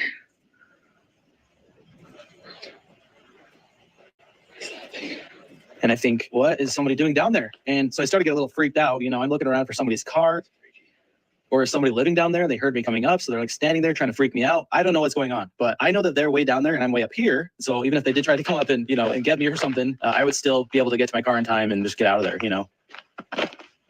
That's crazy.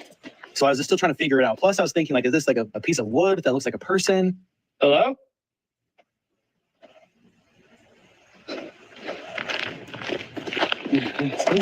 Is this like a rock that looks like a person or something? I don't know what I'm thinking, to be honest. And so I'm just standing at this edge trying to figure out, what is this thing and is it moving? Man, that is just really... Y'all agreed that maybe somebody was down there. I didn't see nothing. It was too dark for me, but y'all know the camera was right there. So, I mean, y'all know how the camera could be. Like, you might not be able to see it on camera, but you can see it in real life. Y'all let me know if y'all agree with him. Y'all even believe him. For me, y'all let me know what y'all feel. I don't think I would have been playing around, because all it takes is one slip. You go down there, bro, you're going to break something, you're going to hurt yourself, and then you know whatever it is down there going to get your ass, and it's over. It's over, bro. Hold on, bro. So let me get this correct. Y'all trying to tell me that these reptilian, skin suit wearing aliens don't exist. So I'm going to stick on this for a little while. Video after video after video of these damn things. And you explain it to me, since you know it all. They real, and they out there. Here goes. It's kind of short.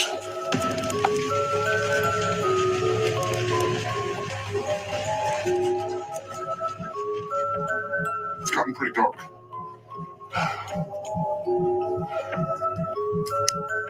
Ghosty. There we go. That's a little better. This is supposed to come up on Tom Sawyer's Island. in Frontierland, which in 1956, Walt Disney was said to have given it to the state of Missouri, and the governor of Missouri was supposed to have annexed it. However, the state of Missouri doesn't confirm that. So I'm not sure if we're coming up in California still. It's getting kind of dark, so I'm going to throw my glow stick ahead of me to make sure there's no sudden drops or anything. Okay.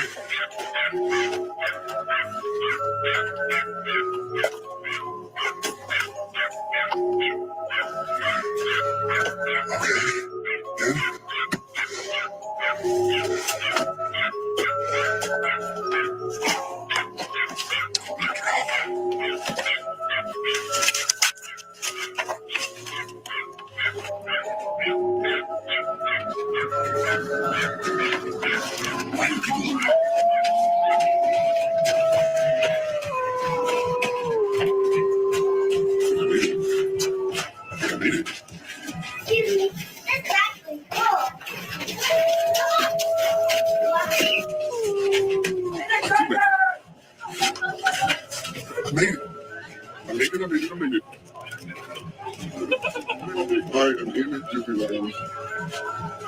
It works. Now, if y'all been rocking with this channel since day one, we reacted to this early on. Early when this channel first started. I remember him throwing the glow stick. I remember him talking, but I don't remember the kid saying this bathroom is cool. That's what I don't remember. Y'all can let me know. I don't even remember what video that was, but I can't say I don't remember the kid saying that in the background. I remember people in the background, but I thought it was adults. But I could be confusing that one with the Disneyland with the ground opening up and the kid went underground and then it closed back up. I could be confusing it with that topic, but I don't remember a kid saying that. But I do remember that clip being on this channel early on. Spam it up if you've been here since then and you remember. Man, shout out to you, bro. Shout out to y'all, because I appreciate y'all if y'all stuck all the way through since then, man. That's been a minute ago.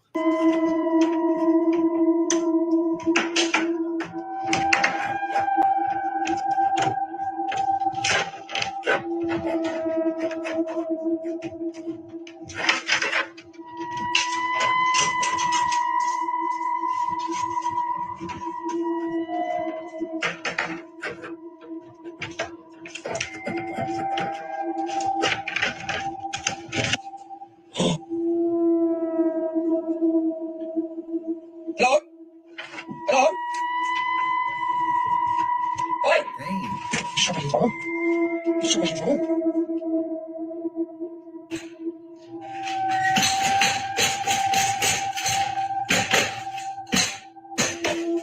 I know there's gonna be a shift. I know there's gonna be a change. I know the aliens coming. I'm not gonna be sitting here surprised. I'm gonna be ready.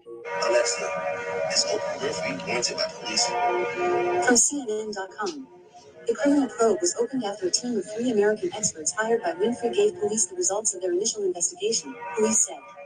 This video is for entertainment purposes only. Everything that I said in this video is scripted. Diddy is accused of allegedly going on the run in his private jet after his home was raided by the police. His private jet was spotted headed to an island. Private jet owned by Sean P. Diddy Combs has left the United States. The flight path of the planes appears to be headed towards Cape Verde. Cape Verde has no extradition treaty with the United States, which means he can go there without being captured and sent back. Now it makes sense why these people are building bunkers. Now it makes sense why the military has been spotted throughout all these different cities. You have to understand that this planet is going through judgment right now. And these people are being judged for what they did to it. The best thing for you to do right now is to cleanse your vessel, connect with your spirit, connect with the earth, and raise your vibration, because this solar eclipse is about to change everything. We are finally leaving the old world and we are entering the new world. After that 4 minutes of darkness, everything's going to change. I love it.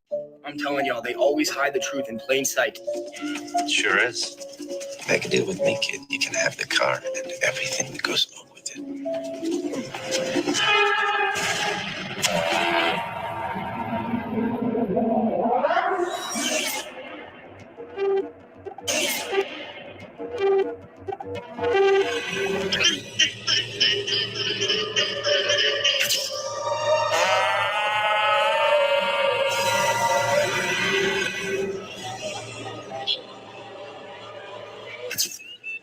So it is.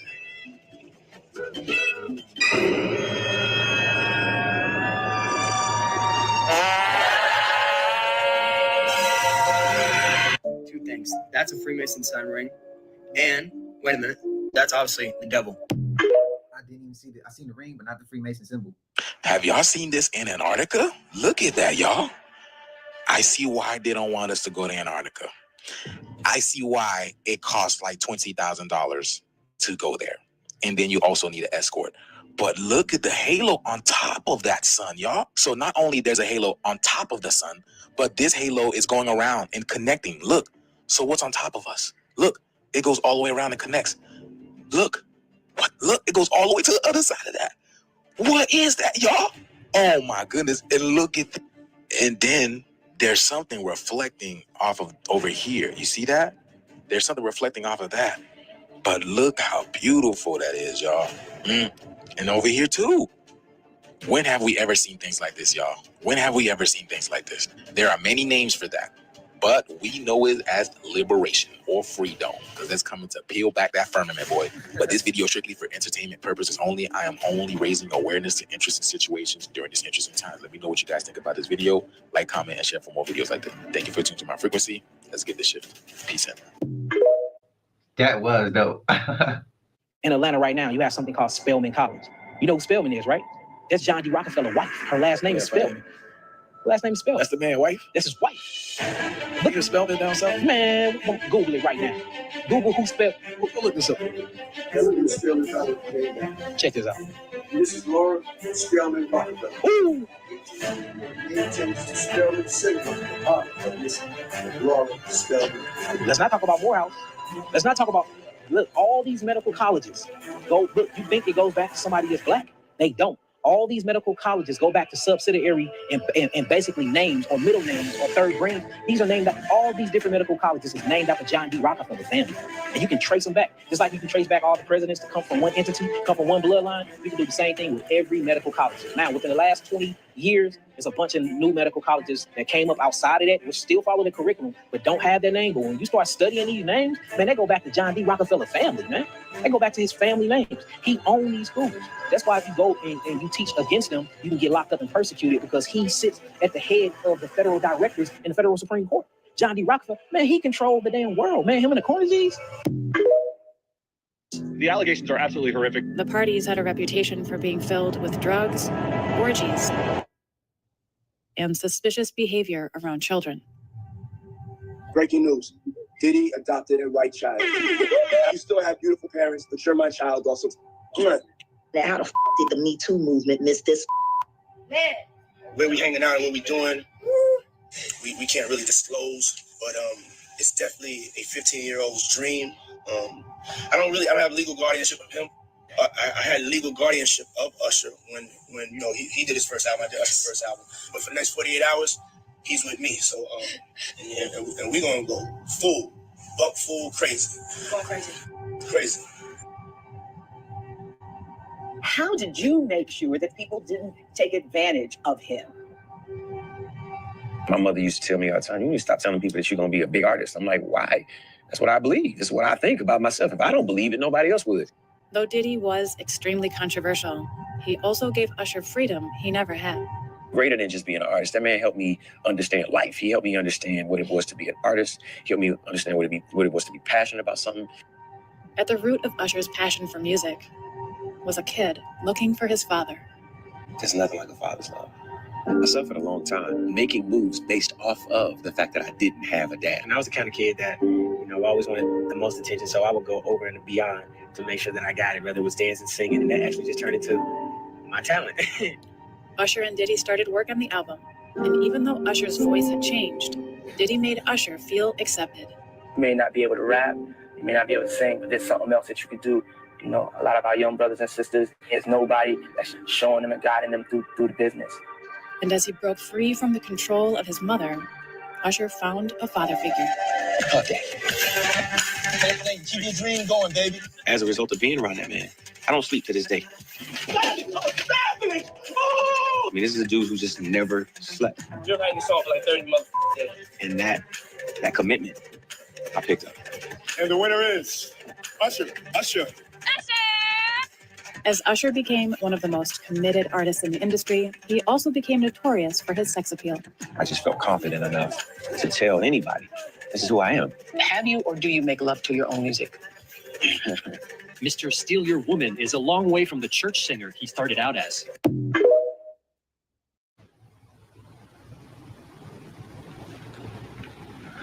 I'm gonna be honest.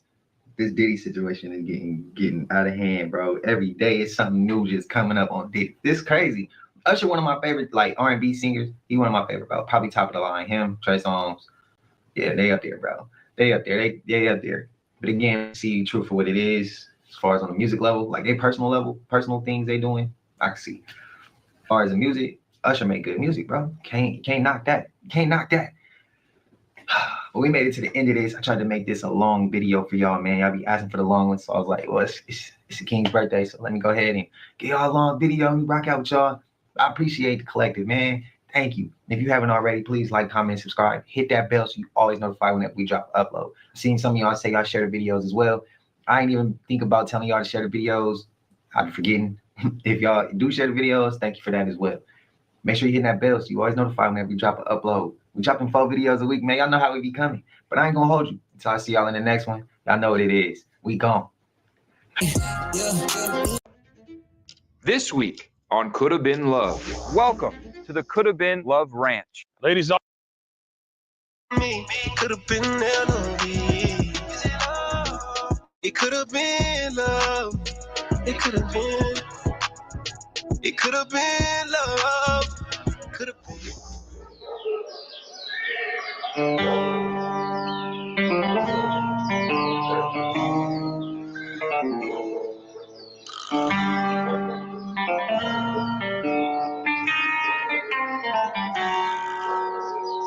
Welcome to the Could Have Been Love Ranch. On his exterior, Drewski may seem like a bleached-haired, poorly dressed thug, but deep inside, he is truly a country boy. Today at the ranch, we'll find out if our ladies have the nurture that aligns with his nature.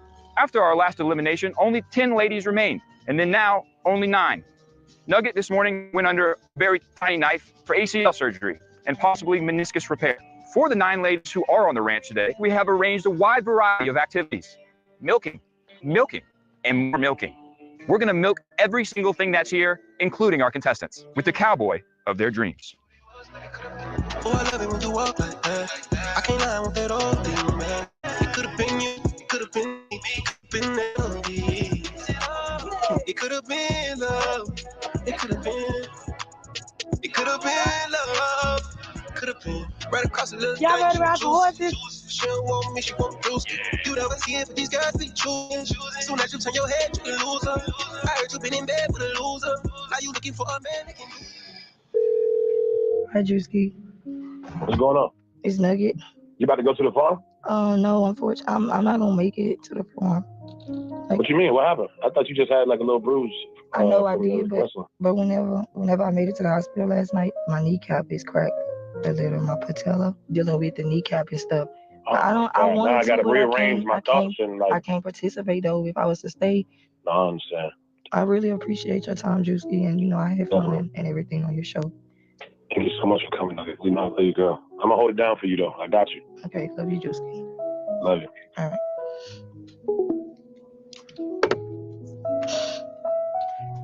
Oh, I'm probably not gonna be okay behind this. she look. I didn't get a chance. She a cute big head little.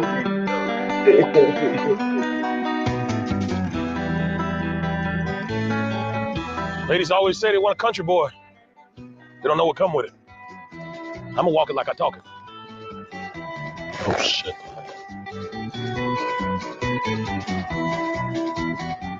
Come here.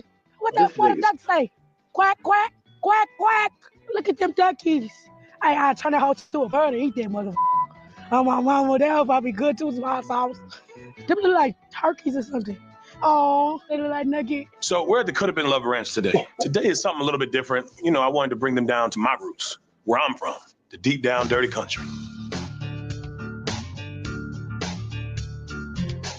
Hi, I'm Shannon, and this is Milo. We had to search out to find the biggest horse in Georgia for the biggest man in Georgia.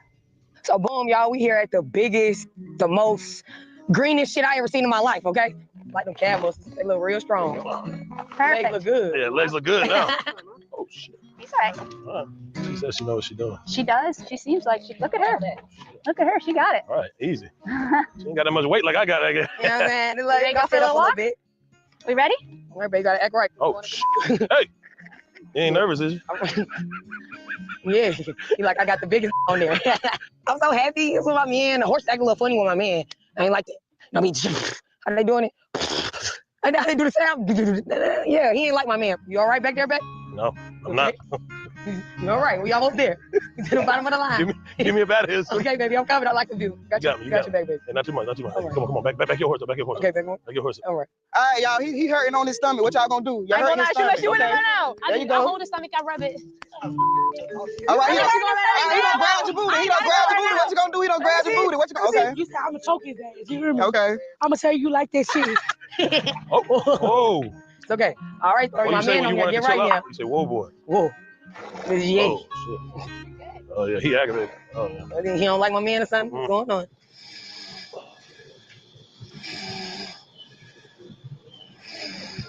You hold my hand. Come on. No, hell no. You man up. You be a man today. I gotta protect you. Yeah, you gonna have to protect me. Yes, I gotta protect you, babe. Oh, shit. Make sure nothing happens.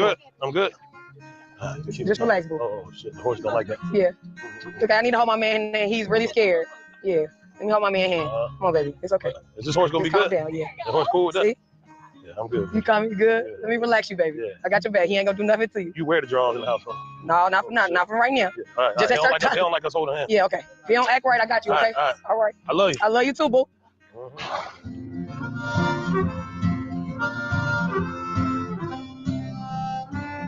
Drewski's famous, and fame is a farm. Some days you are the GOAT, and other days you're getting speared by one. So today at the Could Have Been Love Ranch, we're going to prepare these ladies for all possibilities. Oh, I love it when you walk like that. I can't lie with that old thing, man. It could have been you, it could have been me, it could have been melody. It could have been love. It could have been. Yeah! It could have been. Come on now. We got goats to feed, girls. What we doing? Come on now. We got farm tasks to check off. We got some males over there that need to be milked. I ain't playing with no now. The Could Have Been Love Ranch is operated by Mr. Blake here. You guys ever met Mr. Blake? No, hey. How you doing, ladies? Hey. Claim to get down and dirty. You're gonna see some hands on some. We need some milking done. Who's milked before? You've milked before? A cow. Who's number milked a one cow? milker out of all four of you guys? Who do you think's number one milker? Or has anyone been milked? I brings out the cream. I don't milk. Some people prefer cream. Blake runs a big business out of this place. And his business involves collection of semen. Has anyone collected semen before? Yes, we're them. As long as we got, I can make it. This is a legitimate business that you're running. Please describe to the ladies your business model. So ladies, as you know, goats don't live forever. 5 to 10 years. If it's a big buck on your property, you want to keep its genetics around, only one way to do it. Collect and store. Cryogenically frozen. So you got nut in your house right about now? I got nut everywhere, baby. I could buy you rubies and roses, a lot of different coasters, 80 for the AP. Mama, this I don't like all this weight. I don't really ride horses like that because I'm not a country girl, but I try to put on my country giddy up for him. Yeah. No, that's a big horse for a big guy. Is this your first time riding a horse? Yeah. Oh shit. First time ever. Yeah, I feel good. How you feel? I feel great. All right, girls, we gotta milk this goat. I need to be in the top 2, and I don't want to be number 2. So, you know what that means. Yeah, we'll see. I don't know, man. No promises. We got to see how this shit goes. I mean, he told me that he missed me, and he told me that he wasn't telling anybody anything else that he was telling me. So, and he said that I'm one of the top contenders. So hopefully he's not lying to me because I'm be super excited. Drewski likes to say he's got the goat. I don't think it's true, but he does like to say it. Oh shit! No. Why he pushing me? He thinks you're playing a game with him. Please don't play no game with me, twin. He my boyfriend now. We don't. Oh shit! Give it a. Oh my god! One of my hoes got attacked. Daddy Yankee. She built Ford tough though. She's strong. Give me the f out of here, twin. I thought, who's la gasolina? You. A la gasolina. El sote. This motherfucker broke my shirt. I'm gonna cook his ass. I swear to God, I'm gonna cook his ass. I'm making some motherfucking stew. Cause you talking about he playing with me. Rice and beans to the side. Why you got this red bandana on, man? You don't like it? I try to look more country for you. That ain't country. You ain't never gangbang before? No, I never been to jail.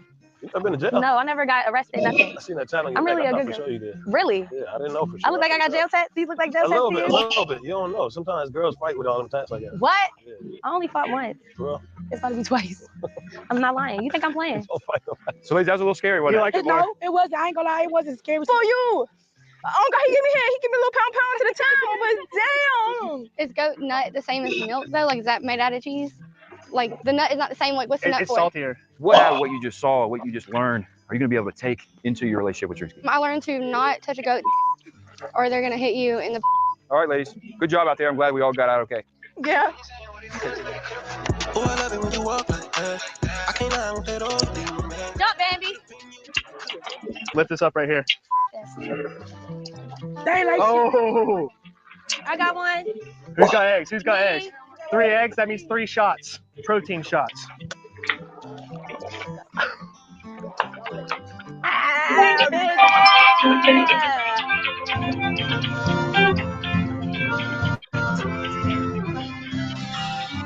If you can ride a horse. I hate you, Ski. If you can ride a horse. Oh my God, it's about to lean. It's higher. Nah, it's good. It's good. Tell her what you told me. Don't clench your butt cheeks. Oh. Yep, relax your butt cheeks. All right. There you go. So I'm a little nervous. Oh no, he look like he about to go down. I know we coming with about 4 videos a week, man. And this is for entertainment purposes as well. And when you like and comment and subscribe to the channel, that helps with Collective grow, helps Collective get bigger, helps more people who like this type of content tap in with this content. But I apologize, man. My hair all wild. I know y'all be always talking about my hair be fresh. I had to wash it. Supposed to get it twisted yesterday. Didn't go as planned. But I apologize, man. My hair looking kind of wild. I know it's crazy, right? Y'all spam it up. Y'all talk all that little shit y'all want to talk. Y'all can laugh it up, all that. I don't care. It's all fun and jokes and games to me. I don't care. But I appreciate y'all for being here. Man, I ain't gonna hold you. Let's get right to the video, man. Let's go.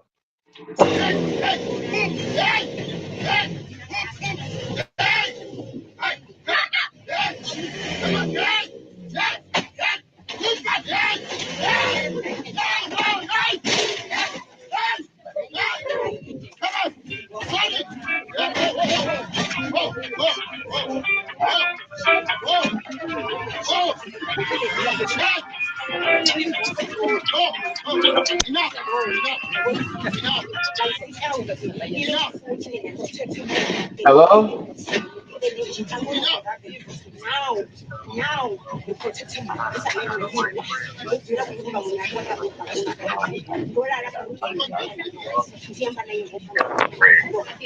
Like that's just waiting this North Pole. Oh, the only reason why I think they know I'm married, bro, she did broke up with her baby dad, boyfriend, bro. And they all on my head. I'm like, man, Chris, I wish you weren't married. You never broke up. I know I look crazy, but not crazier than what I'm about to say. Those TikToks of people talking about they seen people with black eyes. One lady saw that black eyed man in the grocery store, and then another man I just saw said that he saw somebody walking behind him with black eyes. I've encountered the same type of experience, not once, but multiple times. Before I even go into detail in the story, that I want y'all to know that these are demons, and demons do possess people. Period. Y'all know I used to work as a spicy dancer, and I was in a club one time. It's normal to have creepy guys kind of follow you around because they want to dance or want to buy you a drink or, you know, whatever. I'm not thinking too much of it. But after seeing this dude kind of creepily follow me around, I finally sit down with him at the bar, and we're having a drink, and we're talking. And I noticed he was doing a constant like sign on my leg. Like he did it like 3 or 4 times. And even though at the time I wasn't spiritually that sensitive because I was doing so wrong, I'm like, what are you doing? My discernment went off, and it wasn't even strong then. And I basically was like, he's trying to curse me. And I tell y'all, I looked him dead in his face, and I said, the blood of Jesus. When I tell you his eyes went pitch black. Now, I'm not talking about, no, I thought I saw, no. Eyes went pitch black. He pulled his shirt down, and he had literally a Satanist tattoo right on his chest. I got so scared, I knocked my drink over, and I kind of held my composure. But when I say I was shaking, he laughed, and I got up and I walked away. Demons are real. They are out here. They will try to target you. They will try to scare you.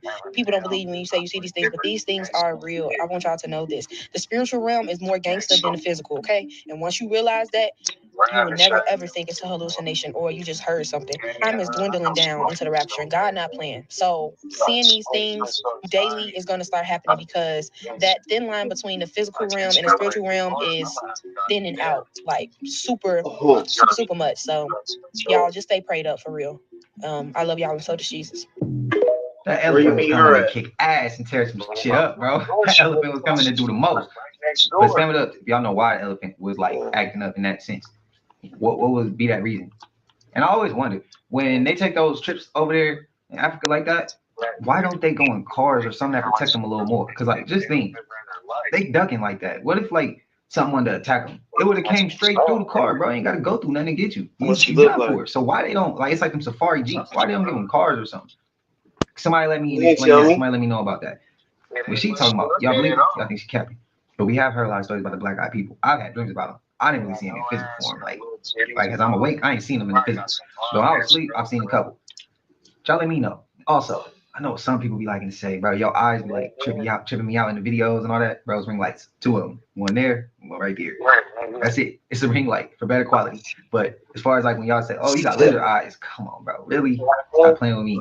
Y'all reach. She said she y'all played reach. for her. Nah, it's a ring light right there. It's a ring light right there. Just like no. Because I don't want y'all to confuse me with them people. Please. That's all I'm asking. Don't confuse me with them people, bro. Ring lights. Not no lizard eyes. We're not talking like little sheets of paper, bro. Now the kangaroo court is giving me a life sentence. I'm trying to protect and defend myself against the attack from 3 guys. In essence, treating me like a black man. You almost killed an innocent motor. What did happen that way? You cut off. The evidence showed, Mr. There was no evidence on my part. My lawyer failed. Treating me like a black man, so today I'm going to be a black man. Now this kangaroo court is giving me a life sentence for me trying to protect and defend myself against the attack from 3 guys. In essence, treating me like a black man. You almost killed an innocent motor. What did happen that way? You cut off. The evidence showed, Mr. There was no evidence on my part. My lawyer failed. Treating me like a black man, so today I'm going to be a black man. Every time he says it, it make me laugh. I just can't believe he said it. Leotards. I mean, I was just a growing boy trying to, fit into my body, and it was just out there for everyone to kind of look at and judge me, or, I just felt very exposed. So one week, we get a script, there's a new character for me on all of that. Nose boy, naturally, I'm in a superhero costume, which is just tights and underwear. What was different about this, they gave me a prosthetic nose, like an enlarged nose, and they put this same nose on the costume. You can't help but notice that it looks like penis and testicles on my shoulders. This is a child playing this role, and he's playing it for other children. His audience is What? And the joke in that sketch is Crazy as fuck, nigga. It's a shot joke for children. But just looking back at it, it's just very strange. Frankly, it was just uncomfortable. In the moments to myself, you would just be thinking like, hey, this is what we gotta do to be on the show. To stay in the cast and stay in the good graces of the people that were higher up. Huh? Some of the child actors felt like they could not push back, especially with Tim. What you mean? And so I always did my best to be a trooper, never complain, because we knew being close to Dan could mean an extra level of success. My show ain't over, bro. I just went to the store. And he made it known who was on his good side. Are you still doing show? I thought it was over. No. Okay, Surviving Lake Lanier. It was 1997. I went to the Brunswick Joint Corps Center in January. So we would have been June, July, when they took us on a field trip to Lake Lanier. Like a field day. And we had the whole day thing. And I have a friend of mine who exited. It's about to go out on the board. Now, mind you, she's from Tennessee. I'm from Florida. I'm from the beach. So, I told you I would go out there. Who, Jill Scott? But he had a short. Why did that to what you talking about? Angie Stone? But we both did go out there trusting that if something happened, that he had. They wasn't paying Angie Stone, bro. We out there sneaking the burning one. We having a great time. And then all of a sudden, this dude that me and Twin, we call him the Demon. Yeah, that's fucked up, bro. How they did her, bro? Which is maybe 2 times for this particular day. He started calling the Demon. Bro. So they started calling the Demon. So he came out there and was like, don't play because we can't swim. So he was like, okay, went under the water and said he was about to swim away. Went underneath the float and came under the float. Brandy and both of us off the float. played a part in that shit too. Weird, not weird, but this is where it goes now. Okay, so I go underneath the water. And I can't tell you exactly what my thoughts were as I was falling off of the float into the water. But the moment my face, my head went under the water, there was not a feeling of or a thought of, oh my God, I'm drowning. It was like instant. Wow, it's trees down here. It is freaking trees under here. And then I heard a voice. Plain as day, sounded just like me. And it said, Chastity, you're under the water. And I said to myself, of course not out of my mouth because I was under the water, not like this, Lord. In that moment, I heard instructions, which was to take my hands, do them like this, and do the action of maybe a flying. So I did that with both of my hands, and I out of the water. When I came out of the water, I yelled while looking around, my feet won't touch the ground. And whoosh, excuse me, y'all. Back under the water. Again, as soon as I got back under the water, man, I'm telling you, there was not a thought of fear. It was not a thought of, oh my God, I'm drowning. It was, wow, there really is trees under here. And then in that moment, I can tell you, all I can tell you is somebody picked me up out the water and walked me to the shore. All the movies, since 97 to now. Every movie that I've seen, when somebody is drowning, the person that's saving them grabs them around, this area or something like that, and they swim with them to a safe place. That's not what happened. Nobody swam with me nowhere. Somebody, a black man, picked me up, carried me out of the water, and set me on the shore. I don't owe you a lot. I don't know you. I've only shared my story with a couple people. And that's my story. And it's the truth. I'm here. And I pray that this video comes across twin. This chat girl is me from Job Code, your bestie. I pray to God that it come across Sammy Dredd because he was out there. Because he saved twin, just in case y'all wonder what happened to twin. He saved twin. He was busy with twin. I can't tell you exactly what happened because I was in the moments that I just described to you. But I know that twin was okay because twin was with him. You know what I'm saying? So I wish, I pray, I hope that your word makes you feel more comfortable. I manifest, but your word makes you feel more comfortable. That they see this and they can testify to what I'm saying. Nobody swam to me out of the water. A black man carried me to the shore and set me on the shore. And in that moment, I'm the reason why we had to stop the field trip, because all the fellas that was around, when I saw Demon, I said, he fucking drowning. Yeah. And they all got on his ass, excuse me, his behind, his buttocks. Yeah. So we had to pack up and we had to go back. That was because of me. Anybody that was at Lake Lanier in 1997 that was in Brunswick, Child Court, that remember the rumble on the side of the lake, you ain't gonna remember me drowning because you weren't out there. If by chance you was the person who got me to the shore, you ain't swimming there.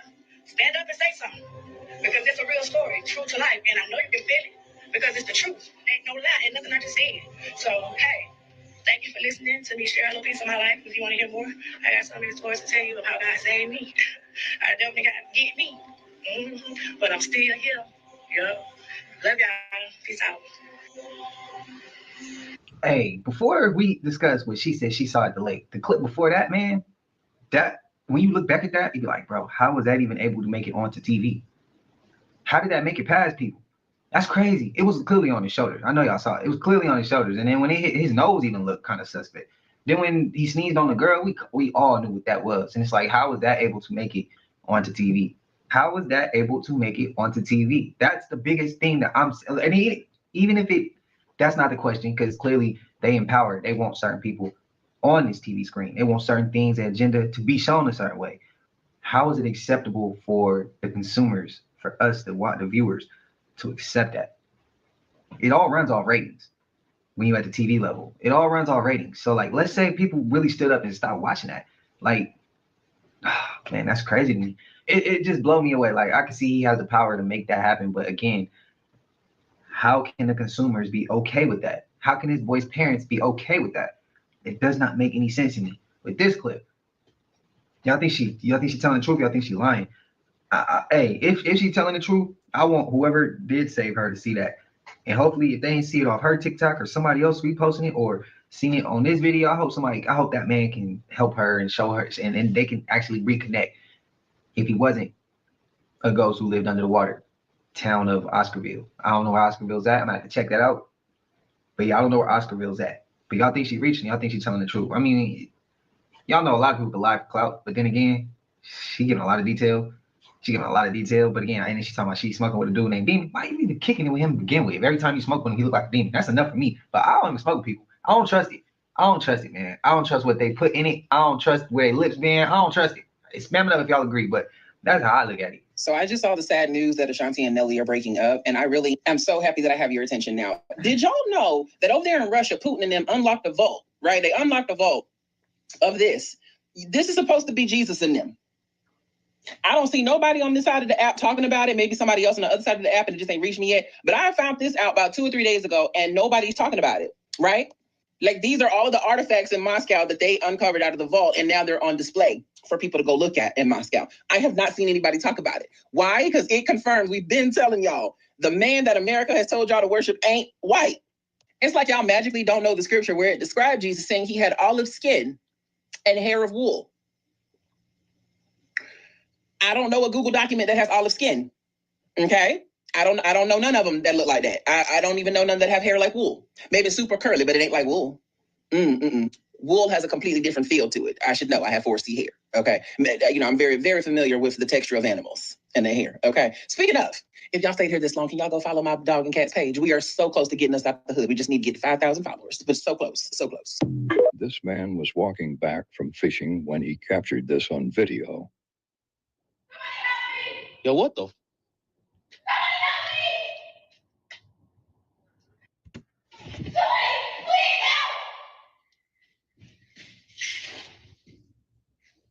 What the? Bro. There's nobody in here.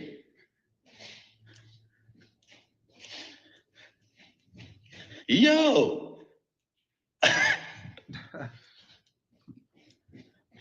Yeah, I don't know if I'll be that laughy. I'm running about here. This video has been published on the dark web with the title, "The Dark Web is the Only Truth." In this video, we see a man celebrating his birthday, but nothing scary. But in the description, it says that this man would be 171 years old and that he would have undergone several experiments to get to this point. What do you think? Damn, that shit look nasty though.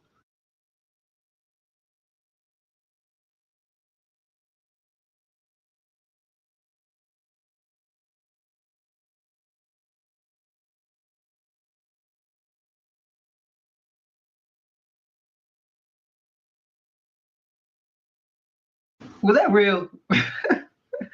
Now, if that is real, bro, that's something that needs to be on the news. We need to see stuff like that. They, of course, warn everybody before it makes the news, because it might be kids watching the news too. But you don't get what I mean, bro.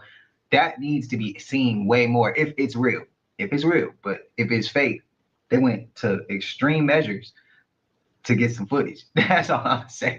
If it's fake, they went to extreme measures to get some content and footage. They doing way more than what I would have did. I'm just gonna put it like that. But yeah, in my opinion, that probably is real. Get at me if you want to. Y'all can save your opinions. Throw your jabs at me. I don't care. I think that one was kind of real. But let me know what y'all think. Yo, y'all gotta peep this shit, bro. This shit's spooky. All right, so y'all remember when they said that, like, this was supposed to be the true story about the indigenous people and shit like that, right? Like, the true nature of, like, how he was before all the shit happened on it, right? What if I told you, bro, that shit could be the complete opposite of what we all thought, bro? Peep what I just found on TikTok, man. Because I think what's really interesting is that there's a thing called revival of evil, and there was this art teacher, and he gave up on God, he cussed out God and started worshiping Satan, and he said, Satan, I want you to show me what you look like, because I want to paint you, and I want to look at that thing as a visual of who I worship so that it would give me more faith. And he said he shut out all the lights, closed all the blinds, and he pulled out a canvas, and he started painting, and he said every movement he made was something else moving him. Another force was physically directing my body. I painted for several hours, and I was finished. It was the most fantastic painting I've ever done. And the painting looks just like one of those beings from the Avatar movies. So what does this word avatar mean? It comes from Sanskrit, and it means descent. It's actually the incarnation of a spiritual being or a powerful deity on Earth. So if we think about it, yo, could this really be the story of Lucifer and Lilith? Oh, shit! Places that are forbidden to visit. The Dulce Air Base. To most, Dulce, New Mexico is a small southwestern town. There literally isn't even a traffic light in the entire city. But this small town is home to one of the most forbidden government facilities in the entire world. The only thing that's 100% known is there is a massive government facility underground that is heavily guarded. Speculation ranges from government experiments, weapons, technology, and even some calling for aliens. This is the kind of place where conspiracy theorists can have their imagination run wild. With that being said, there has been no concrete evidence of any of these claims. What do you think's going on? Like and follow for more videos like these. I'll be honest with y'all. Dulce Air Force Base is one that probably is a very interesting topic to me because I've heard a couple different things about Dulce, and it's like, bro, y'all like Area 51 ain't got nothing on the Dulce Air Force Base, is what I've kind of been seeing a little here and there. For me, that could be my opinion. Somebody could very much disagree. Because I mean, yes, somebody else could be interested in something else, but for me, the Dulce Air Force Base, every time I get little stories of it, I be like, damn, just the fact there's no streetlights. I mean, that it's probably really tucked off. It's secluded. It's somewhere where not too much foot traffic or, you know, the public can really be around that, which is probably how they want it. And it's underground too, but yeah, I'm getting that's something I'm gonna start diving a little deeper with because I'm very interested in the Dulce Air Force Base. It's some videos I came across that I can't even post on here. I would have to put it live on a Patreon or a Discord or something for everybody to come check that out because it's some things that I didn't see that I know won't fit YouTube's guidelines. But yeah, it's wild. That's wild, man. But I'm interested in learning more about that.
Budget programs, government geologist as engineer, structural engineer with aerospace applications, self-taught metallurgist.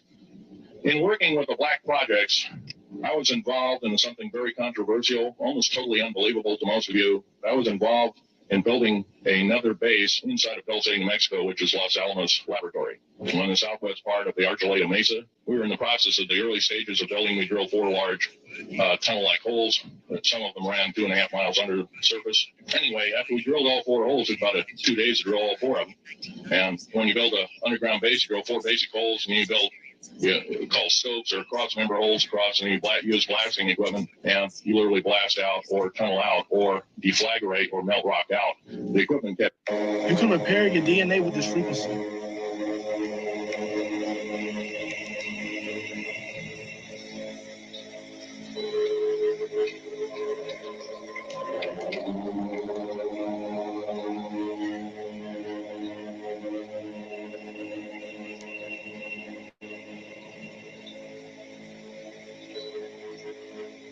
This is how the ancients healed themselves, y'all.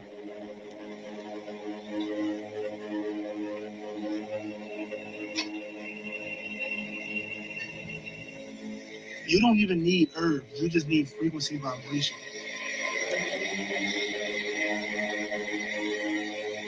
Look what it's doing to the water.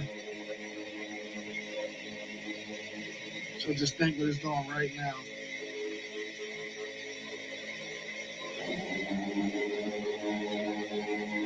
You're welcome. Yeah, that's the type of shit we on. We trying to vibrate way higher, man. That's all I'm saying. But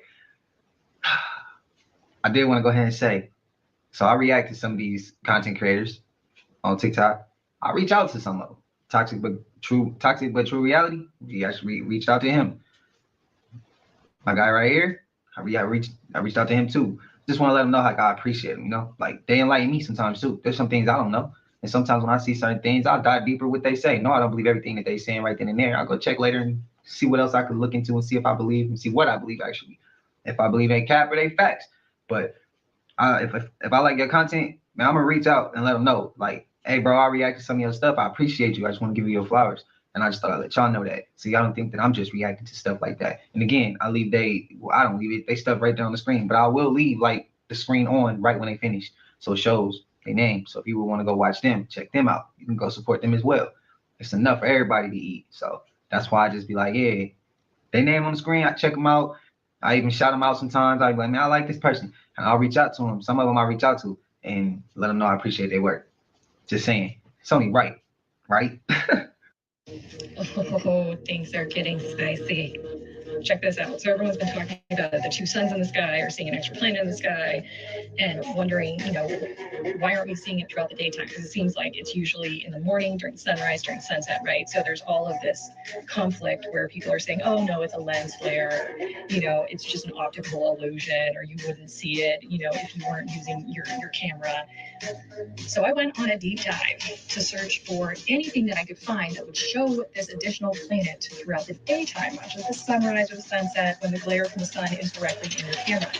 And this is what I found. This is FAA footage from different airports across the globe, and it shows it in so much detail. So what you're looking at is the first one is just the original footage. I sped it up a little bit because it takes a long time for it to go across the sky, obviously.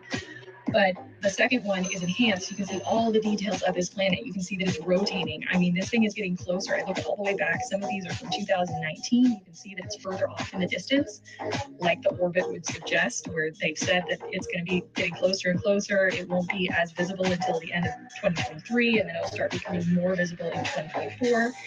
And supposedly, this is just a theory. I'm not saying that this is fact, so entertainment purposes only. But they're saying that the planet will get to its closest to Earth in 2028, 2029. And so that's where the theories come in, where they're saying that it's pulling on the poles and it's causing all these earth changes that we've been seeing recently, the volcanic eruptions, the earthquakes, the flooding, all this kind of stuff is caused by the pull from this planet Nibiru or Planet X or Planet 9. They've renamed it so many times. So, the planet that's coming around Earth. And they're saying that it's going to cause a bunch of cataclysms. I don't think it's going to cause, Earth-ending cataclysms in 2028, 2029. So don't get me wrong on this. Don't start panicking or freaking out. This is just super cool. I mean, honestly, it's a massive planet that is getting closer to Earth. And this thing is huge. Look at it compared to the airplanes, compared to the airport. I mean, this is insane. So what do you think? You think it's Nibiru?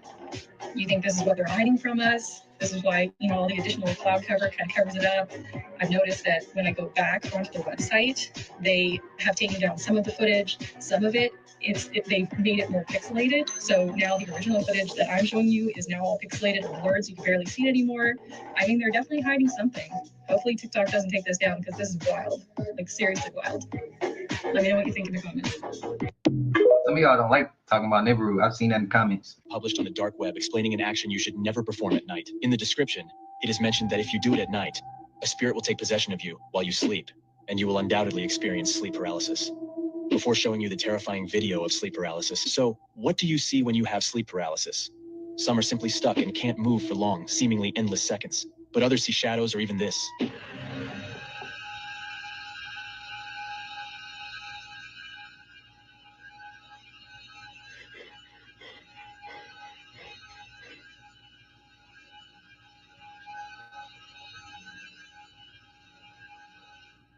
Diddy done fondled a lot of niggas. Damn. A lot of niggas. So you believe all those allegations to be true? I ain't gonna say all, but Diddy done fondled some niggas before. Take that. Like, I don't care what nobody says. I don't know. I'm just saying allegedly, but from what I'm seeing, his the way he act around certain men. You seen that video? You ain't never partied with me before, though, Daddy.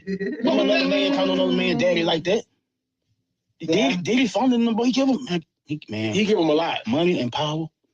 People do anything for it, man. Damn. People do anything to be famous, man. And Diddy know that. That's how he control them. You want to be big? Yeah, I want to be big, Daddy. All right, give you $1 million. I'll blow you up in 2 months.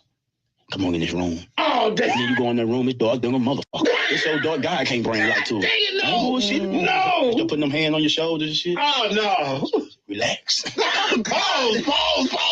Stop. Diddy, that just going down through there.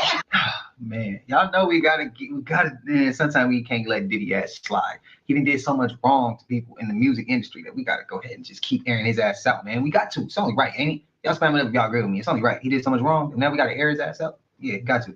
All his 30 lines, you gotta get thrown out now, bro. It has to. We ripped R. Kelly ass up, right, didn't we? Okay, so we need to rip Diddy's ass up too, in my opinion. We got Epstein's ass. Okay, now who next? That's how it go, bro. They messing up. They at the top. They messing up. And they doing that evil stuff. Nah, we gotta get their ass too. We have to, bro. It's only right. it's only right that we get them. But I want to go ahead and tell y'all something with sleep paralysis. So I didn't believe it, and I still don't know if I technically believe it. Like when people say they seen like something hold them down in the eyes and it looks like a demon or something. My mom said she seen it. She always stand on this story. I really don't believe it. I really don't. I was young. I had a friend over. Thought my mom was asleep already. So I was, y'all know how you young and you trying to do the most. I'm trying to do the most. I'm in the living room. I'm trying to do the most. It was a girl, of course. She was standing at the crib for a second. I was young. All of a sudden, my mom come busting out the room, middle of the night. Mind you, I'm trying to do the most. She's like, you ain't hear me calling you? I'm like, nah, I ain't hear you. I didn't hear you. She was like, it was something in my room. She said that she closed the door closed. The door was already closed. She said it was sitting in her corner. She was crying, bro. She was really crying. Like, my mom's really crying. I was getting upset because, you know, I'm in there trying to wild out because we sleep. It's like 2 in the morning. Might have been later than that. But she stand on that and she say something. It was in the corner. And then it got up on her and it was holding her down. She couldn't get up. I don't know if I believe it still to this day. I'm just being honest. I don't know if she's really saying that or if she knew I was in there trying to do something, but she didn't catch me. So she just came up with a story. I know how moms is sometimes. At least how my mama is. But yeah, I don't know. If y'all believe that story, y'all tell me y'all believe it. If not, because maybe y'all experienced it too. If y'all have it, man, yeah, let me know. But I don't know if I believe that story still to this day. Do you want to mind fuck? This is how one-dimensional everyone is, okay? The United States shares a border with Russia. If you were to book a flight from Alaska to Russia, it would show you a 19-hour flight to Moscow. If you just said Alaska to Russia, 19 hours to Moscow. Russia is 55 miles away from Alaska. That's why the states wanted it so bad. It's 55 miles. Like, how close is that?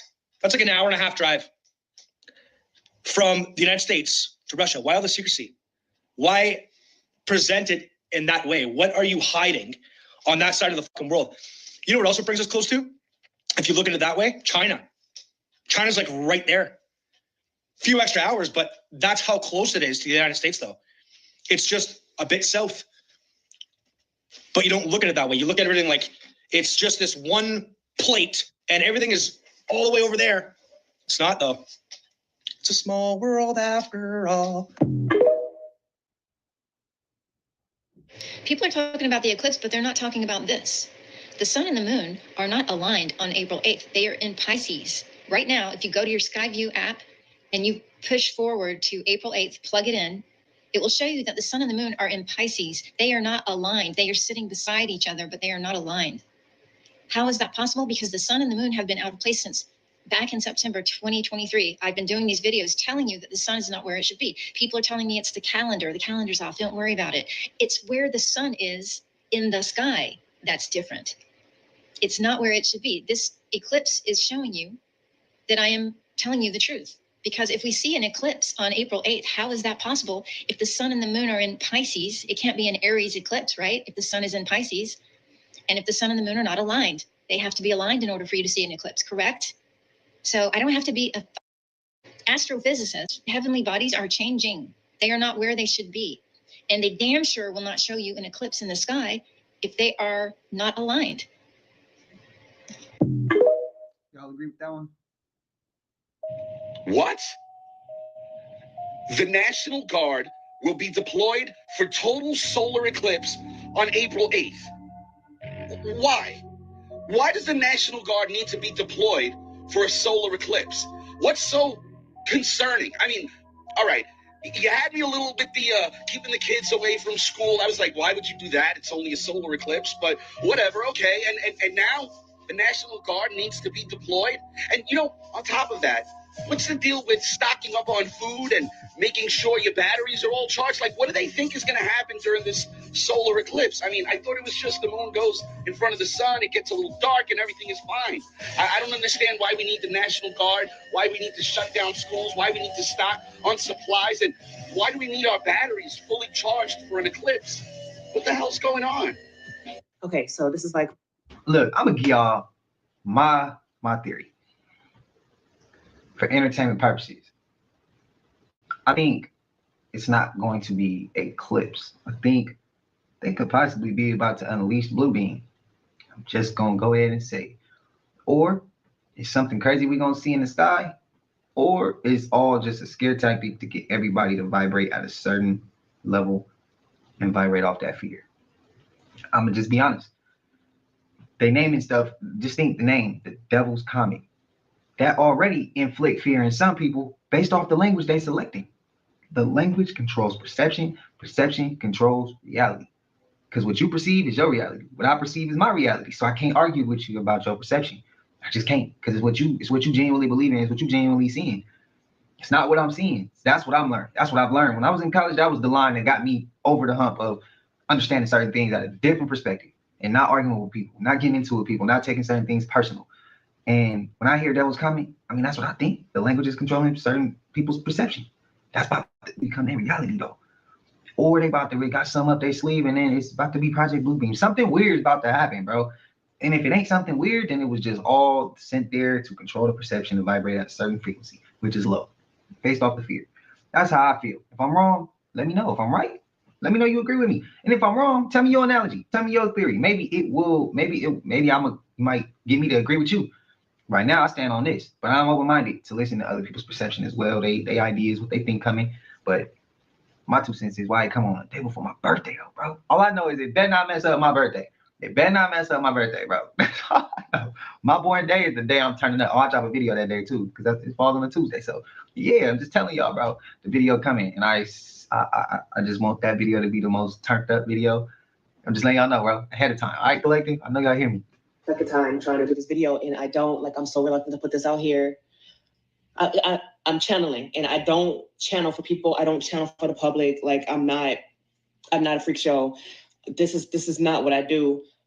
But I just cannot believe these people. So Orlando Brown is saying it's true. Like I've been knew he wasn't crazy. Like was he dealing with some drug issues? Yes, but a lot of the stuff that he's been saying is true. Quantum physics. Okay, this is where they're hiding the truth, is in quantum physics. If you think the dinosaurs just disappeared, you're crazy. Like they didn't just disappear. Nothing has just disappeared. Everything that anybody who was like a spiritualist has been saying, it can be proven in quantum physics. The Illuminati is just a group of scientists. This is like, I don't even like the word magic, right? Because the Magi, they were just a group of scientists. Even when you're working with herbs, it's like an alchemical process, right? It's literally just science. Like that's what it is. That's the only way that it can be explained, right? Everything that you think of that people have come up with, like, oh my God, I just had this amazing idea. Like, no, you didn't. You tapped into a different quantum realm and you got the blueprint of your idea. Everybody, Steve Jobs, prime example. And there's the names. It's not an original idea, okay? A lot of people are cloaked. And I know that sounds crazy, right? The truth always sounds crazy. The truth always sounds wild, right?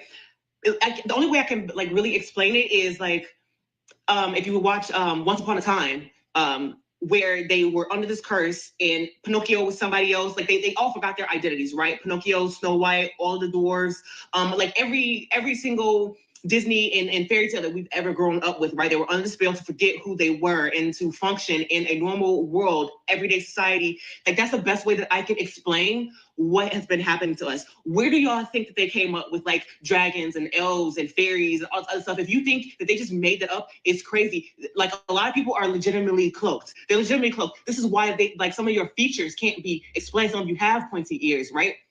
Some of you have noses that you can't explain, that they can't readily be identified with like genetics and DNA and the shit that they've taught us to believe in Western society, right? It's for a reason. Some people are really cloaked here. Some realms, like what is it going to take for people to start listening to this? And I know I hate to put that, like I'm channeling and I hate to put it out there because I'm not a freak show. And I know I'm going to sound crazy. I know I'm going to come off as crazy. Like I literally want to cry and throw up at the same time. I know I'm going to come off as crazy, but they're not lying. They're not lying. And the real reason why I wanted to come out to say this is because those of us who are doing this work and we are breaking this pattern, right? That 360, they are coming for us. This came to me in a dream last night, and now it's just hitting me. I'm doing my thing, and it's hitting me. Like it's gonna. Some of us who are single, they're gonna meet somebody. They're gonna come off as the one. They're gonna come off as the one.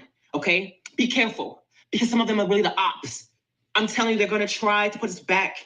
They try to do this with the pandemic. Okay, I don't know, like there's a bug that's going around now. Everybody, if you go into the grocery stores, you see all of the medicine is off, like the cold medicine, the science medicine, all of this is flying off the shelves. Like something is in the medicine, like a pill. I see a pill. They want you to take it. Like in the dream, they were tying me down. They were tying me down, trying to force this upon me because they wanted me to incarnate back. They said incarnate back. If you're doing this work in your breaker feet, some of you all are you're under spiritual attack. Like if you have been having instances where you have spirits that are coming to you or are attacking you like in a violent way, and you just started your spiritual journey, like that's what it is. They want us to go back. They want us to put us back to way things used to be. We're literally in spiritual slavery. Think of the history of slavery that we all have been given, right? The history. We're literally in slavery. We've been in slavery. Those of us who are having spiritual awakenings, I promise you, some of you all. So I had a friend of mine come to me yesterday, and she is under attack because she is going through her awakening journey. They're going to do everything possible to put us back. They're going to do everything possible to put us back. They're going to attack your children. They're going to attack your children. They're going to attack you. You're going to start having people are going to start, I can't even get it out, experiencing spiritual occurrences that we identify as evil. We identify it as evil. It feels evil. It feels demonic. Like it's going to come off as demonic. Okay. Be aware. Be hyper vigilant at this time. Like do the work. Protect yourself spiritually. Like they're trying to put us back. The history, and that's the only way. Oh my God, I'm going to regret when I put this video. The only way that I can even explain it is slavery. It's all of us. It's not black and white. It's not black and white. It's all of us. It's all of us. It's they want us to go back. They sick fucks. Who are they? They want us to go back. So made it to the end of this. I think with that last clip, my grandmother used to always say, slavery might have started with us, but now they took the chains off of us and just mentally placed them on everybody. She always used to say that. She's like, now we all slaves. Now they're trying to make us all slaves. I don't want to offend nobody or insult anybody and make somebody be like, no, I'm not that. So I apologize. I'm not saying we are. I'm saying that's their plan to make us one, to keep us a certain way. Different rainbows over the years. Now a black rainbow, this will be something new to me. And these rainbows have been spotted all over the world. Could you imagine a scientist trying to explain this stuff to us? All I can say is the dark energy is expanding on our planet. And this 3D physical world that we live in is being removed. It's very important we balance the darkness within us as well. We all come from the darkness, and one day we will all return.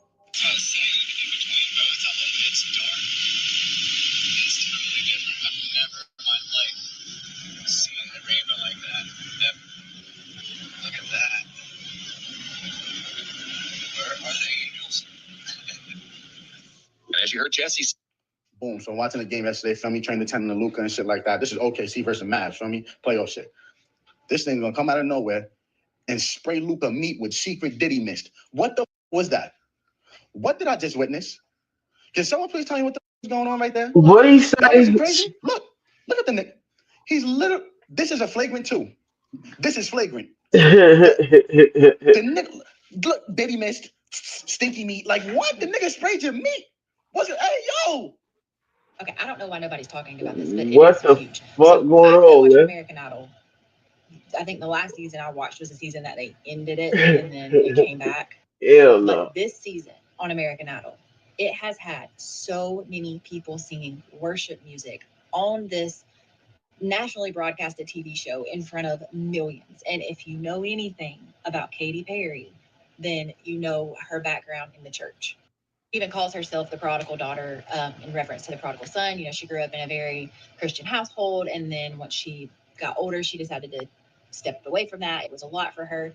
And I will be the first one to sit here and tell you, I wholeheartedly think that God is chasing down Katy Perry. Every time somebody comes on this show and they sing a worship song or they start talking about God, she's bawling. And it's like, if you've ever grown up in church and then you backslide, you know that feeling and how heavy that conviction is. And I really think that it's doing something to her, having heard it so much so in this season. And not just hearing it, but like seeing these people on this stage, like just exuding this love for God. And after Roman and Cece ended up singing The Goodness of God, I think that one done her in. Not only did everybody who watched this season get blessed by just watching these artists sing these songs, it was amazing to watch. But I really think that Katie, it may have like got some things going back through her head because she's just so emotional every time one of these songs play. And it's like you can just see the wheels start turning. Rappers get paid to push a certain narrative. What did Meek Mill say? But if we get paid to rap about that stuff, they actually pay us more when we rap about more ignorant stuff, so I make sure So they're told to push a certain narrative, right? Now, why would they do that? Seems like Ice Cube knows why. Recently, he was on the Club Random podcast, and this is what he said. Same people who own the labels own the prisons. Literally the same people? Literally the same people. It seems really suspicious, if you want to say that word. The records that come out are really geared to push people towards that prison industry. I mean, us conspiracy minds already knew, right? I did a video on this last year, and it must be well known in the industry. Listen to what Tekashi says. I bet you there's rappers in here right now that can rap way better than you. You can rap way better than me. You will never be where I'm at because this industry is rigged. It's rigged. And Tupac must have been presented with this information back then, because look at what he says about the future of rap. Listen. Shit, I don't know. It depends on his balls. You know, they got big nuts like me, it's going to get way harder. But shit, if it's got little nuts, it's going to start getting back to a different type of rap. You know what I'm saying? Partying and all of that type of shit, because that's what we talk about when they don't let us talk about what we really want to talk about. Oh, shit. Look this shit here. Oh, shit. God damn. Oh. Woo. Oh. Oh. Oh. Are they running? Are they running? Oh, shit.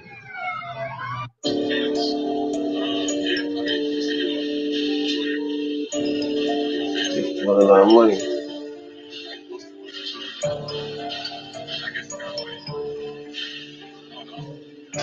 Tatum another three. That's won't go. Tatum the first. Tatum left to run again. He hit that one. Tops the multiple performances, including the first half thus far. Tatum stepping into three in his own. Won't jump. Will fire the three. Too strong. 8-3 in a 1-1 custom 7 series. Tatum. That time. Tatum separates forces. Can't hit. Long rebound. So I don't know how sports betting really work, but it looked like I heard over or under, and you got to bet over or under. And he was supposed to hit over, and he's been under, and people have been losing out on money behind that. But I seen a video of somebody telling Buddy Hield, man, you got to hit a three. And Buddy Hield from the bench looked at him in the crowd and was like, I got you. Came in and banged a three, and he got paid 10 bands. And I don't know if that one was real. I don't know if it was cap, but I mean, come on, we could see the players. I mean, you just see what happened. I'm not gonna name drop some players, but some players just got in trouble a bunch. Some just got jail time for some things behind money, and some was betting too. So it's like, come on, bro, it's money. We already know the referees again on that. NBA just rigged in general, all the sports, bro. That's my opinion. But I also want to say that second clip, bro, that looked like some GTA stuff. You play GTA online, that's how it be going down. Tell me if I'm not lying. You can get on there right now, and I bet you somewhere in Los Santos, bro, it's going down, or the country is going down. That's GTA in real life. And spam it up if you think I outgas Tekashi. He said we're better rappers than him, but they'll never get where he at. Y'all tell me if I be outgassing him. I'm gonna let y'all speak. I'm not gonna say my opinion. Well, you know what? I'm competitive, so yeah, I would have ripped him up on a song, but that's just on a humble. How would y'all feel like? Because Tekashi, he wasn't that good of an artist. He was a entertainer. Let's put that. He's an entertainer. The fleas are placed inside the jar, and the lid is then sealed. They are left undisturbed for 3 days. Then, when the jar is opened, the fleas will not jump out. In fact, the fleas will never jump higher than the level set by the lid. Their behavior is now set for the rest of their lives. And when these fleas reproduce, their offspring will automatically follow their example.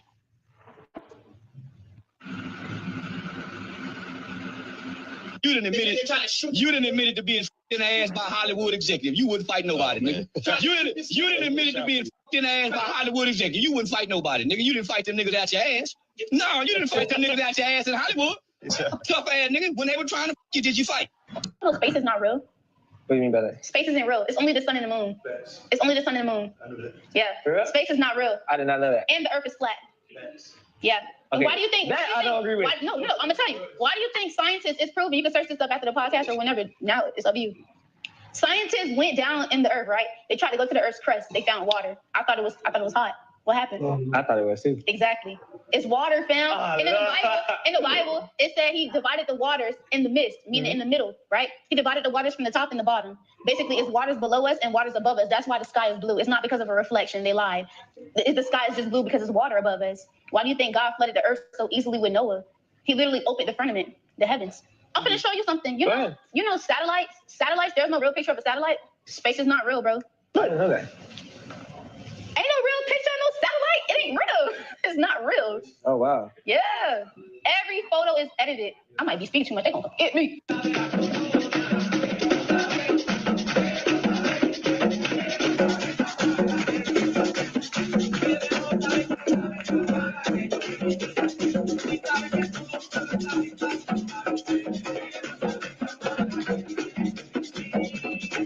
She started clapping real quick, huh?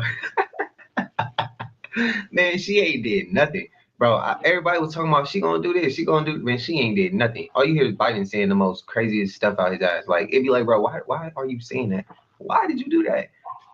It blows me away. It blows me away. How y'all feel about old girl talking about saying space ain't real? I don't know. Like, I'm gonna be respectful of everybody's opinion. I seen somebody's comment say the reason why they believe that the Earth is a globe is because we were always told that it was a globe. I respect it, but you do gotta question everything. We gotta question everything, man. So that's where it's like I respect it, but come on, man. How much have they lied to us about? So we can't go off the strength of trusting them no more. You can't. Whatever we learn in school, even in our homes, sometimes what may not have been the right way. Mine wasn't, but I ain't in my feelings about that. I'm just accepting it and just going as I gotta grow through it. So we all do, but everybody take things differently. But I don't know. How she told him, she was right, but I wouldn't have did it that way. I wouldn't have did it that way. I'd be like, bro, tell me why you think, just had a conversation, give him an opportunity to speak on, his opinion. So, but she right though. You're telling me this place right here that has 2 people working in there, they're selling enough hats. You're selling enough hats just to pay 2 employees. No, I don't believe it. I don't believe it. It's not real. Also, like some of these stores, like, okay, like baby, right? Like women's lingerie, underwear, whatever. The Buckle, I don't know. People still shopping there. I don't even know. Okay, like you're telling me this place, Icing, sells enough $2 earrings to pay the rent? No way. And then this place, what do they even? What do they do? They're selling nail polish and candles. There's no way. Or phone cases? No, not happening. This place, okay, they're selling Dreamcatcher earrings and rocks. No, never met anybody that bought one of those from the mall. It's all fake. It's all fake. All of it. If you do not live in the state of Idaho, cannibalism is legal in your state. Because there's so many cicadas right now, and I just don't want to leave my car, but I'm trying to get to my. Okay. Yeah, okay, so she's crying because she's stuck in her car because there's cicadas outside. When I tell you, these cicadas will attack you. Just watch. Every time I go to the door, I'm so scared. So he's right on the left side. What do I do? It's right there on the floor. Oh my God, what do I do? The door is right there. Oh my God, but it's right there. Right there. Oh my God, I can't. I don't know what to do. Oh, okay. Just don't type. Oh.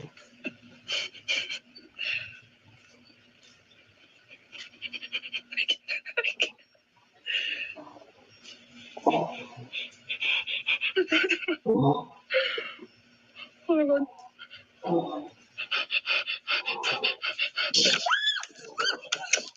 What did I tell you?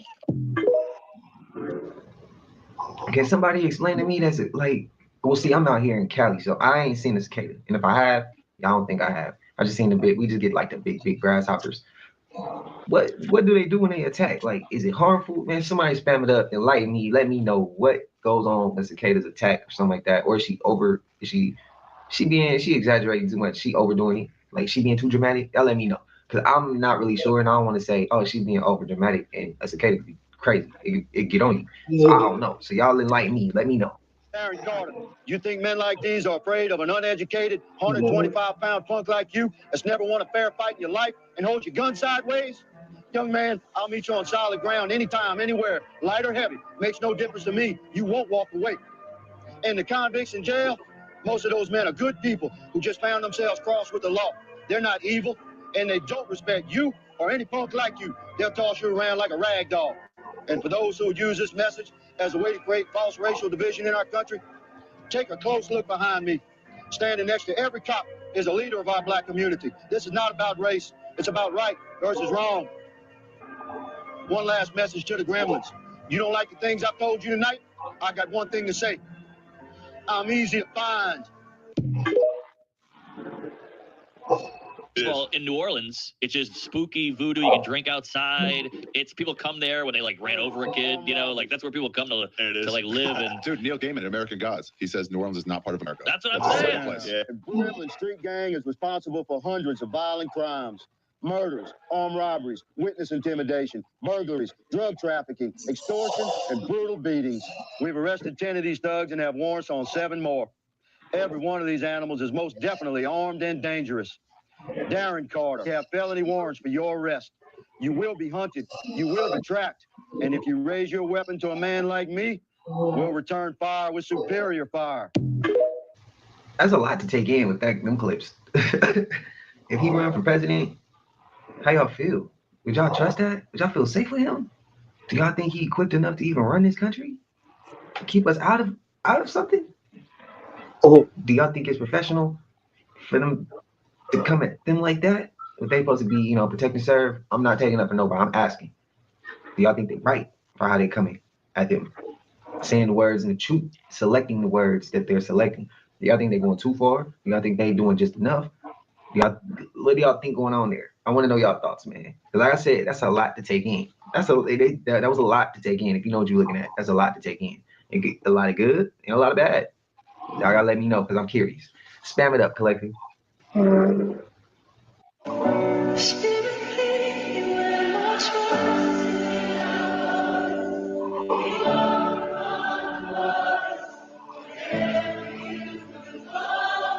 This guy in Louisiana, he's an Irish sheriff. Yeah. He just gives a message. He's like, we're gonna f you up. I don't know. It's so nice. The Gremlin Street Gang is responsible for hundreds of violent crimes. Darren Carter, Aaron Carter, Travis Cooper, Cody Guidry, Jaron Diggs, Kirkland Demichet, and Jonathan Landry. We have felony warrants for your arrest. You will be hunted. You will be tracked. And if you raise your weapon to a man like me, we'll return fire with superior fire. You think men like these are afraid of an uneducated, 125-pound punk like you that's never won a fair fight in your life and holds your gun sideways? Young man, I'll meet you on solid ground anytime, anywhere, light or heavy. Makes no difference to me. You won't walk away. One last message to the gremlins. You don't like the things I've told you tonight? I got one thing to say. I'm easy to find. Wow. Yeah, I got that guy runs for president. Remember what Atlanta is, dead center capital. There's no coincidence that they built Atlanta, Georgia right over there. And it's named Atlanta, Georgia. And what was we called before we was just all this other shit? What was we before we was all this? Atlanteans. It's no coincidence that they named that Atlanta, Georgia. And it's Black Hollywood. Because in our souls and spirit, the reason why we love Atlanta so much is because we remember that was the most energetic point on the whole planet. One of, if not the most energetic point on the whole planet was Atlanta, Georgia. Boy, in the house.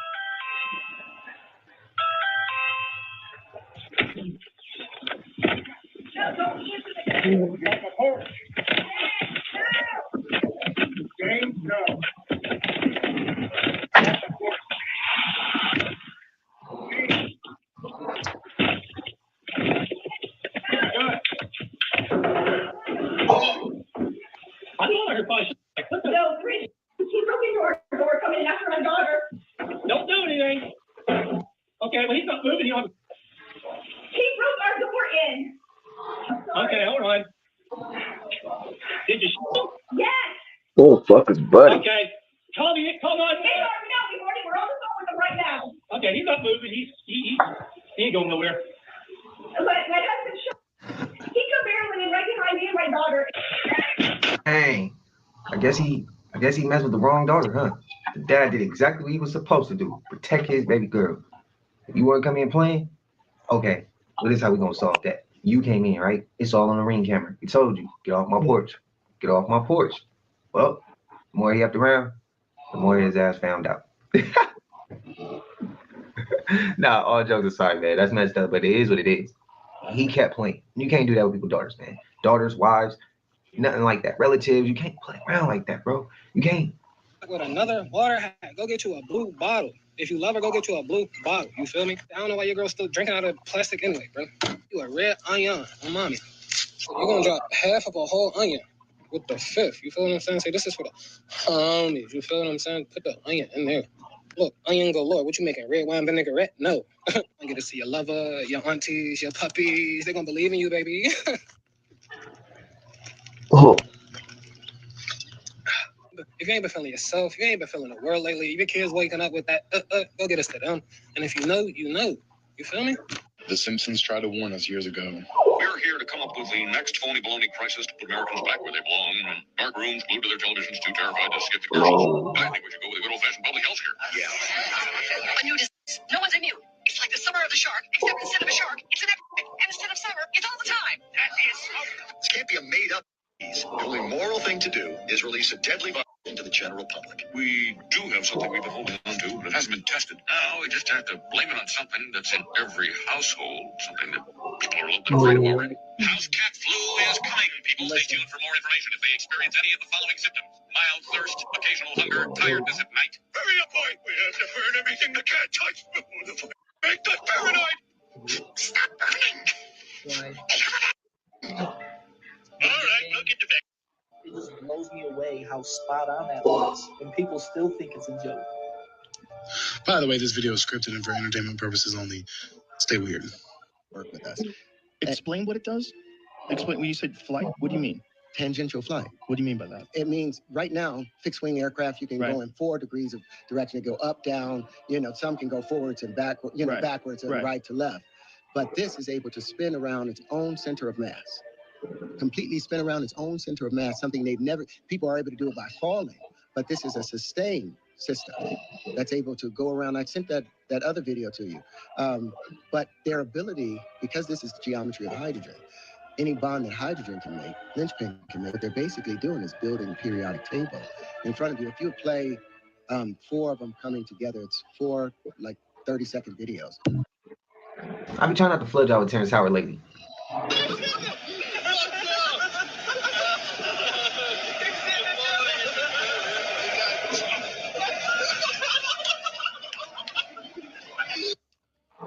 Welcome back to Lookout Syria, boys. This is a first for me. I've never seen this in my life. A Lookout who's smoking a cigarette. The kids at home. Tobacco's not good for you. Just disclaimer. Tobacco's not good for you. But what I'm more surprised at is, how do you film this? You can't cook that afterwards. You have to put it on a construction job.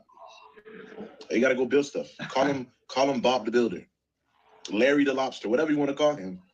That man smoking cigarettes like he's stressed. He's off his 3rd shift today already. I've never seen a crab smoke a cigarette, but I can say they are smart. I know y'all seen the videos of the crabs picking up scissors and knives, and they be like, jabbing. I know y'all seen it, bro. They not dumb. I never seen it do that though. So I wouldn't call it, that, but I don't know, man. I don't know. If they could pick up utensils and stuff like that, use it as weapons, why wouldn't they be able to? I mean, they probably see us do it and be like, I don't know. I never seen it before. So I'm a truck driver. I'm driving back from Yuma, Arizona, and I look up in the sky. I see this thing. I have no idea what that thing is. Try to zoom in on it right here. I don't have to tell. It's what I'm looking at. Okay. There, that thing. What is that? It's a flip man. I have no idea what that is. Okay.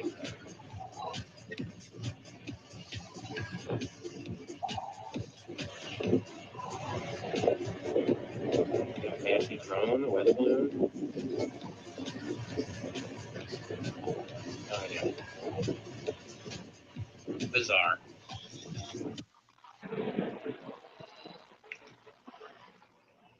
See? The way he's looking around like that. Look, he's just looking, waiting to see if they're gonna catch him. This is crazy. This Lugau right here, look, he heard him turn the corner. He heard him turn the corner. Lugau a o gélanger, Lugau a ele. Lugau o gélanger. Oui. Leave.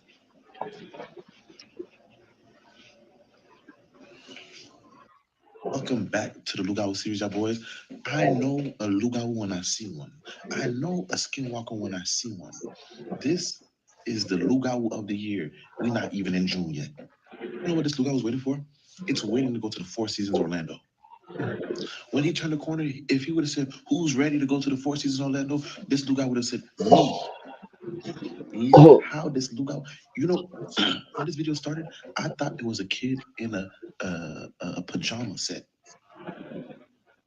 Because to me, there's no way a dog can be so comfortable to be sitting down on the stairs as if he contemplating life, looking outside the window. He heard him when he was walking around the corner. He thought, oh shit, I hear footsteps. Let me get back into my regular form.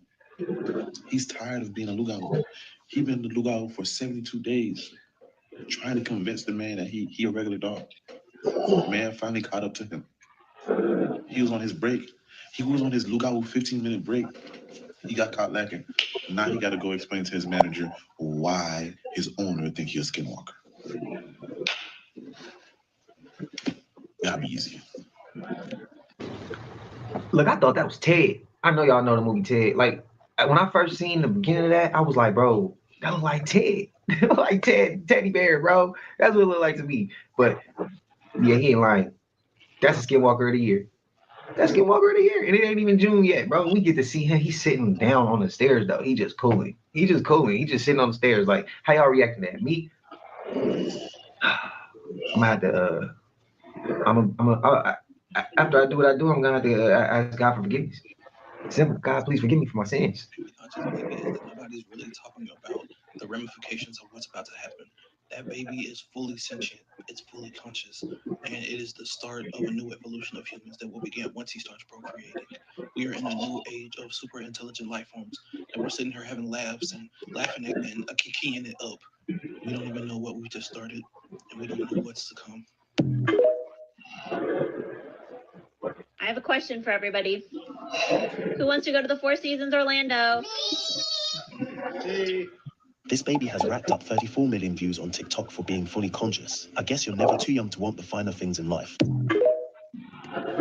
So I kept seeing that pop up and I didn't go search it. I was like, nah, I don't want to see it yet. I don't want to see it yet. I had my sister send that one to me. I was like, just send it to me so I can save it. I don't want to even watch it because I know if I slide up on TikTok or even hit search, I'm going to see it. I'm going to get curious. I'm going to want to watch it. So I was like, nah, just save it for me. Send it to me and I'm going to react to it. That baby just said me like the baby understood what was being said. That is a conscious baby. So now it makes sense with the clip before that when he said, like, now it's funny, but that's like how it's going to be on a normal basis. Oh, bro, that's kind of scary. That's going to take away, like, oh, that's messed up because what if the baby conscious? That means it's already going to be able to. I got a lot of questions.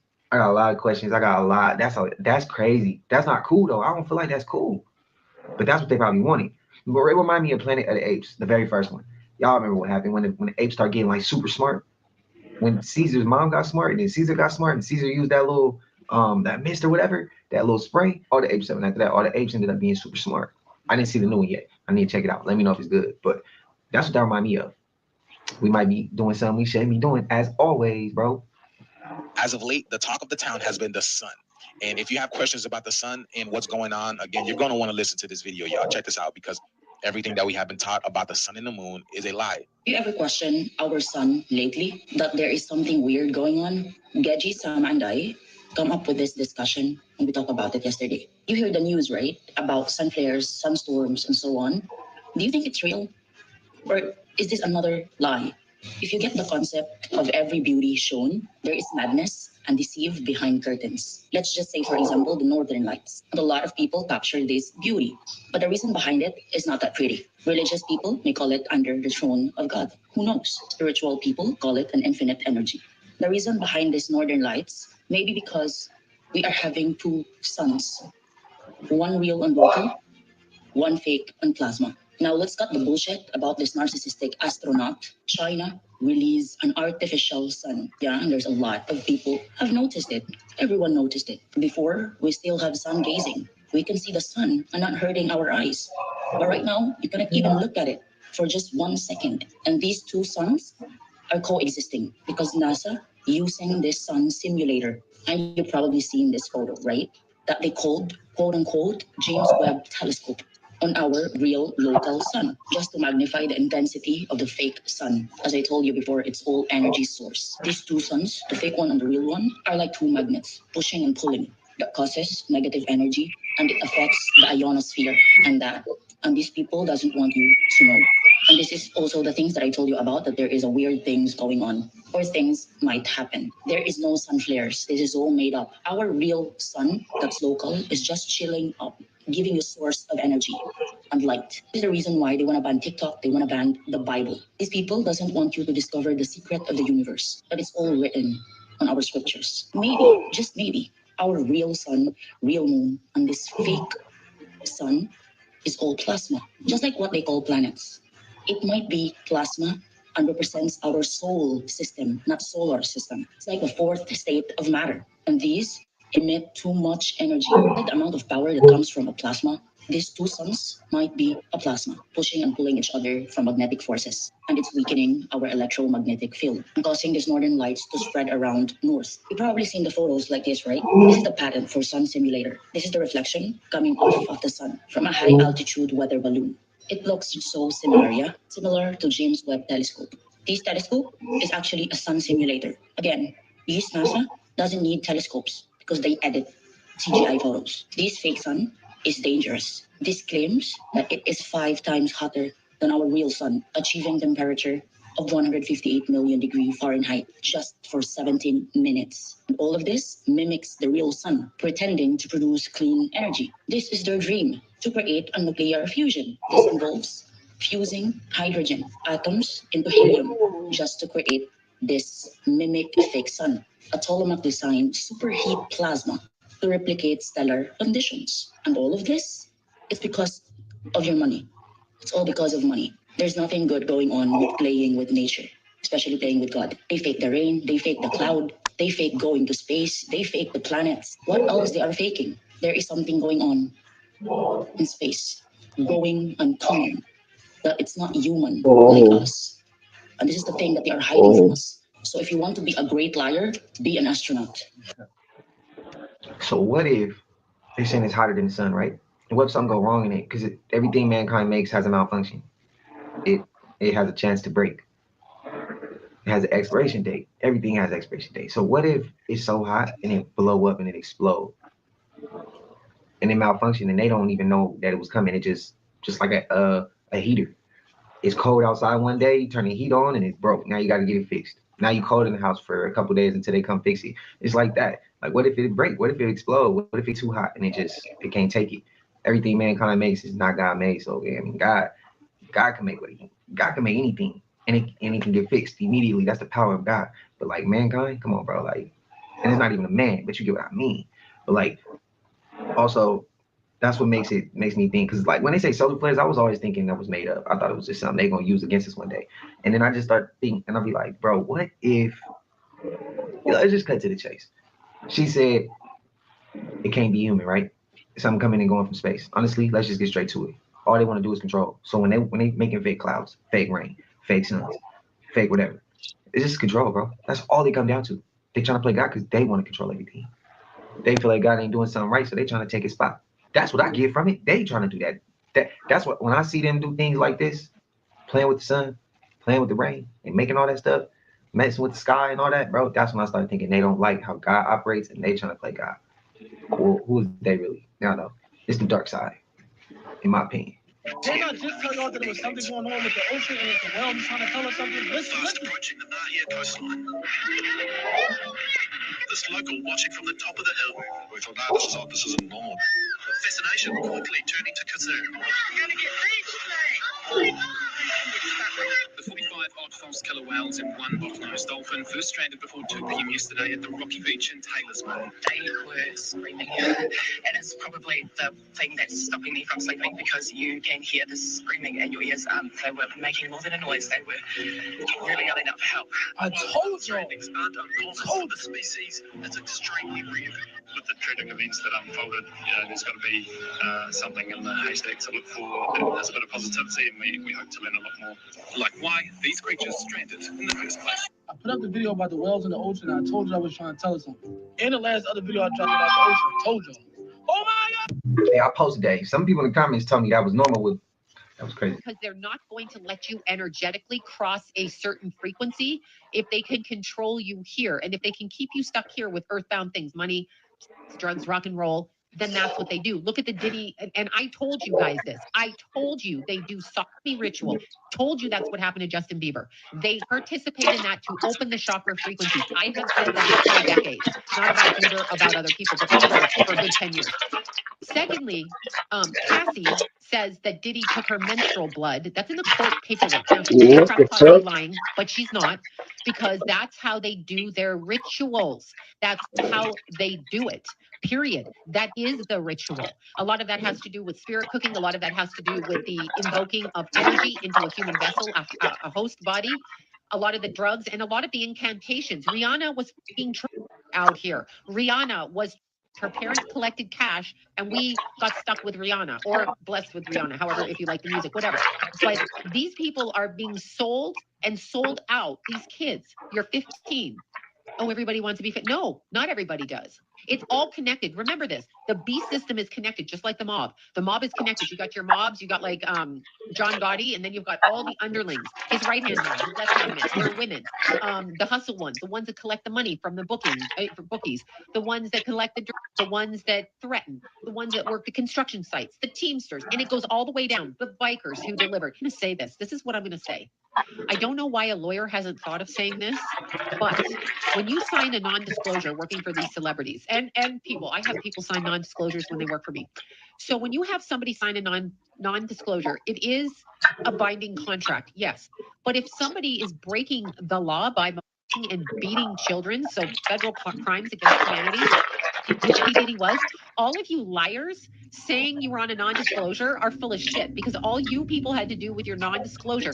Non-disclosure means they can't say you're going to stay silent to people committing crimes, because that's an illegal contract.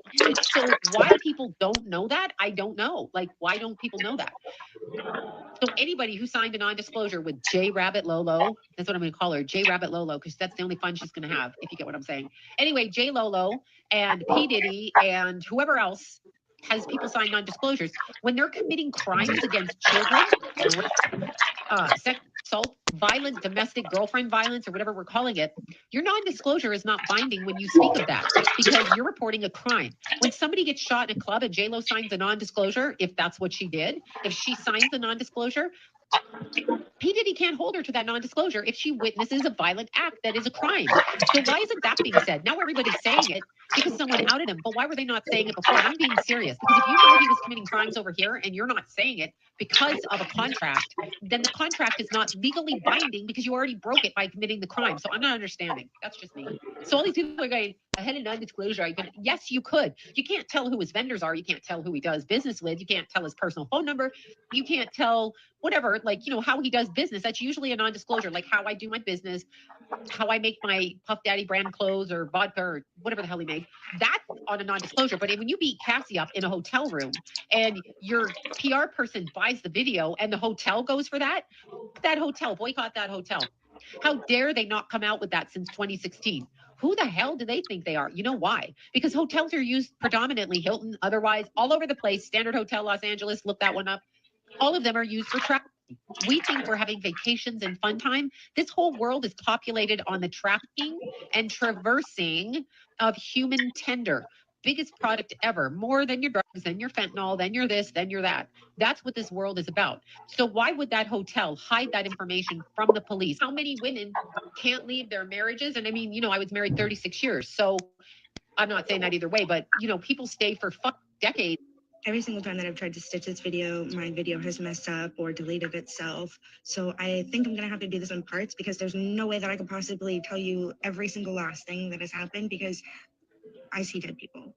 Well, not just people.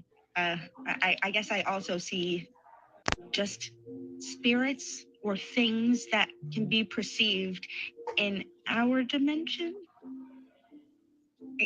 I've seen creatures. The one story in particular that I want to talk about is one with my little sister, who's also a TikToker on here. So ever since I passed away, whenever I was younger and came back, I've had kind of a morbid sense of curiosity, and I have since then seen things. I told my little sister that I wanted to go see an old school that I used to go clean up for kids that I know had been since not in use. Something really, really bad happened at this school, and ever since then they just shut it down. And yeah, my little sister and I were going out to this school to go see what we could find because we're spooky biatches, okay? We like to get scared sometimes, and that's not always necessarily a good thing. So we pull up to the school, and at first it just seemed really chill because there was little kittens that were there, and we were playing with the kittens. But then we heard something. Children giggling in the middle of the night, and you don't know where the children are coming from. I look at her, she looks at me. My sister and I are both freaked out.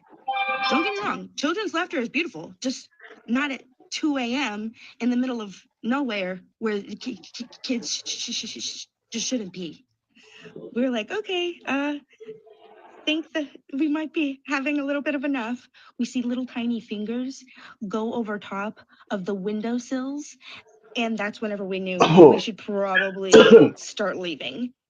As I turned to Hazel, my what's little good with sister it? to say, hey, I think we should leave, I am watching a hand do this to the top of her head. So then my little sister goes and looks around. So I knew what I had seen was what I had saw. I said, I think we need to go. So we hop in the car, which is now her car. As I'm starting to leave, as I'm starting to drive away, my sister watches the vehicle's wheel get pulled off to the right. I am fighting the vehicle being pulled off into a ditch. So there we are in a ditch. It's now like 2:30 in the morning. And thank goodness a group of girls are driving their car past the road. Thank goodness we were in the South because the group of girls knew some guys that had a truck that could pull us out of the ditch. Because the newspaper and the rocks and the sticks and the plyboard that I was sticking underneath the wheels, that wasn't working at all. So we got lucky, but the vehicle now is kind of funny. And also, I didn't tell my sister about the hand until after we got back because I knew that would make the situation worse. There was a hand stroking my little sister's head, and it looked like I could see the fingernails. It looked like my hand. It looked like my hand just stroking her beanie. And if you want to hear about the creature that was in my little sister's room that we both saw, I guess just drop a comment down below if you're interested. And hi, my name is Risa. If you don't know me from before. I mean, I seen some things too, so I'm not gonna say she capping. What y'all think? I'm gonna go back to her page and I'm gonna check some of her content out. And if I like some, then the next one I go over, I'll go ahead and post the next couple clips I didn't see. But I'll watch some of them just to see how her content working. And if I'm glad, is it durable on the channel? So I'll look. Spam it if y'all like her content. tell about the eclipse itself. However, I do want to focus on a key point in history that is a forgotten piece of history. Essentially, the Moorish science community, the Moors, basically, which is a generalized term of anyone of African descent. This is what was the term that was referred to as anybody. So pretty much anyone who is considered African American is technically a Moors, like a Moors descendant, being a descendant from Africa, being south of the equator. The term black is a magic spell that has been used to trick people into a false identity. The word black itself literally means Blake, which means white. So this is a trick by the Aryan supremacy, being the Roman Empire. The Roman Empire is now the Holy Roman Empire. If you're familiar with my content, we've gone over this tremendously. So long story short, people don't know about the Moors becoming friends and also uniting and even adopted and grafted into the Scottish families. So basically from Scotland all the way to northern Africa, being Egypt and everything else, there was a peace treaty that was established long ago because we were all like our ancestors that branched out essentially were brought out of captivity. This is where we go back into the story of like Moses and everything too. The real story, the real history, not just the biblical allegories and all this other stuff. All of that stuff is strategically hidden in code for a very specific reason, because there's another group of people, which is all about conquering and basically owning people, owning slaves, which was the Roman Empire. The Roman Empire came in, conquered everything. They were the ones that conquered the Egyptian Empire and basically held people captive. This ties in even with Jesus, the story of Jesus, the real story of Jesus, and the Arabians. Arabs and the Jews were basically, Jesus was telling both of them that y'all are brothers, like love one another. I want to prepare you for what you guys are about to see in the aspect of videos on your FYP new media, social or conglomerate. From your live update news, you're going to hear attacks on this country, on that country. You're going to hear fear-mongering. You're about to hear and see that even across our news. Just know that's not when you start panicking. When you hear that there's a bank run, listen to what I'm saying. When you hear that people are running to the bank to get cash, and when the banks close their doors, now, that's the time to get ready. And please don't take this post as fear-mongering. Don't. Heed my warning. Start stocking up cash if you have not already. Start collecting your cash. Every time you get a paycheck and it ain't pay bills, cash. Start hoarding cash. Low denominations.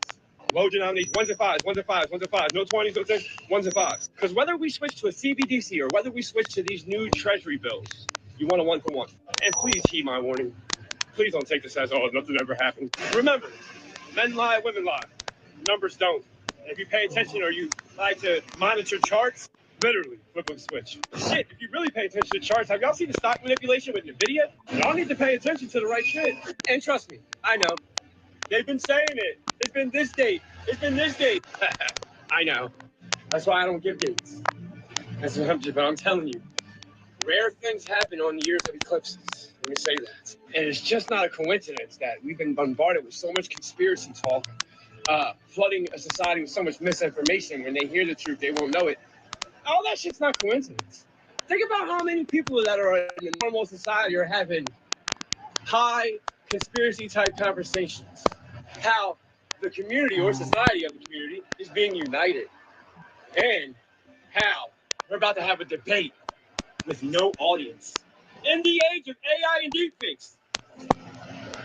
Nobody's going, huh? And how much campaigning has happened this year? In all the years you guys been paying attention to the presidential campaign? How much campaigning? All I gotta say is, does this campaign season feel like every other one? And you know the answer to that. What a time to be alive. Peace to the gods. We already went over the fact we need the ones and fives. But I know some people struggle. I know the inflation is crazy. Gas, groceries, I already know all of it. But have y'all noticed the campaign hasn't been out this year? They ain't talked about the campaign. Why? That's all I'm saying. Are they gonna let Biden back in? They're gonna throw Trump in there? I don't know.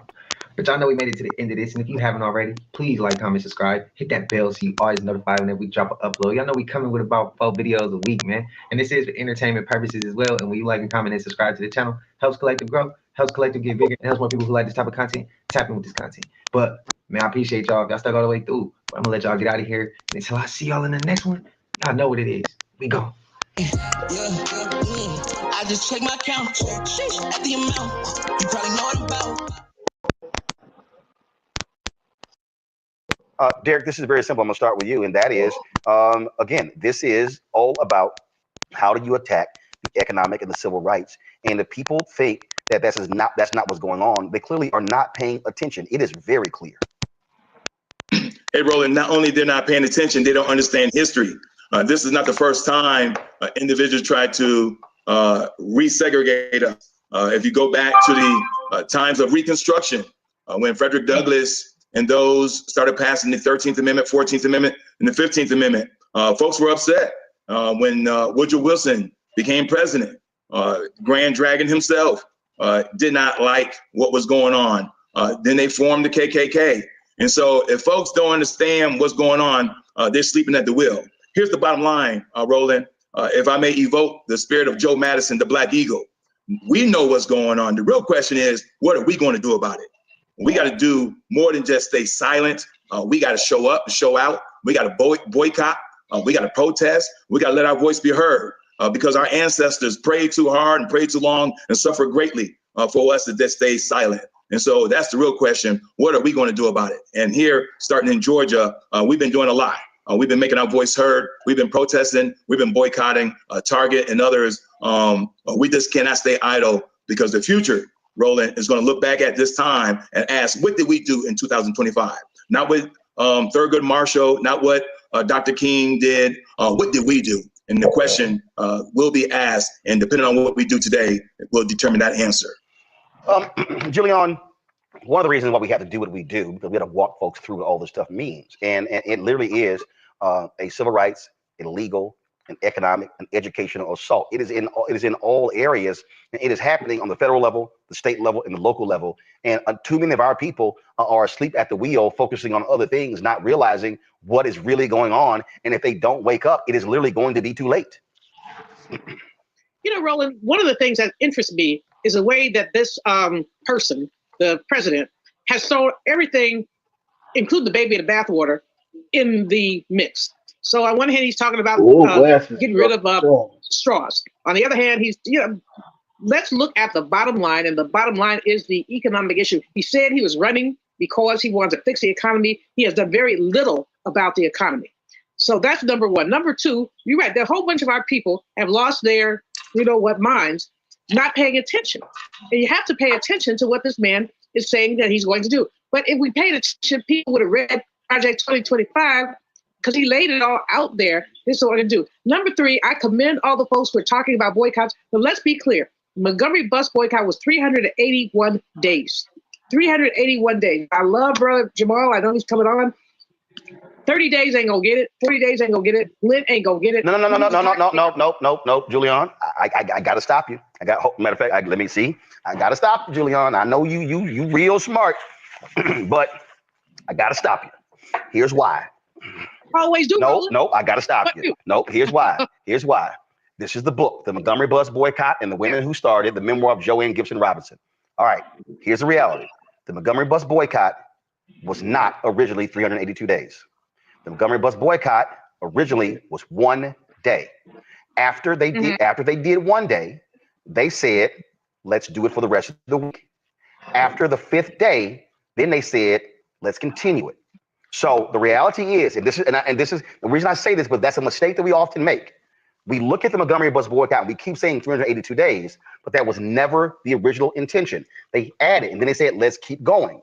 The reason I'm saying that is because what Jamal Brown is doing, and I know because I talked to him about it before he launched it, the plan is to do a 40-day fast. It is to go from the beginning of Lent to Easter. And then after they hit Easter, there's a second phase. The reality is we cannot get people to think about a year boycott if they can't do 6 months. And we can't do 6 months if we can't do a month. So the reason I support the way he's doing it is because they are trying to do this thing in stages. Nina Turner and her organization launched their boycott February 1st. That was the first wave. We've seen the stock price of Target. Give me 1 second. Target stock. Okay, so I'm gonna do 1 month. Okay, give me 1 second. Give me 1 second. No, I need to show folk. So I need folk watching. This here is okay. It's coming up. This is the stock price of Target. It's had some ups and downs, but the reality is, when Target announced that they were going to get rid of their DEI programs, that following Monday, the stock price was $142.50. Since then, the stock price has gone down almost $17. So I want us to do this properly in terms of how we lay it out. So these are the facts, how it actually started. Joanne has it in her book. It was 1 day, then it was 5 days. Then it kept going. And after the Supreme Court decision, it hit its 382nd day. Yeah, I will yield to your greater wisdom, Roland. I will certainly do that because actually it was a situation where it started with 1 day and kept going. But the piece that I want to raise up always is the fact that this was a long distance boycott. It started 1 day, 5 days, 1 month, but it was a long distance boycott. And so a lot of people are like, okay, I'm not going to Target today. No, keep yourself out of Target indefinitely. And it's not only Target.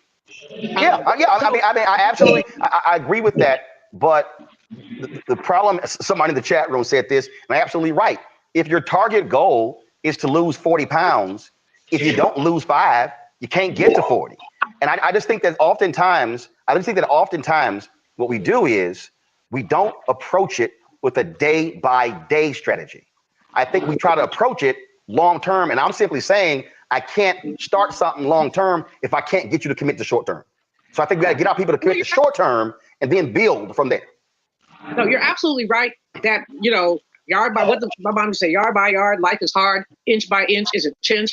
And inch by inch is, not go to Target today or tomorrow and figuring it all out.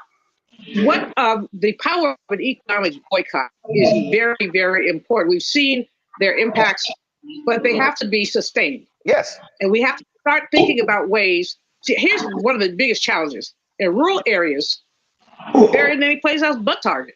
Okay, all right. No. See, here's, again, I understand the point, but here's the reality. We don't worry about rural parts of the country.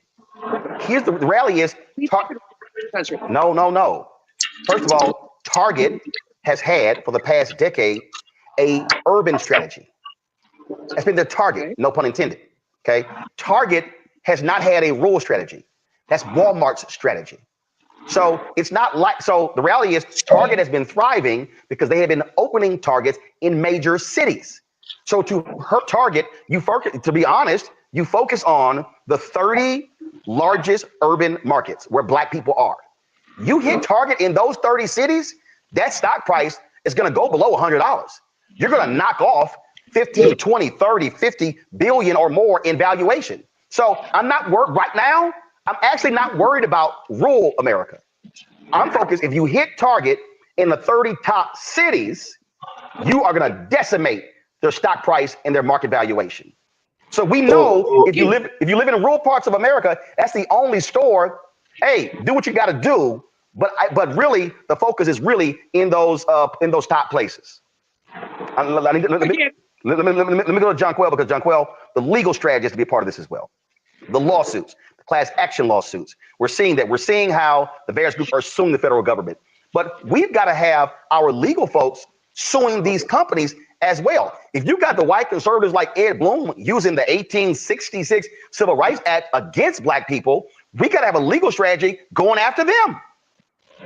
I mean, that is an interesting dynamic and point, Roland. We've certainly heard about the lawsuit, the first major one, which was with the Federal District Court in Maryland that has blocked Trump some of his DEI orders. But as it relates to certain facets of it, not in totality, but there are injunctions where he cannot move forward with certain portions of eradicating DEI. As it relates to your standpoint at the state level, with attorneys mobilizing locally to sue these companies, that's an interesting construct and one that I think would need to be fleshed out. And it's something, this is what I will say. Where everyone is in America at this point, everyone is terrified, they're scared, they're anxious, they're avoiding the news, they're avoiding the issues, they are not confronting these issues. And frankly, this is I mean, that's an idea or a construct that would have to be mobilized in order for that to even see what that framework or what that would even look like, whether that's at the state level or the federal level. So that's an interesting construct as it relates. We still jump out, put the switch on a nigga. We still jump out, 7-6 to a nigga. We whack some. I ain't gonna lie, stay out my way. I'm gonna come here. Nigga ain't trying to get out my way. I stumped him. I'm gonna kill a head on my mama. I'm killing nigga Memmy. Been told you to play with me, you hear me? I'm gonna spin on you, hear me? When I kill you, too, hear me? Yeah, and on Junior. Yeah, all right. Yeah, on Junior. Motherfucker go die. I don't. Lil Ye still in jail. PTG ain't bond Lil Ye out. Yeah. I'm out on 3 bonds. They bond and walk down, gang out. I'm out on 3 bonds. Friend Jay, baby walk down. Walk down JD. He in paperwork snitching on the 400, young nigga. Hear me? You in black and white snitching on our ops. Walk down JD. You police, hear me? Like, so your whole little entourage, they rats, hear me? Like, damn, young nigga, you lying like you took something from me. Ain't no nigga on this planet took something from me. I'll be back in jail right now. Hear me? This is the saying that they still have the arm on them. I got a male, individual male black that's got a gunshot wound to the head. It looks like there's 2 victims checked because they reached the shooters in the area. A gunshot wound to the head and a female black with a graze to her thigh and to her forearm. Following breaking news tonight at 6 o'clock, a shooting in the Snuff District leaves 1 man dead and a woman hurt. And we begin the broadcast at 9 tonight with developing news out of North Memphis. Police right now investigating yet another deadly shooting in the city of Memphis. There's certain things in life ain't no coming back from. A couple of those things is messing with kids, physically harming them, or physically harming somebody's mother because y'all got tension. Certain people don't care about consequences when it comes to the ones they love the most. You do something to their mother or to their child, all bets off the table. And today we're going to Memphis. We got to talk about a deadly war that's going on within one camp, leaving bodies dropped, mothers getting shot. And this ain't this war is involving a local rapper who's seen the camp catch a break within the last 3 years. Friends, turned enemies, grew up in the same neighborhood, used to rep the same clique, now division. In less than 72 hours of me doing this video, 2 bodies is dropped. A mother has been shot. Today we go over this story, see how this possibly started, pay our respects, and see where we stand today. But before we go over this one, I want you guys to remember, I don't give you no angle. I just give you the story. So with that being said, make sure you like, comment, and subscribe. We'll jump right to it. Fan meet Daniel Bates, aka Mac Critter, a North Memphis rapper from 7th Street. Once signed to Gucci Mane. He allegedly rapped TTG, which allegedly stands for Train to Go. Shake his man on the side of the bitch. Fucking a home on the bill. We fuck space and we fuck on the private shit.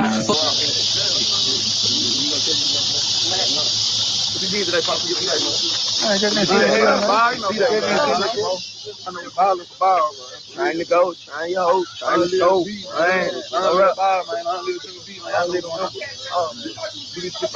Now, what's another rapper that's from 7th Street? He grew up with Mac Critter. It was real close. They even got songs together, but things went sour.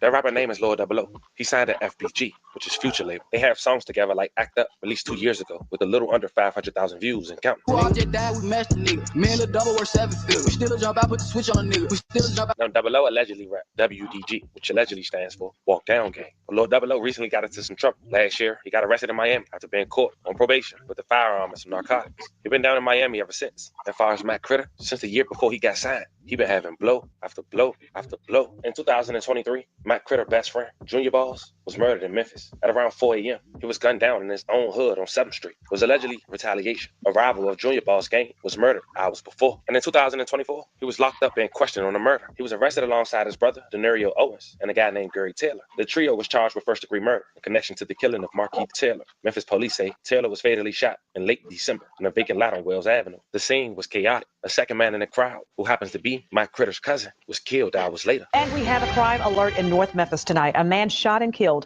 just yards away from where Memphis police are actively investigating another homicide.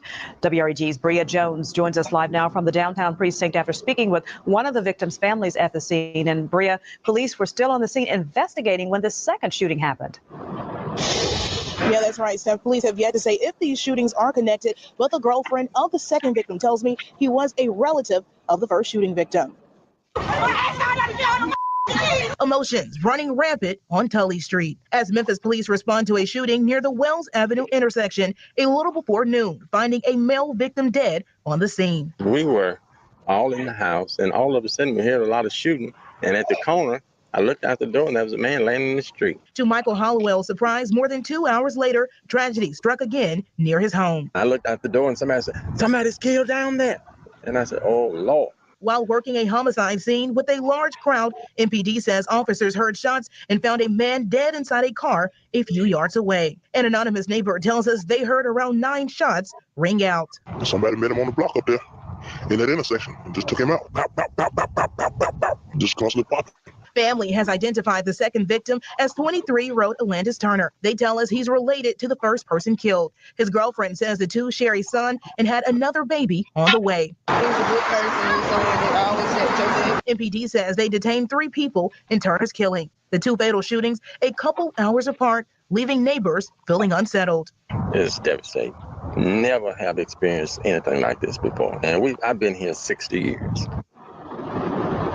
Now, I did reach out to police to find out if any charges have been filed. If you know anything, call Crime Stoppers at 528-CASH. Now reporting live downtown, Bria Jones, WREG News, Channel 3. As far as the first victim, the man who lost his life in the abandoned building, as mentioned, that was the murder Matt Critter was arrested for. And allegedly, this was their connection. The victim, Taylor, has a child with Matt Critter's sister, but Matt Critter would get a break. A witness identified 26-year-old Gary Taylor as the shooter. And shortly after his arrest, the Shelby County District Attorney's Office said Taylor was accidentally released, but he was arrested yet again 2 days later. But Matt Critter starts to pick things back up, but it seemed he was starting to have some tension that was spilled online within his own neighborhood. And during that time, Gucci Mane decided to drop all his artists, but 2. After looking at his profit and loss, he woke up one day in October and released this video to his Instagram account. Hey, what's up, y'all? Listen, I wanted to make this announcement on 10/17 yesterday, but I just seen like my statement, my P&L with all my artists. You know, it's almost like a whole bunch of shakeup and it's a whole shit show in the industry right now. But when I look at my P&L and me being a businessman, I think that I'm gonna have to release almost all my artists except for Pusha and Fujiano. This is a decision I didn't want to make. I thought about it. You know what I'm saying? I can keep all of them under the contract, but I said, hey, fuck it. Let's just make the unselfish decision and, let them take their talents elsewhere. So today, you know what I'm saying? I already reached out to all of my artists, you know what I'm saying, to their lawyers and whatever, and let them know that they're free to take their talents elsewhere. And I'm still looking for new talent to pair up with, Pooh and Foo, and that's where I'm gonna put my focus. And I just wish them the best. And I just want to let everybody. And also during this time, as we mentioned, it was tension within 7th Street. It was divided between WDG, Walk Down Gang, which was affiliated with allegedly Lord 00, and TTG, which was allegedly affiliated with Matt Critter. Now, fam, I want you to pay attention to these 2 faces. These 2 guys, what some would consider, if it was chain of command in the alleged gang like a mob, they would be the underboss to Lord 00 and Matt Critter. These 2 individuals also are the men we'll later discuss who lost their life within 72 hours apart, allegedly in retaliation. This T-head, it was the right-hand man to Matt Critter. It was TTG. And don't get me wrong, 7th Street had, according to a lot of information presented to the public, had a lot of beef with cliques and gangs outside of their crew. So having beef within their crew was even more lethal. And 45 months ago, he went live, dissing the opposition in his hood, which would be Lord 00 and WDG. And it seemed like he went off because somebody from his hood, WDG, had shot at him. Check it out. Y'all just don't know that. I'm gonna get y'all 100 years. What's up here? Who we on here? What's up, bro? You know what's up, bro? Who that is, my family? Yeah. Man, bro. That's all you want to do, play and shit. I'm finna come through there. I'm finna come through there today. Who you finna hit? Me? Where y'all at? Shoot me. I'm trying to wax them. I ain't doing no playing. God, my mama, I can go down midnight for this shit. I told you I'm posting up today. I know you really like nobody. Let you hear me. I'm the face of this shit. You know I'm. Let you quit playing. You know I'm the face of this shit here. You know. Yeah, man. He coming through today. I'm finna be through there. I stumped it. I just showed 2K where your money at. Man, it's not nothing. I got 4K on the app right now. Apple Pay. I got AP money. Little bro. No funny money. 2K, what that is? They drank weed, swishes, swish leave backwood money. It ain't shit but rent money, little bro. It ain't nothing. Come down, Crockett. Come down, say. Put that nigga got shot in your face. Y'all know what's going on, man. Keep it full of Drake. Don't get hit in your face, you hear me? For real. Keep it full of Drake, you hear me? Shit fully. They call me the full of bullet when I pull up in there. I'm hitting shit accurate. I'm accurate with this type. I ain't gonna lie. What they come down? Yeah, we just rode through the hood with the Drake. They was on dry. I'm trying to kill one of you little bitches. I ain't gonna stop till I kill something. Nigga shot at me on my mama, and I'm a brag every day. And I'm talking about cold cash brag on my mama. The hood know what's up with me, man. I don't even know how you nigga play, man. I didn't even know y'all play, man. Nigga play. For real, you gotta stand on it. I'm standing on it. Slow that car down, hop out on. Hands. We been just hold them out in front of here, ho. Stamp that. Me got hold out in front of their hoe, man. Hey, man, how you get hold out in front of your hoe? Zay, what's up, Zay? Hey, cuz, I just asked, get on the line, cuz, get on the line. I just asked her, cuz, why she turn off? My queen, the nigga ain't beefing with you. Shake hands. I know you told everybody. You just saw us. Yeah, we really on it. Yes. Bro, we just saw you coming down fast on, bro. You turned the right, bro. Don't wipe that by the stove, bro. Quit playing, my queen, bro. Quit playing, my quit, bro. I just had to tell my little cuz, don't do it again, you hear me, on your stupid ass, you hear me? Oh God. Yeah, all right. Put yourself in the blind. I'm trying to whack some. I ain't gonna lie. Stay out my way. I want to kill something. Nigga ain't trying to kill nothing. Get out my way. I stumped him. I'm a nigga dad on my mama. I'm killing nigga Memmy. Been told you, bitch. Don't play with me. You hear me? I'm gonna spin on you. Hear me? When I get you, hear me? Yeah, and on Junior. Yeah, all right. Yeah, on Junior. Mother die. Fuck you, man. On my mama. They my nigga. Fuck you, somebody. Y'all live for clout. Y'all really chase the clout out my nigga name, man. Tell them y'all need to go spin. Y'all know who doing all the spinning. Hear me? Y'all know who did that for you. I am for real, coach. You know what I'm saying? Long live my little cousin, coach. Hear me? All this shit. Little body. Never walk down now. On my mama. One never with them folks. Now, if you saw that live, you know I kept it as PG as possible. But looking back on that live, it's crazy how it played out. But I want you guys to keep that in mind. Now, as far as Lord 00, one of his affiliates who was posted on 7th Street and went live himself and said some things about Matt Critter and his associates. His name was Walk Down Gang JD. And that's what he had to say. On the block, I'm out just sweating a little bit. I'm out. It's getting a little breeze now. Getting a little breeze. I don't. Lil Ye still in jail. TTG ain't bond Lil Ye out. I'm out on 3 bonds. They bond and Walk Down Gang out. I'm out on 3 bonds. Them walkers getting out. Baby, walk out. I'm out on 3 bonds. For what y'all out? They really said, man, I can't fit double shoes, man. Double can't pass his shoes down to me. Like Critter pass it down to y'all. I can't fit double pants. I can't wear his merch. I can't fit that shit. Critter pass that shit down to y'all. Come on, man. If I could spend 200,000 blues, I would. Come on, man. Somebody tell them, send you something. Tell my Stilo I would have did it. Shit being real. I can't fit double mirrors.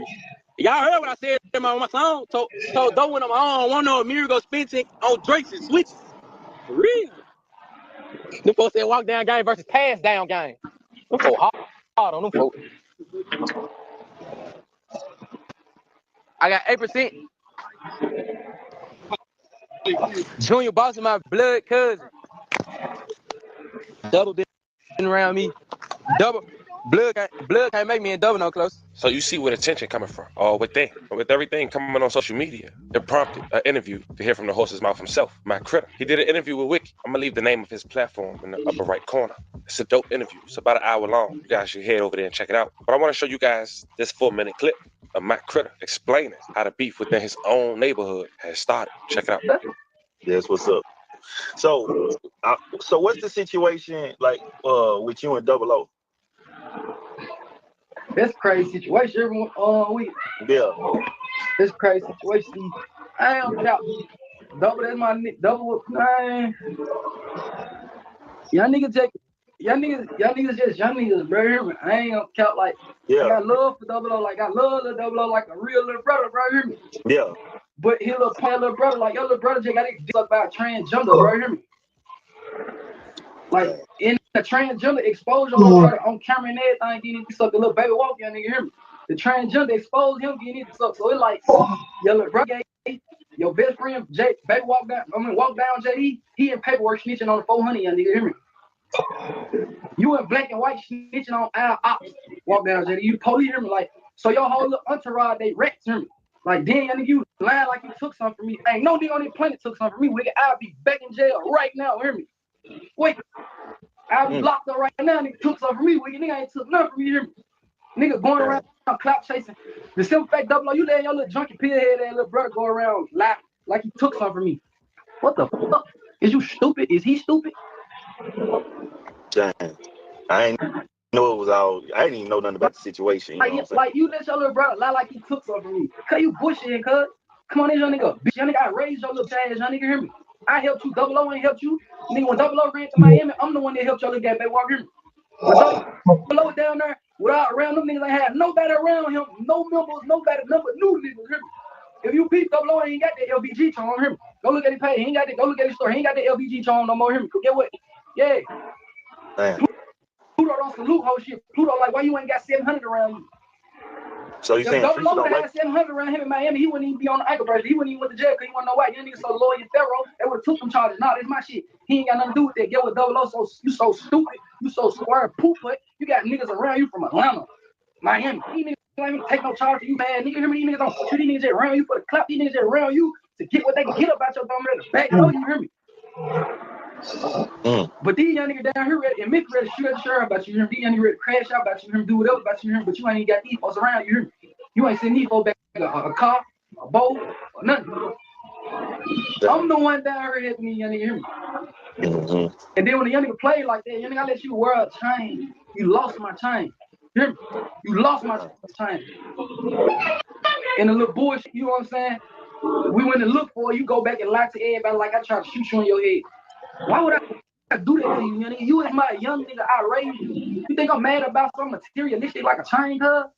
You lost the motherfucker. Your life could have been gone, young nigga. Fuck the chain. Hear me? We finna get another one. Hear me? He go lie to double O like I'm trying to extort them. My Curtis trying to make that give him 15, 20,000 for the chain, bro. Couldn't know what we going on, bro. The chain fell off my neck, bro. Why he trying to extort us? I'm like, I'm trying to extort y'all, bro. Cause I know y'all don't got no money, cuz I'm the one that hit me out, dumbass. I'm trying to extort y'all. Man. So Double just let his brother just go on with the lie. So I just had to expose him, let him know, Double, you bitch too, hear me? Like, man, we made you GTA character. We modified you, hear me?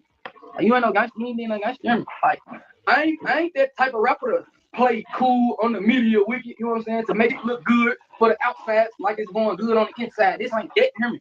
As you can see, all those lives and interview was done 30 days apart. And just 4 months later, a tragedy would take place for both camps inside the neighborhood, leaving Matt Critter mom shot or grazed twice. The first incident involved Matt Critter's right-hand man, T-Head, who we just saw live. He was walking with Matt Critter's mother, March 13th, 2025. Around 9:27 p.m., police have responded to reports of shots fired at the intersection of North 7th Street, which is their neighborhood in Memphis, Tennessee. Upon arrival, officers discovered that a man and a woman had been struck by gunfire. The man was pronounced deceased at the scene, while the woman sustained a graze wound. Witnesses reported that 2 men armed with rifles fled the scene. Initial reports indicated that the suspects fled northbound, but further witnesses' account suggested that they escaped westbound through a wooded area near Chelsea Avenue. As the latest update, officers were actively searching for 2 suspects involved in the incident. As of today, no one has been arrested. 373. We've got multiple shots fired in the area. Sounds like it's coming from 7th and Chelsea. Are you doing your turn call? I got enough from my report. You can come in the area and the shot fire. We taking the air. 672 Toldu, 673 in area. 7th and Chelsea. Still shot fire in the area. 672. Check this out. Man, guess. Dispatch, we got a gunshot victim over here. Check. Any other party clear for shooting in the area of Chelsea and 7th. Okay. Dispatch, we got the shooters there on the back side of the building going to a big hood. They got a blue hoodie on. Be careful about Check. Blue hoodie. Check. Clancy running. Check. We have party route. Can you give me the direction of travel of the shooter? Dispatch, those individuals, they're up on Henry Street. Witnesses are saying, witnesses are saying that they still have the arm on them. I got a individual male black that's got a gunshot wound to the head. There's 2 victims. Check. 673. The shooters in the area of Henry. 917 and 673. Can you confirm there's 2 victims? Check. 2 victims. One male black with a gunshot wound to the head, and a female black with a graze to her thigh and to her forearm.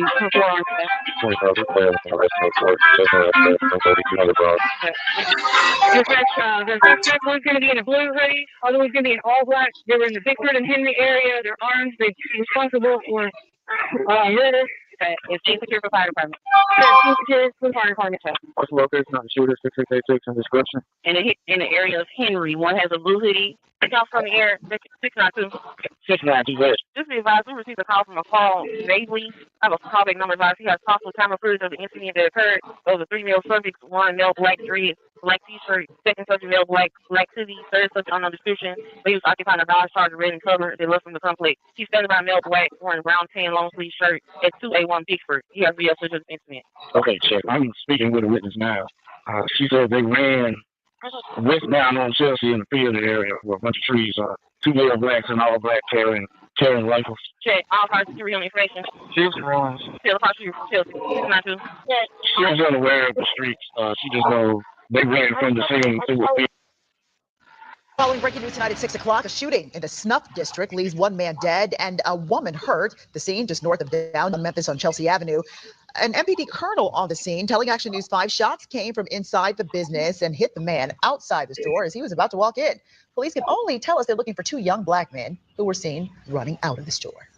No less than 48 hours later, Walk Down JD had lost his life. Both men who was on live. His demise managed to reach social media via video. I won't play through the YouTube guidelines, and of course for his family's sake. He was shot in the head on tape. Officers responded to reports of gunfire on the 1700 block of Hunter Ave just after 5 p.m. According to Memphis Police Department, upon arrival, officers discovered a man suffering from a gunshot wound laying in the front yard. Despite efforts to provide life-saving measures, the victim was pronounced deceased at the scene. And we begin the broadcast at 9 tonight with developing news out of North Memphis. Police right now investigating yet another deadly shooting in the city of Memphis. Thanks for joining us at 9. I'm Daniel Wilkerson. Officers rushed to the scene just after 5 p.m. and found a man suffering from a gunshot wound. Let's get you to Fox 13's Rosalind Freeman. She's live outside MPD tonight. Rosalind, good evening. Good evening, Daniel. Officers on the scene described it as tragic. And while I was standing out there, I saw neighbors just standing outside, concerned and shocked, all just waiting for answers. Now, Memphis police say officers responded to reports of gunfire in the 1700 block of Hunter Avenue just after 5 this afternoon. When they arrived, they found a man lying in the front yard with a gunshot wound. Officers attempted life-saving measures, but the man was pronounced dead on the scene. Right now, investigators are working to determine who is responsible, but no suspect information has been released. And PD is urging anyone with any information, you can call Crime Stoppers. All tips are anonymous. As of now, as mentioned, no one is arrested. It's a very unfortunate situation. 2 people in their own hood taking laws back to back by each other. When more get developed, fam, you know I'm gonna keep you guys updated. As we wrap this video up, rest in peace to every victim we talk. Fucking clout, nigga. Every fucking taker. Yeah, niggas do anything for attention. School of hard knocks, I'm on the yard in detention. Clout chasing, niggas is clout chasing. Little niggas catching the bus to catch cases. Case the American dream, we in the matrix. Paper chase, I like mine with big faces. You know, clout chasing, niggas is clout chasing. Gotta level up, my nigga, don't get complacent. Lesson today is niggas always want to pull out guns, niggas always want to pull out knives, but niggas never want to fight. Like I said, I'm about the celebrity boxing match. Learn to use your fucking hands, Yeah. I might go serial killer and blaze his whole fam. But honestly, I blame his mama, she was raising brands. They look like twin brothers, a pair of great rats. That's like 3 blind mice and 2 straight cats. You do the math, let me do the trigonometry. Hairpin split decision, that's how it gotta be. You follow me, I won't mislead you. I'd rather release you. If I can't reach you, don't bite the hand that feeds you, cause I don't need you. Yeah, you swear you about that life, but we don't believe you. All you niggas see through, turn them into beef stew. Oh, you got the clips for real, I tell them me too. Straight from the depths of hell, the heaven's doorstep. They say cooler heads prevail, the 9 failed jet. We can battle, but you better wear your helmet. It gets your whole cranium crack. You been to hell yet? I already visited, they kicked me out. Cause I murdered too many demons, got evicted, I'm out. And I don't plan on going back. I'm moving on up. Call me Mr. Jefferson, homie, I hang the phone up. Put the babies to bed, this shit for grown-ups. Kids don't try this at home, we do our own stunts. Put the babies to bed, this shit's for grown-ups. Kids don't try this at home, we do our own stunts. Niggas do anything for attention. School of hard knocks, I'm on the yard in detention. Clout chasing, niggas is clout chasing. Little niggas catching the bus to catch cases. Case the American dream, we in the matrix. Paper chase, I like mine with big faces. You know, clout chasing, niggas is clout chasing. Gotta level up, my nigga, don't get complacent. Yeah, I got that futuristic flow, you lanes basic. If we ain't hitting home runs, we still in bases. Done shit, ain't hard to find, just hard to hit. Did shit, why you think they call me John Wick? You killed my dog, now I gotta kill your family. Touch anything that's mine, they'll be your casualty. Working J-Rock, your non-criminal faculty. Kidnap your bitch and wait for you to come after me. You ain't got the ransom, it's a tragedy. You don't really want no smoke, cause you a man of peace. Okay, just stay the fuck out of my way. Don't fuck with the kid, enjoy your Friday. I don't need no rims, riding the clean Benz. And I don't do donuts, consider tracks pigs. I'm low-key, but seen when I'm supposed to be. If I ain't got the machine, you know it's close to me. Move militant, disciplined and diligent. You can't read between the lines, then use illiterate. Stick to the script, the jewelry is strict. Leaving blood rocking with cuz, he know my shit is lit. Traumatize these bitches on that traumatic shit. Niggas jacking my styles, there ain't that a bitch. bitch. Traumatized these bitches on that traumatic shit. Got these niggas jacking my styles. They ain't that a bitch. Clout chasing, niggas is clout chasing. You ain't made it until they think you amazing. Clout chasing, niggas is clout chasing. They'll do anything for the fame, they clout chasing. Yeah, niggas do anything for attention. School of hard knocks, I'm on the yard in detention. Clout chasing, niggas is clout chasing. Still niggas catching the bus to catch cases. Casey, American dream, we in the matrix. Yo, chase, I like mine with big faces. You know, clout chasing, niggas is clout chasing. Gotta level up, my nigga, don't get complacent. The cloud god has spoken. I have won this battle. R.I.P. Triple X Tentacion. All the fallen soldiers that's gone. May you live on.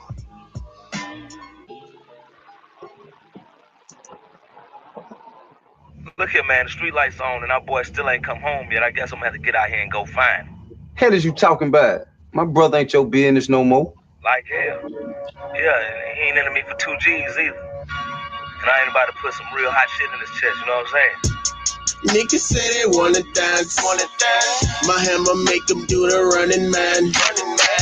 Nigga, where you going? Where you been? Come back while you running, man. Yeah, them niggas say they won't smoke. That's until them niggas get smoked. Now they got a hole in their throat. Man, I tried to warn them I'm the Surgeon General. Oh yeah.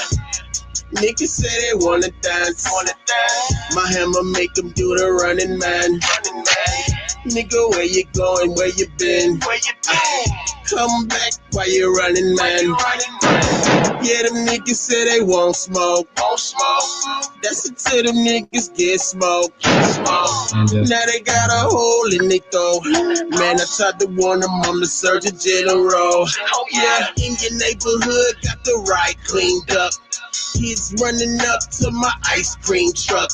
Wednesday night, but it's feeling like a Friday. Pulling up like I'm Big Worm on Friday. I see my partner that I know round there, and the nigga that owe me money, I'ma need that there. Ayy. Military minded is the way they made me. Once you do find sanities when they say you crazy. Pardon me, I've been affected since a little baby. Infant or a fetus, abortion couldn't see us. Death to the legions that wouldn't pledge allegiance. The disobedient, insubordinate middle regions. They under sieges. This shit is so egregious. Might try to leave you bleeding if you believe in Jesus. Might just find you in pieces if it is purchase season. Give me another reason. It's written in Ephesians. I got them sick cause I'm winning. They salty cause I'm seasoned. 10K in the mouthpiece. When I talk, I'm teasing. How dare you heathens blame me when it's the cash fuck? Just lemon pepper on my wings. No bath salt. Niggas say they wanna dance. My hammer make them do the running man. Nigga, where you going? Where you been? Come back while you running, man. Yeah, them niggas say they won't smoke. That's until them niggas get smoked. Now they got a hole in their throat. Man, I tried to warn them I'm the Surgeon General. Oh yeah, these niggas baby belugas, nothing but fish shit. We maneuver with Rugers, two to your bitch head. I never kick it with losers, I need my French bread. Pop the cherry on these pussies, squeezing my dick head. This shit can get X-rated, shout out to X-rated. And triple X, Tentacion and my chrome plated. Niggas love to hate it, thought you'd be glad I made it. Broken, need a fix, the tool to get it straightened. Niggas clout chasing, this shit is outrageous. Dramatic lit like Vegas, I'm in the smoking aces. My niggas so evasive, escaping out the cages. Smile for me, I'm home, while all the long faces. Ayy, I bet I make it bounce back. If I tell you it's all there, no need to count that. Trill spill for real, and never doubt that. Real G's moving in silence, but got them loud packs. I'd rather be caught with it than caught without that. What's beef to a steakhouse, we take it out back. Yeah, about to blow up like St. Helens. The art of storytelling from a convicted felon. Matic niggas say they wanna dance. My hammer make them do the running man. Nigga, where you going? Where you been? Come back while you're running, man. Yeah, them niggas say they won't smoke. That's until them niggas get smoked. Now they got a hole in their throat. Man, I tried to warn them, I'm the Surgeon General. Oh yeah. What's up, man? Ain't heard from you in a while. Bye. Where you been? Yeah, I'm cool. It's just taking me a minute, that's all. But I will show you everything out as soon as I get that money. Remember what I told you, right? It's grown man business. It's grown man business. Boom! Ooh, got your ass.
Yeah, Team Illis.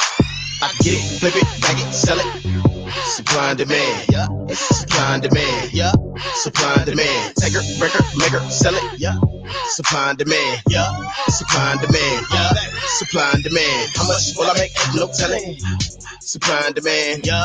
Supply and demand, yeah. Supply and demand. Motherfucker, I don't smoke crack, I sell it. Supply and demand, yeah. Supply and demand, yeah. Supply and demand. These boys too soft to compete. These niggas ass now take a seat. I shoot copper tops, shoot pop dots. That block bustin' nuts, ski. My Duracell to your brain cells. You ain't heard cocaine sales. The bitches love it on the late night. Get to eating dicks like steak bites. Please don't tell, say tell for what. Don't tell nobody that you came to fuck. And if you get you off enough alcohol, she might even let me put it in her butt. She a late night undercover slut. She come quick, she come quick. Ain't no telling cuz you can't predict her. Mix the pussy in, she a gang member. When it come to hustling, I'm a cold winner. You can see your breath if you breathe too hard. You can see the best, you gotta look too hard. You check me out, ain't gotta check too hard. From the old school, but I'm modified. Tryna live right, stay on flight. Don't wanna see the pain in my mama's eyes. Traumatic bitch, I'm traumatized. Get it, flip it, bag it, sell it. Supply and demand, yeah. Supply and demand, yeah. Supply and demand. Take her, break her, make her, sell it, yeah. Supply and demand, yeah. Supply and demand, yeah. Supply and demand. How much will I make? Ain't no telling. Supply and demand, yeah. Supply and demand, yeah. Supply and demand. Motherfucker, I don't smoke crack, I sell it. Supply and demand, yeah. Supply and demand, yeah. Supply and demand. You know you winning when niggas go out they way to hate and get caught in crooked lies trying to get their story straight. They pray for your demise, squint when they see me shine, but it's light so bright it still seeps through the blinds. But all glory due to God, praise the Most High. Pussy and wolf tickets, two things I won't buy. I know it's hard to see straight through your crooked eye, but even if that bullshit grew wings, it couldn't fly. I tell a fuck nigga, slap yourself till it hurts. Let's play a game called clap yourself. You go first. You win, you make this. Give it your best shot. Black hard drive, download them to the Xbox. Flush your memory bank, flood your database. While I'm getting laptop, you getting a shot of the face. Flood your memory bank, flush your database. While I'm getting laptop, you getting a shot of the face. Get it, flip it, back it, sell it. Supply and demand. demand. Yeah. Supply and demand. Yeah. Supply and demand. Take her, break her, make her, sell it. Yeah. Supply and demand. Yeah. Supply and demand. Yeah. Supply and demand. How much will I make? Ain't no telling. Supply and demand. Yeah. Supply and demand. Yeah. Supply and demand. Motherfucker, I don't smoke crack, I sell it. Supply and demand. Yeah. Supply and demand. Yeah. It's supply and demand.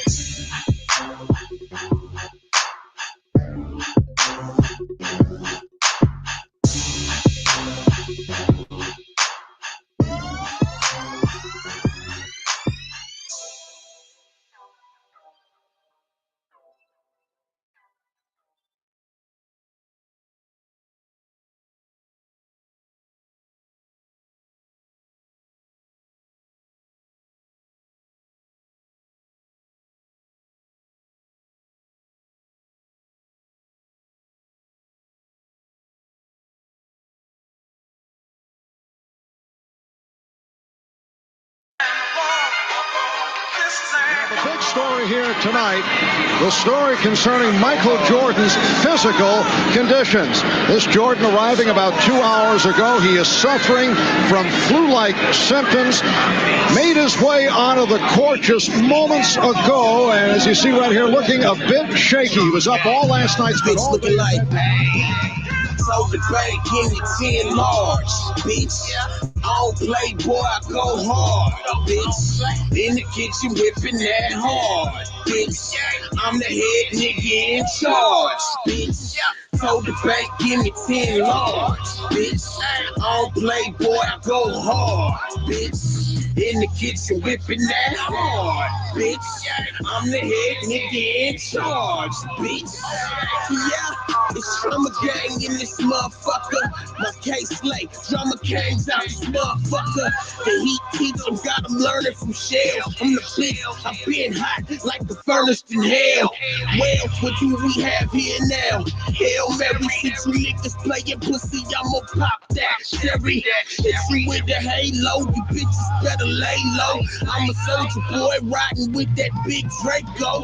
Bakery I make though, I don't miss a peso. Hitters on my team, got some killers on the payroll. Roll with 6'9" like Takashi with the rainbow. I do my own dirt, my white shirts never stain, no. If you wanna dance with the devil, we can tango. Your neck turn to green, stop rocking all that fake gold. I am God's own, but I am not the angel. But my bros bigger than yours, so let them hang low. You must like ain't no aiming at your a-hole. Push your shit back, I count racks every day, ho. I was in the 10 racks, trapping out the bando, whipping up the priest, trying to stretch to a Lambo. I don't bring sand to the beach, just sandals. Never lose the ball at all, I got handles. Your team ass, tell them check the score. Made niggas apologize like Dash to Leo, motherfucker. Give me 10 large, bitch. I don't play, boy, I go hard, bitch. In the kitchen whipping that hard, bitch. I'm the head nigga in charge, bitch. I told the bank, give me 10 large, bitch. I don't play, boy, I go hard, bitch. In the kitchen whipping that hard, bitch. I'm the head nigga in charge, bitch. Yeah, stepping on landmines with steel toes, choking the life out foes till they feel cold. My money young, these bills is getting real old. Rubber band stacks too fat to keep you billfold. They study my game and all the analytics. I shoot high percentage, I'm in the field with it. Give them the chills, my wheels is really authentic. They go round and round, so I just keep spinning, making all the losers bitter, but I just keep winning. Like I lapped you twice, the line's been finished. The finish line's behind, I might fix with it. If you tryna get it, my nigga, you better get with it. Pray to the landlord to keep living, where the price of living is more than you've been getting. No constipation, a nigga been shitting on the so-called competition, it's been written. So the bank, give me 10 large, bitch. I don't play, boy, I go hard, bitch. In the kitchen, whipping that hard, bitch. I'm the head nigga in charge, bitch. I told the bank, give me 10 large, bitch. I don't play, boy, I go hard, bitch. In the kitchen, whipping that hard, bitch. I'm the head nigga in charge, bitch. Yeah. And defeated the Utah Jazz to take a 3-2 lead and win it 90-88. A courageous, classic performance by the flu-ridden Michael Jordan.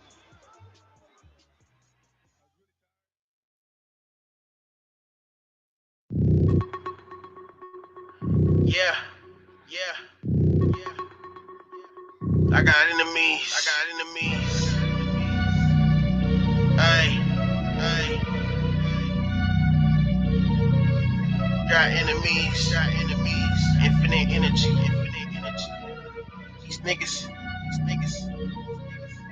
I got enemies. I got haters. Do me a favor, nigga. Don't do me no favors. I got 45 problems in the bitch ain't one. Big bag of blue pills, I'ma just take one. I got memories, but they fading. Last night I think I smoked a blunt with Satan. I know Jesus rolling with me. He ride shotgun. And the Lord protected me, but I still keep my gun. I say keep your friends close and your enemies close. Don't let them see you sweating, never lose your composure. Fear has a scent, it's a particular odor. You can smell it, we can inhale it. Look over your shoulder. Breathe, take a deep breath. Exhale, but don't speak yet. Like Biggie said, somebody got to die, so there can't be no peace yet. High for a night like peekaboo. I play the mom, play Pikachu. I pull up, they pull out. I got the heat, beseeching you. Hail Mary, no tail fairy. Like Barry Sanders, I'm too quick. Eat beef in every last piece, then use your bones like toothpicks. You might be ill, but I'm too sick. Niggas pissed, but I don't give two shits. So let's take that. I'm running back to the house. I'm 7 up, and that's a pick 6. Lord, have mercy, nigga. We ain't playing, we working, nigga. Your team need a new game plan. 10 plays, y'all running, ain't working, nigga. I'm quarterback, you know, get sacked. Heat the Mac for the war sack. Better not catch you offsides, all touchdowns, no touchbacks. No safety, no halfbacks. That's all mine, don't touch that. No safety, no halfbacks. That's all mine, don't touch that. I got enemies, I got haters. Do me a favor, nigga, don't do me no favors. I got 45 problems in the bitch ain't one. Big bag of blue pills, I'ma just take one. I got memories, but they fading. Last night I think I smoked a blunt with Satan. I know Jesus rolling with me. He ride shotgun. And the Lord protected me, but I still keep my gun. I got enemies, yeah, I got enemies.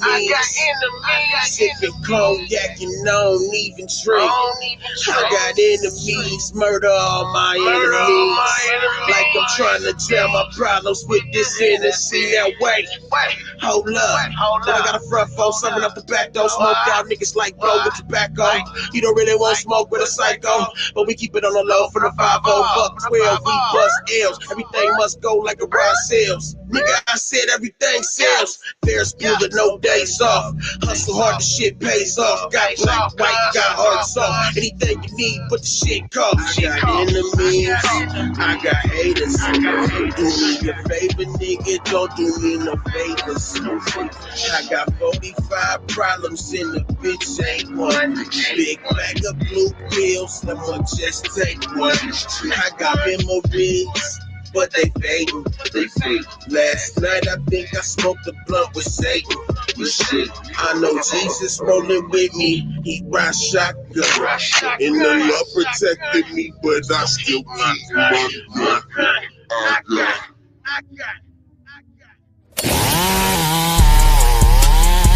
Well, welcome to Trauma Unit TV. You are now rocking with the best.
Yeah, man.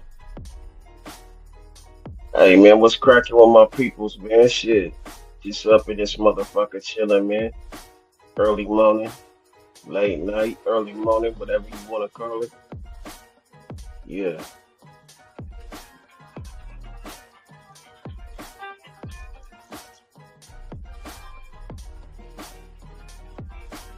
Oh, damn.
What's up? What's up?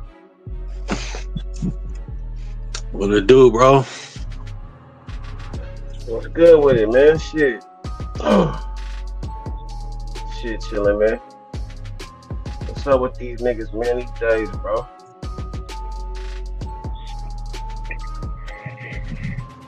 What's cracking with you? Yeah.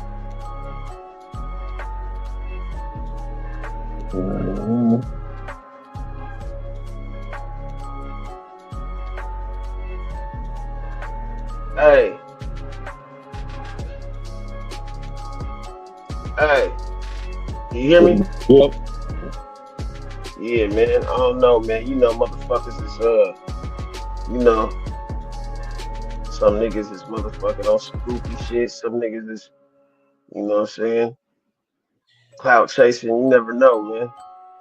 I'm just chilling, man. You know what I'm saying? Shit. I've been up and shit, doing my shit. So, shit. Yeah. I was about to shut it down, but shit, you pulled up, so I'm like, fuck it.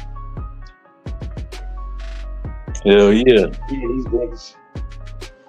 Yeah, man, these niggas got the game all fucked up, misconstrued and shit, man. I don't know what's up, man. What's wrong with these niggas, man? Hold on, let me turn down this motherfucking music, man. Yeah, these Niggas niggas, want to man. know if niggas' life is real. Nigga, 25, the life is real. Get a body, take me right to jail. Niggas know what it's like in hell. Did a stretch in a trifling cell. Yeah. Mm-hmm.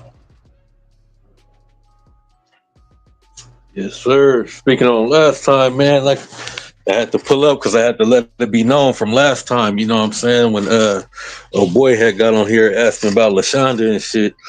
It's LaShonda real, but yeah, shit, man. I'm gonna address that shit for him and let him know LaShonda is real. Everything real. You know what I'm saying? He started asking about your jury and shit and asking if it was real. I'm here to address that shit. Yeah, that shit real, man. It's everything real, man. The only one that ain't real is him. But Oh yeah, man, that shit corny, bro.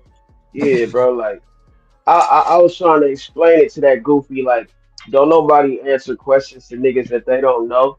Like they could be talking to the police. Niggas be looking at you like you stupid. Like, nigga, what is you talking about, bro?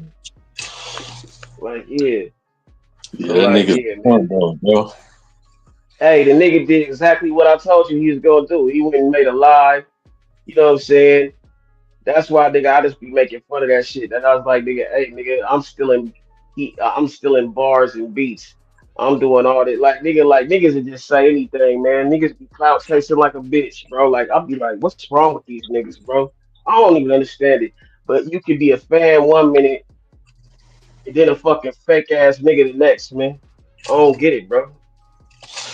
I don't get it either, but that nigga, man, you know what I'm saying? What's up, little nigga? Wherever you at, nigga?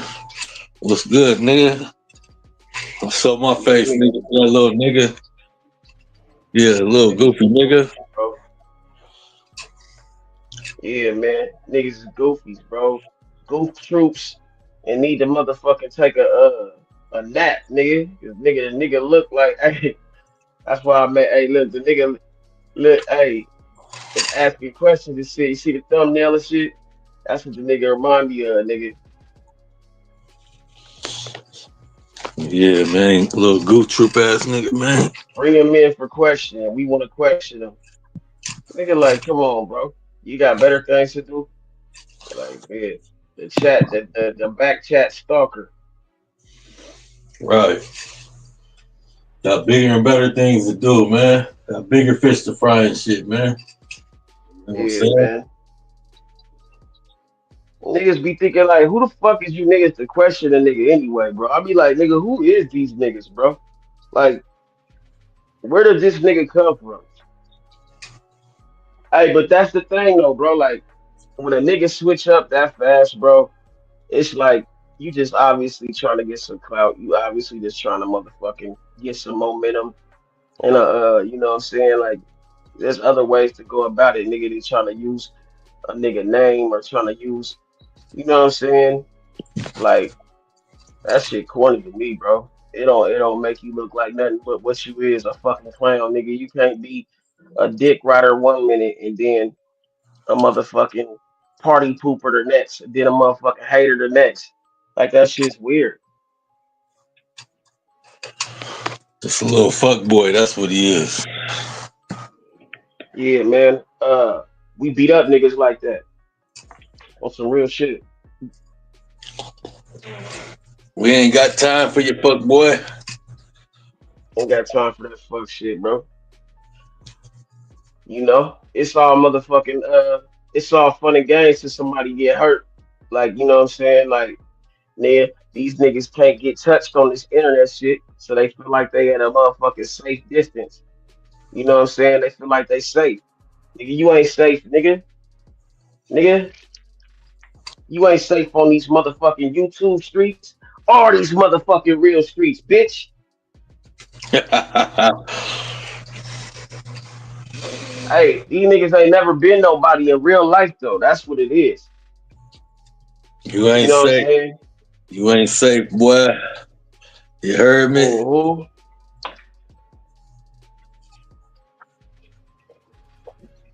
Niggas hate when they see a real nigga doing some real shit. Niggas want to motherfucking want confirmation, nigga, but ain't validated themselves. Like, nigga, we ain't seen you with no bitch. We ain't seen you knock nothing. We ain't seen you touch nothing, nigga. All we seen you do is ride dick, nigga, you fuck ass nigga. GD, you's a sucker. Oh shit. And I can't believe that nigga really went and put my name in his title, nigga. Like I said, bro, this nigga's corny as fuck, bro. How you go from wanting to be a co-host to a motherfucking hater, nigga? Like that's weird, bro. That's weird, but you gotta expect it with these fuck weird ass niggas like that, bro. You gotta expect it, bro. Who the fuck is Keith? Oh, that's my nigga. My nigga Soldier. What's good with it, bro? What's the word with it? Man, nothing talking about this bitch ass nigga GD, bro. That nigga was hating this shit, man, the other day, bro. That nigga was my number one fan, then the nigga wanna pull up hating this shit on some fuck shit. That ain't nothing new. Yeah, man. I'm like, he's a bird, bro. Type of nigga does that, bro. He the type. He the type. You Type of doing a nigga ride marathon, ain't it? dick. You said what? I said you doing a marathon, ain't it? Yeah, I'm just doing my shit, man. You been on here for like 10, 11 hours. Hell yeah. Like, fuck it, man. You know what I'm saying? Yeah. You know, Yeah. it's a few GDs out there, you know. GD is a GD. You know, Mailman is a GD. Stone C is a GD. You know what I'm saying? Those type guys. You know what I'm saying? Who else is GD? You know, these they are GD type. They are the same type of individuals. Yeah, Nobody's. man. Shit crazy. I just want to talk, man. I just want to talk, Trama. Yeah, man. No, for Oh, real. man. No, they do be looking for anywhere to talk. Like they don't even be talking about nothing for real. Be saying a bunch of For real, BS. for real. Just running their little mouth. It amazes me, though, bro, because I feel like it doesn't amaze me, but it just kind of like makes me feel like, damn, you really were a clown in real life because you can't even motherfucking be solid on these YouTube streets. Like, No, real so talk. nigga, we know in real life you a motherfucking a weirdo. Yeah. Real talk. Real talk. And just like you said, you can't even do it on YouTube. You can't even, and it don't even be warranted. You know what I'm saying? These dudes be jumping out their body for no reason. You know what I'm Right. No saying? Like reason at all. just for the hell of it. And like you super weird for that. You know what I'm Uh-uh. saying? Yeah. Yeah. You gotta watch these niggas. You gotta watch these niggas. You gotta keep your grass cut so you can see these snakes. You know, Man, they super snaking too.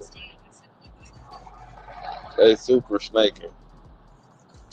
slithery ass niggas. They shedding skin already, nigga. It ain't even motherfucking summertime yet. Man, telling you, we got some good little weather out here, in the D right now. Oh yeah, man. I seen you. It looked like you was motherfucking. It looked like you had got you was in a new spot or something. Like when I seen you.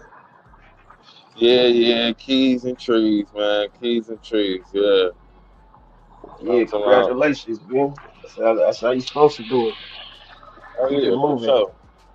You already know. You can't stop the motion. Yeah, You know what I'm saying? You can't stop the rain and you can't stop the motion. So shit, that's gonna happen. Certain guys, you know yeah, what I'm saying, man. we're gonna keep going up no matter what. Keep going up while these niggas stay stuck. See what I'm saying? So Yeah, while man. these dudes is trying to find a way to fit in on the tube, you know what I'm saying? He's out here making real life moves and shit.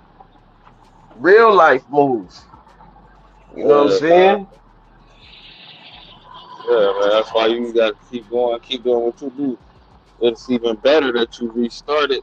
You know what I'm saying? Because now you ain't got to worry about what motherfuckers used to be talking about with the numbers and stuff like that. So yeah, you just keep Right. doing what you're doing. It's gonna show. You know what I'm Straight up. Straight up. Shed off that motherfucking old dead weight and shit. saying? You Because a feel lot me? of that shit was hate anyway. A lot of that shit was fake love. Like I say, fake love is worse than real hate. You know what I'm saying? Like a lot of these niggas is birds and they just like it's always been genuine when I fuck with you, bro. It's when I fuck with genuine niggas, bro. Like, cause it's like, bro, why would you fake the funk, nigga? Like if you really had smoke, nigga, hey man, let it be that. You know what I'm saying? That Don't part. motherfucking yeah. Don't play the role and then try to motherfucking side swipe a nigga. You know what I'm saying? Hey, we can head on collide, nigga, if that's the part. But these niggas, they know they don't want to do that, so they try to do these sneak attacks. But that's what I'm saying, nigga. Like we just shed off that bullshit, man, and just yeah, man. Like maybe it's a good thing, nigga had to start off new and just get his shit right, man. Cause yeah, man, nigga didn't need that old dead weight anyway. You feel me? A lot of these guys just ain't solid. They don't know how to be solid. You know what I'm saying? So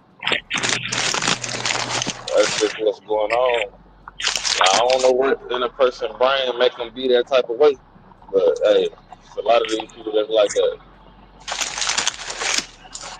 Right. You know? Hey, nigga got to asking my homeboy questions and shit. Do you really know traumatic in real life? Nigga looking at that nigga like the police. Right? Nah, for real.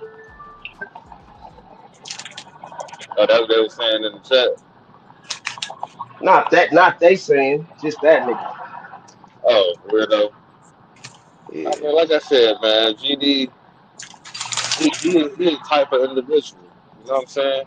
He the type. He one of them. You know, we can relate certain people today to the same people that's in the Bible, right? So like, you know Right.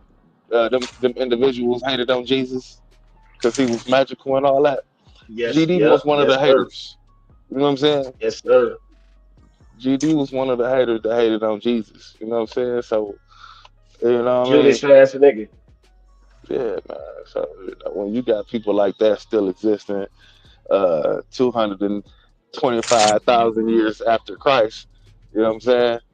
You already know. Right, real shit, real shit. Yeah, What you over there eating, got it. nigga?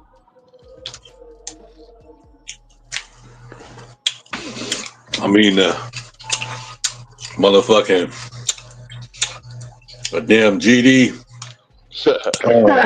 burger, nigga. A GD burger. Nah, for real. Oh man. God damn. Wrapped up in the packaging, man. He's Yeah, still man. trying to figure out somewhere to be. You know what I'm saying? While certain folks creating spaces, a lot of these guys still trying to figure out a space to fit in. You know what I'm saying? So, Right, right. uh, Yeah, man. You definitely don't stand out. If you do stand out, it's for the wrong reasons. You know what I'm saying? But niggas trying to fit in, nigga, like, come on, bro. You can't fit a square into a circle or or circle into a square, nigga. Weird ass nigga. That part, man. Like these guys, you know what I'm saying? It's crazy because like, when I do turn on this phone and go on YouTube and might end up tapping into something like the few people that I'm still sub to from the group or whatever, you know, and I see certain stuff, I'd be like, this when is it gonna end? You know what I mean? Like, Oh, when is it gonna stop? Like, that part. these guys Talk your be shit. off into the same type of stuff forever. Yeah. Hey, talk your motherfucking shit, bro. That's the realest shit I heard this morning, nigga. These niggas, man. When is it gonna end, man? When is it gonna end, nigga? Because we know where it began, nigga. It began with your premature birth, nigga. You know what I'm saying? Man, These niggas, hey, was dropped on their head as babies and shit. straight loser activity. But hey, I guess some people thrive off of that. You know what I mean? Right. I don't know about everybody else. I'm trying to make me. Uh, I need about 10 mil. You know what I'm saying? Just this year. You know what I'm saying? I need Right, 10 million this year, and 10 million for every year after that. You know what I'm saying? Plus.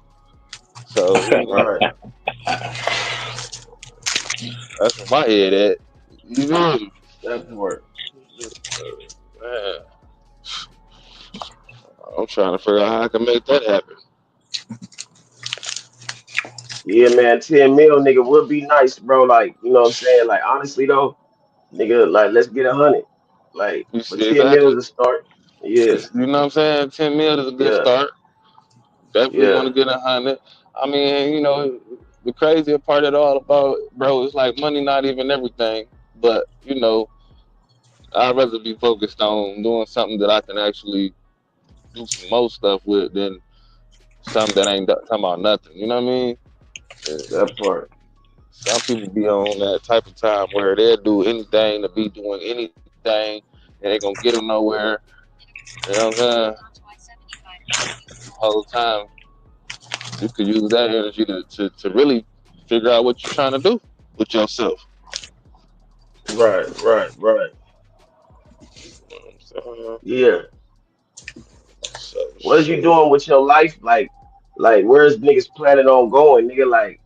Like, because niggas got any goals. Like you said, 10 mil. That's a good ass motherfucking goal. Like that's thinking big. That's thinking like long term. That's thinking like damn, nigga.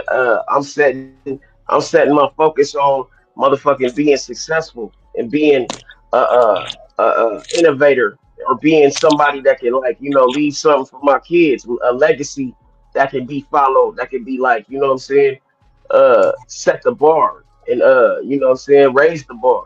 And these niggas ain't thinking like that. These niggas is thinking like, what bitch can I pull? Can I get me some pussy tonight? Can I get a full tank of gas ass nigga? You know what I'm saying? And my motherfucking lemon ass niggas. Nigga. You know what I'm saying? These niggas ain't got Man, no motherfucking like, no real goals, bro. These niggas, man. Yeah, I real promise shit you though, they're bro. not. Like I Nigga, said, man, some people creating space, creating a space, and other people just trying to figure out a space to be in. So keep creating that space. Shit, eventually people gonna try to be there with you too. But you always got the haters though. So hey, you know what I'm saying? Let them, yeah, niggas is going. You doing something right when they hate me. You feel me? So I that must part. be doing a lot right because I've been hated on for the for forever. But shit, nigga, like, you know, nigga, every nigga right here sitting on this motherfucker can be done been hated on. So it's like, nigga, like, obviously we doing something right. You dig? Like, they say, nigga, if you ain't being hated on, nigga, you ain't doing nothing, nigga. So yeah, let them niggas hate, bro. Like, let the motherfuckers say what they want to say. Cause nigga, reality is reality, nigga, and the truth is the truth, nigga. Like I say, man, the truth stays the same. The lies metamorphosize. Cause you know, lies are always changing, man. Lies is always. You tell one lie, you gotta tell 15 more. That's The true. truth stay the same. That's true. Shit, sometimes you get tired of telling the truth. You know what I'm saying? Because people don't even want to hear it. You repeat it so many times because it's the truth, and it don't change. You keep repeating it, you get tired of telling, tired of saying it. But that don't make you lie. Uh-huh. That just be like, you know what? I'm done talking. You know what I'm saying? I'm just about to show. I ain't even got nothing else to say to motherfucker. You know what's Yeah, crazy for though, real. gang? Like people be saying like, oh, if you can do this, then I can do it. Or they'd be like, I see that you doing this and doing that. It motivate me to do this and do that.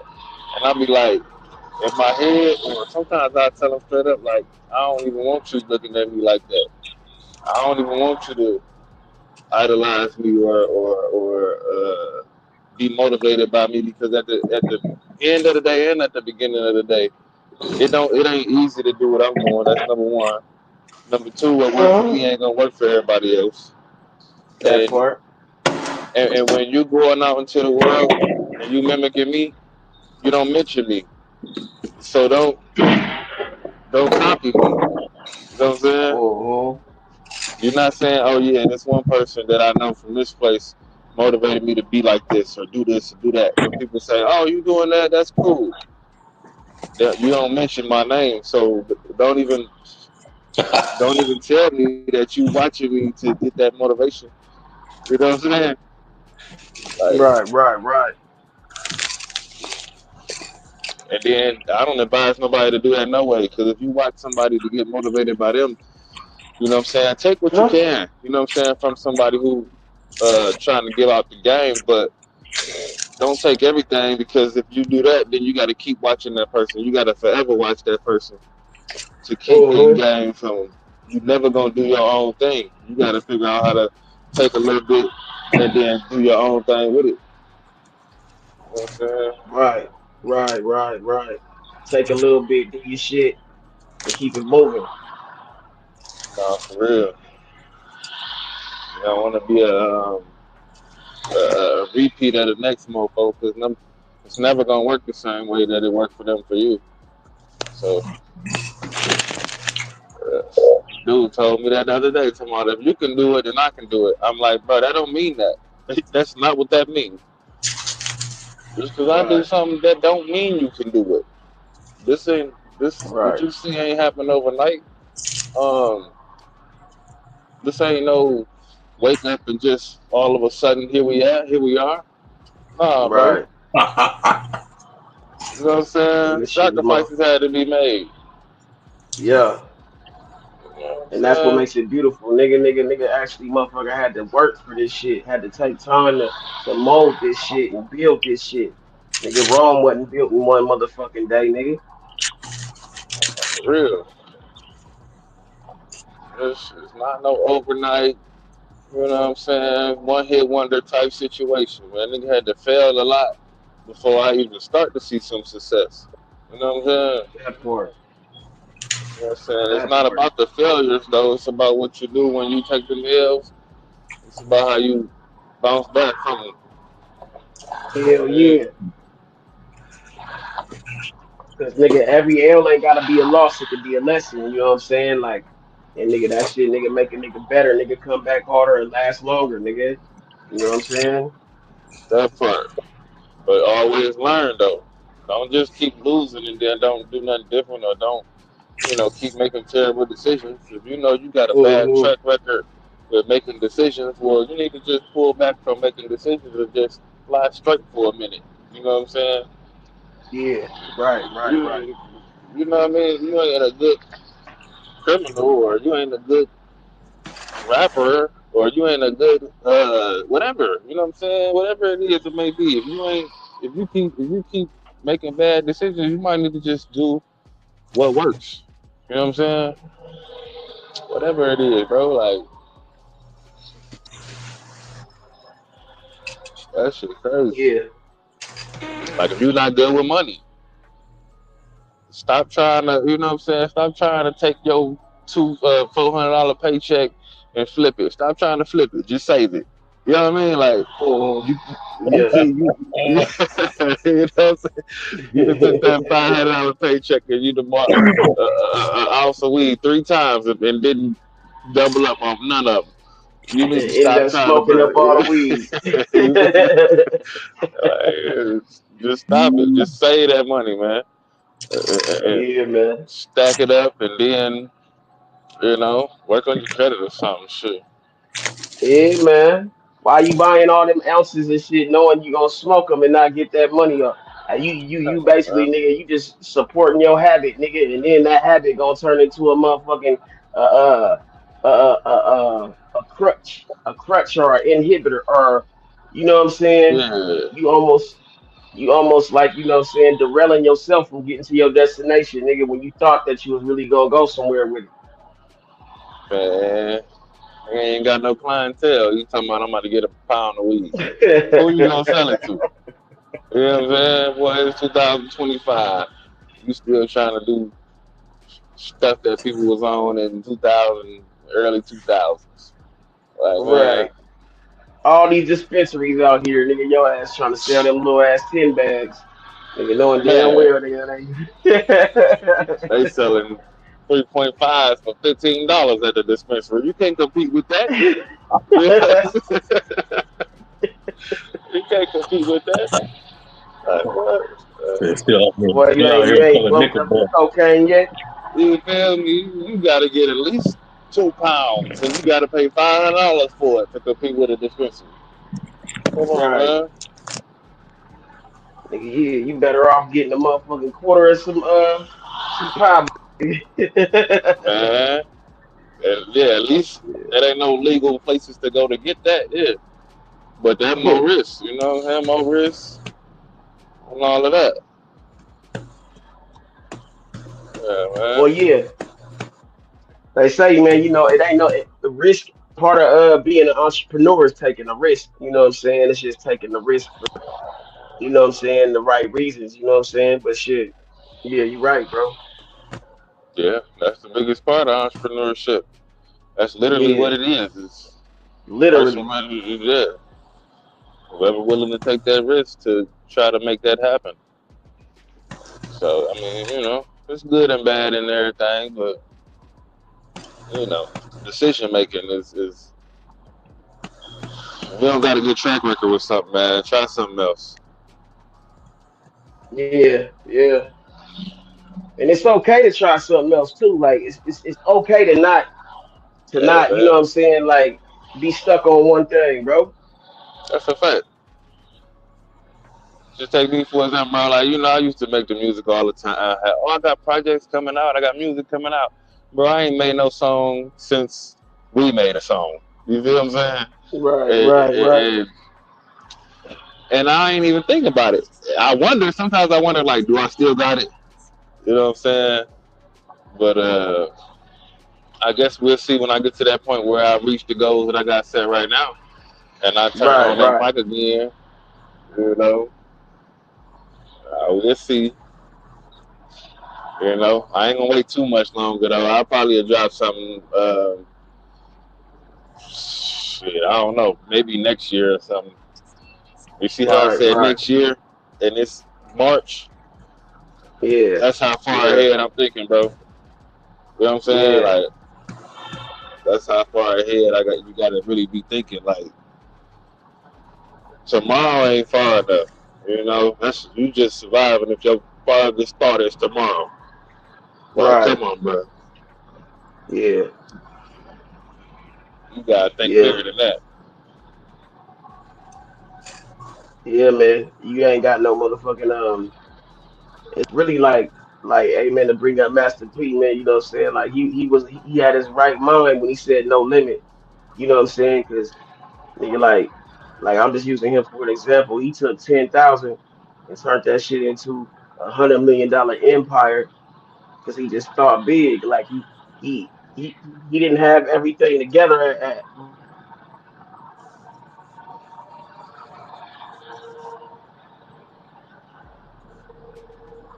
You done went mute. But I went mute.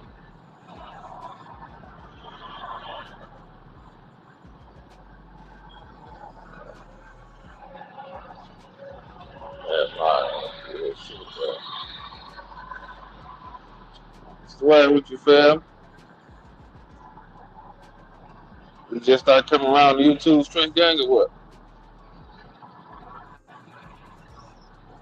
he What's good? talking You to talking you, to me? yeah, Yeah, talking to yeah, you. yeah. Yeah, because Traumatic Mike was muted or something.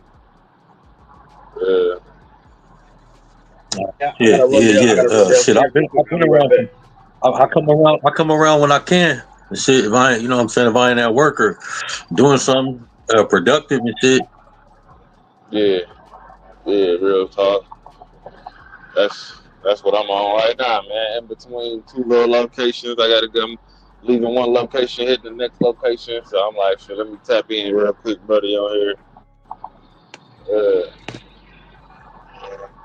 When I clicked the notification, it said 10 hours. I didn't even think you was gonna still be live, but like I said, bro, we doing marathons on this mug.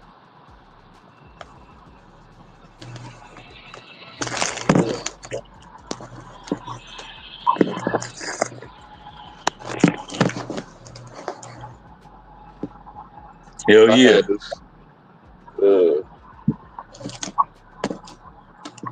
I ain't really got this shit set up. I will stream it to my audience real quick so they can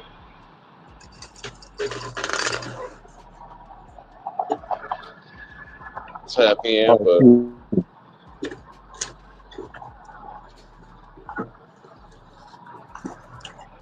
I'm about to be out the whip in a minute though, so I ain't even gonna try to set it up.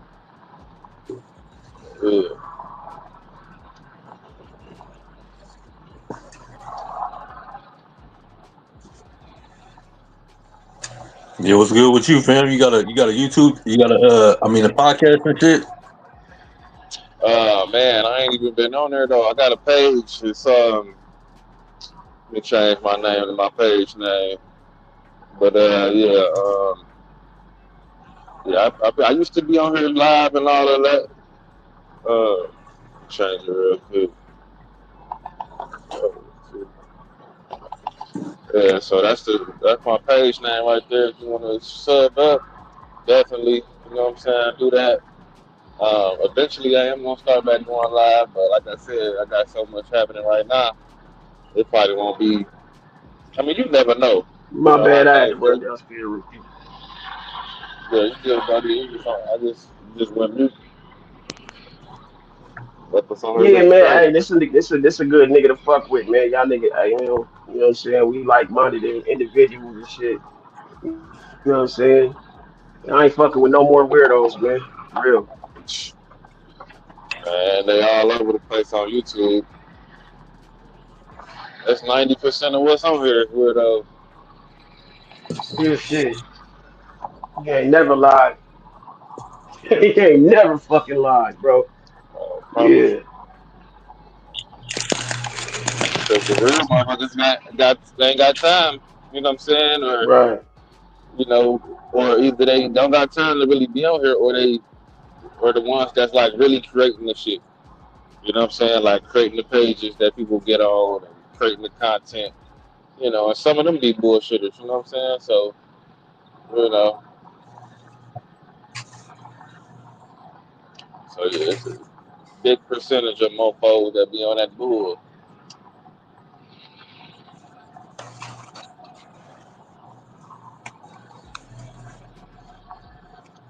Hell yeah.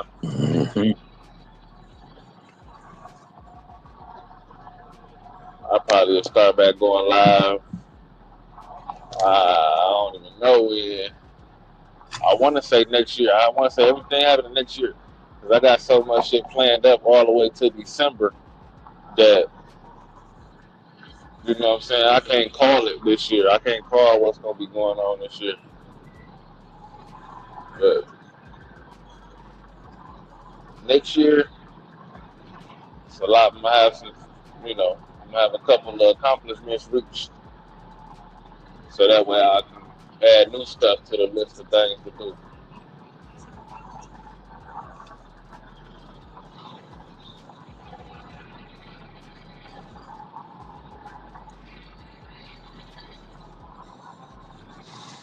Hell yeah, build it up. Man, steady growing. In real life and on this virtual life. Mm-hmm. Everything take time. Yeah, that's a fact. Hell yeah. Hey, Matic, you still there, Yeah, nigga? my Nah. bad, bro. My bad. No, What you you say? good, bro. I was just gonna say salute to y'all, man. I appreciate y'all, gentlemen, for having me. I'm about to pull up to my next destination, gang. I'll tap back in with you in a minute. Oh yeah, for sure, my nigga. All right, Already. bet it up. Yeah, salute y'all. Yeah. Yeah, pull up though, man, when you see a nigga, bro. For real. For sure, you know that. Alright. So the T band in this bitch. Yeah, you Hey man, make sure you hit that been like button though, my nigga. Make sure you hit that like button, my nigga. Hell Yeah. yeah. What's up, bro? You been going for 10 hours now, huh? Yeah, man. I've been on here for a minute. Hell yeah. Yeah, I just made it back to the house and shit. I'm probably gonna go pick up that Call of Duty here in a minute and shit. Call it. Oh yeah. I've been on that GTA.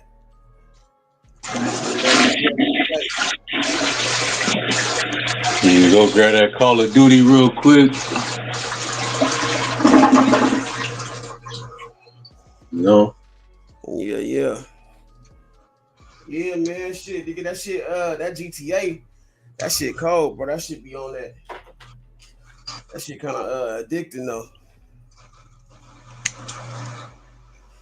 Yeah, I got the GTA too. Yeah. I really don't be having too much time to play it, but when I do get my time to play it, shit, I get down. Yeah. Yes, sir. Where you about to get that shit from? Shit off of Facebook Marketplace. Hey, say what's up to Caramel in the chat, man. She's That shit brand new in the in the pack. They ain't even busted the pack open. I'm just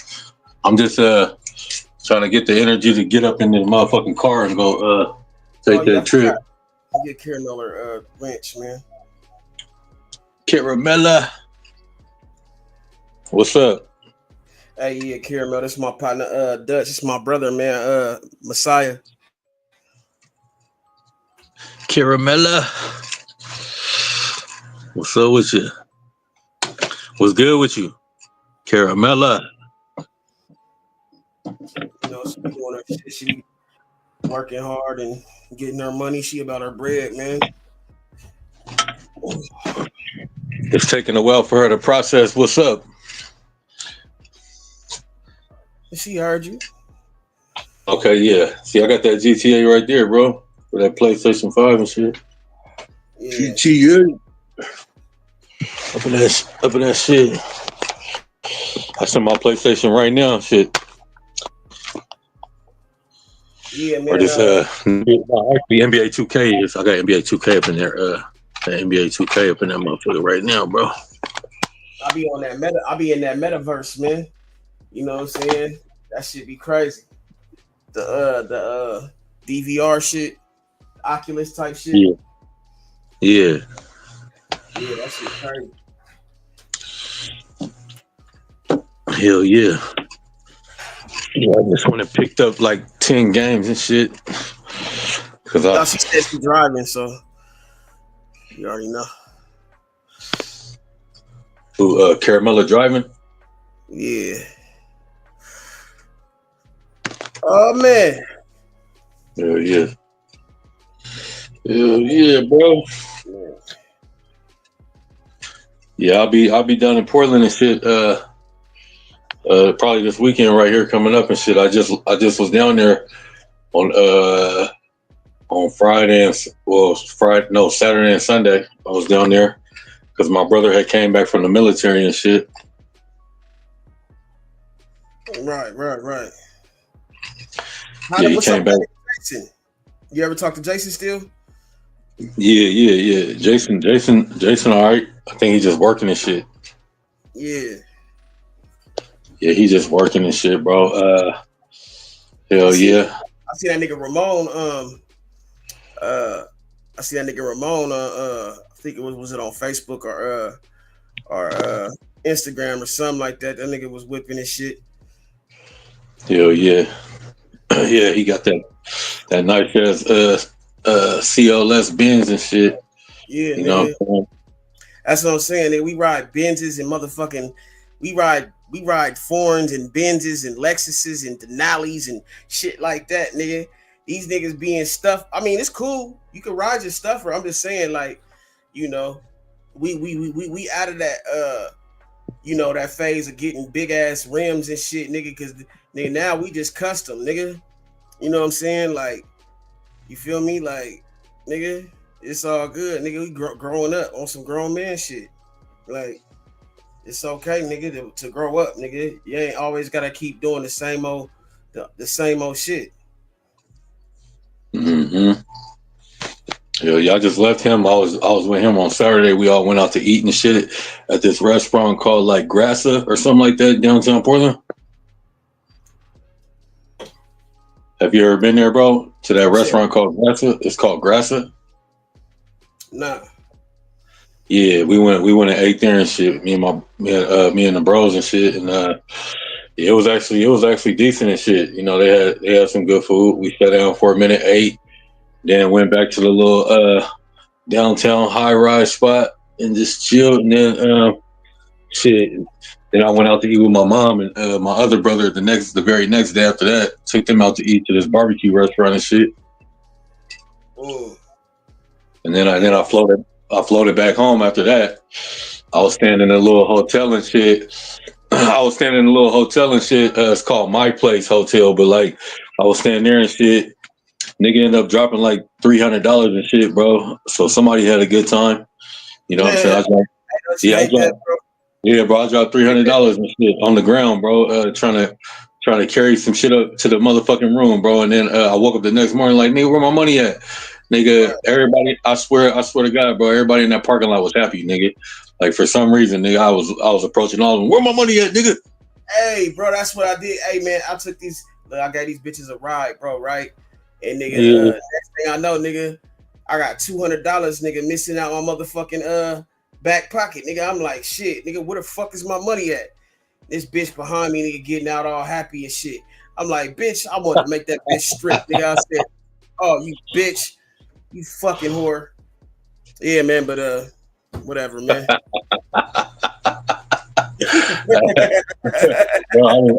I swear, my mom was like, calm down, son. My mom was like, calm down, son. Money is the root of all evil. I was like, I don't want to hear that shit. My mom was like, calm down, son. Money is the root of all evil. Don't let it get to you. I was like, man, I ain't trying to hear that shit. I am not trying to hear that shit right now, man. I'm not gonna be good for the rest of this whole motherfucking day, but maybe, you know what I'm saying? Even if you got like 1,000, it's still just the thought of the loss. I hate losing shit, period, nigga. Yeah, I don't like losing shit, bro. And just the fact that just the simple fact that the thought of somebody else spending my shit, I was like, man, somebody having a good time that I don't know on me. And I was like, man, this is some bullshit. So I said, somebody got to pay, man. One of these corporations, somebody gonna pay, man, for me losing my money.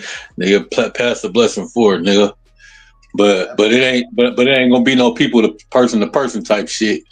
You know what I'm saying? But yeah, it happened to me, bro. I was just down there on Saturday and Sunday. I lost my shit on Saturday night. But you know what I'm saying? Hey, bosses take losses. You know what I'm saying? It is what it is. Hey, remember that? Back in the day, nigga, like this is crazy. Remember when it was me, you, and that nigga Hilson, and we was riding around, nigga. Hey, we had one blunt left, nigga, and we motherfucking like I don't remember if it was you or me, nigga, but I think it was either you. It might have been you, but like, nigga, we hit a bump, nigga, and the motherfucking weed just flew all in the motherfucking car, nigga. We was hot, nigga. Oh yeah, I remember that. Yeah, I remember that. Bro, fuck, that's what that shit feel like. Like, goddamn, nigga. The weed was everywhere, nigga. It's just gone. It's all over the place, nigga. It's all in the carpet and shit, nigga. Fuck. Oh shit! I think we might have lost some weed a few times when the air conditioner was blowing in the car and shit. Some shit like that, nigga. You know what I'm saying? Just like the air conditioning blowing in, the weed flying everywhere. Like, man, fuck. Not the last blunt. Shit. Right. This the last bag. Yeah. Type shit. Yeah, because it was on the late night too, nigga. It was like, nigga, hey, we gonna have to motherfucking wait, nigga. Ain't nobody answering the phone this late. Yeah, that was Hilson's slow ass, bro. Putting that weed in his lap and just putting the weed in his lap and shit and trying to roll and shit while niggas is going over speed bumps and shit. Talking too much and shit instead of just rolling up the weed, nigga. He talking the whole time. Yeah. with the switcher in his ear still and the weed on his lap. Yeah, man. That nigga was always clumsy though, bro. Big, tall, lanky, clumsy nigga. Oh shit. Hula hoop to a Cheerio ass nigga. I remember when we played that basketball tournament, nigga, and we almost won that shit, nigga. But nigga, that nigga was shooting just unnecessary threes and shit. Nigga. Yeah, that nigga was scared to drive to the hole. I was like, nigga, you one of the tallest niggas out here, man. Drive to the hole, man. Yeah, bro. 6'5". Nigga want to shoot half court threes and shit. I'm scared to go to the back. I'm scared to go to the rack. Like, nigga. This nigga, man. That nigga, man. And nigga, them niggas was old, nigga, big muscle bound ass niggas, bro. We was young as fuck, nigga. We was Right. like 16, 17, nigga. Them niggas was like, nigga, like 30, 40 years old, nigga. Right. Hey, them niggas, hey, remember they're the ones that end up winning the whole thing. Yeah, man. We lost by like 4 points. Yeah, bro. They end up winning the whole thing, bro. That shit was crazy, bro. You know what I'm saying? Like, them niggas actually end up winning the whole thing, bro. They the ones that got the thousands of dollars in prizes or whatever. Man, nigga, we want that money, bro. Yeah, bro. That shit was crazy, bro. Yeah, that's but crazy. They had subs and everything, bro. We didn't have no subs, nigga. Yeah, they had like probably like four or five subs. They had a whole nother lineup on the bench. Oh God, bro. Yeah, I think we had maybe one sub. We probably didn't have no subs, I don't think. Nah, we didn't, bro. We was just running it, nigga, straight up, nigga. Them niggas was subbing in fresh players and shit, nigga. We was just like, fuck it, nigga. Hey, nigga, trying to get a water break and shit, nigga. It was like 98 degrees out that bitch, nigga. Oh shit. Yeah, bro. Bro, it was the days, bro. Hey, they didn't have no water, bro. I don't know if we went to the store and got some Gatorade that day or what. I don't know if we had anything. We didn't have shit, nigga. We didn't have shit. We was just going off of whatever we had the day before. Yeah, bro. That shit was crazy, bro. And we thugged that shit out though, bro. Like, nigga, we used to do that, bro. We used to just didn't give a fuck, bro. Pull up, nigga, and nigga get it in. Oh shit. Hell yeah, just pulling up and hopping out and just don't give a fuck. Oh shit, we paid like shit. How much we paid? Like $150 to get up in that motherfucking tournament, bro. Yeah, at least, bro. Yeah. Somewhere like 150, 200 or something like that to get up in that damn tournament, bro. They was charging. Yeah. They had some cricket ass referees anyway. Yeah, nigga, them niggas, I think they paid the referees off, nigga, or something, nigga, because they was calling some bullshit ass calls, bro. They They was was. like, blood, it's like young blood, you traveled and shit. No, Yeah. we didn't. Got us fucked up, nigga. And they was letting them big ass 40-year-old motherfuckers foul the hell out of us, bro. Yeah, And not that's all, calling nothing. bro. Cause nigga, hey, we was breaking them niggas, bro. Them niggas couldn't stop nothing we was doing, bro. But nigga, they just had that seniority, man. So them niggas was like, nigga, talking to the refs and shit. Oh man, watch that shit, man. Watch that shit. You know what I'm saying? Like, come on, bro, nigga, quit crying, bro. But nigga, Remember we had big ass Eddie on the team too. Eddie was like, "What do I do? What do I do?" Yeah, we had to build that nigga up, nigga. Get the rebound. Yeah, Nigga. like nigga, get the rebound. I was like, nigga, what do you mean? What do you do, nigga? You 6'5", 6'6", nigga. Like, nigga, you don't really have to do nothing, but just be big, nigga, and get rebounds and shit, nigga. Yeah, bro. That nigga Steve was stealing cameras and shit. Yeah, man, Steve. Yeah, the camera bandit. Type of nigga does that. Type of nigga stealing cameras and shit. The type of nigga that didn't want his homeboy getting dunked on tape to come out. Right. Yeah, when you dunked on that nigga, bro, he was like, I can't let this get out. That was like the N1. Them was like the N1 tapes, nigga. We was motherfucking. You know what I'm saying? That was before like that nigga. On some other shit, that was like the mixtape shit, nigga. We could have motherfucking like really, you know what I'm saying? Made a mixtape out of them motherfucking tapes, nigga. That nigga Tony was like, get the mixtape. That nigga was like, get the tape, and then that nigga Steve was like, I'm gonna take the camera too. Yeah, he was a bitch for that though, bro. You know what I'm saying? We didn't see that nigga no more after that, bro. He fucked it up for all of us, nigga. Stealing shit, nigga. Like, come on, bro. You didn't even have to do that, nigga. That nigga knew that tape would have lasted a lifetime. That nigga would have never heard the last of that tape if niggas would have seen him getting dunked on like that. Yeah. I would have been playing that shit 20 years from now. Remember this, nigga? But see, nigga, like, that's what I'm saying. Like, that remind me of, like, some of these niggas, bro. They try to rewrite history. You know what I'm saying? Like, bro, you can't rewrite history, bro. Like, it's already set in stone. You feel me? Like, yeah, bro. That's why, nigga, I respect it. Like, even with this YouTube shit, bro. Like, man, like, nigga, I had catalogs on this motherfucker, bro. But, nigga, I still got all that shit. But then they just motherfucking won't. You know, once they do that to your channel or whatever, they it's like, bro, you just gotta put that shit on something. There's some bitches for that, bro. They hating. You know what I'm saying? That's some hater ass shit. Shut them down. Try to shut his ass down. Yeah, Don't let him win. Make sure you take everything away. See if he can rebuild it again. Niggas try to rewrite history, bro. That's what it is, bro. Like, you cannot rewrite history, bro. The shit already happened. You know what I'm saying? Like, stop being a bitch. Like, nigga, the shit already happened. Right. What's the point? Real talk. Like, you trying to erase it out your memory or something, nigga. That's not gonna work. It's already set in stone. Right. Yeah, bro. Yeah, they don't get it, bro. Yeah, man.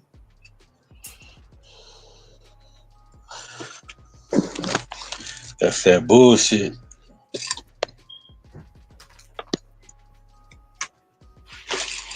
That's that bullshit right there, bro. It's all good though, bro. Shit. Like I said, bro. Like Yeah, I still remember everything vividly, bro. You know what I'm saying? And I still got that shit in my files, bro. So it's just crazy, bro, because nigga, it's like, man, like, it's just the levels niggas stoop to motherfucking hate on you, bro. It's crazy, bro. Like, it's real weird, bro. Like, niggas striking channels and, you know what I'm saying, reporting shit. And, like, I ain't never did no shit like that to a nigga, bro. Like, it's never been that serious to me, bro. Yeah. It's you know, different strokes for different folks. Everybody different. So Yeah, everybody fucking different, but that's weird, bro. Like let's keep it funky, nigga. Like, nigga, it's just like, you know, it's like almost like motherfuckers that can't take a L. You know what I'm saying? Like, so it don't matter, nigga, if cheaters never really win. Cause at the end of the day, nigga, you still motherfucking lost, nigga. You just motherfucking try to make it seem like you didn't lose, nigga, but you lost.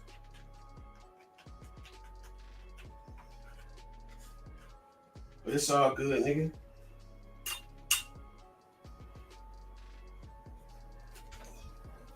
Tap in, tell a friend. That nigga motherfucker must have fell off, nigga. Fell off the face of the motherfucking earth, man.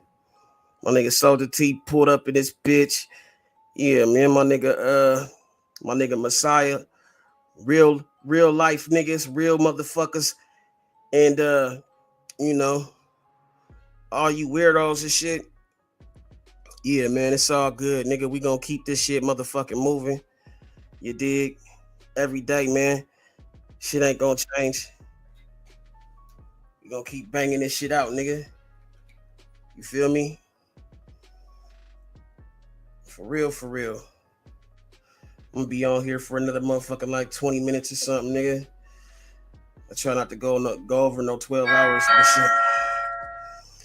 but shit, goddamn, I've been on this motherfucker.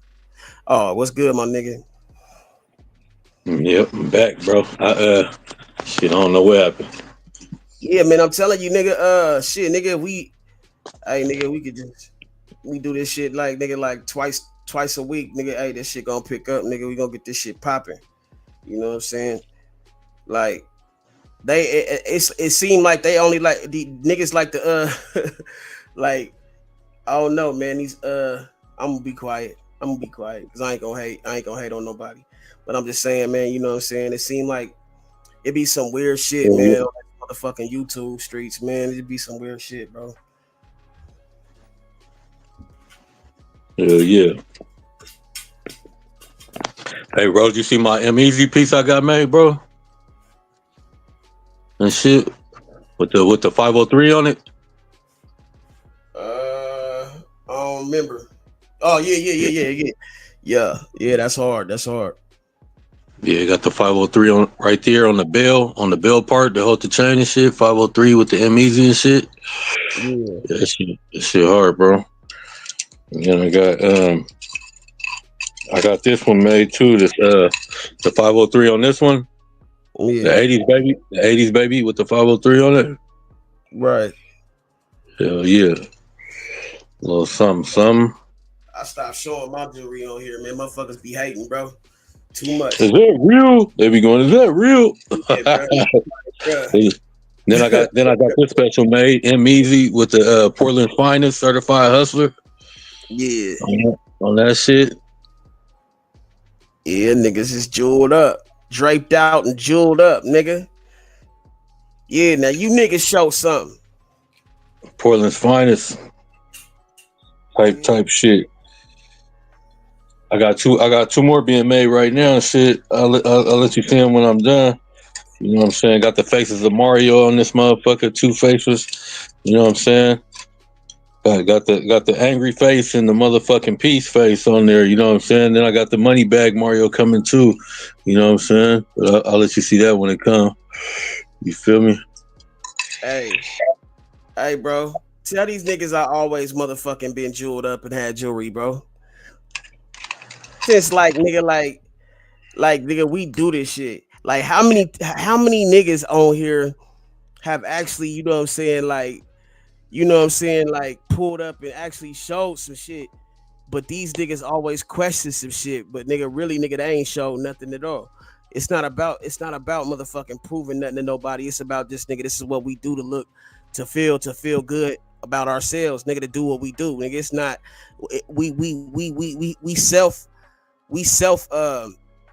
we know our worth. We don't have to motherfucking like stunt on you niggas or prove nothing to you niggas. You know what I'm Yeah, saying? But care type shit. You know what I'm saying? These is trophies and shit on my neck. You know what I'm saying? For all the accomplishments and shit, a nigga didn't, and all the turmoil and pain and motherfucking shit I gained. You know what I'm saying? These is motherfucking trophies. You know what I'm saying? To let a nigga know. You know what I'm saying? Like niggas go to basketball game and win championships and get trophies. Nigga, these is my trophies. Nigga, you know what I'm saying? And with the diamonds, chains around the neck type shit. Nigga, to go with these chains. Nigga, with these pendants. Nigga. You know what I'm saying? This is that shit, nigga. So every time I look in the mirror, nigga, it tell me never give up, nigga, and keep on going, nigga, and keep on glowing, nigga, and keep on striving and keep on making, nigga. You know what I'm saying? That's what that is, nigga. Separate myself from the foolies, nigga. You know what I'm saying? From the fuck boys and you know what I'm saying? The capping niggas, you know what I'm saying? That's what that is, nigga. that part. Draped up, ruled up. And believe me this, nigga, I ain't spending the whole bag on the chain, nigga. If I get one, let's believe, nigga, I got probably about 90 times more than what I spent on this motherfucker before I spend something on one of these motherfuckers. That part, nigga. That part, nigga. Like at the end of the day, man, you know what I'm saying? Like, nigga, we gonna motherfucking make sure, nigga, we get a bang for our buck. You know what I'm saying? But at the end of the day, nigga, this shit gotta be real because, nigga, one day we might have to take this shit back or might have to motherfucking trade this shit in. Not trade it in, but take it to the motherfucking pawn shop. You dig? Take it to the pawn shop, nigga. And get and tell me, sock it to my pocket when I take it to the pawn shop. Nigga, because we gonna get it right back. Yeah. Yeah, I don't even got the rollie on, nigga.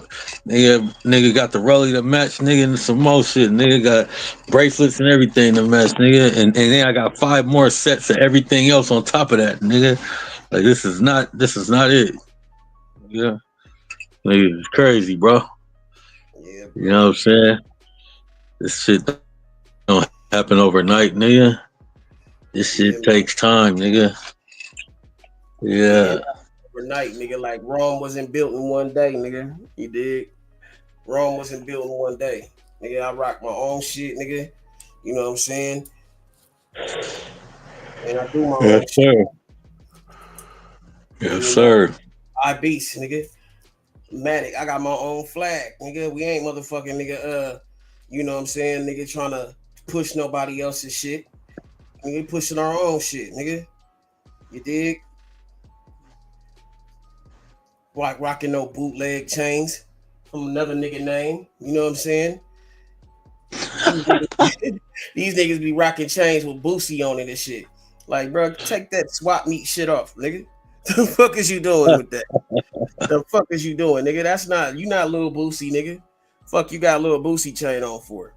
Nigga be having NBA young boys chain on and NBA shit. young boy chains and shit. Like, what the fuck is you niggas doing out here, bro? But see, I'm fresh. I like it. And then niggas start thinking they NBA young boy and shit. Yeah, man. Oh shit, man. These niggas is crazy. Yes, sir. I cannot be nobody but myself, man. You know what I'm saying? Bro, I just be laughing at these niggas, bro. Like the nigga Soldier said, nigga, like niggas is goof troops. Nigga, I mean, like niggas is the leaders of the goof troops. You know what I'm saying? Like, let them go ahead and motherfucking have their fun, man. Because at the end of the day, man, we know who he is and we know how we do, man. So it's like, it's kind of like, you know what I'm saying, we an inside joke that these niggas ain't in on. You know what I'm saying? We just laugh at that shit. But it's like, bro, at the end of the day, what the fuck do you do it for, nigga? Is you hating because you really don't like where you at in life? You really don't like what you doing, or are you just mad because you ain't doing it the same, or you ain't doing it as big? Like, I don't understand. Like, you should either be motivated or nigga inspired, or nigga just shut the fuck up.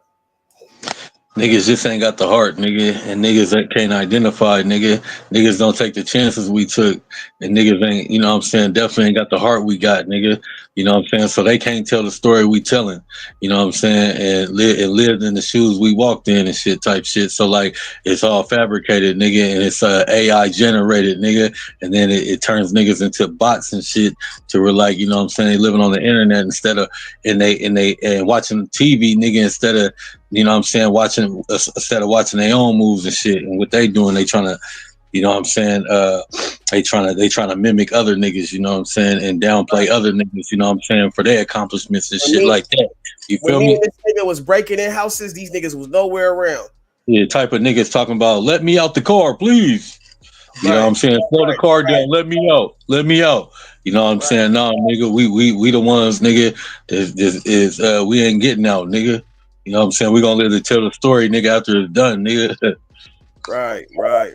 Yeah, that part, nigga. Yeah, bro. So nigga, hey man, any more questions, nigga? Yeah. Like, hey, bro. The internet, nigga, we was who we was before the internet. That's the thing, bro. It's like so like the young generation, like this is all they like. A lot of them niggas, they had this shit growing up. We didn't have the internet growing up, bro. We wasn't on the internet. We really got in the bitch's face, nigga. Really got out of bitch. We really got out the car. We really walked up and did shit, nigga, on foot. Like You got a pen and a piece of paper type shit, nigga. Right. Yeah, bro. Nigga, it was real. Write your number on a piece of paper, nigga. Real confrontations, nigga. You know what I'm saying? No motherfucking nigga. Oh, nigga, I'm gonna FaceTime you. I'm gonna DM you. No, nigga. Right.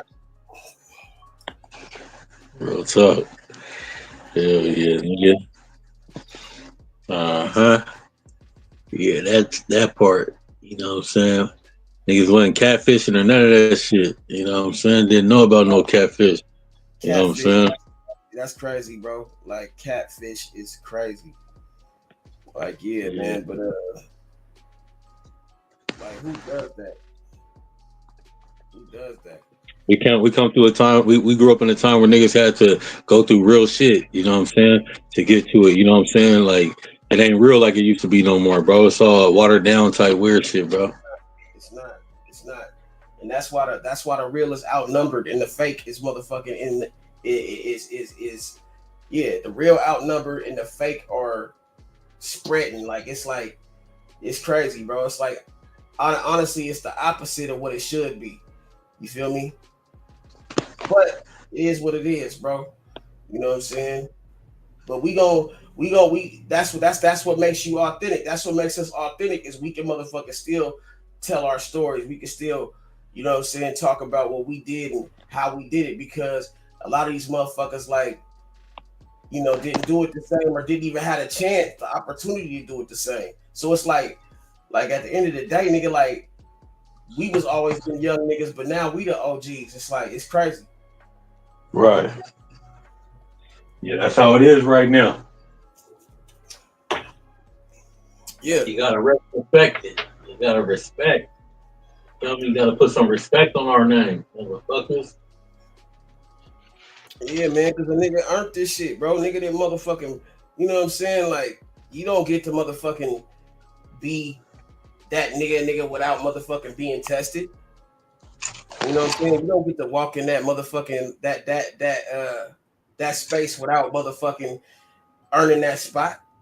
You don't get to, you know what I'm saying? If you gonna be in that lineup, nigga, you gotta motherfucking earn that starting spot. You gotta earn that spot, period. Man, for real. Gotta earn that shit. That shit's not given. It is not something that you just clap your hands and the shit's gonna be right there in your face. Yeah, these niggas is twinkle toes, you know what I'm saying? They want to motherfucking, you know, clap their shoes and say, no place like home. You know what I'm saying? No place like home. Dorothy ass niggas, bro. We know what's up. Oh shit. Open sesame ass niggas, bro. Yeah, bro. Like, bruh. They'll be open sesame. and they think that shit gonna be right there, nigga. No, nigga. Wizard of Oz ass niggas, bro. They want to go ask the wizard for courage and shit. Toto ass niggas, bro. That's crazy. niggas running around like Toto and shit, nigga. Yeah, bro. Yeah, Like, bro. slow your ass down, Toto. Yeah, bro. Shit, wild, man. Niggas out here looking for doggy treats and shit. Shit, wild, B. Shit, wild, B. Yeah, man. Shit ain't real like it word to mother, kid. Word to mother, yo. Yeah, man. It's okay, though. Yeah. Oh, shit, I gotta show you what I picked up, bro. I know you know what this is. You know what this is, right? Oh, that Michael Jordan rookie card. Yeah, and you know how you know it is? Because look at the date on this motherfucker. This is Hell how you yeah, know bro. it is. This is how you know it is. Bruh, don't make me pull out my card collection, nigga. You know I got 19, the Hardaway what does rookie. that say? Rookie. What does that say? That says 1986. Yeah, Michael man. Jordan rookie. This is not a reprint. This is an official Michael Jordan rookie card. This shit is worth more than what these niggas could ever bargain for, nigga. And it's in perfect condition. The one and only motherfucking holy grail, nigga, cards, nigga. I got one, and guarantee you this: nobody That's can buy it. thing, bro.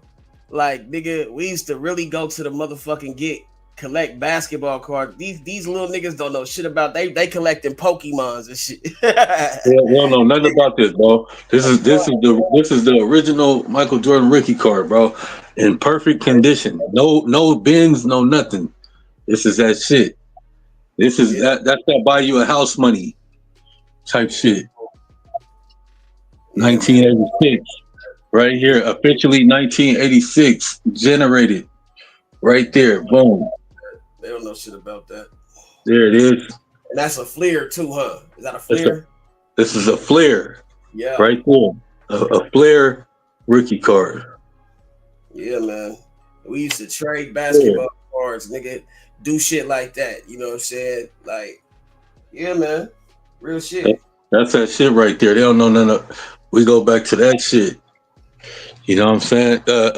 Google that Michael Jordan rookie card, and you're gonna see that this shit is worth thousands of dollars. Yes, it is. Yes, it is. Hey, nigga, I got that Penny Hardaway rookie card. I thought that motherfucker was gonna be like, but nigga, you know what I'm saying? That nigga got hurt. But I got that Kobe rookie card, nigga. I got a couple Michael Jordans too, bro. I got a couple motherfucking I think I got Shaq's rookie card, man. Matter of fact. Yeah. Hell yeah, bro. I sold all my cards, bro, and I just kept that Michael Jordan rookie card, bro. Yeah. You'd have been dumb to get rid of that, bro. You'd have been dumb to get rid of that, bro. On some real shit. Yeah, everybody ain't got that, bro. I got the official Michael Jordan rookie card, bro, and my shit is in perfect condition. You know what I'm saying? Like my shit is nice, bro. PSA graded and everything. Yeah, man. Yep. Yeah, my shit. These goofy ass niggas don't know shit about that though. What is a Michael Jordan rookie card? Yeah, bro. They like I said, they was getting Pokemons and shit like that. Nigga Pikachu's. You know what I'm saying? Almost Pikachu. Like, yeah. Peekaboo. Pikachu. Yeah, that's crazy, bro. I remember